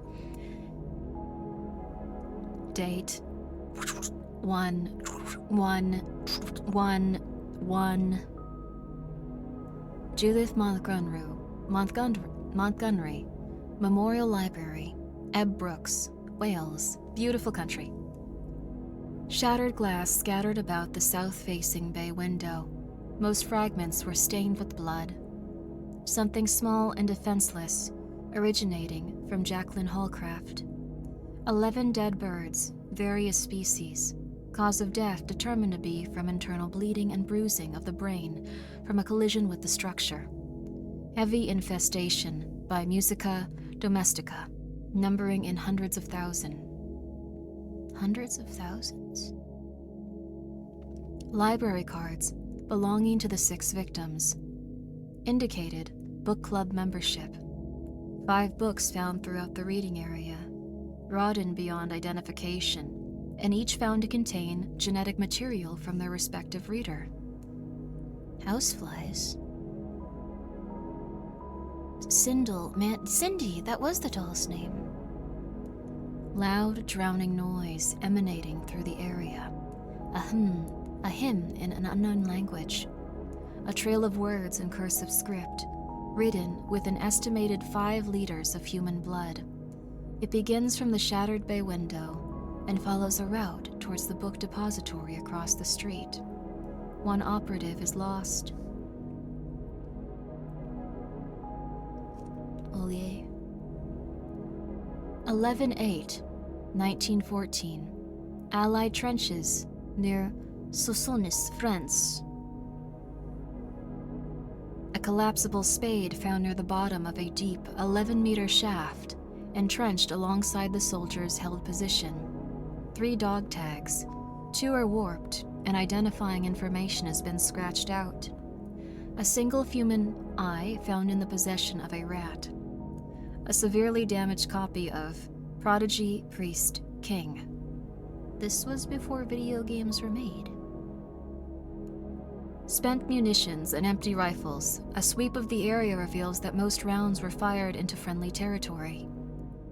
An unopened envelope containing an illegible letter, found in the mud beneath the duck boards.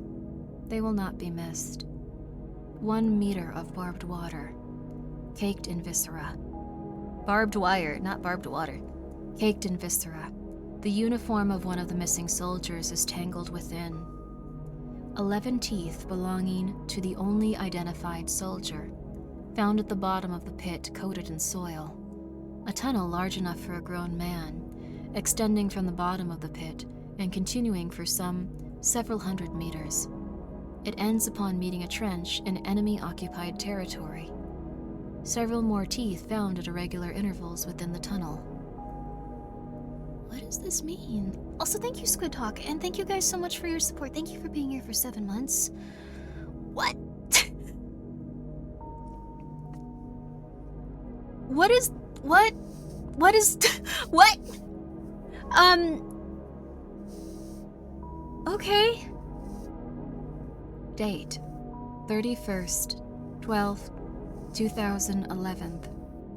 Tai Chi, Kazuo Residence.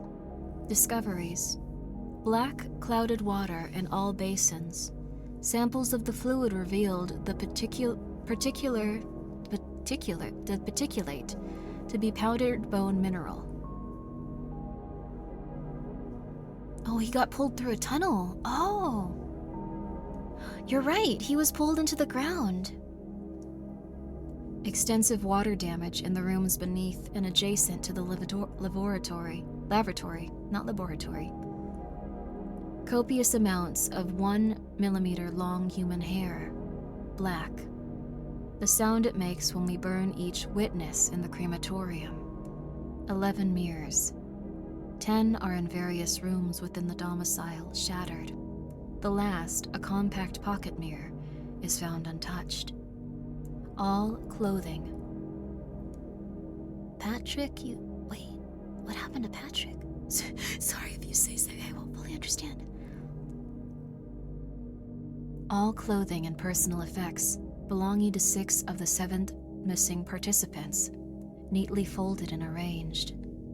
11 birds, 11 teeth, 11 mirrors. But 7 participants? 100 extinguished candles, gathered in the center of the living quarters. 100 extinguished candles, gathered in the center of the living quarters. Extinguished candles, 100, gathered in the center of the living quarters. 100 extinguished candles, gathered in the center of the quarters. 100 extinguished candles, gathered in the center of the quarters. Extinguished candles, 100, gathered in the center of the living quarters. Extinguished candles, 100, gathered in the center of the quarters. Candles, extinguished, gathered, living.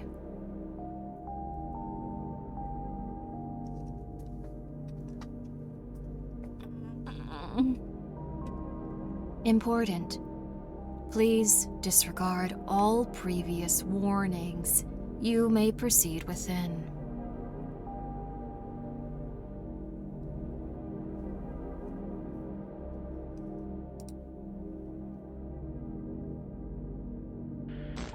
Containment, what happened? Turned off your, what?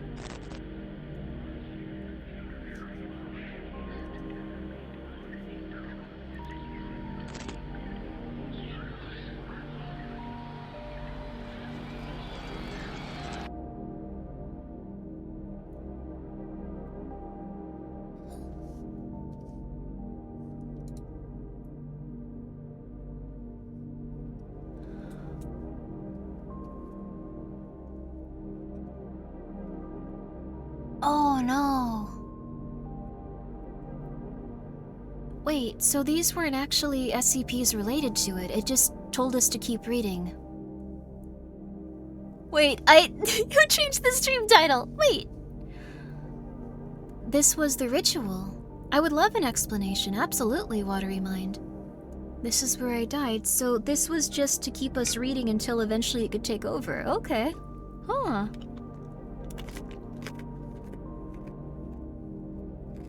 I think the final video is a bit cheesy, but it's interesting.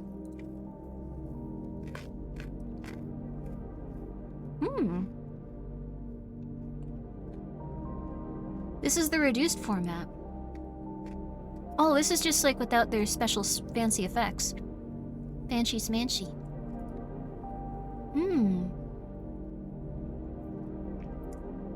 I want to know what happened to that lady that was murdering people, though. Did they steal from other SCPs and stuff? Did they make things up? This is one big reference / sequel to one of the 001 entries. Oh, interesting. Which states that God is real, and it's us, and we're a bunch of horror writers. Oh, interesting. We were clearly warned not to continue. No, look at this. No, I don't want to click it again. That was quite neat, though. I want to read 001, the sun one. Let me find that one too really quick. But, SCP as the sun breaks. Okay, that one's good too. We were warned not to continue, but... Wait, where's the wiki? Oh, there we go. Wait. SCP Foundation. Do I have to look it up through here? Google is not having it. As the sun breaks. We'll find that one too. When day breaks. When day breaks. Okay, this one's very good apparently. There we are. But we'll read this one as well. We were clearly warned not to continue, but this SCP is the proposed containment procedure for said 001, which is bait us in with a bunch of meaningless nonsense, then zap with a memetic kill agent. Oh, interesting. But what happened to that one where, like, they had to sacrifice people? The video is meant to kill you, basically. Oh.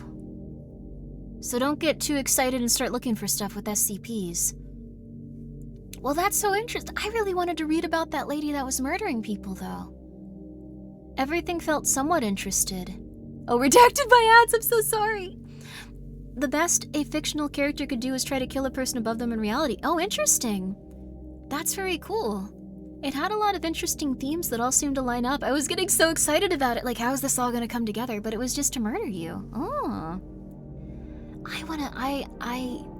They were very good at what they were doing. Even now I'm just like, okay, you murdered me, but like, what happened? Like, what's going on with you? You're like so interesting. Like, you're just like such a cool guy. Like, just tell me about you. You can murder me. You can pull my arms off, but like, tell me about you. I just need to know. Like, it's just, you just seem really cool. And then you can pull my arms off. It's really cool in how it's structured. Oh yeah, 100%. You're dead now. This isn't real anymore, you mother flipper. I'd like to read a lot more, but I wish that actually had, like, the one where the lady got murdered. That was... Anyways, yeah, every 2 day breaks. Well, this one's not gonna be... I don't know. Okay, I like this one a lot, but, this one's in second person also, I think. When Day Breaks is in second person, so if you guys are okay with that, cool. It'll be a little bit more, like, immersive and stuff, hopefully. Time to go to sleep. Good night, good night. We are now going to read When Day Breaks.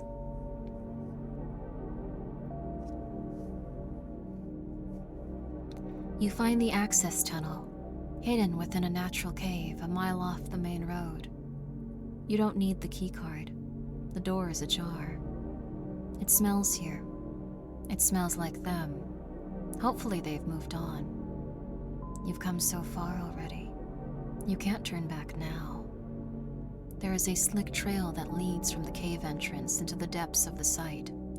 If it's blood or shit, or something that's smeared off of one of those things, you cannot tell. You make a point to avoid it.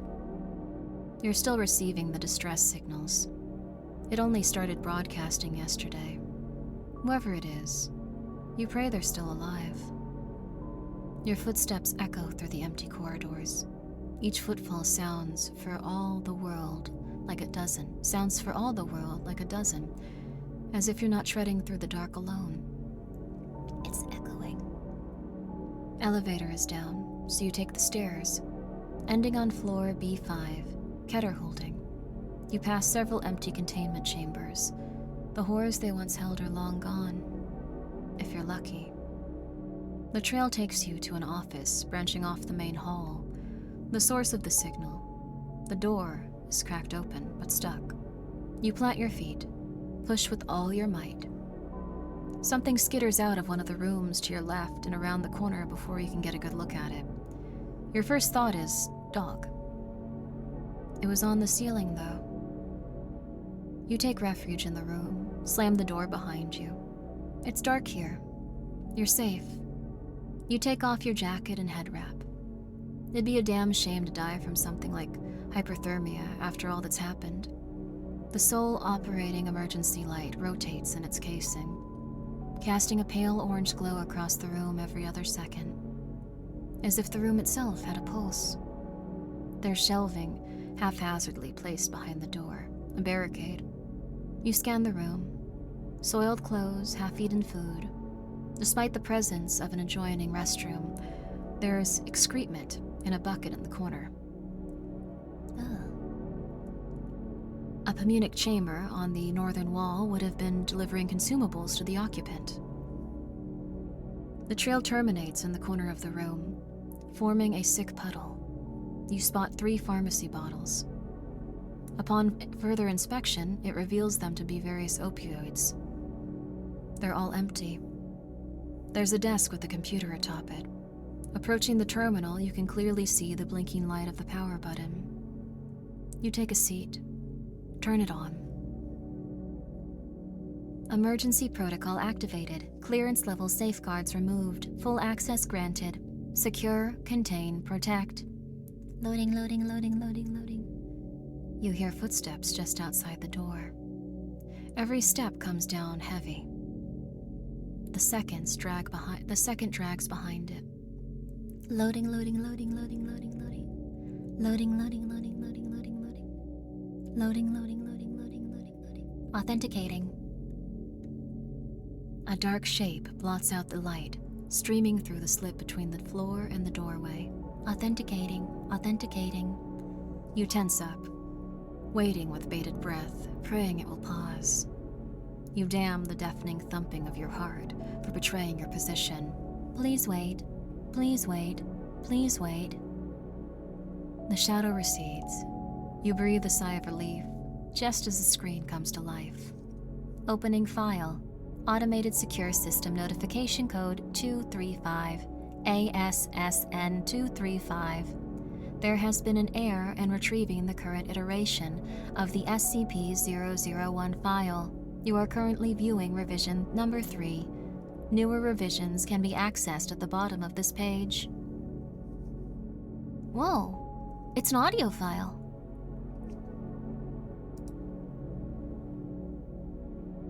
We need to find the right one.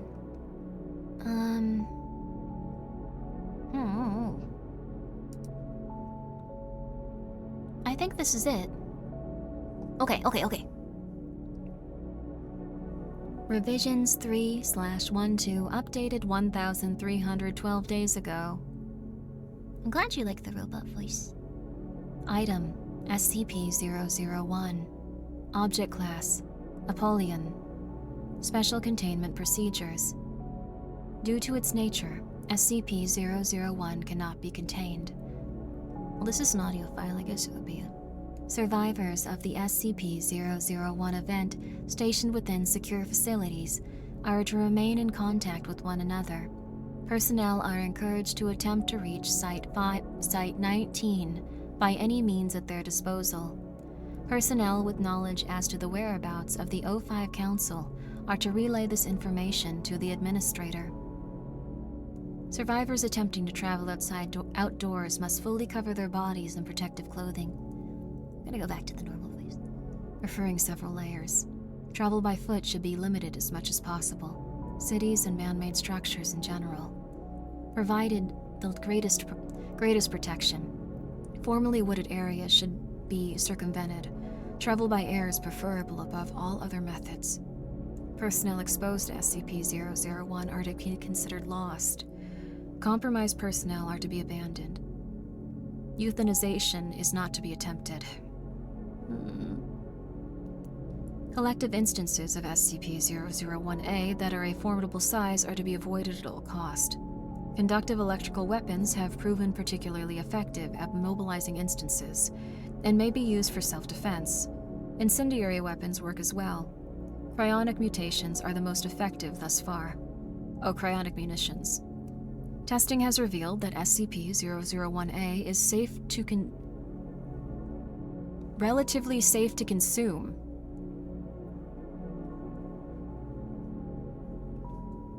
Okay. This is only to be considered as a last resort in the absence of other options, as SCP-001-A may reconstitute within the digestive system. Only small portions should be consumed at a time to prevent blockage. Also, I'm glad.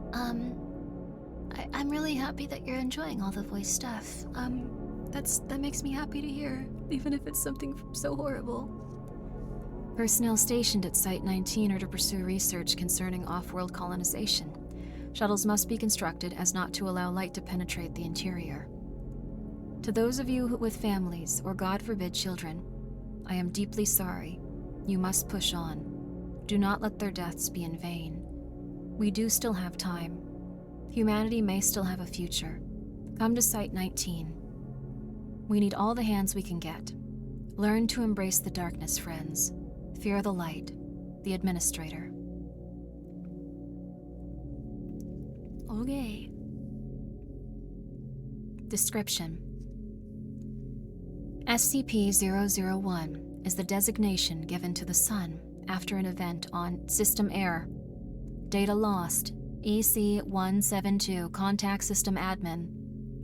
Resulting in 6.8 billion casualties within the first 24 hours.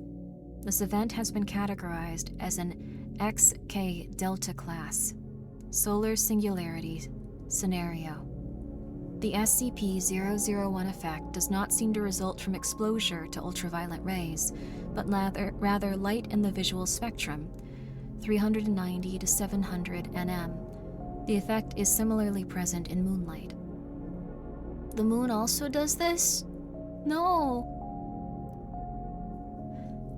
Upon contact with visible light procured by the sun, living organisms liquefy at the point of contact, with the effect spreading until the entire organism is converted. Visually, this is reminiscent of melting wax. The time this takes is largely dependent on the level of exposure and size of the organism. Despite this restructuring, at no point do living organisms perish. It's a mirror of the sun after all. Oh no. Upon completion, these organisms, SCP-001-A, take on a gelatinous consistency. Motile organisms will attempt to orient themselves in a fashion reminiscent of their previous forms, to various degrees of success. Flora typically remain physically inert, yet are still capable of photosynthesis and still produce oxygen. Organisms capable of flight lose the capability to do so. Fauna remain sentient, and display behavior that parallels their non-anomalous counterparts when not absorbed into a collective instance. Humans retain a... I forgot this word. I know I've known it before. I've said this word a lot. Modicum, it's not that, but... retain a... I'll just use a different one. Slight hint of sapience and memory. Biological anomalies exposed to SCP-001 are affected in the same manner. It seems that exposure nullifies any previously expressed anomalous characteristics. Due to their composition, instances of modicum, is it modicum? Yeah. Due to their composition, instances of... It doesn't seem quite right, though. Modicum, it doesn't seem quite right to my brain. Sorry. Due to their composition, instances of SCP-001-A that make contact with one another may combine and blend on the molecular level. This does not seem to cause any pain or distress to the instances, though the resulting bulk can inhibit movement. Since the SCP-001 event, most instances have coagulated or congregated, I'm not sure, into such collectives which seem to possess no maximum volume. The resulting biomass is amorphous and chaotic. The compounded organisms will shift between full to semi-liquid states. Limbs and bodies will rise periodically from within the mass for a short duration before deteriorating and being subsumed by another life form. Coagulated. Oh, it's coagulated. My brain isn't registering these correctly, but I've read these before. Collective instances will locomote by using their appendages in tandem to carry their mass. Larger instances will form a pseudopod on their... Oh, fun word. Will form from a pseudopod from their constitute life forms and drag themselves about in a manner similar to an amoeba. Open attached audio log. Access granted. A harsh static lashes out of the speakers when you open the file. The disturbed stillness of the room catches you off guard and quickens your heart pace. There's some handling noise as the recorder adjusts their microphone. A brief moment of silence passes, and then... This is Dr. Logan Igata, level 3 researcher. There's a quiver in her voice. Oh, darn it, I always get these wrong. There's a quiver in her voice that betrays her attempts at professionalism. She pauses, takes a deep breath, and continues.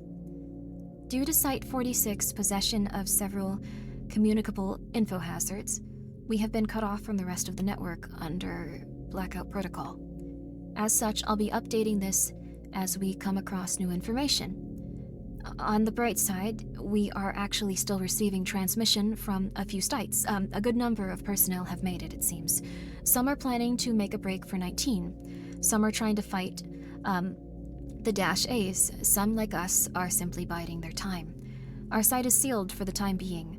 We are not ready for the journey, at least not yet. She sighs. We experienced a containment breach a few days ago. One of the higher maintenance humanoids broke loose. Son of a bitch comprised containment in half, a dozen Ketters, and ran off. They didn't make it more than 5 feet from the tunnels before collapsing in a soup. I watched it play out on the cams. Didn't take long for them to get back up. She stops again, mutters to herself incomprehensibly before you hear the unmistakable sound of a match strike. She exhales audibly. Much better. Not exactly a designated spoke area, but what the hell, right? She clears her throat. Commander Anand suited up and went to town on one of them the next day, tried to drive them off. It didn't turn out very well. Poor bastard. But we did learn a thing or two at least. Pause. Exhale. There's only a few of us left here. I'm holed up in one of the offices. Jerry and Director Phillips are somewhere in the barracks. Clyde and a few Ds locked themselves in the armory with Ari. I should really see how she's doing. She trails off for a moment, before you hear the buzz of radio chatter. Hey, hon, how are you holding up down there? A voice responds, a man with an exaggerated mocking tone. I'm doing just fine, poopsykins. I want you to know I love you bunches. Logan shoots back. Who? What? Knock it off and put her on, damn it, I need to speak with her. There's a clamor on the other end of the radio as it changes hands. A soft voice calls out, concerned. Babe, what's wrong? Logan responds. Nothing. Pause, exhale. I just wanted to check in real quick. Oh, they're ladies. Oh, this is a horrible, time for ladies to be in love. I just wanted to check in real quick. I'm fine, babe. I can take care of myself. A creak, Logan shifts in her seat. No, I know that. I just can't help it, though. I know coming here was never easy for you. Pause, exhale, Logan continues. And with everything going on, Ari interrupts her. Hey, you told me you quit smoking. There's a ruckus as Igata presumably attempts to snuff her cigarette. No, of course not. I mean, I did stop. Why would you be upset at someone at this point? Ari doesn't sound convinced. I don't think I'm the one you need to worry about. I'm staying clean. I haven't thought of touching the medics in months, trust me. Anyways, since you're wondering, I'm fine. The guys are sitting around playing cards. I'm tucked in the corner with my notebook. She can practically hear Igata smiling as she jokes. This is quite sad. Sweetheart, penning a sonnet about my undying love at a time like this? I'm flattered.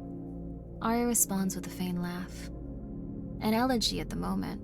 I feel like if I don't keep myself busy doing something, I'll go crazy locked down here. I know what you mean, and I'll get back to you. I'll let you get back to it. I love you.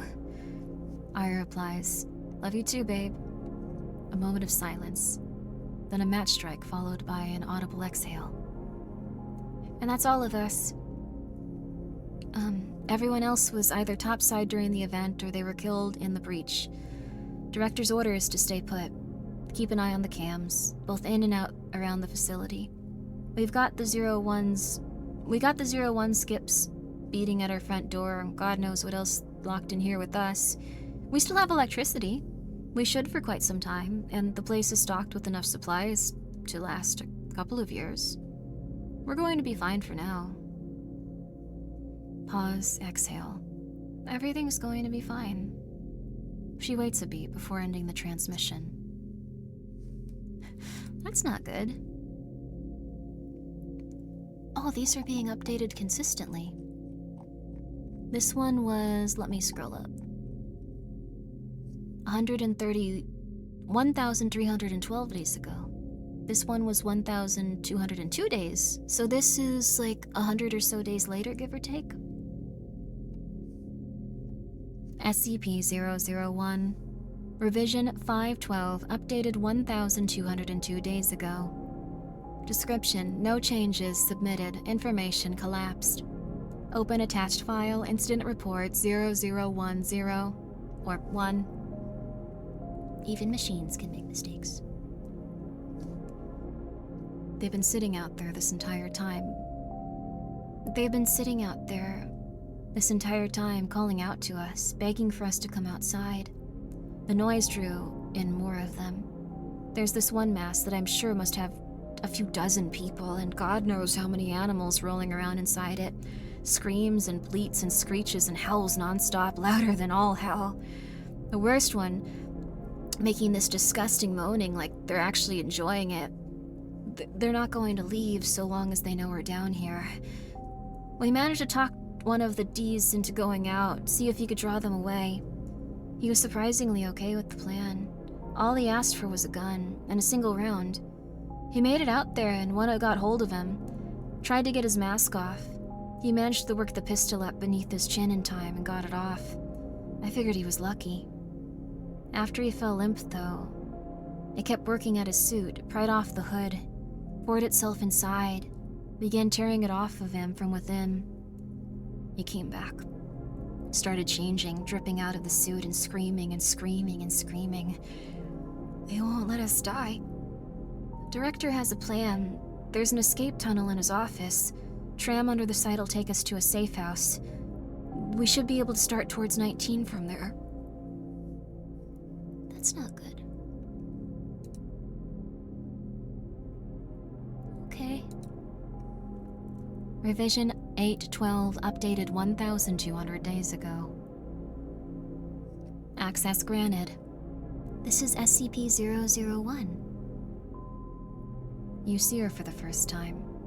Dr. Agata is seated where you are right now. She has a pained look. Her eyes are bloodshot. A large, wet, red-black blotch has formed on her breast pocket. She draws a shuddering breath, parts her lips as if to speak, and stops herself. She bows her head and cries silently. After a minute, she manages to choke out, The tunnel flowed in through the ceiling, dragging them on to the light and ripping off their clothes. And she reaches into her breast pocket and withdraws a finger. The glint of a wedding ring is visible across the severed portion. She holds it close in cupped hands and runs a thumb across the glimmering band. She sits like this for an eternity, whispering apology after apology, begging for forgiveness. Lost in the moment, she looks up after some time. There's a look of realization when she sees she's still recording, before she places the digit back in her pocket. She leans forward as if to turn the camera off when a radio cracks to life. It broadcasts white noise for a few seconds. Then a voice sets you on edge. Logan? It's Ari, almost. Her voice has taken on the disgusting, gurgling tone characteristic of the affected. Logan's jaw drops. What little color was left in her face drains. It speaks out again. Where are you? Why can't I get back inside? Where are you there? Logan rummages beneath the desk for a moment and produces a handheld radio. Her hands are shaking. The thing implores her. Its inhuman speech curdles in your stomach. Babe, it's alright. I'm alright, really. It's a bright sunny day and you're just wasting away down there. Logan is in tears, her fingers hovering above the call button. The RE thing draws a deep, wet breath and speaks. Such a beautiful, clear blue sky, just like that day. Do you remember, babe? Logan withdraws a cigarette with her free hand, followed by a pack of matches. Her shaking throats into fit to the first her. Sorry, hello guys, by the way. Thank you for the read. Sorry. I'll talk to you in just a moment, sorry. Her shaking throats the first two attempts to light it. She swears silently. Third time's the charm, and she inhales a quarter of it in a single drag. The RE thing continues. It was so perfect. Everything was how I dreamt it would be. You planned exquisitely. I'd never felt so in love. You even had the band play her song. It starts singing, golden days in the sunshine of a happy youth. Logan begins rocking back and forth in her chair. Golden days. Logan hurls the radio across the room. It smashes somewhere off camera.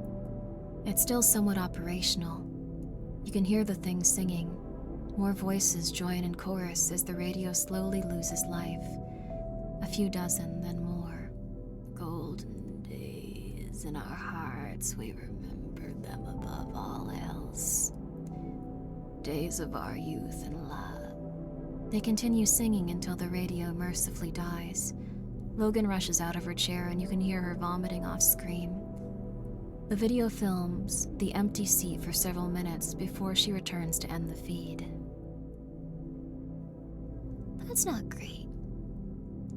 Also, I hope that you're doing very well. Thank you for the raid. How was your stream?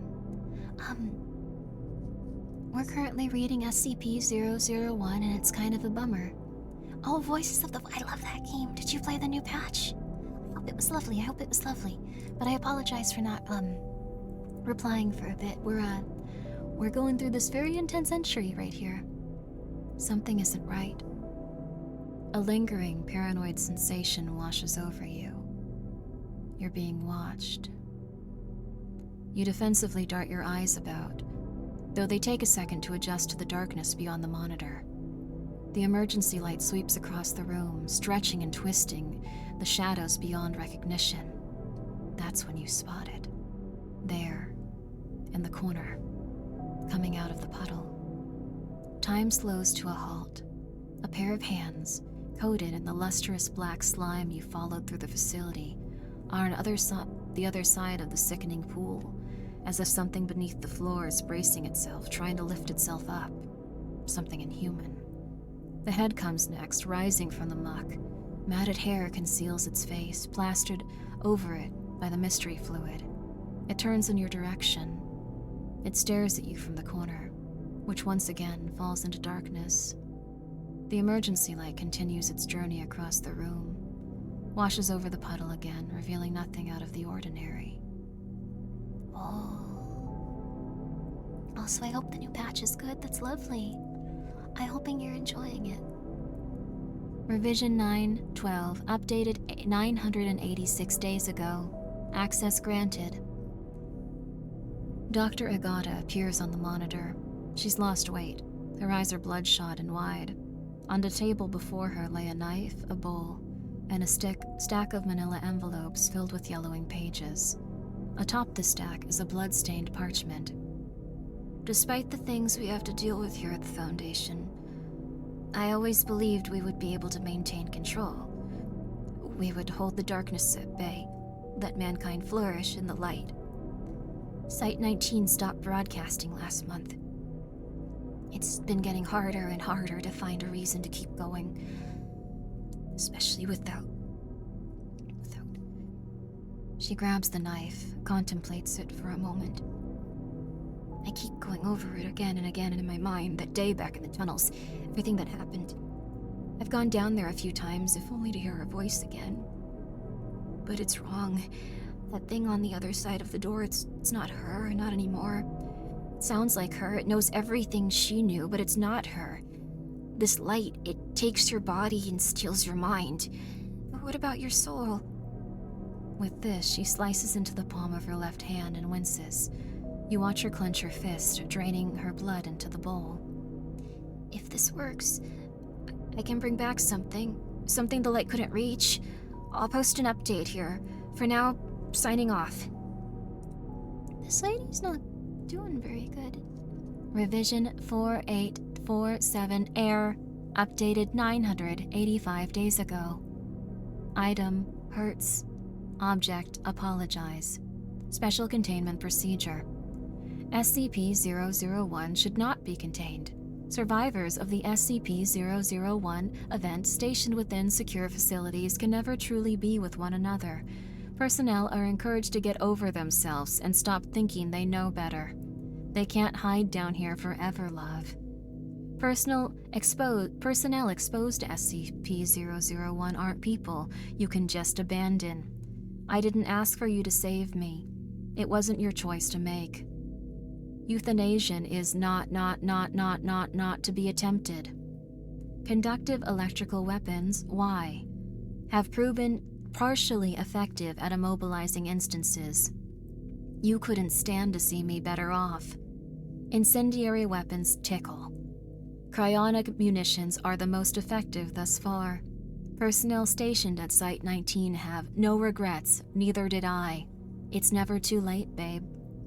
Description: SCP-001 is the designation given to the sun after we finally became free. The effects are instantaneous, resulting in release from all suffering, until you ripped me away. These changes seem scary, I know. Despite the restructuring, at no point will you die, I promise. Due to their composition, instances of SCP-001-A that make contact with one another may combine and blend and finally exist. This does not cause any pain. Since SCP-001's event, most instances have conglomerate into such collectives which seem to possess no maximum volume. Don't be afraid. The resulting biomass is beautiful. The component organisms will shift in and over and around, and through and about, and through and about, and limbs and bodies hold, never letting go. Alas, one before deteriorating and being subsumed by another life form. Collective instances will locomote by just trying to get close to you again. Trying so hard. Let me in. Let me go back. Olgi. I'm gonna put on this. There's a video file attached. Opening it, you see that it presents the room you're in. The feed seems to be coming from one of the security cameras up in the corner of the room. It's dark, but you can make out Dr. Igotap laying on a pile of laundry along the far wall. She's writhing in her sleep. She seems tormented, hurt. She's tossing and turning and mumbling nonsense words.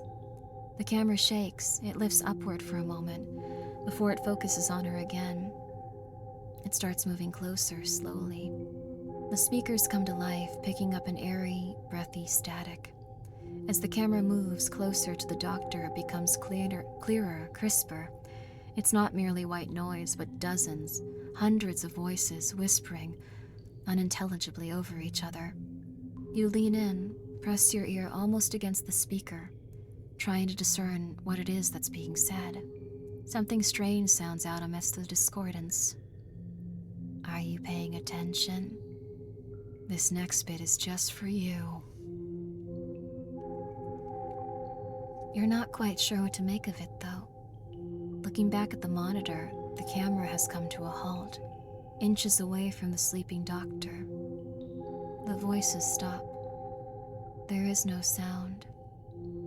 A hand, black and oily and skeletal, reaches out for her, brushes away a lock of hair.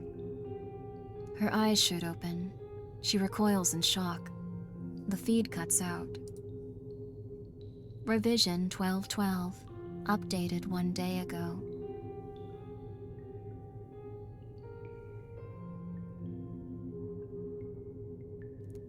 Dr. Igata appears before you on screen, looking even worse for wear than she did previously. Her hair is thinning, large swaths appearing absent from the middle of her head. If they weren't reflecting the soft glow of the monitor, you would have assumed she no longer had eyes, for how deep they've recessed into her skull. She stares ahead, unblinking. She won't stop. She won't go away. I didn't know. No, I didn't pick up an info hazard browsing the archives. Tested myself for SCP-8673 infection. Negative. SCP-9189 is the only other one that uses print as a vector. Can't be that. I still have all my fingers. Her lips crack into a broken grin. She lets out a weak laugh and displays her trembling hands. What appears to be the mostly skeletal remains of a finger is embedded into the flesh of her left hand, the stumps that would have supported her natural ring finger. 2 wedding bands loosely encircle the digit, laying atop one another. So, I'm not infected. I'm not crazy, I know. I know the ritual worked. I know it's really her. It's her, and she... Something catches her attention off screen. She cocks her head, listening. No, I can't. You're not you, not the same. Not you. It's not you anymore. No. She begins rubbing her temples, repeating herself over and over again. A minute passes. She snaps her head back up and addresses the camera. It's her, but it's not. What I brought back, still a part of... one. There's no way out, no way. There's no hope for a future for me, and God, I can't go on like this any longer. I'll be safe here. The light can't reach me. I won't let it take me. She brandishes a handgun. Was planning on using this till I found some leftover meds. Don't want to risk calling attention to myself, to my body. She opens the desk drawer and deposits the firearm. She raises her gaze, stares into the camera. Mom, Dad, Ari, I'm sorry. She reaches forward and ends the recording. That's not good. Oh God. So it sounds like she went to another SCP to try to bring back her soul so she could hang out with her. But it didn't work because,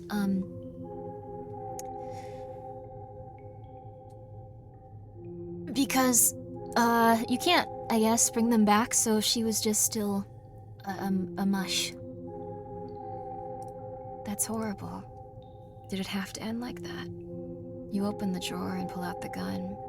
You absentmindedly turn it over in your hands for a moment, wondering where you'll go from here. Site 17? 64.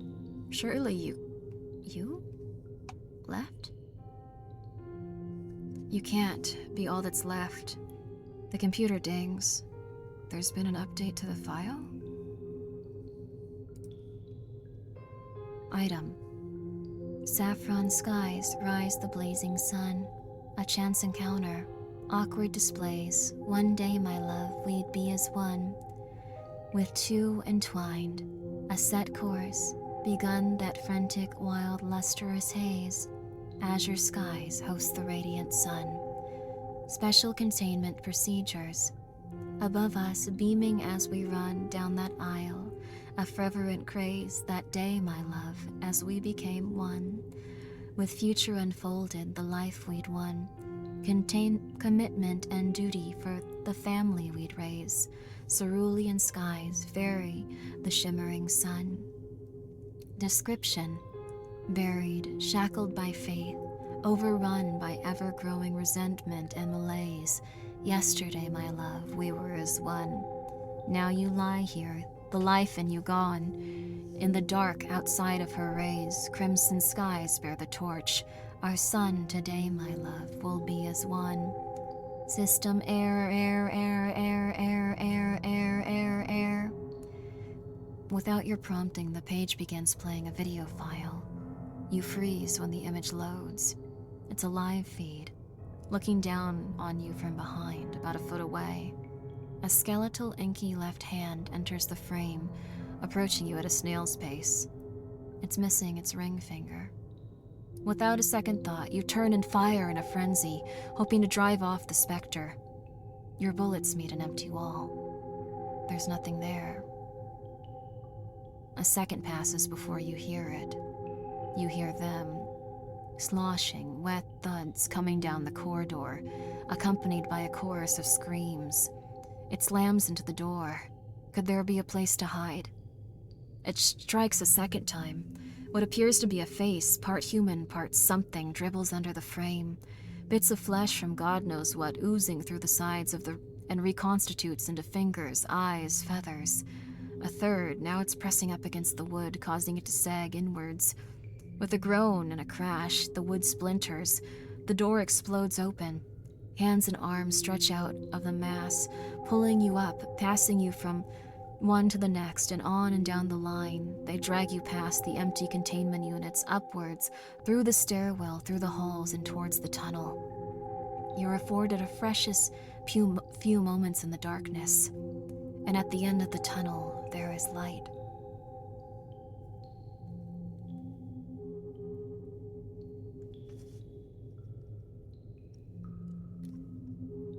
Oh no.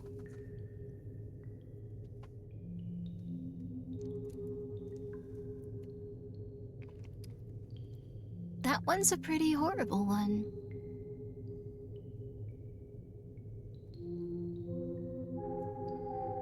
That one's pretty horrific. You're still on? Yeah, I'm glad you like my voice and it's relaxing. Also, thank you, Restmore, for the 100 bits. The sun embraced all of us with its warm welcome. Best story of all, SCP Foundation. I'm glad that you enjoyed it. I appreciate that, Restmore. And, thank you so much, Nyotter, for being here for 6 months. I appreciate that. To my surprise, it was scary. This was not a very fun and relaxing time.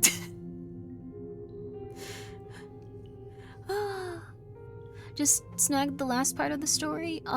If you were exposed to sunlight in this story, you would become an abominable demon that was connected to all life and suffering, possibly. It says that there's no pain, but you live forever and you're not happy, I assume.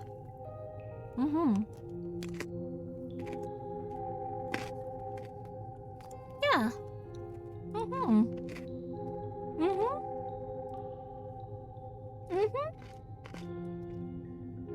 We've been reading some really good ones.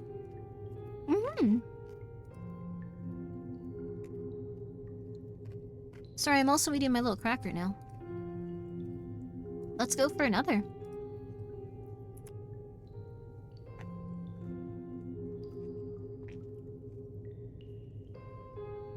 I don't think too many things will, be as cool as that one, though. Also, yeah, you would have eternal life as a Chimera Jello mold. Oh, ad break first? It's been 9 hours? Oh, dang. I should probably let you guys sleep at some point.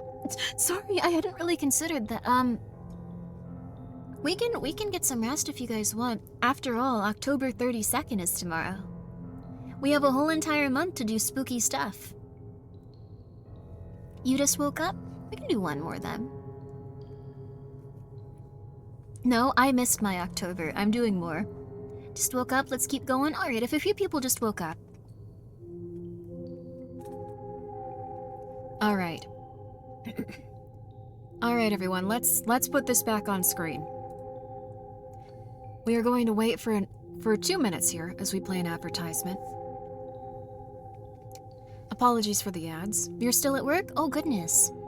Still at work, so keep it coming. We'll read until like 9:30 at least. This will probably be a little bit later than that.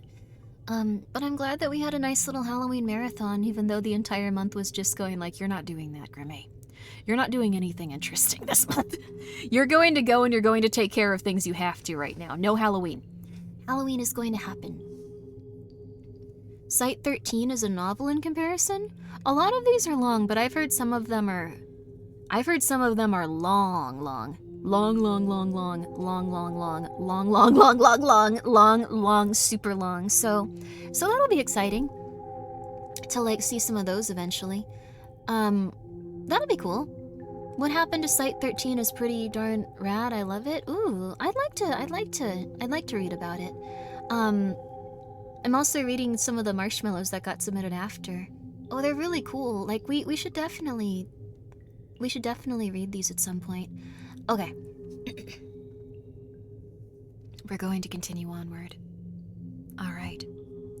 41 seconds. Everyone, please eat your snacks. Please drink your water. I have an Oreo I'm going to enjoy. It's one of the orange ones for Halloween. They taste the same, but they have chemicals in them that'll probably give you some sort of illness eventually. Delicious.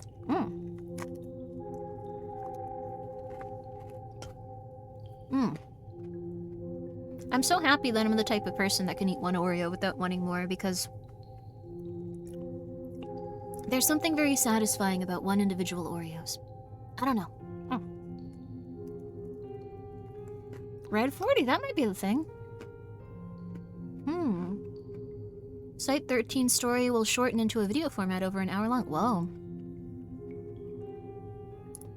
Well, maybe we can make that into a very long stream where we just read everything about that site.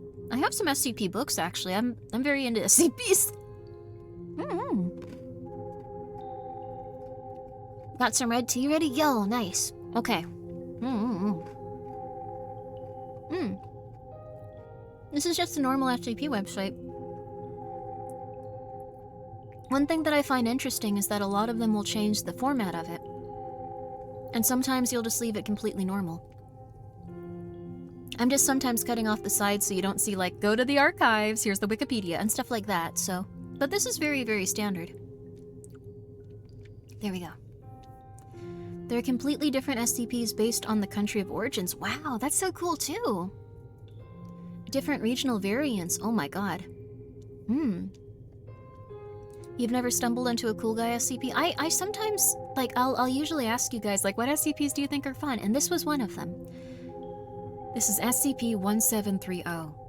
Containment class, neutralized. Huh? Just gone? It's a level 3. And it's confidential. Or I guess level 3 confidentiality. Main office of SCP-1730. Primary access to basement levels is below the structure. We assume it's gone. Wait, what? Alright, let's find out. Let's go! Special containment procedures. A circular perimeter has been established 2 kilometers from SCP-1730, and a quarantine zone has been established 1 kilometer from SCP-1730.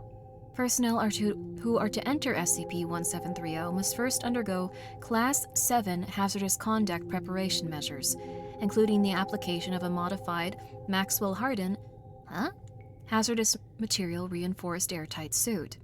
The application of these protective measures may only take place at Provisional Site 23 Quarantine Main Gate. Seems quite intense. Individuals attempting to exit the quarantined area must first submit to... Someone's still bothering me, that poor woman. Must first submit through the Sometimes my brain just gets really messed up. Sorry, guys. I don't know how to really... I think it's related to words or something. Like, sometimes words just don't make sense in my head anymore. Decontamination protocols, as administered by the quarantine security staff.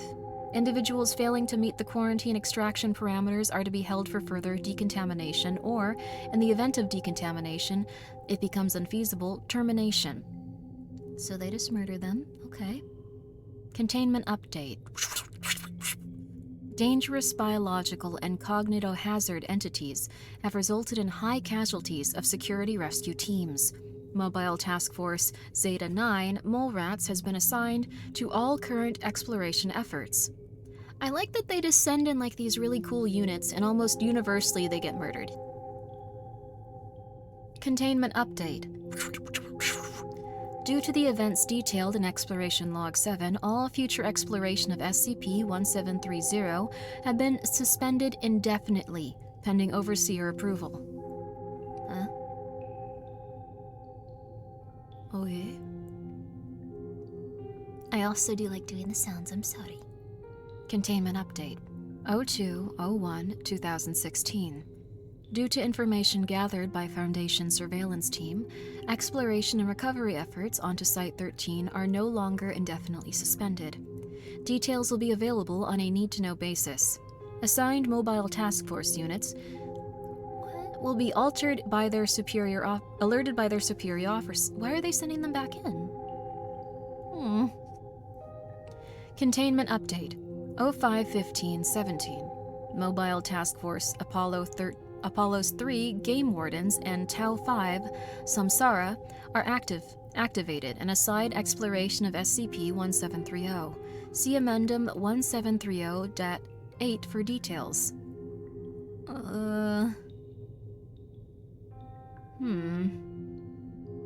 Mole rats are the best exploration unit. Did they live? It'd be cool to be a specialized unit or something in this. Containment Update 06/22/2017. Due to the events detailed in Amendum 1730.9, SCP-1730 has been reclassified as neutralized. Additional research efforts are ongoing.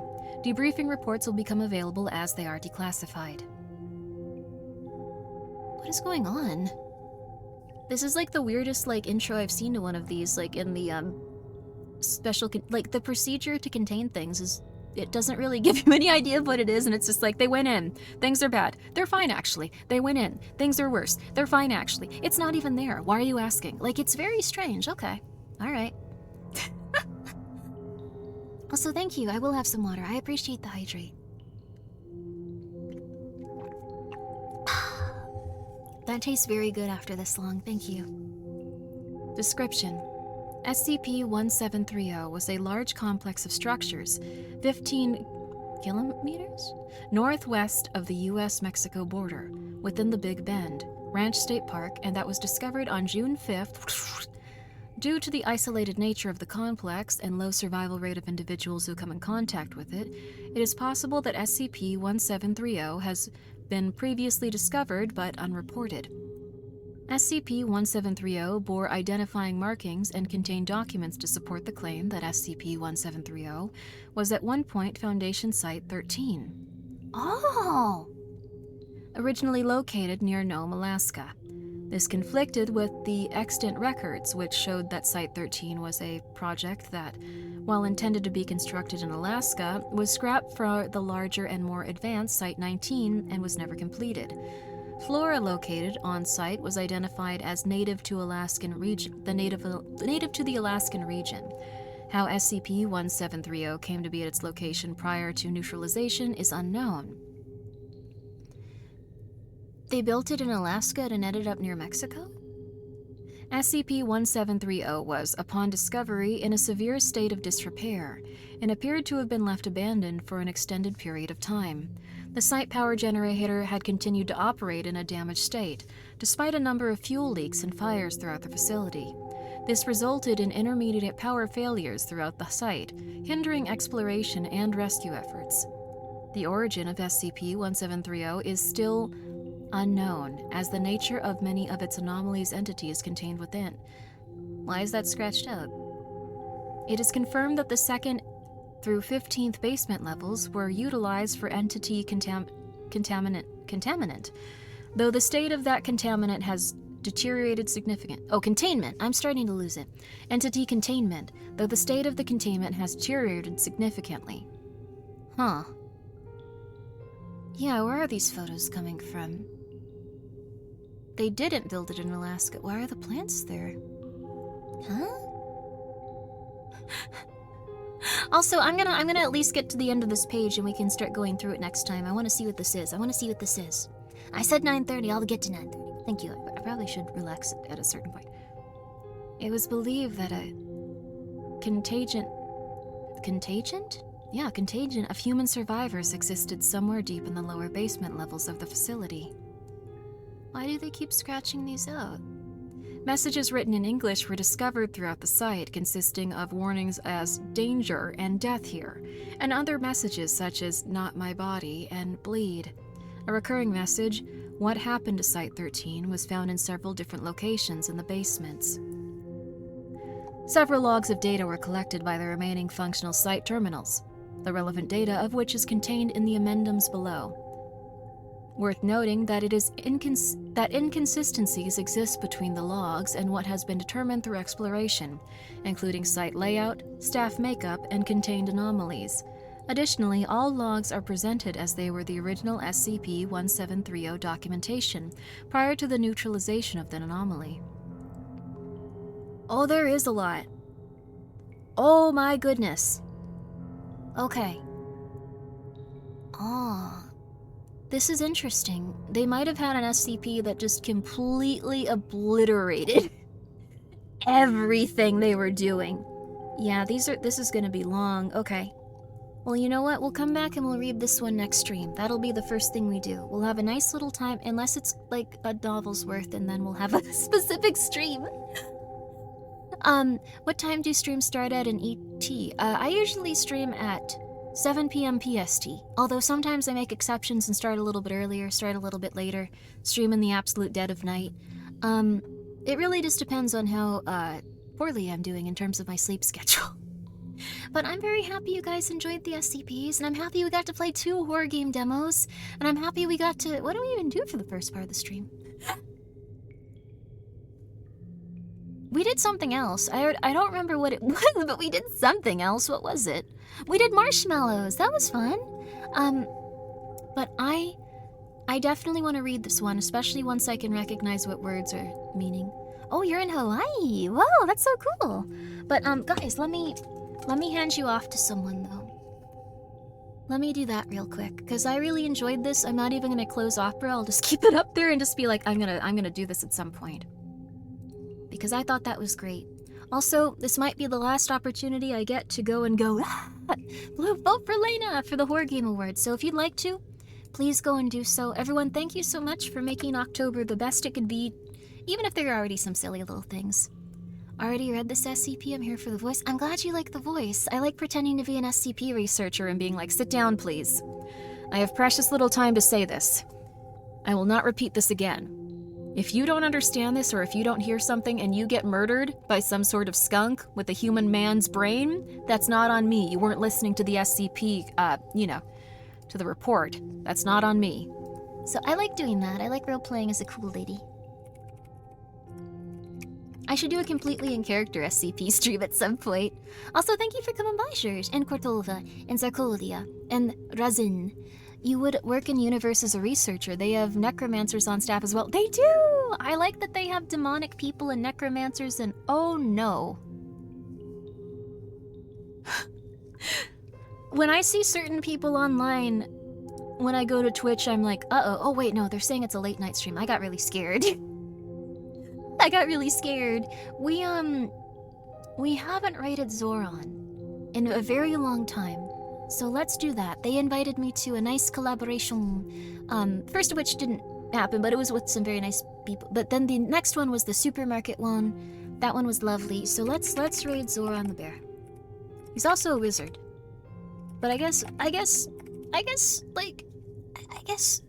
you know, wizards can be bears. Bears can be wizards. I saw the Baldur's Gate 3 stuff. That was a bit odd, but you know what? All the more power to them.